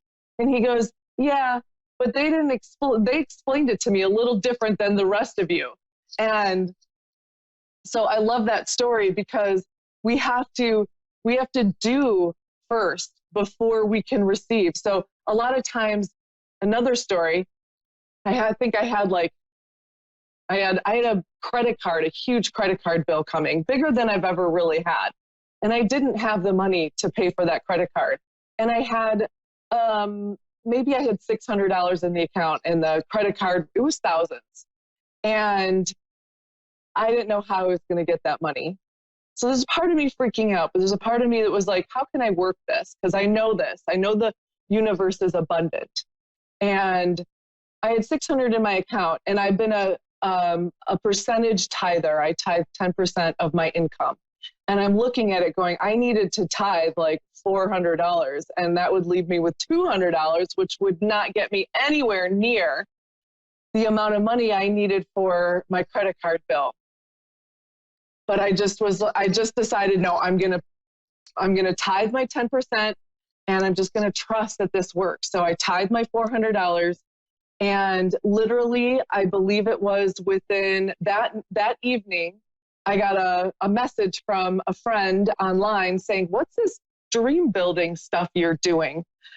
And I said, well, would you like to find out? And she goes, absolutely. And I had a bunch of calls lined up the next day to see if people wanted to join my program. And I had a couple people blow me off. They just didn't even turn up for the calls. And I'm like, what is going on? And finally, there's two of them. I think one of them blew me off. And I sat down. I'm like, what is going on? And immediately my girlfriend called, who I had done a call with, 6 months prior. And she was like, listen, I'm ready. Let's do this dream builder stuff. Let's go. And literally she signed up. And then I said, okay, I've got to go because I have another call from the other person online that asked me about it the night before. And bam, she signed up. So in like 24 hours, I had more money than I needed to pay my credit card bill off. And I just want you to know that it was because I gave before I received the money. I gave the money with faith that I would be provided for. So it's having the faith that you live in an abundant universe, and that where you are experiencing lack is maybe where you need to give a little bit. Maybe you've been holding back or afraid or not in faith. And it is to turn into faith with that 100% trust in the universe, unwavering doubt that you live in an abundant universe and that you will always be provided for, and that what is seeking you, right? So when we step forward, I love that, we say, okay, God, if you just give it to me this time, I promise I will believe in you for the rest of my life, right? That's kind of old, but you know what I'm talking about. And it's really to actually step into it. So if you're stepping into your dream, I had a client earlier and she's about ready to start her own business and she's having cold feet and she's like, oh my gosh, like there's so much money coming out. And I'm like, let's talk about the money that's going to be coming in. And she was like, oh, okay. And then we shifted her energy back into the state of abundance that yes, this is going to work. This is what I love. This is going to be amazing and beautiful. And I literally just before this got a message from her saying that her business partner had been working some other things online and talking and really sort of jetting them forward. And she was so relieved because that was one of the things she was afraid her business partner wasn't going to follow through. And then they showed up. So it's so beautiful. And when you are feeling lack, give in the area that you are lacking. If you feel lack of love, give in the area where you feel love. If you are lacking in money, give money. If you are lacking in ideas, give someone else ideas. If you are lacking in help, help somebody else, right? So give in the area, a little bug, of where you are lacking. So see this week where you can give and where you can step into the abundance of the universe, where you can have faith that you are being provided for. That's your homework for this week, okay? It's summertime. This is beautiful. Okay, we're going to go to Faye in Brooklyn, New York. I love it. Hi. I'll give you this card. Hi, Faye. How are ya? Good. How are you? I'm fabulous. What can I help you with today? Well, I'm kind of looking for advice in career. I just feel like I'm so stuck. Stuck? Okay. Tell me a little bit. What do you do? Well, I am teaching right now, but not like in school. And I enjoy it, but I feel like it's not where I'm supposed to be. Okay, so do you mind me asking, like, what kind of a teacher you are? I teach in technology. Oh, okay, cool. Okay, so a little worn out or just ready for something new, not what you love anymore? I love it, but I feel like I can't explain it. I feel like it's not I feel like it's not my path anymore. Okay. I can't explain it. Do you have an idea of what you would love to be doing? For some reason lately, I've been feeling like I need to be somewhere in a more creative mindset. So like in the arts. Okay, cool. So I'm going to do a little reading for you, but as a coach, as a life coach, can I give you some advice there too? Sure, absolutely. Okay. So, well, I am getting that there's a life-changing experience coming for you, and it's going to be a blessing, okay? And God is supporting you. The universe is supporting you every step of the way as you're moving toward this. Have faith that you have faith in this transition that you have coming. Your prayers are being answered. So, do you know what faith is? Like pure trust in the universe that it is providing for you every step of the way, right? Right. Does that make sense? Okay. That makes absolutely perfect sense. Yeah, good. So just remember that. Remember that everything that is happening is moving you in the direction. And even just the fact that you're having this like little, you're like, I just don't think it's for me anymore. And you're beginning, it's kind of like you're in the discovery phase of maybe the next career or the next change in your life. And to feed it, to, dream about it. What would you like to do? Do you know exactly what you want to do, or just kind of in general? It's weird. Like, I've been having thoughts about painting again. I've been having thoughts about just creating. It's like I used to do this many years ago. And then, I just fed into everybody else who was saying it's not a career for you. Yeah. You have to do something different. And I left it. So it's time to connect to your heart and do what you would love, right? Yeah. So what is also going to happen for you is that I want you to start noticing synchronistic events that are happening, like thinking about a friend and then they call you, or, things like that. I want you to take notice of those and those little miracles that happen. We kind of wait for the big miracle, right? It's like, but miracles happen all day long, right? The red light that just is taking forever, right? Sometimes, why is that happening? Where is that? What time frame am I on? And everything is moving in synchronistic time. So I kind of want you to just be in that flow and allow that to bring you to the people that are going to help you move in the direction that you want to go.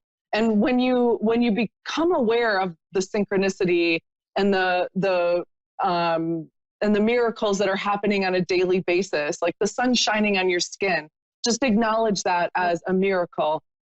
Acknowledge, love that somebody, a friend says, I love you. And you're like, I love you too. Like really, really take that in. And when you begin to open yourself up and be grateful for all of that on a bigger level, you're going to see more of that. And then what's going to happen is you're going to catch the flow like a river, catch the flow, and it's going to take you to where you want to be. So the synchronicity is going to be important, and really, really watching and being aware every day of miracles. Little ones, like I even, every day I wake up, and I'm in gratitude, and I'm like, gosh, my bed is so comfortable. My pillows are so amazing, and I'm going to have a great cup of coffee. And I'm so blessed that I have food in my belly, and that I have hot and cold running water at my disposal, because there are people that don't. And so when we tap into that gratitude, we tap into the miracles, we tap into the synchronicity, you're going to find that you're just like flooded with more of them. And that what it'll do is it'll speed up the process, and it'll help you really figure out where you're going to meet people that are going to be like, well, I do this, or I'm the head of the art department here. You know what I'm saying? And it's going to be like, whoa, and it'll happen so much faster than, and I'm not saying that you are, but a lot of people stay in that, well, I just don't know. And ho-hum kind of, just be in the gratitude, be in the light, be in appreciation, and you're going to see this whole thing happen really fast. And then what I want you to do is be in the discovery phase. And just like I said, open yourself up to whatever is coming next. And then when it hits you, right? So your intuition, here's what's going to happen is your intuition is going to go, oh, this is your next move, or this is the direction, right?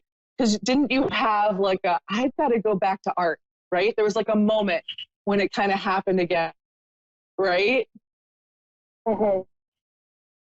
Yeah.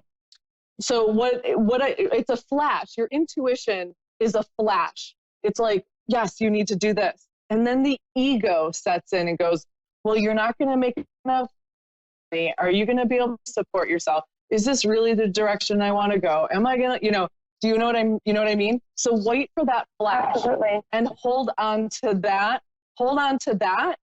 And then begin to take action steps in the direction. So the universe rewards action.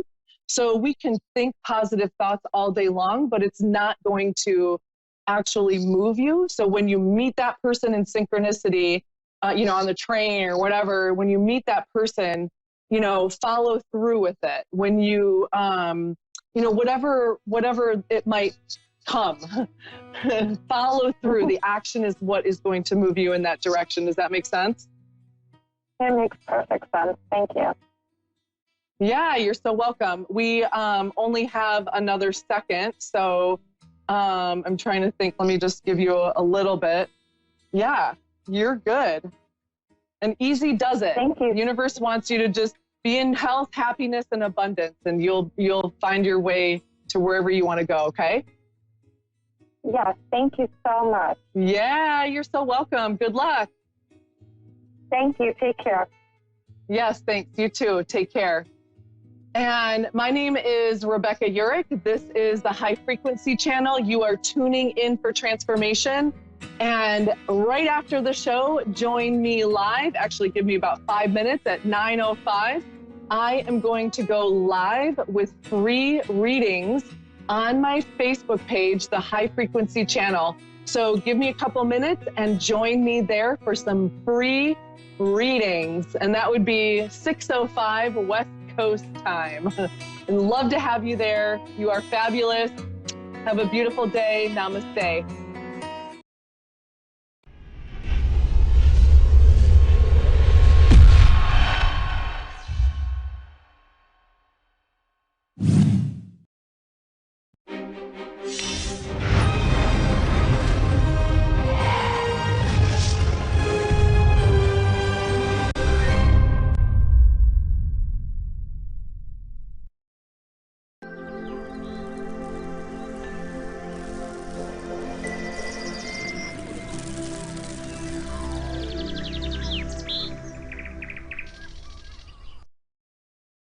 Hi, cats and kittens. I'm Perry Lyons, New York City celebrity psychic, just like it says on your screens.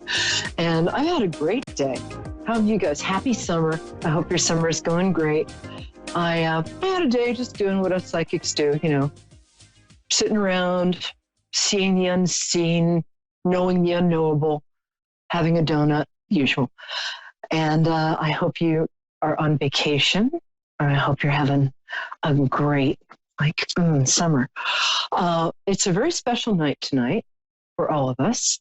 There's a super black moon, which sounds kind of cool.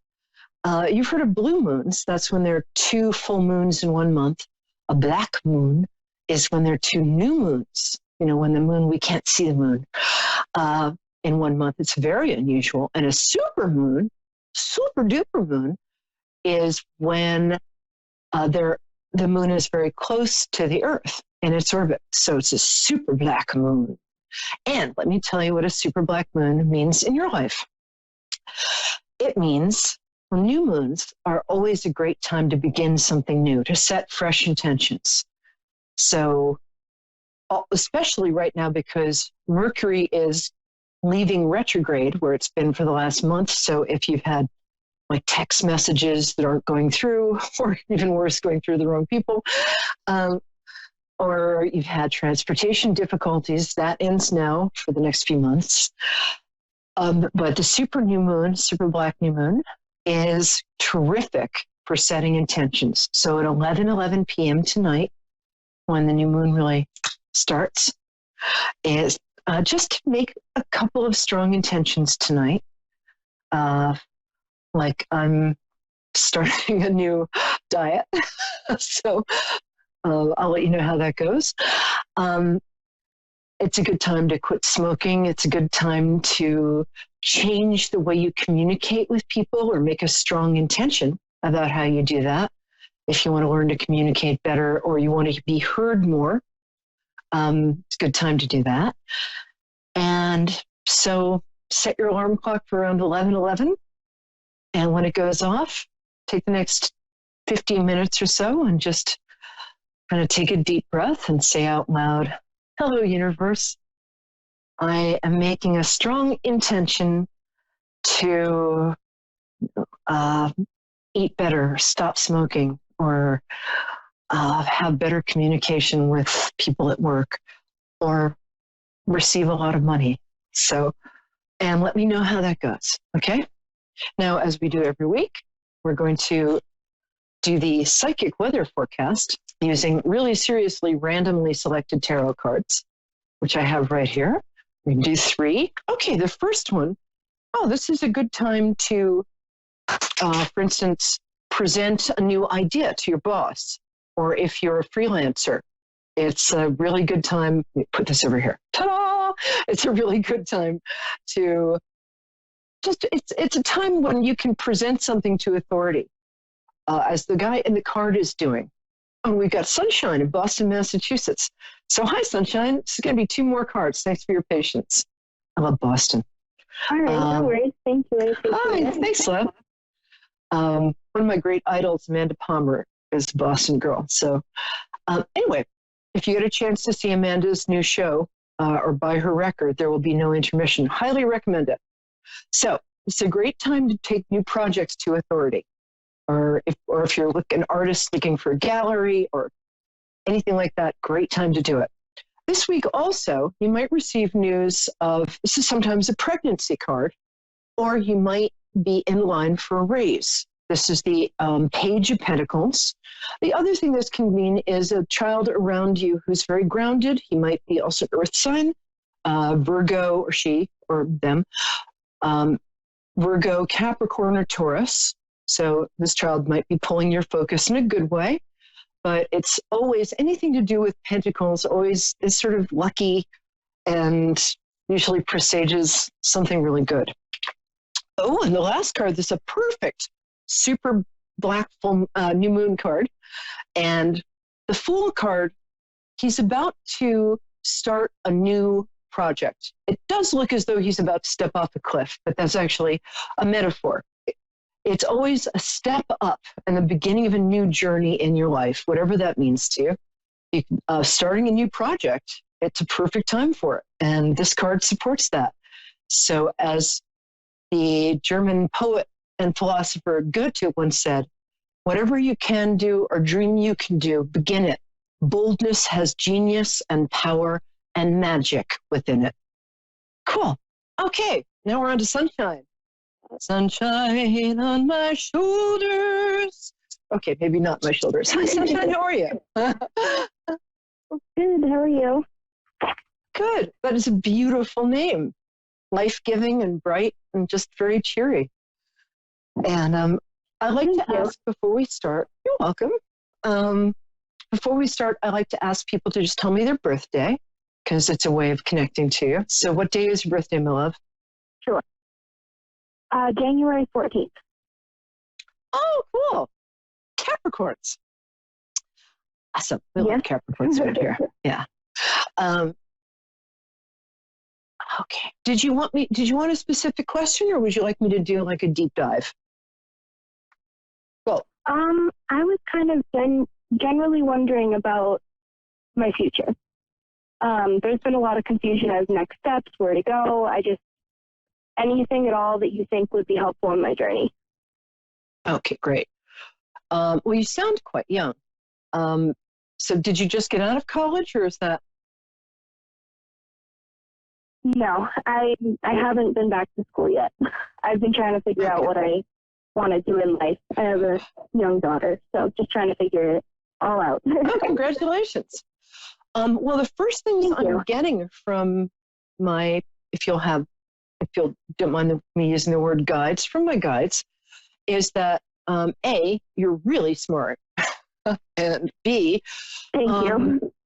Going back to any kind of school, although it may seem impossible, but I was just talking to a friend of mine named Emily Carding, who went back to school after she had her beautiful daughter, and she went to theater school in England, and now she's got a really successful show coming up at the Edinburgh Fringe. So when I say like I think you should go back to school. I'm not saying it like that. I'm saying it because you have an interesting mix of both creative energy and I think this comes in handy with a kid. The ability to sort of manage tasks well. You might not have had it before, but you have it now. So, let me see what the cards say. Yeah, what the cards say, it looks like you're doing some sort of job that you don't, I hope your boss isn't listening, that you don't really like that much. Or I got the work card upside down. So that says to me that you're really feeling the need to go bigger in your life. And and is your daughter, so I got the Page of Swords for your daughter. So is she a Libra, Gemini, or an Aquarius? Just say yes, I'll give you $20. No kidding. Okay, there goes that $20. When is her birthday, just out of curiosity? No worries. She was born May 9th. Oh, good, okay. May 9th. In that case, the Page of Swords probably indicates that she's very quick and she might like technology. Does she? And she might like. She loves watching TV. Yeah, she really does.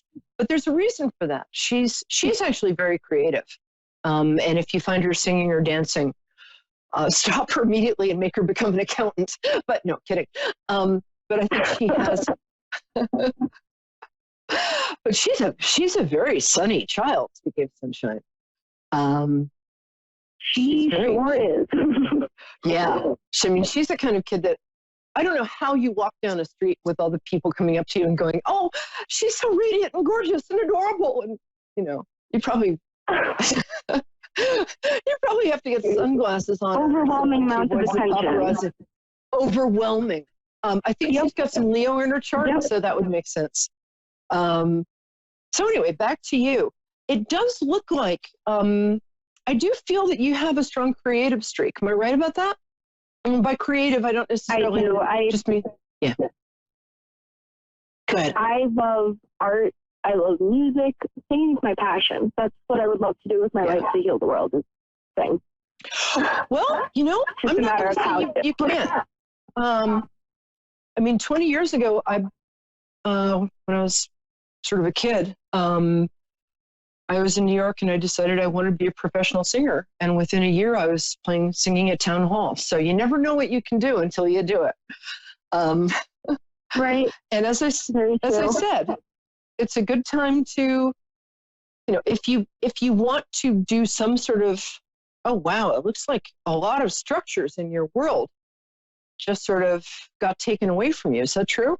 A lot of things that you relied on or thought you would be able to rely on? Yeah, my life was essentially ripped out from under me. I'm in a really rough transition period right now. Honey, yeah. This card at the foundation, that's your life being ripped out from under you. I remember the last time I got that card a lot. However, let me tell you the good news.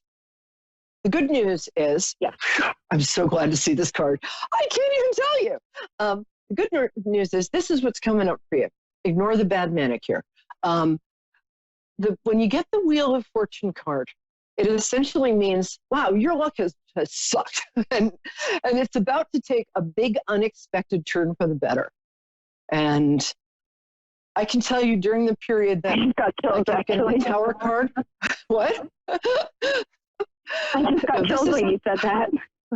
There you go. My astrologer friend, Elizabeth Grace, whenever she gets chills, she says, that's like the truth fairy paying a visit. And she's incredibly accurate. Confirmation and alignment right there. Wow, you're good. Oh, I like you. So, so here's what I'm getting. If you wanted to get some sort of temporary thing where you can support yourself, by which I mean, like, if you can go to, something that,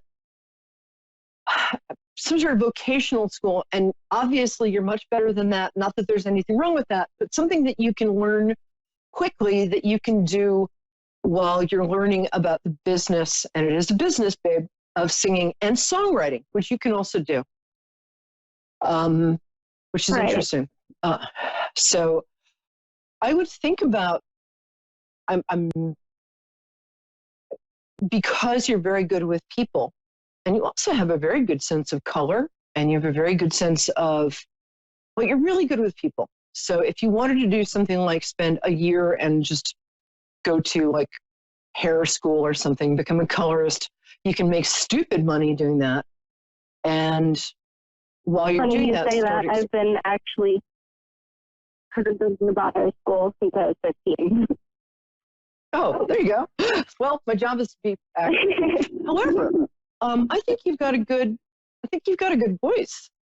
And also, I think you should think about the songwriter Jimmy Webb has a great song about songwriting. Jimmy and then WEBB, which you can get for like $1.50 on Amazon. Songwriting is something you'd also be good at. Do you play an instrument? Growing up, I was in piano lessons. You'd be surprised how fast they come back if you just get a cheap keyboard or go to Craigslist and get a piano, because your daughter will love that. She's musically gifted as well.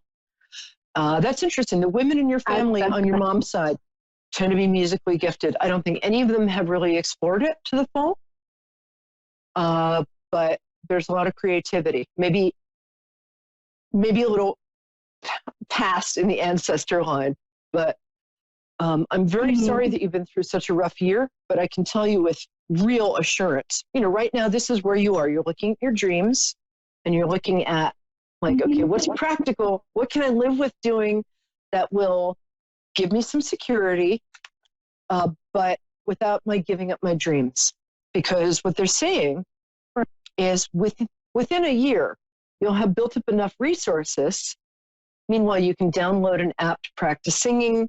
You can listen to a lot of music and start, and check out open mics. And there are so many open mics in Boston, which I'm sure you know.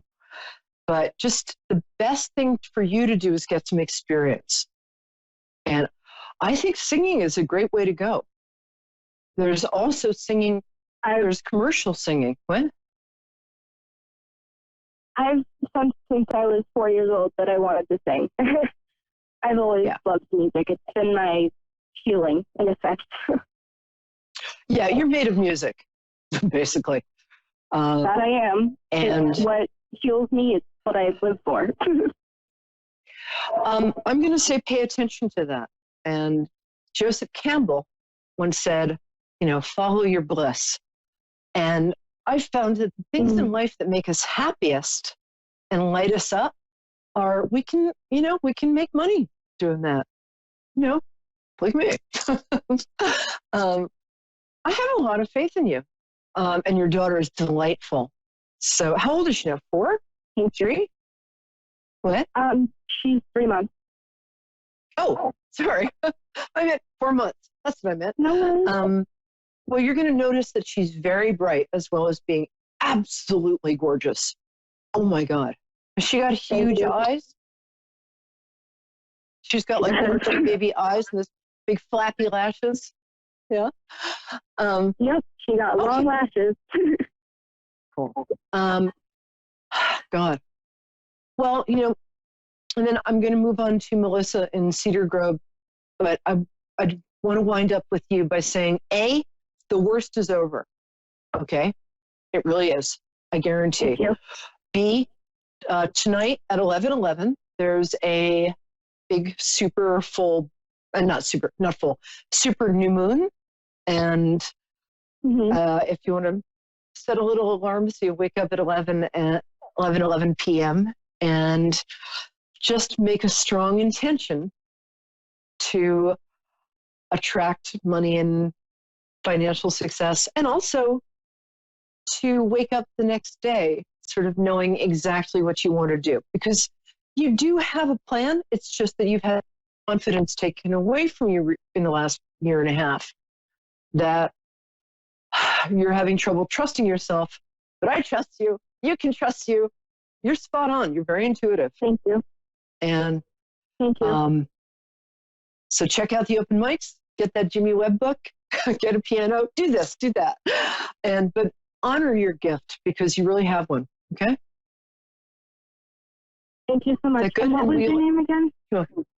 My first name is Perry, like periwinkle, Peri.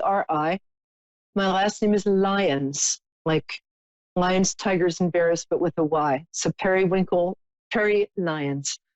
And I'm in Facebook. So keep in touch. You're welcome, sweetheart. Thank you so Bless you. much. I appreciate it. Me too. Thanks for being here. All right. Bye, sweetie. I get the best people here. That's so cool. And that girl's really talented. I mean, and I know from talent. She says conceitedly. I know from talent. Okay, we've got Melissa. I'm Melissa. Hi. How are you? I'm good. So glad you're here. I'm awesome. You. Thank you. Good. Oh, what a nice speaking voice you have. Lovely. Very nice. I do a lot of stuff on the phone every day. Good. I know the feeling. All right, my love, tell me when your birthday is. First. February 9th, 81. I swear I get more Aquariuses in this show. I feel really lucky. And okay. That's interesting. 81. Okay. 69. 70. I'm trying to figure out your Chinese year, but I'll do that in a minute. So welcome. And boy, you've been going through a lot of transition too. Oh, my head hurts. Yes, I have. Yeah, pardon me while I crawl up in a fetal position and sob. My gosh, you have such a great energy for somebody who's just crawled through hell on your hands and knees. That's an understatement. Thank you, though. Oh, you really do have a lovely energy. There's a lot of good change coming up for you, which is wonderful because I think you had enough of the other kind. Am I right? Yes, I have. What kind of changes do you see? Well, for one thing, I think this is kind of a weird thing to say, but sometimes my guides aren't tactful. If you've recently been a little heavier than you're used to being, all of that is going to fall off in the next 3 weeks. Boom. Okay. Or if you've been feeling water weight or anything like that. Yes, I have. I've had some girl issues going on, which I've held on to the water weight. Yeah, the water weight is what I was picking up. Damn, I'm good. Okay. That's gonna go away. You might want to, I was going to say drink a lot of water, but you are somebody who gets dehydrated very easily, and I think you're a little dehydrated. So drink a lot of water. Also, it feels like a romantic prospect didn't work out recently. Is that the case? Well, I went through a pretty bad breakup back in December. I haven't dated since. I haven't dated anybody since then. Yeah. Is that what you're seeing, that one? Yeah, I was trying to be tactful. Let me put it a different way. Somebody put your heart in a blender, pulverized it, and then fed it to the cat. Is that? Yes, that sounds about accurate. Yeah, there was a lot of deception there. Not on your part, I hasten to say. Possible use of somebody was not dwelling in the palace of truth. Let's just put it that way. It also feels like they might have been hiding some addictions, different kinds of addictions. Oh, honey, I'm sorry. Like sex addictions, probably. That was what I was, the porn addiction, sex addictions, yes. And thank heavens you're out of there. Tonight at 11:11, when the super black new moon hits, I want you to make a strong intention to be able to trust yourself and trust others appropriately. That's okay. And call the right man, woman, llama, whatever you want. Maybe not llama, but no judgment. Let me see what I'm getting for you. Okay. Wow, somebody who's like a little older looks like he's coming your way. And he's coming your way. When I get this card, somebody has not been dating. In fact, if you've been leaving the house, I'd be surprised. Because when I get this card for myself, it's like, I'm not going out there. There are mean people. You're waiting on some sort of either inheritance, legacy, or settlement of some kind, it looks like. But either way, don't try not to make excuses. Oh, well, there's something coming, honey, because when I get this, it means that sometimes you'll put off doing stuff because you'll be like, I don't have the money, which, you know, is, if you're going to buy Rolls Royce, no. But otherwise, there are some finances coming your way. Damn. You're also doing something where you're juggling two things at once. I'll get back to that in a second, but you're healing. The strength card is the foundation card for you. The reason I'm talking fast is because we have 90 seconds. The wounded healer card means that your healing time is over, and it's time for you to see how this guy's been hit by those 8 sticks? He's got a bandage in his damn head, but now he's got his own stick. So it's time for you to reclaim the power, go back into the world. There's some stuff you have to fight for, but you're a badass. You can do that. And then what's coming up, thank heavens, the card for you is the single nicest card I like to see. There's somebody coming your way romantically because you've done a huge amount of work in yourself. Huge, because you had to. Everything got taken away from you. Oh boy, that's not a good feeling. However, thank God that person is gone. And if that person ever tries to come back, don't let them ever, even a little. Yeah. In fact, the romance that you see coming, do I meet them in person? Really good. Do I meet them online? Well, there's actually 2 people coming into your life. You're going to have to choose one you're going to meet online, one you're going to meet in person. Do you do any bartending or something? Because there's something around you being at some sort of... I bartend on the side for my normal job, yeah. Okay, damn, I'm good. Sorry, somebody had to say it. Might as well be me. It's going to be somebody you meet there probably within a month. I'm going to say almost a month to the day. Let me know. My name is Perry, P-E-R-I, Lyons, L-Y-O-N-S. Contact me on Facebook. And because I'm a little rushed, I'm going to give you 15 minutes of a free reading today because there's some more stuff I want to tell you. You're going to meet somebody at your bartending job, and life, when I get the Ace of Cups, girl, the Ace of Cups is like, you ain't seen nothing yet romantically.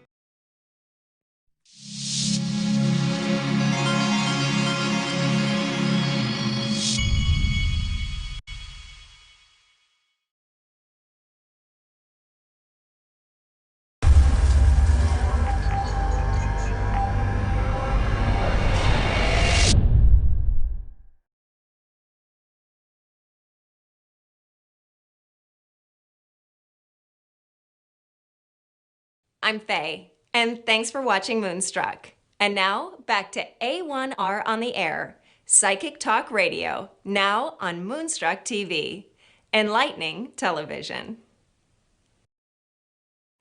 Hello everyone, and hello my students, fans, and followers. Well, today I want to talk about miracles.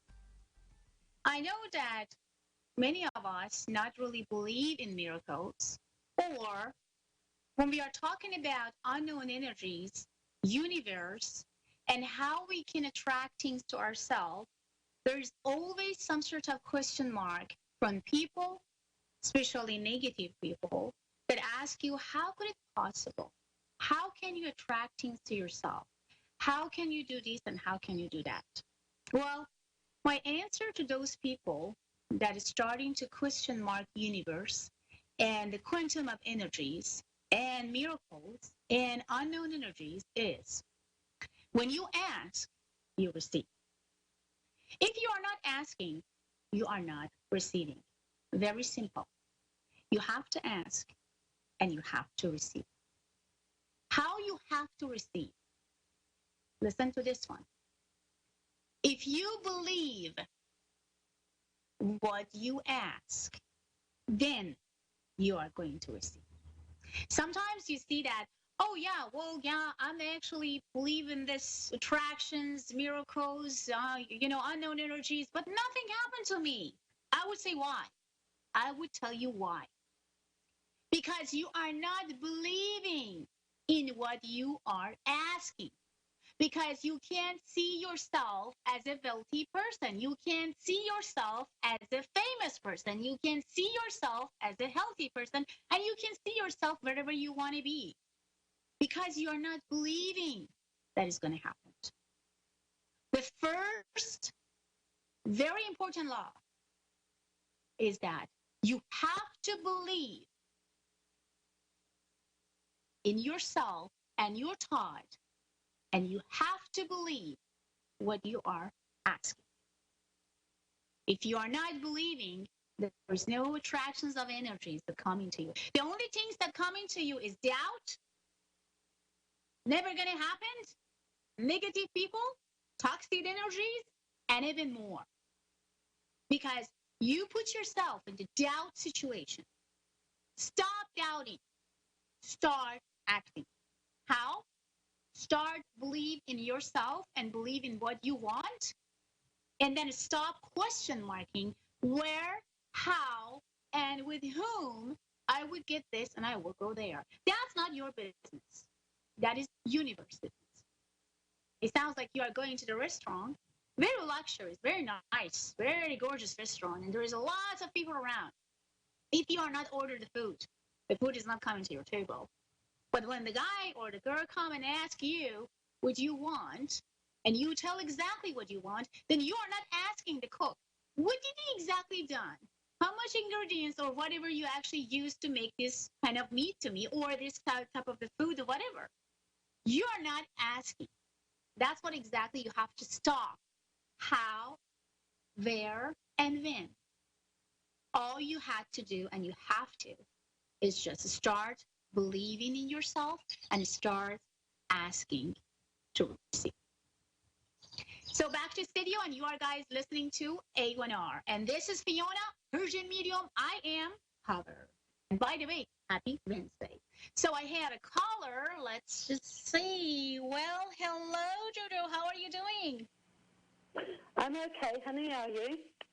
I'm doing very well. You're from England. Wow. How's everything there? Yeah. Oh, I love it. So is it cold? Is it dark? Is it like, what time is it? Over in England, we are 10 past 3 in the morning. Oh, yeah? Okay. Okay. And here actually in California, it's almost about 7-7. Well, let's say that 7-7 is kind of good number, and 7-7 is actually the lucky number. And I feel like that could be lucky for you too. So first, my dear, I would love to hear about your date of birth, and then shoot your question and tell me what you have in your beautiful mind and your heart and what I can do for you. Go ahead, sweetie.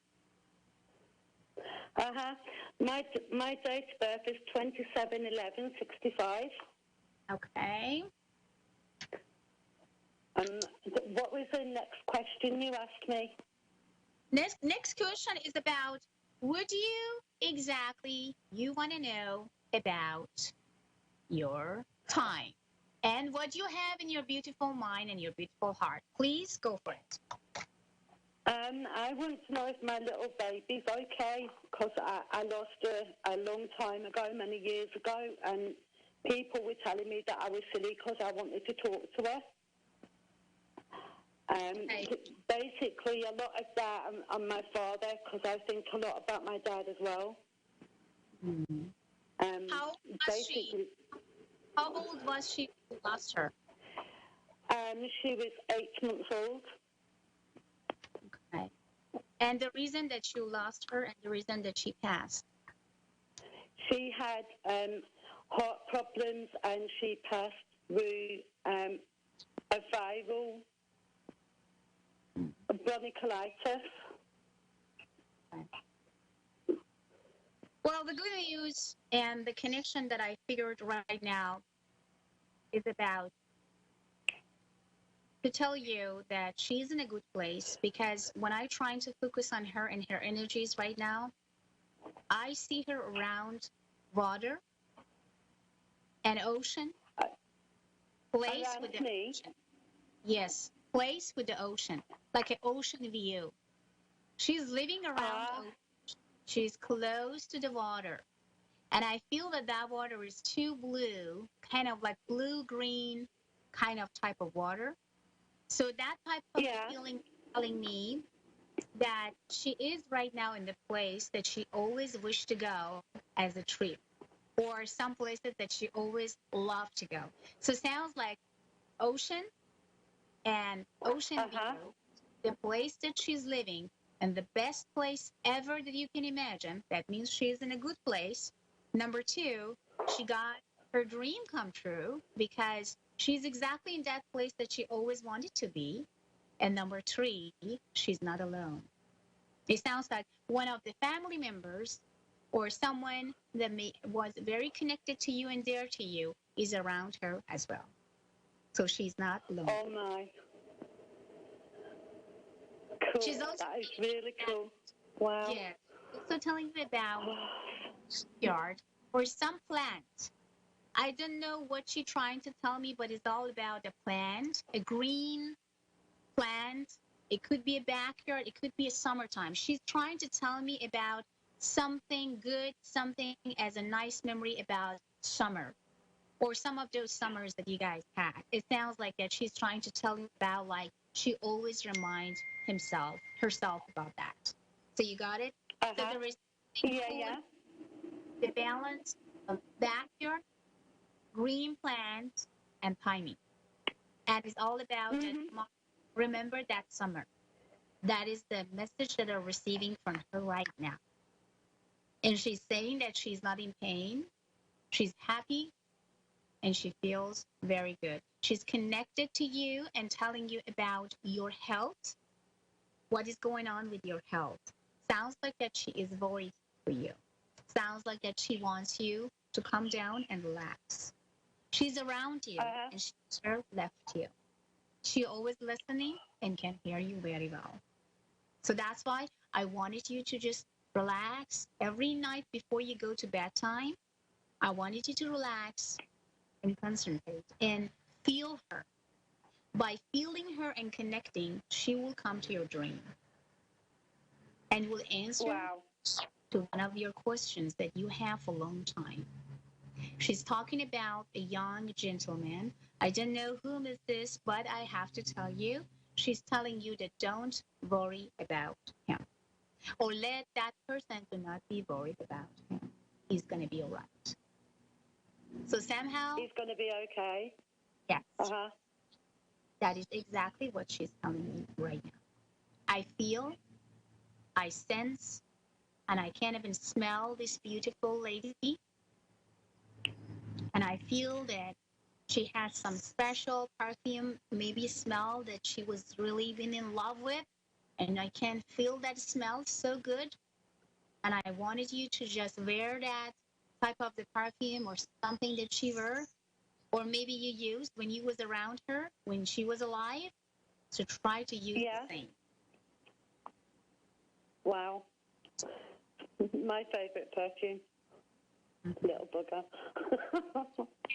She'd be spraying it out around my bedroom, wouldn't she?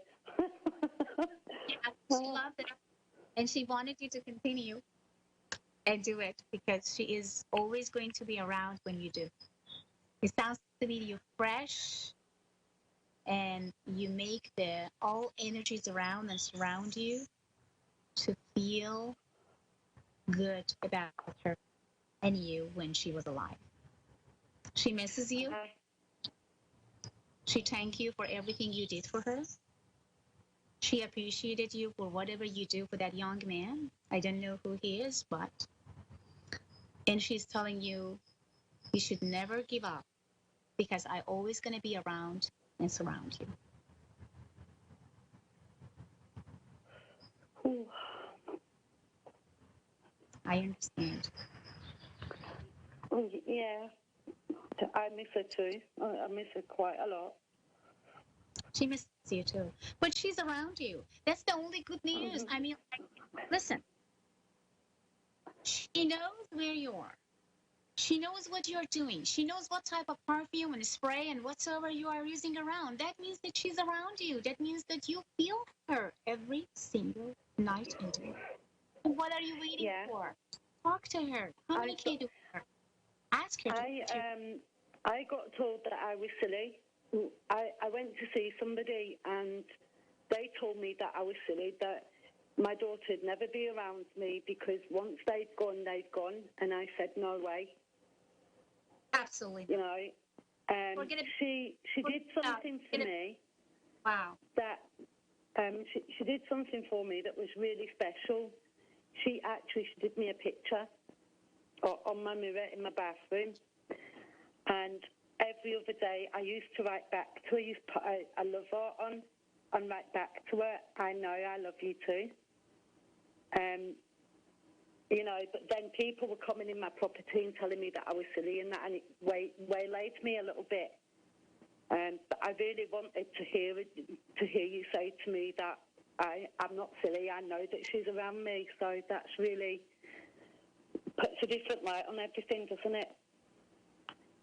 And I know I am very spiritual. So yeah, cool. Well, she's around you, and you've been right. Mom always had right. Remember that. There is no one in the earth that could be like mom, that could sense her kids, alive or not alive. That's why you as a mom can sense your daughter from the head to toe, even she's not around and she's not alive. We think that when someone died and it's all done. Well, not. They are in a good place. I believe in the afterlife, that they carry on. They've just finished their life on Earth and they're going to carry on elsewhere. Yeah. You know, I know that when you pass, like myself, I've been here many times, years and years before, and I get a lot of visions as well, premonitions of other people that I feel in my heart that I need to help them so that they can move on. And that's what I've been trying to do. The gentleman she's on about is a very good friend of mine, and I've been helping him. You know, it's been really good, hasn't he, Robert? Robert has been really good, yeah. What she mentioned to you as well. So that means that what you are doing right, and what others says, completely ignore, and try to not even actually ask yourself twice if whatever they said has any kind of legit or somehow it's correct, because it's not. And keep in your power as a mother, because mother always sends her kids, no matter what, alive or not alive. So all I wanted you to do is just like connect with her before the bedtime, 10 minutes before. Just say her name 10 times. You don't need to talk loud. You can actually have it inside, but 10 times has to be 10 times. And then close your eyes and tell exactly what you want to feel and sense about her. I promise you, the same night or the day or the night that you do, she's going to come to your dream and she will talk to you. Willing to. Can I just ask you something? Could you ask her which crystal? She keeps moving one of my crystals. I have a big crystal box in my bedroom, and some of the crystals on there are the really special ones, and she keeps moving them, right? I know that she moves them because I smell her around me. It's a particular one that I keep moving because I keep trying to hide it from her, so play games with her. And I'm just wondering whether...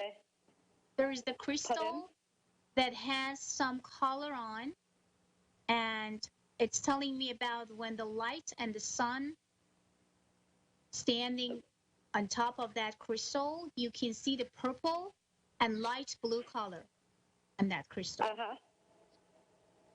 So that's what she meant, and that's what she touched. Yeah, the rainbow one. My rainbow one, the big one. Yep. Yes. That's what she's telling me. Oh dear. Yeah. Have this crystal more around. Use this spray all the time. And don't give up to talk to your daughter. And remember, we think that she passed, but she is more aware than us. She knows what's going on about us than we know about us. So that's why I wanted you to just go for it and believe in her, her energies, and her love is still around. And never doubt about your mom or mother's sins, which whatsoever you sense and feel and connect, it's completely correct. I wanted you to continue and never doubt. So I have many callers, almost about 6 or 7. So I need to say goodbye to you because now I'm gonna have one more. So thank you so much, gorgeous. Have a great one and wish you the best. For more information, PersianMedium.com, Abby.voice.com, and A1R. So back to studio, and I have Jana. Hello, Jana from Paris. How are you doing? Hello. Hello. Thank you. Oh my God, I love your energy, girl. Wow. Thank you. It's wonderful to speak to you. I'm excited. I'm excited too. I'm excited with this beautiful energy. I'm excited too. I didn't know what to do now. It's kind of like it's cold in my backyard, but just I feel like now with this beautiful energy, it's like I'm getting warm now. Okay, so I'm a very positive person. Oh, sure. Gorgeous. Give me your date of birth and then shoot your question. Go ahead, sweetheart. Yes, do you have any messages for me for my mom? My mom passed 2 years ago. My ex-husband is living with me, and he's dying of stage 4 cancer, and I'm going through a lot right now. And I'm wondering if you have any messages for me. Well, the first things that I can see she's telling you is like, do you remember what you told me when I was sick? So I'm going to tell you the same things. Everything going to be all right. That was exactly what she was telling me. So she reminded you about, do you remember what you told me when I was sick? So she's trying to motivate you and letting you know that you should not give up. And believe in miracles. Listen to me. I mean, I may have lots of clients actually with cancers and many cancers, or like from all types. I believe in miracles because almost 25 of those people who was indirectly and directly my client, they've been cancer free after whole. When the doctor already said, sorry, it's not happened. I'm sorry, just go home and have fun with your family and just like count on day and night and see like when is going to be the time. So I'm telling you tonight, the same way as your mother says, you do not give up on your husband, and you do believe in miracle stronger than ever you could imagine. Believe in the universe energies, and believe on your power inside that if whatever you want, whatever you wish, just ask and receive. Your mother trying to tell you, you are not the person to give up easily. Then don't give up because there is reason. No, I'm not.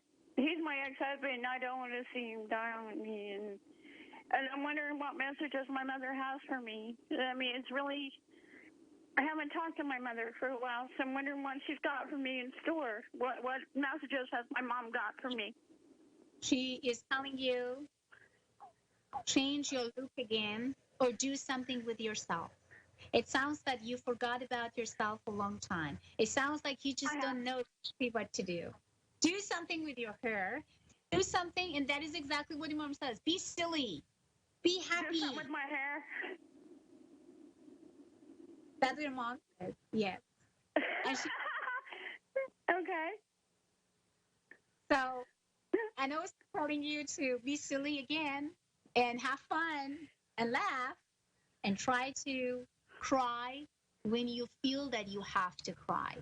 So don't. That's something she would say. So don't try to hide your emotion. If you feel that you need to cry loud and clear for yourself, do it. That's what your mom says. Don't hide your emotion, my dear. Try to look at yourself and change your style of your hair and maybe the color.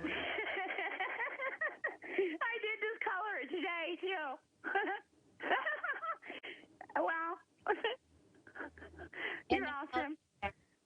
Life is fun, and you should not give up on him. And I'm telling you that life is about you and what you are thinking and how you feel. Then feel positive, bring positivity around him, and don't worry about if he's going to pass or not, because as far as I'm concerned, he's going to be all right. Oh, wow. Okay, thank you. Your mom is very proud of you. Whatever you did in the last of couple, maybe months, days, weeks, past 3 months, your mom is very, very proud of you. She always been. I've changed boyfriends. I have a good boyfriend now. She's proud of She would love him. She loved him. I have a good boyfriend that she loves. Yes.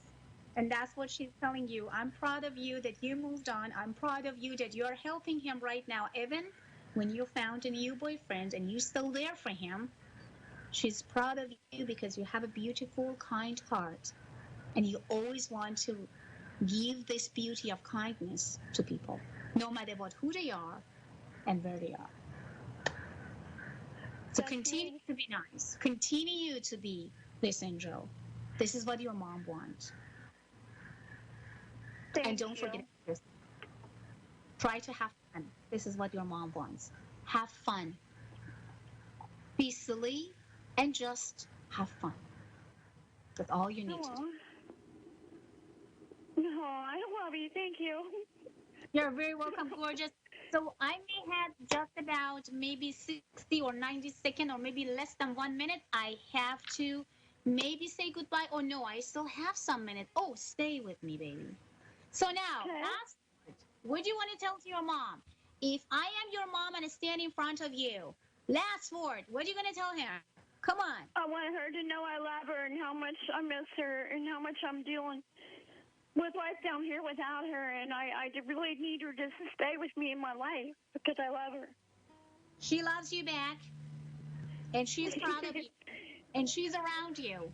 She knows what you are doing. She knows how you feel. She knows where you are going, and she knows everything about you. I just want her to stay with me for the rest of my life and never leave me, and I'll be okay. She's going to be. Your mom would never leave you. I promise you. She's always around. Now, I have to say goodbye. For those that want to communicate with me in a person, or better say directly, I want to go to PersianMedium.com, PersianMedium@gmail.com, or A1R, or AbbotAdvice.com. Have a great one, and see you tomorrow, 8 o'clock Pacific time. Bye-bye.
Good evening, everyone, and welcome to Your Time to Shine, a radio show designed to help you explore your own divine gifts. Good evening, everyone. I hope you are all well this evening and doing good after last night's supermoon, black moon, all kinds of energy going on with that moon. I had a really tough time sleeping last night, and energies were high and probably not in the good way. I was a little bit cranky, as my husband could attest. But here we are, first day of August, and we have a retrograde behind us. Thank goodness. That seemed like it lasted forever. So I am looking forward to the new energies that the new moon is, or that the supermoon is bringing to us this month. And of course, I had a great topic I wanted to talk about tonight, and Spirit said, nope, I think you're going to talk about this one. So here we go. I'd like to just chat with you a little bit about letter writing. This might seem a little strange to you, but it is a great way, especially if you are grieving the loss of a loved one. It kind of helps get you through some of those really rough patches. And actually, we had to write what is called a love letter to our parent who had passed away as part of an assignment of my master's class that I am diving deep into right now. And so what that entailed was just me sitting down and, in a relaxed situation and just starting to write down some of the things that I was having a hard time with, that I was grieving, that I missed about my dad, or things that I was mad at him about, mad for leaving when I wasn't ready for him to leave. And, it's been about 2.5 years since my dad has passed, and I've done a lot of work around the whole grieving process and him being gone, and I really felt like I had a pretty good handle on it. And as I sat down and I wrote the letter, I was really amazed at what came out. And when you're sitting down to write a letter like this, you just write everything out. Anything that comes to your mind, write it down. And then after you're done with your letter, then you can do a ceremonial burn. Now, what I mean by a ceremonial burn is that you find maybe it's a bowl full of rocks, maybe it's your fire pit, maybe it's your fireplace. Whatever you do, find a very safe environment to do your burn.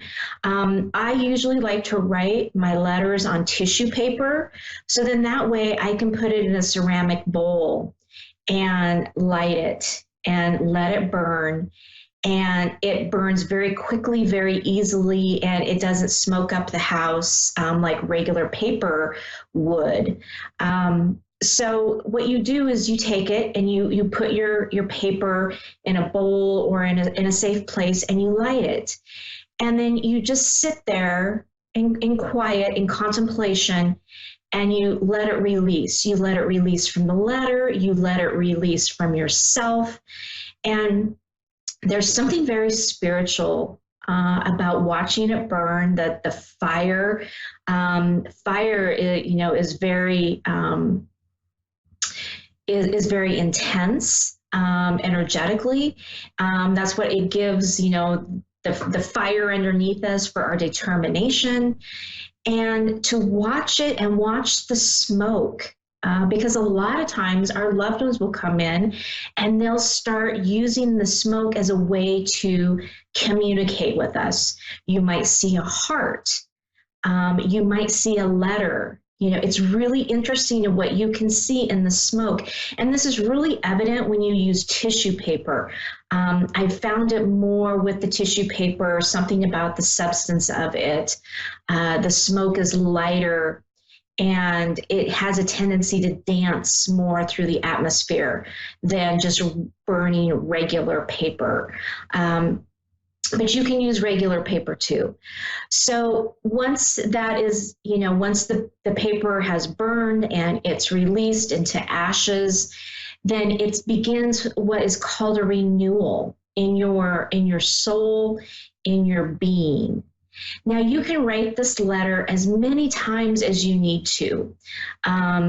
It's really, really good to do ceremonial writing and burns during new moons and super moons. So like the energy that we just had, last night was a perfect time to do that. In fact, my husband and I actually did letter writing and ceremonial burns, and it was more about what we were wanting to release from our life that wasn't working for us any longer, and then bringing in all of the good stuff that we want to happen over the next few months, what it is we want to manifest, what is it we want to see happen in our life. And so, especially during these times with these super moons and everything, can be really powerful times to do the letter writing and the ceremonial burns.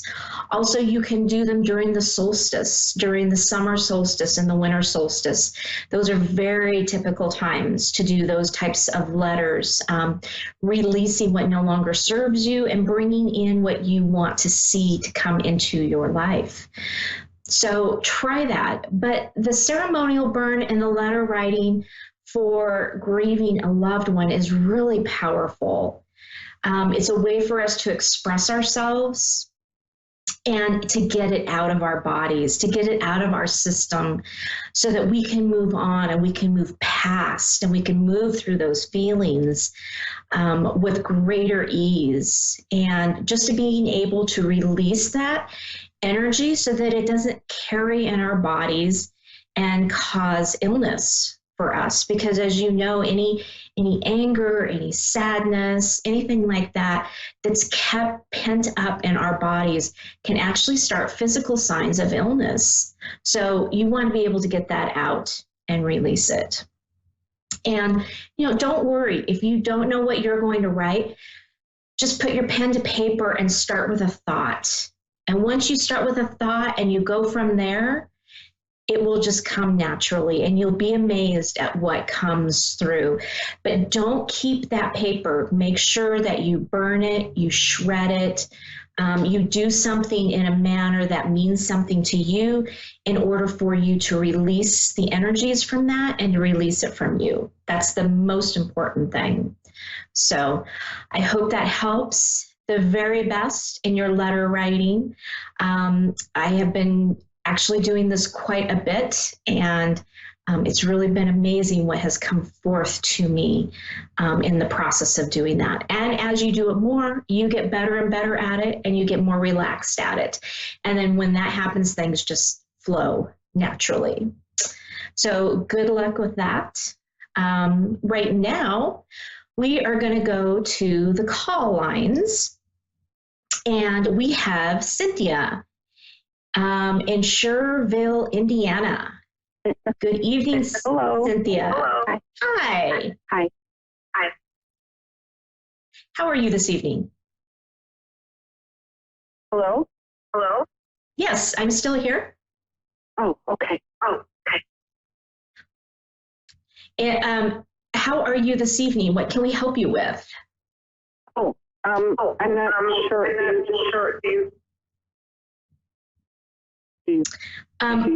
I can just give you. I'm sorry. Go ahead. Do general readings, or do you want me to just ask a question? I'm not sure because I wasn't sure how you wanted me to approach this. I can do either way. If you have a question in mind, I would be happy to look into that for you. If you want a general reading, there's always something really fantastic and interesting that you weren't expecting, or sometimes what you were expecting. So it's however you would like to do that. Yeah, if you want to just do a general, that would be fine. Okay, perfect. Perfect.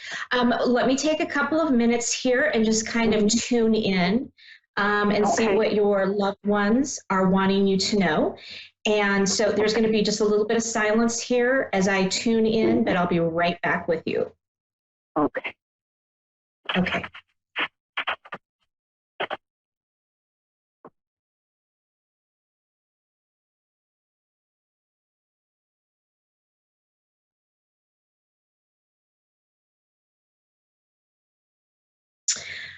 So I am getting a mother figure coming forward.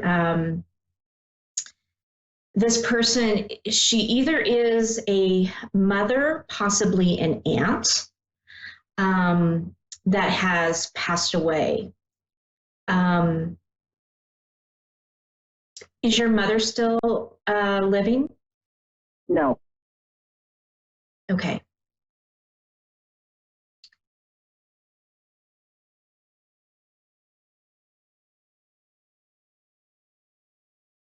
She has a fantastic personality. She's very joyous, very bouncy. I see her in the kitchen a lot. Did she enjoy cooking or baking? No, not really. Not her. Mm-mm. Not her? My grandmother, my grandmother, her mother, but not really my mother. Okay. Okay. It's possible that that the grandmother is coming through just a little bit stronger. I'm feeling like both of their energies are kind of intermixing a little bit, but they're showing me cooking in the kitchen. That there was like this ceremonial process kind of that happened when they were in the kitchen. It's almost like I'm being shown like a cafeteria line. It's just like lines of food just keep going, just keep rolling through. It's bringing to mind my grandmother, and she lived on a farm, and that's the way it was. It was just lines upon lines upon lines of food, and they finished one meal and then they started another. And so this is what I'm being what I'm being shown right now.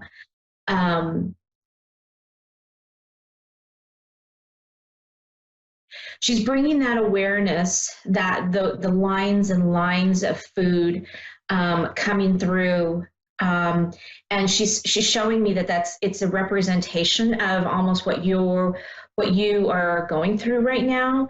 That you just feel like there's this never-ending, like a never-ending cycle of things that are going on, and you're kind of waiting for that break where you can intervene, and you feel like you just never get that break, that it just continues on and on and on.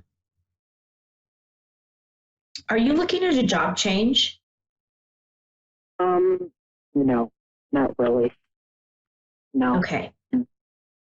Is your job description changing at all? Because well, I was in the medical field, and now I'm actually what's the word? Working on my skills as a psychic myself. Okay. Okay. I'm also being shown I'm being shown crystals. I don't know if you are working with crystals right now, or no. There is a gravitation for you to work with crystals. And in fact, before I came on to the show, I was just sitting here I was sitting here quietly and I was getting that one of the callers was going to be involved with the crystals, and now I'm being shown that it was you. Okay.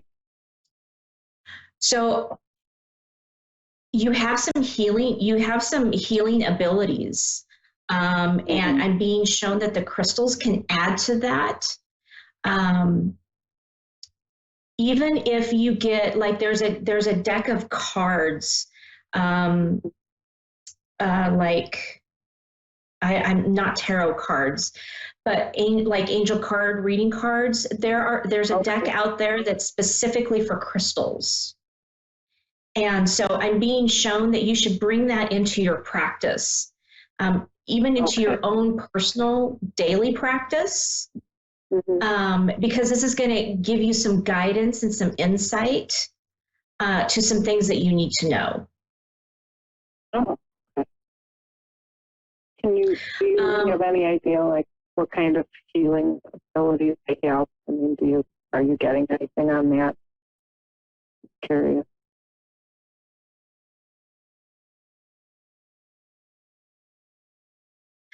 I see a lot of what I'm being shown is like aura healing. Oh, okay. They're showing me that there isn't like a real particular modality for you. Just you and your presence alone can bring around those healing capacities. Oh, wow. Okay. I'm writing this down. So, okay. All right. And also, do you see, like, for, within the next year, or,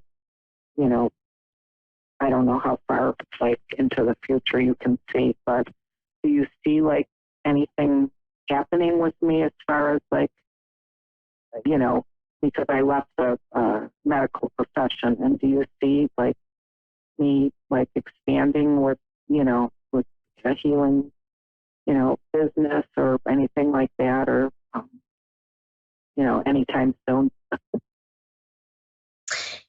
Yes, actually I do.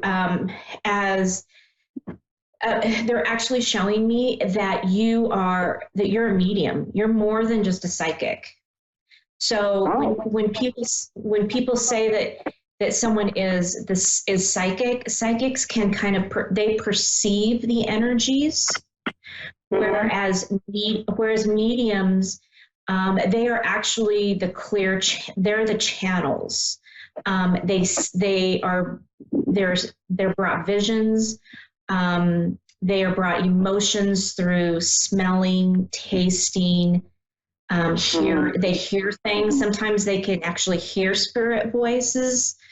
And they're saying that you would do really well to try to find someone who could help you expand on your abilities. There's a lot of people out there teaching mediumship. Of course, I'm very, very partial to the gal who teaches mine. If you're interested, you can reach out to me on my Your Time to Shine Facebook page, and you can message me, and I can. Okay. Your time to shine.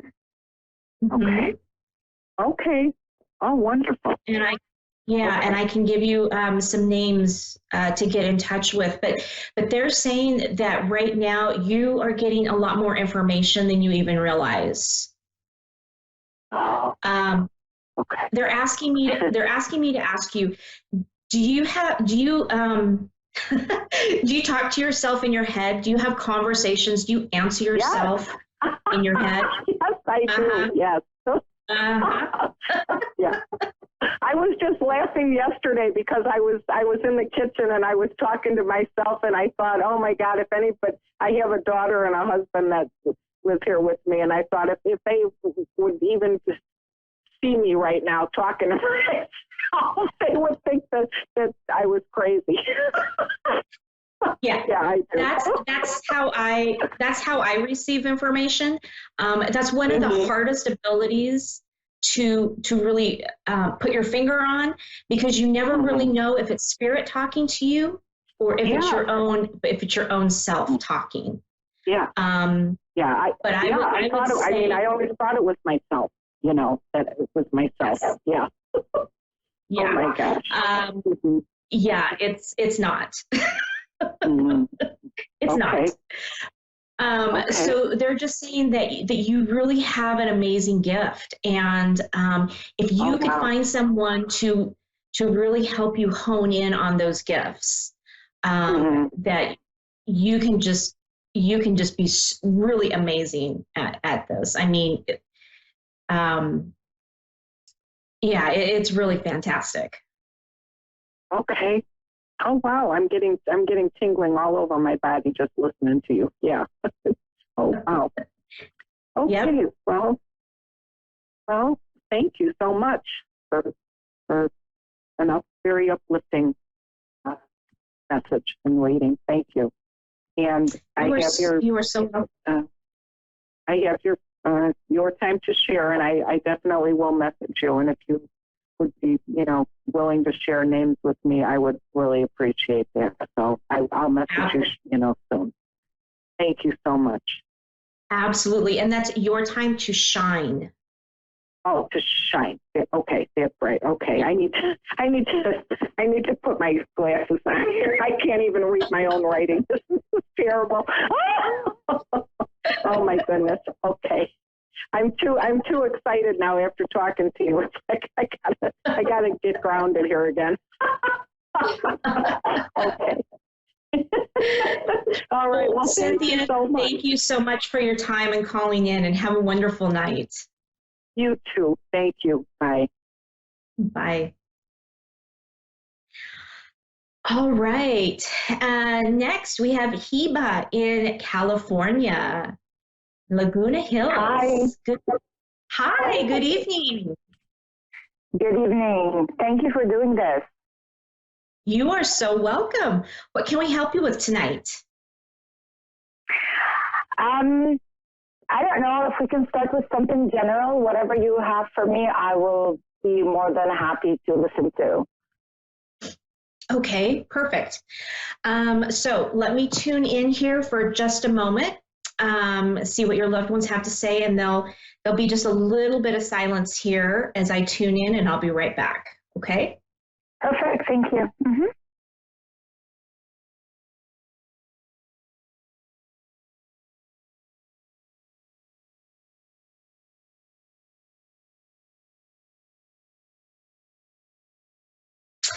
Okay, so I have to ask, are you planning a trip anywhere, like a vacation, a holiday? Actually, I was planning a trip to Mount Shasta. Mount Shasta. Oh, beautiful. Beautiful. Okay. So, so I am seeing that you are going to go on this trip. So if you hadn't really decided, I am being shown that you're going to go. Okay. Being in the mountains is, for you, is a really amazing experience. For some people, it's being around water. But for you, it's being in the mountains. It's being in that altitude. It's being in just having that enormous rock in front of you. It's something so powerful, and it talks to your soul. You are, hang on just a minute. I'm trying to see what they're trying to tell me. I'm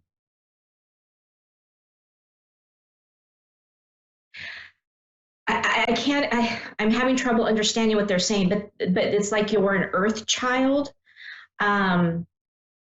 You're very grounded. Going out into walks into nature, getting out and having your feet in the dirt, is something that really grounds you and really helps you get through some tough times. If you're going through tough times, this is how you get through them. Okay. Do you like to garden? No, at all. Not at all. Interesting, because I'm being shown that you have fairies in your yard. I'm sorry, what? Fairies. Oh. Okay. Yeah. And they're there blessing your land, and blessing your home. So you might look into putting in like a little fairy garden. If you Google them, you can make little pots with little fairy little figurines and houses and things like that, because they are there. They're around with you. And it's funny you say that, because I got a message from the other side last week that I have a sprite with me, and I didn't know what that was, and it's a warrior fairy. Okay. And I was like, okay, yeah. I didn't know what they were, but it's a fairy, but more of like not the feminine one, but the warrior one, and it was gonna be with me for a while, and I was surprised because I've never heard of a sprint, and now sprint, whatever they're called. But now you tell me fairies. That's very interesting that in 1 week I hear twice about this. Yeah. So they are there. So definitely look into putting something out there, especially for the fairies. Okay. And actually, we are coming right down to the end of our show. I would be happy to extend this conversation with you over at my Facebook page if you are interested. And it is Your Time to Shine. Okay, I've been waiting for 3 hours. Oh, okay. Contact me on my Facebook page, and I would be happy to carry on the conversation with you. Okay. Right now, you mean? So when we get off of the show, absolutely. Okay. All right. What is your Facebook page? Your Time to Shine. Your Time to Shine. Yep. Okay, we'll do so. All right. Well, I will see you over there. Thank you for calling. Thank you. I'll be in touch in a few then. Thank you. Okay. Well, that does it for us. Another Thursday night. Thank you for tuning in to us this evening on A1R Psychic Radio and Moonstruck TV. You can catch me over on my Facebook page at Your Time to Shine, also Julie Yeager Walker Medium, or you can catch me over on my website at www.wingsofsoulswithjulie.com. Have a great evening, everyone. We'll see you next week.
Hi, everyone. Welcome to Guidance, Angels Divine Guidance. I'm Angel. I'm Psychic Medium. And I have a few little things to say today. Remember that today is the new black moon, also known as the dark moon. It is a super moon. Today is a great time to do performing of cord cutting rituals. It's also a perfect time to get rid of anything in your life that no longer serves you. So what I like to do on the new moon and the full moon is I do my little ritual. I write down what I'd like to cut cords to, what I would like to get rid of that no longer serves me. And then I burn it with a little bit of sage and I release it to the universe and I let the universe take her over. The other thing this week that has been brought a lot to my attention is I want to just make it known to everyone that we all possess the tools that we need to unlock our hidden potential and help us lead an intuitive and psychic life. Because this week's been a week where everybody says, how did you know you were intuitive? How do you know if you are intuitive? And I'm like, well, we all are. It's just whether we choose to activate it and open it up and enjoy the ride. So like last week, this week I pulled a few cards. So the card that I got for all our viewers today is the Fearless card. Okay, so let's remember what the Fearless card is. We don't want to look back on our life and go, what would it have been like? So we need to jump in. Fear is nothing more than we don't have information related to the topic that we're scared of. And we need to turn around and just relax. And we need to start figuring it out and just taking the leap. Run and jump off the dock. Let's have some fun. Okay? Now, we are going to go into our first caller, which is Veronica.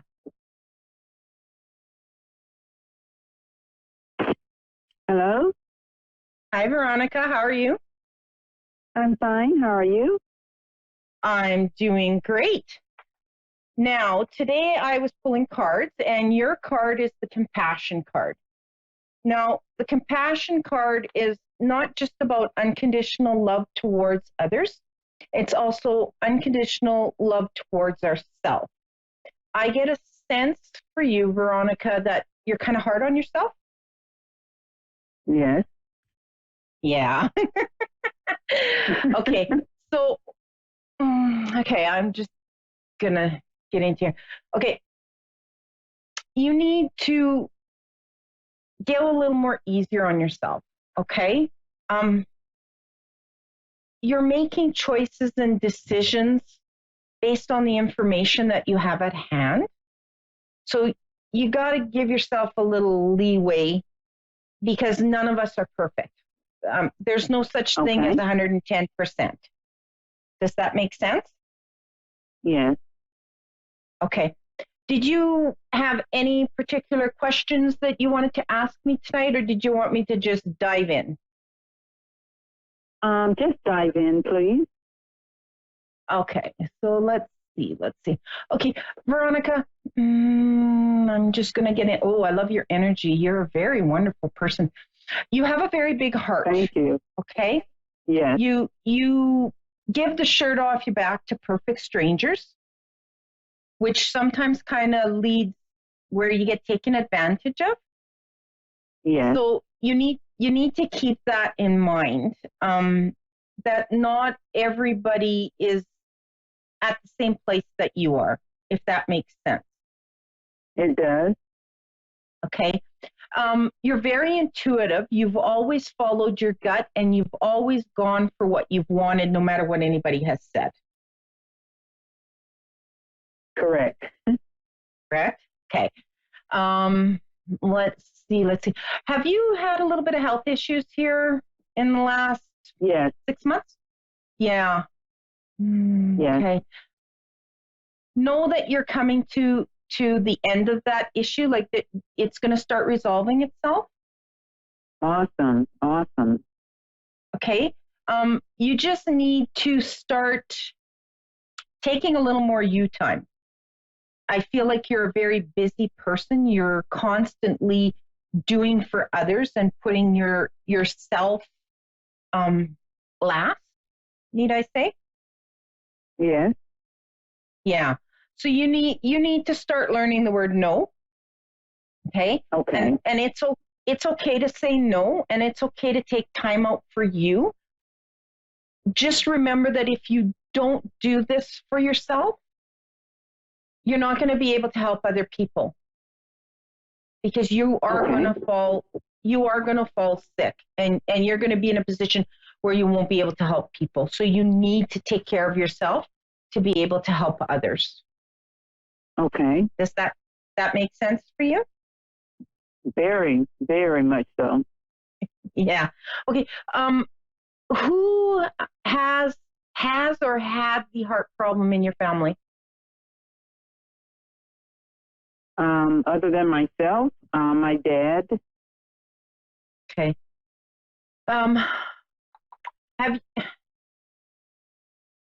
Yeah, I'm thinking this is more you. Yes. Recently it was me. Yes. Yeah. Are you still having trouble breathing? Because I'm feeling tight in the chest. No? No. Okay. No, my breathing's fine. Okay. I'm getting like a tightness in my chest, which leads me to believe that you're either having issues with breathing or you're overdoing it with your heart, which is making you kind of tired. Yes, I do be tired. Yes. Okay. So, are you on oxygen? No, I think that was because at the time I was working two jobs, but now, as a couple of weeks ago, I let them go. I'm only working one now. Oh, okay. That would explain some of what I'm feeling. Okay. So, all right. Yeah, I'm going to stick with you need to slow down. Okay. Okay. Okay. Just for the fact that you're going to run into a little more issues if you don't. Like, I'm not a medical doctor or anything. I can only go by what I feel when I'm sensing people's energies, and I'm like I'm getting the heart. I'm getting the heart issue. I'm getting the tight chest. Like I'm going to have a hard time breathing. So you need to slow down and you need to take care of yourself. Okay. Okay. And it's okay to ask for help. All right. I know you're used to doing stuff your way, and you're a very independent woman who has conquered the world. So now it's time to say it's okay to ask for help. And I'm saying this through experience because I'm a lot like you. I've conquered, I did on my own. And within the last year, I've had to really ask for a lot of help because I was diagnosed with cancer. And that gave me a great big lesson of you need to ask for help. Okay. And it's okay. It's okay for us to let that guard down and get people to help us. It's perfectly fine. Okay. Okay? Because, I mean, we're only human and we can only do so much. And the people in your life want you around for a long time. So they're going to understand and they're going to help you. Okay. Okay. Do you have 2 children? I do. I do. Okay. Okay, so you have a son and a daughter? A son and a daughter, yes. Yes. Okay. Okay. Your daughter's waiting to help you, but she doesn't want to step on your toes. Oh, okay. Does that make sense? Does that make sense? Yes. Yes. Like she'd love to help you, but she doesn't want to make you feel worse than you already do, if that makes sense. Yes. Because your daughter has a very big heart like you. She's also an empath, so she feels things a lot. Okay. Does that make sense? Yeah. So she really wants to help you, but she's kind of holding back a little bit. So just ask for some help. Okay. Okay. Are you living in your own house? I moved here about 8 months ago. It's an apartment. Okay. Yeah, okay, so that makes sense. Because I was going to tell you, like, the yard work was getting to be too much. Mm-hmm. So they're showing me that there was going to be a shift or a move. So if you've already made it, that's a good thing. Okay. Yes. And where I was previously, the yard work had gotten to be too much. So yes. Yeah. Yeah. Because they were showing me that you were really struggling with it. So where you are, you made the right choice to move there if you've been second guessing yourself. I know it's hard to move and have to downsize and give up some of our possessions. Yes. Okay. So just know that you made the right choice for yourself. Do you have 3 grandchildren? No, I have 2, unless there's one on the way. They're showing me 3. So that could mean there's either another one on the way, definitely, or it could mean that there is somebody like a niece or a nephew that you consider to be a grandchild.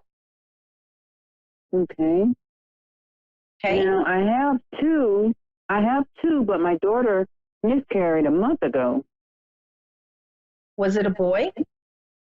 I don't know. It was only like I'm getting a feeling that there's 2 boys and a girl for grandchildren. Okay, I have 2 girls as grandchildren. Okay, so that's way out there. Why would that be? Yeah, no, that's a really way out there one. Okay, so unless I'm already picking up on caller number 2, I'm just going to leave that one alone. Okay. Okay. Okay. Yeah. Okay. Now, you have a question? Well, I am considering moving at the end of this year. My desire is to move to Florida because my daughter's getting married next week and she and her husband will be doing other things. So my desire is to move to Florida, and I'm just wondering, is this going to be a good move for me? And you want to do that by next year? Well, at least by the end of this year.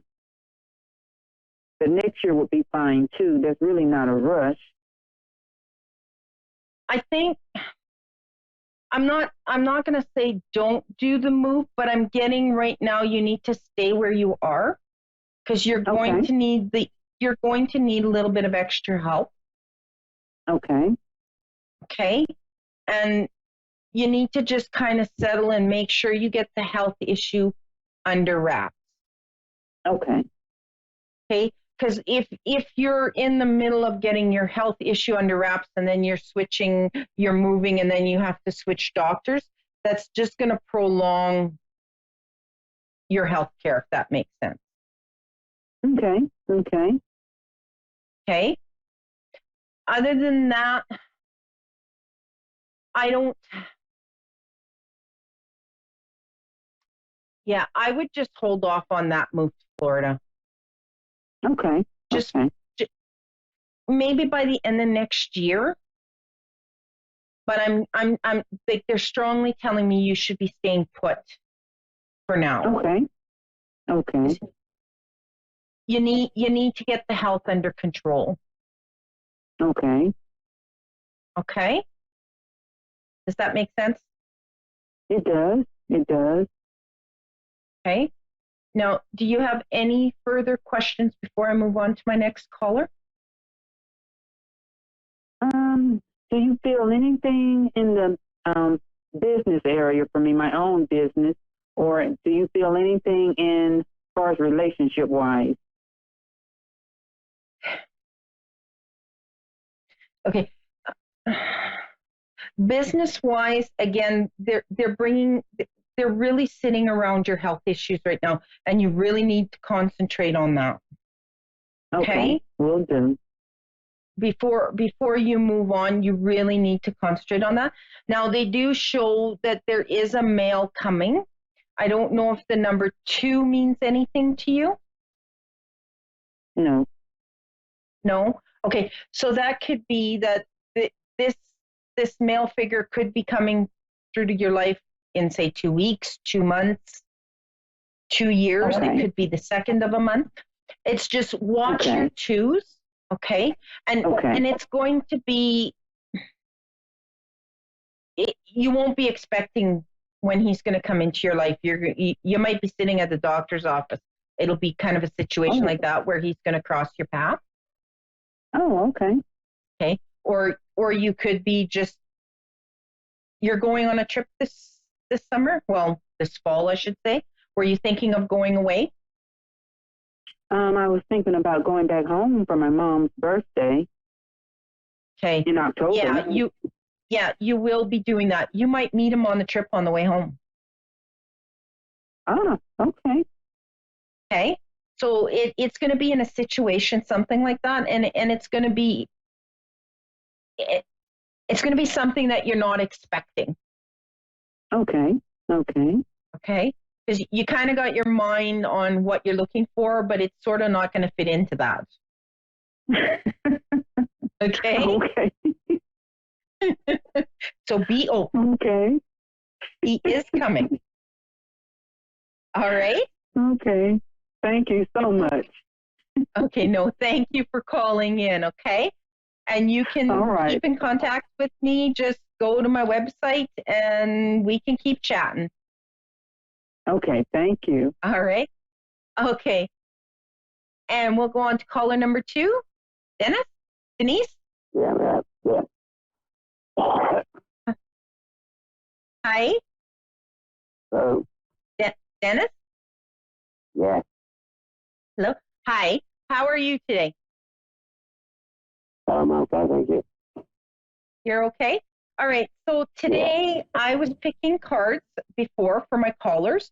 Now you're caller number 2, and it's quite interesting because I got 3 cards for you. Okay. So the first one is unconditional love. Okay. So know that you need to be open. You are very caring. You love with all your heart, which has gotten you into some particulars. Okay. Yeah. But no, that's kind of going to be behind you. Okay. Your second card you got is a new chapter.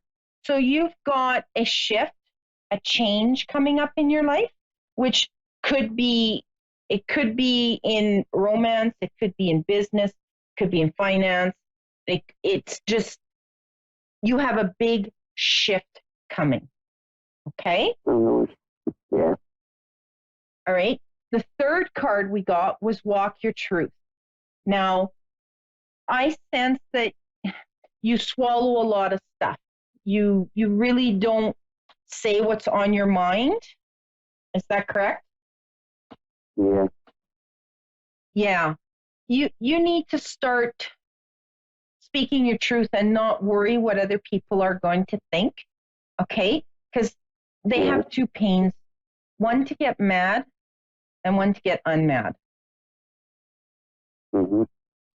Okay? You need to be truthful to yourself so that you can have and lead a happy, joyful life, which is very well deserved. You've worked hard all your life. You've given away your last dollar to a perfect stranger. Yeah. Does that make sense? Yeah. So now it's time. It's time for you to start enjoying your life the way you want it to be. Yeah. Okay. Now, Dennis, did you have any questions for me?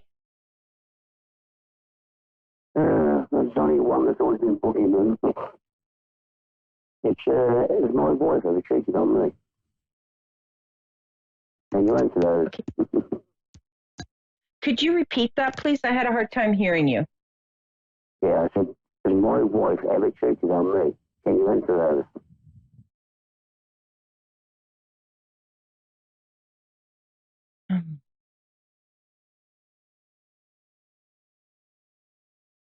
I'm just going to see what I can get.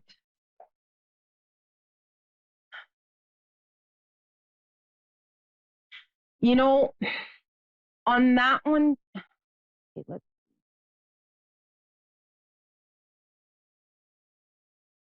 I'm not getting that she particularly cheated on you in the sense that you're saying or thinking, but I don't think the truth is being spoken, if that makes sense. Yeah. Okay?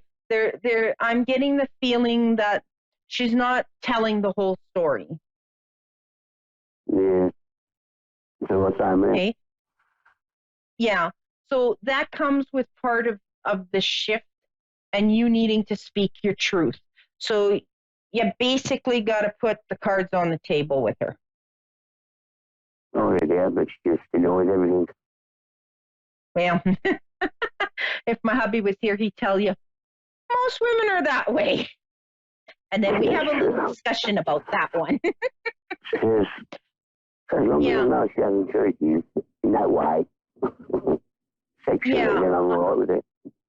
I'm not getting that sense that she's done that. No. Okay.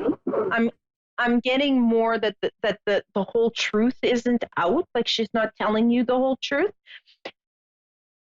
I think she's like, I'm getting like, if without getting too much into her energy, I'm getting more of a feeling like she's unhappy. But she's scared to say, like she's scared to say why she's unhappy. She's very ill at the moment. She's one of these women like to get up and get out sort of thing and do her own stuff basically, which she can't do. Yeah. They're saying that she's got an infection of the lung and they can't cure it. It's really knocking her about. Okay. Now, okay. Just want to see, which could be the where I was having the trouble breathing with the first caller. I was already sensing on your call itself. Okay. We've both got that COPD, don't you? Okay. Do you guys also have the 3 grandchildren? I have 2 boys and a girl? Altogether. I have 5. 5, okay, and there's 2 boys and a girl? Out of that 5? I've got 4 boys and a girl. Okay. And we lost the girl. Okay. So yeah, I was picking up over here. Okay. So, all right. I'm going to dabble into a little bit more. Okay. Has she gotten a second opinion on her lungs? Has she told him go on?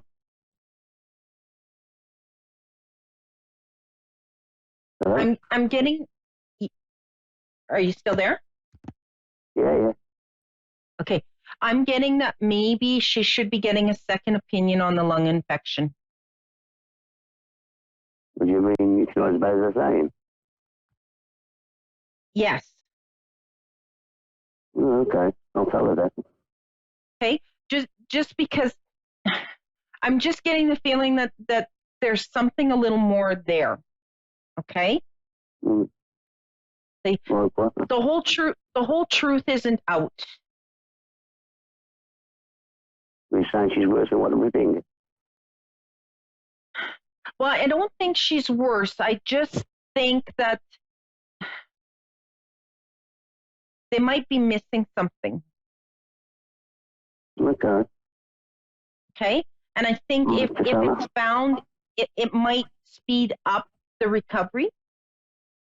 Okay, yeah. Okay? So it doesn't hurt to get a second opinion. No, that's true. Right? So I would speak my truth and like tell her she needs to start getting a second opinion. The lungs are nothing to play with. Like really, that's we need to breathe, right? Yeah. But yeah. And like I was telling you, Dennis, you need to put the cards on the table and you need to speak your truth to her. And Yeah. like, I'm not feeling that it's anything you've done. It's more she's unhappy. There's something missing. And her health is an issue because she's not able to do the things that she thought she'd be able to do at this time in her life. Yeah. Okay? So just kind of, I mean, she needs unconditional love and she needs to know that you're there for her no matter what.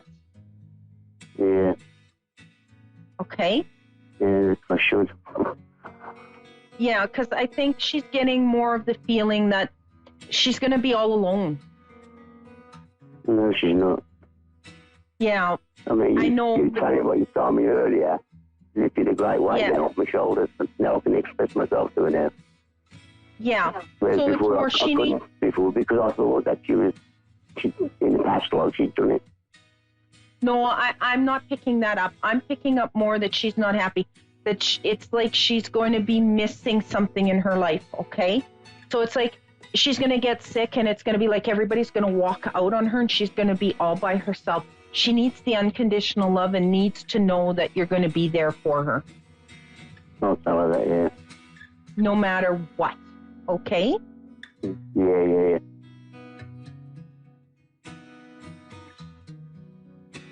All right? Do you have any more questions? We've got about 30 seconds. We haven't. We got less than 30 seconds. Are we going to make the move from this house? Yes, you are. Good. Okay? Sooner or And later. it's gonna be better for you. Yeah, he's going to be sooner or later. I'm gonna get within 6 months.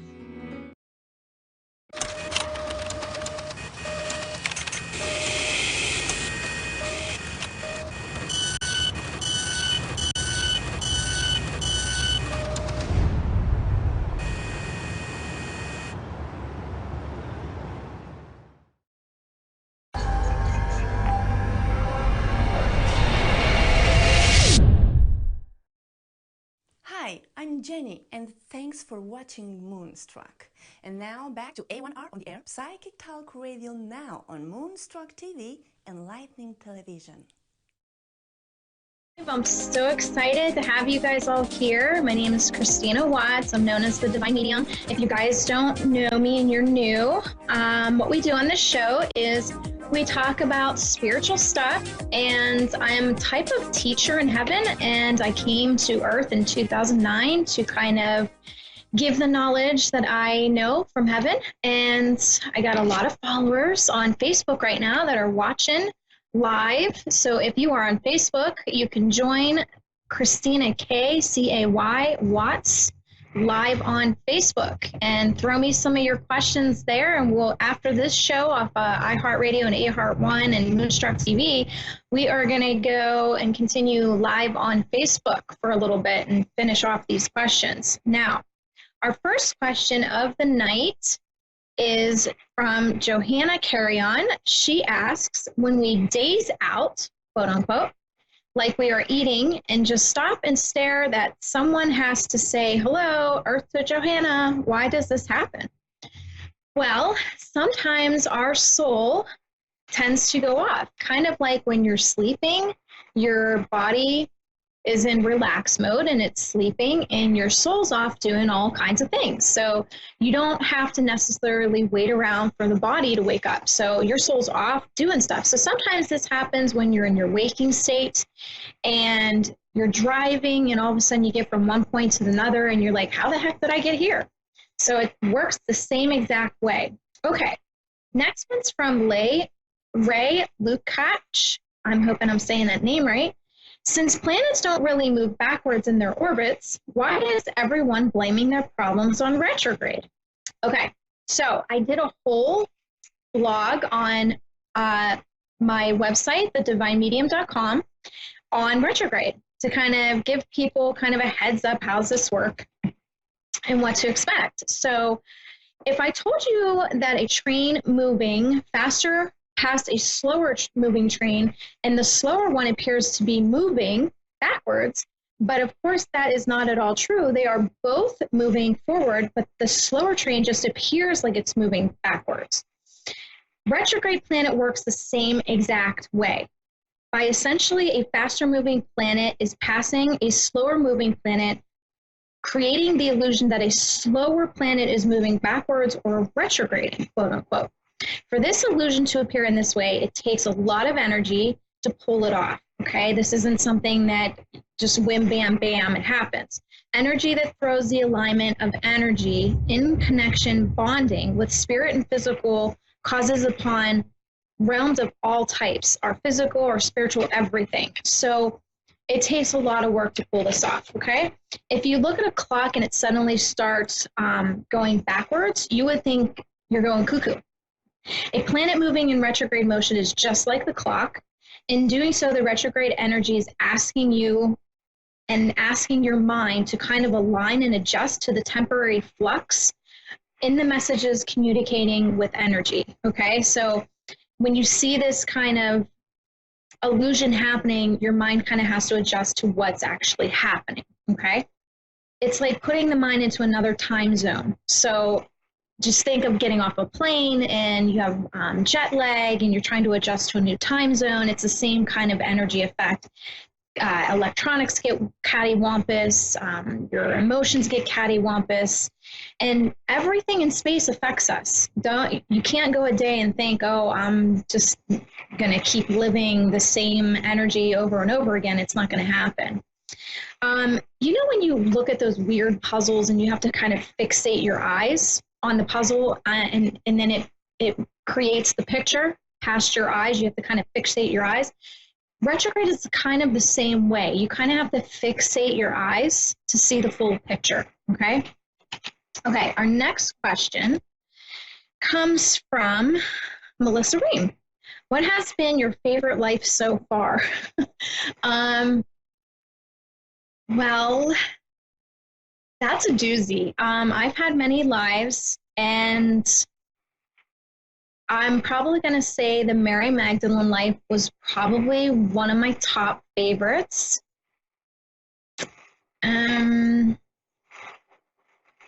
Being president one time was kind of cool. I didn't like how my ending went, but it was actually kind of cool. I've had many lives with, like the fairyland and the mermaids. Those are kind of relaxing. It's kind of like a vacation away from Earth. So, but honestly, my top one would probably be Mary Magdalene. I really, really enjoyed that life. Okay, Melissa Ream again asks, you are a teacher in heaven. Can we know your name up there? Okay, so I am a teacher in heaven, and my name is obviously Mary. And that is my essence, my soul essence. But I'm also a warrior in heaven. I have many jobs in heaven, just like I have many jobs here. I sing, I'm a medium, I'm an artist. So you have many gifts here, you have many gifts in heaven. Okay, so my warrior essence name, essence, if you will, because we don't really get hung up on names, we get hung up on energy feelings or our soul recognition. So we don't really get hung up on names and category. But if you were to call me a name, it would be Sahara, aka Zara, here on Earth, okay? Using Earth's language. I communicate with water creatures or races that use aquatica, like a nature of aquatica.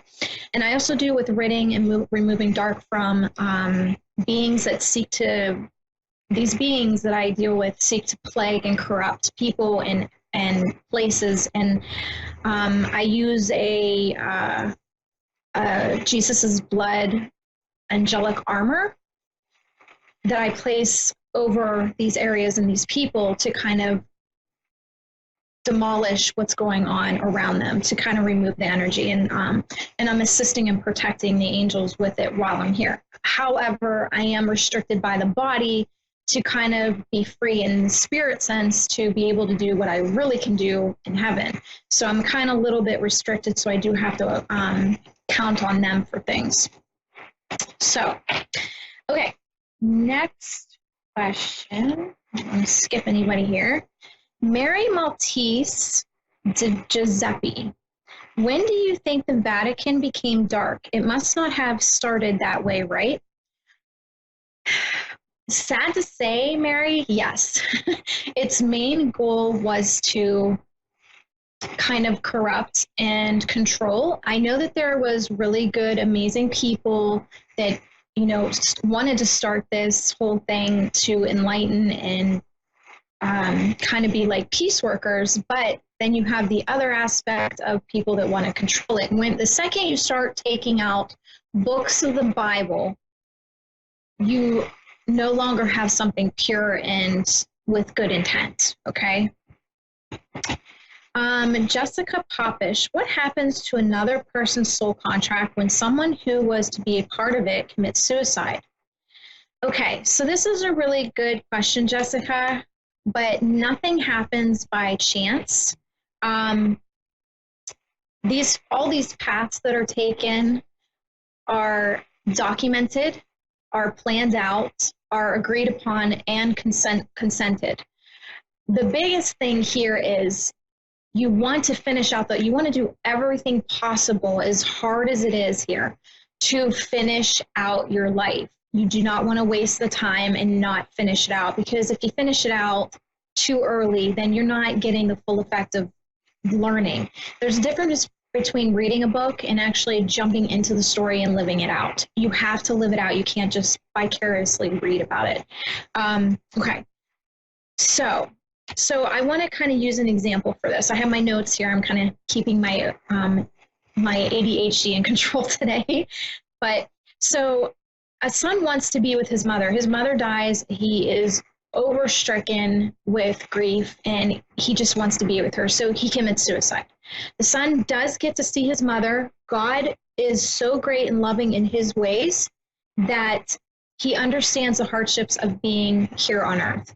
And the son will have to learn how to forgive himself for leaving too soon, because coming to earth is a gift of learning, and you don't want to waste that gift. You don't want to let it be in vain. So you must try everything you can to stay as long as you can. Karma has to be balanced in order for a soul to fully learn from the experience and the perspective of the experience, okay? So karma will get balanced out with that. Okay, question, do dead people ever lie? This is interesting. No, they do not. They have no reason to. They're in heaven, they're all knowing.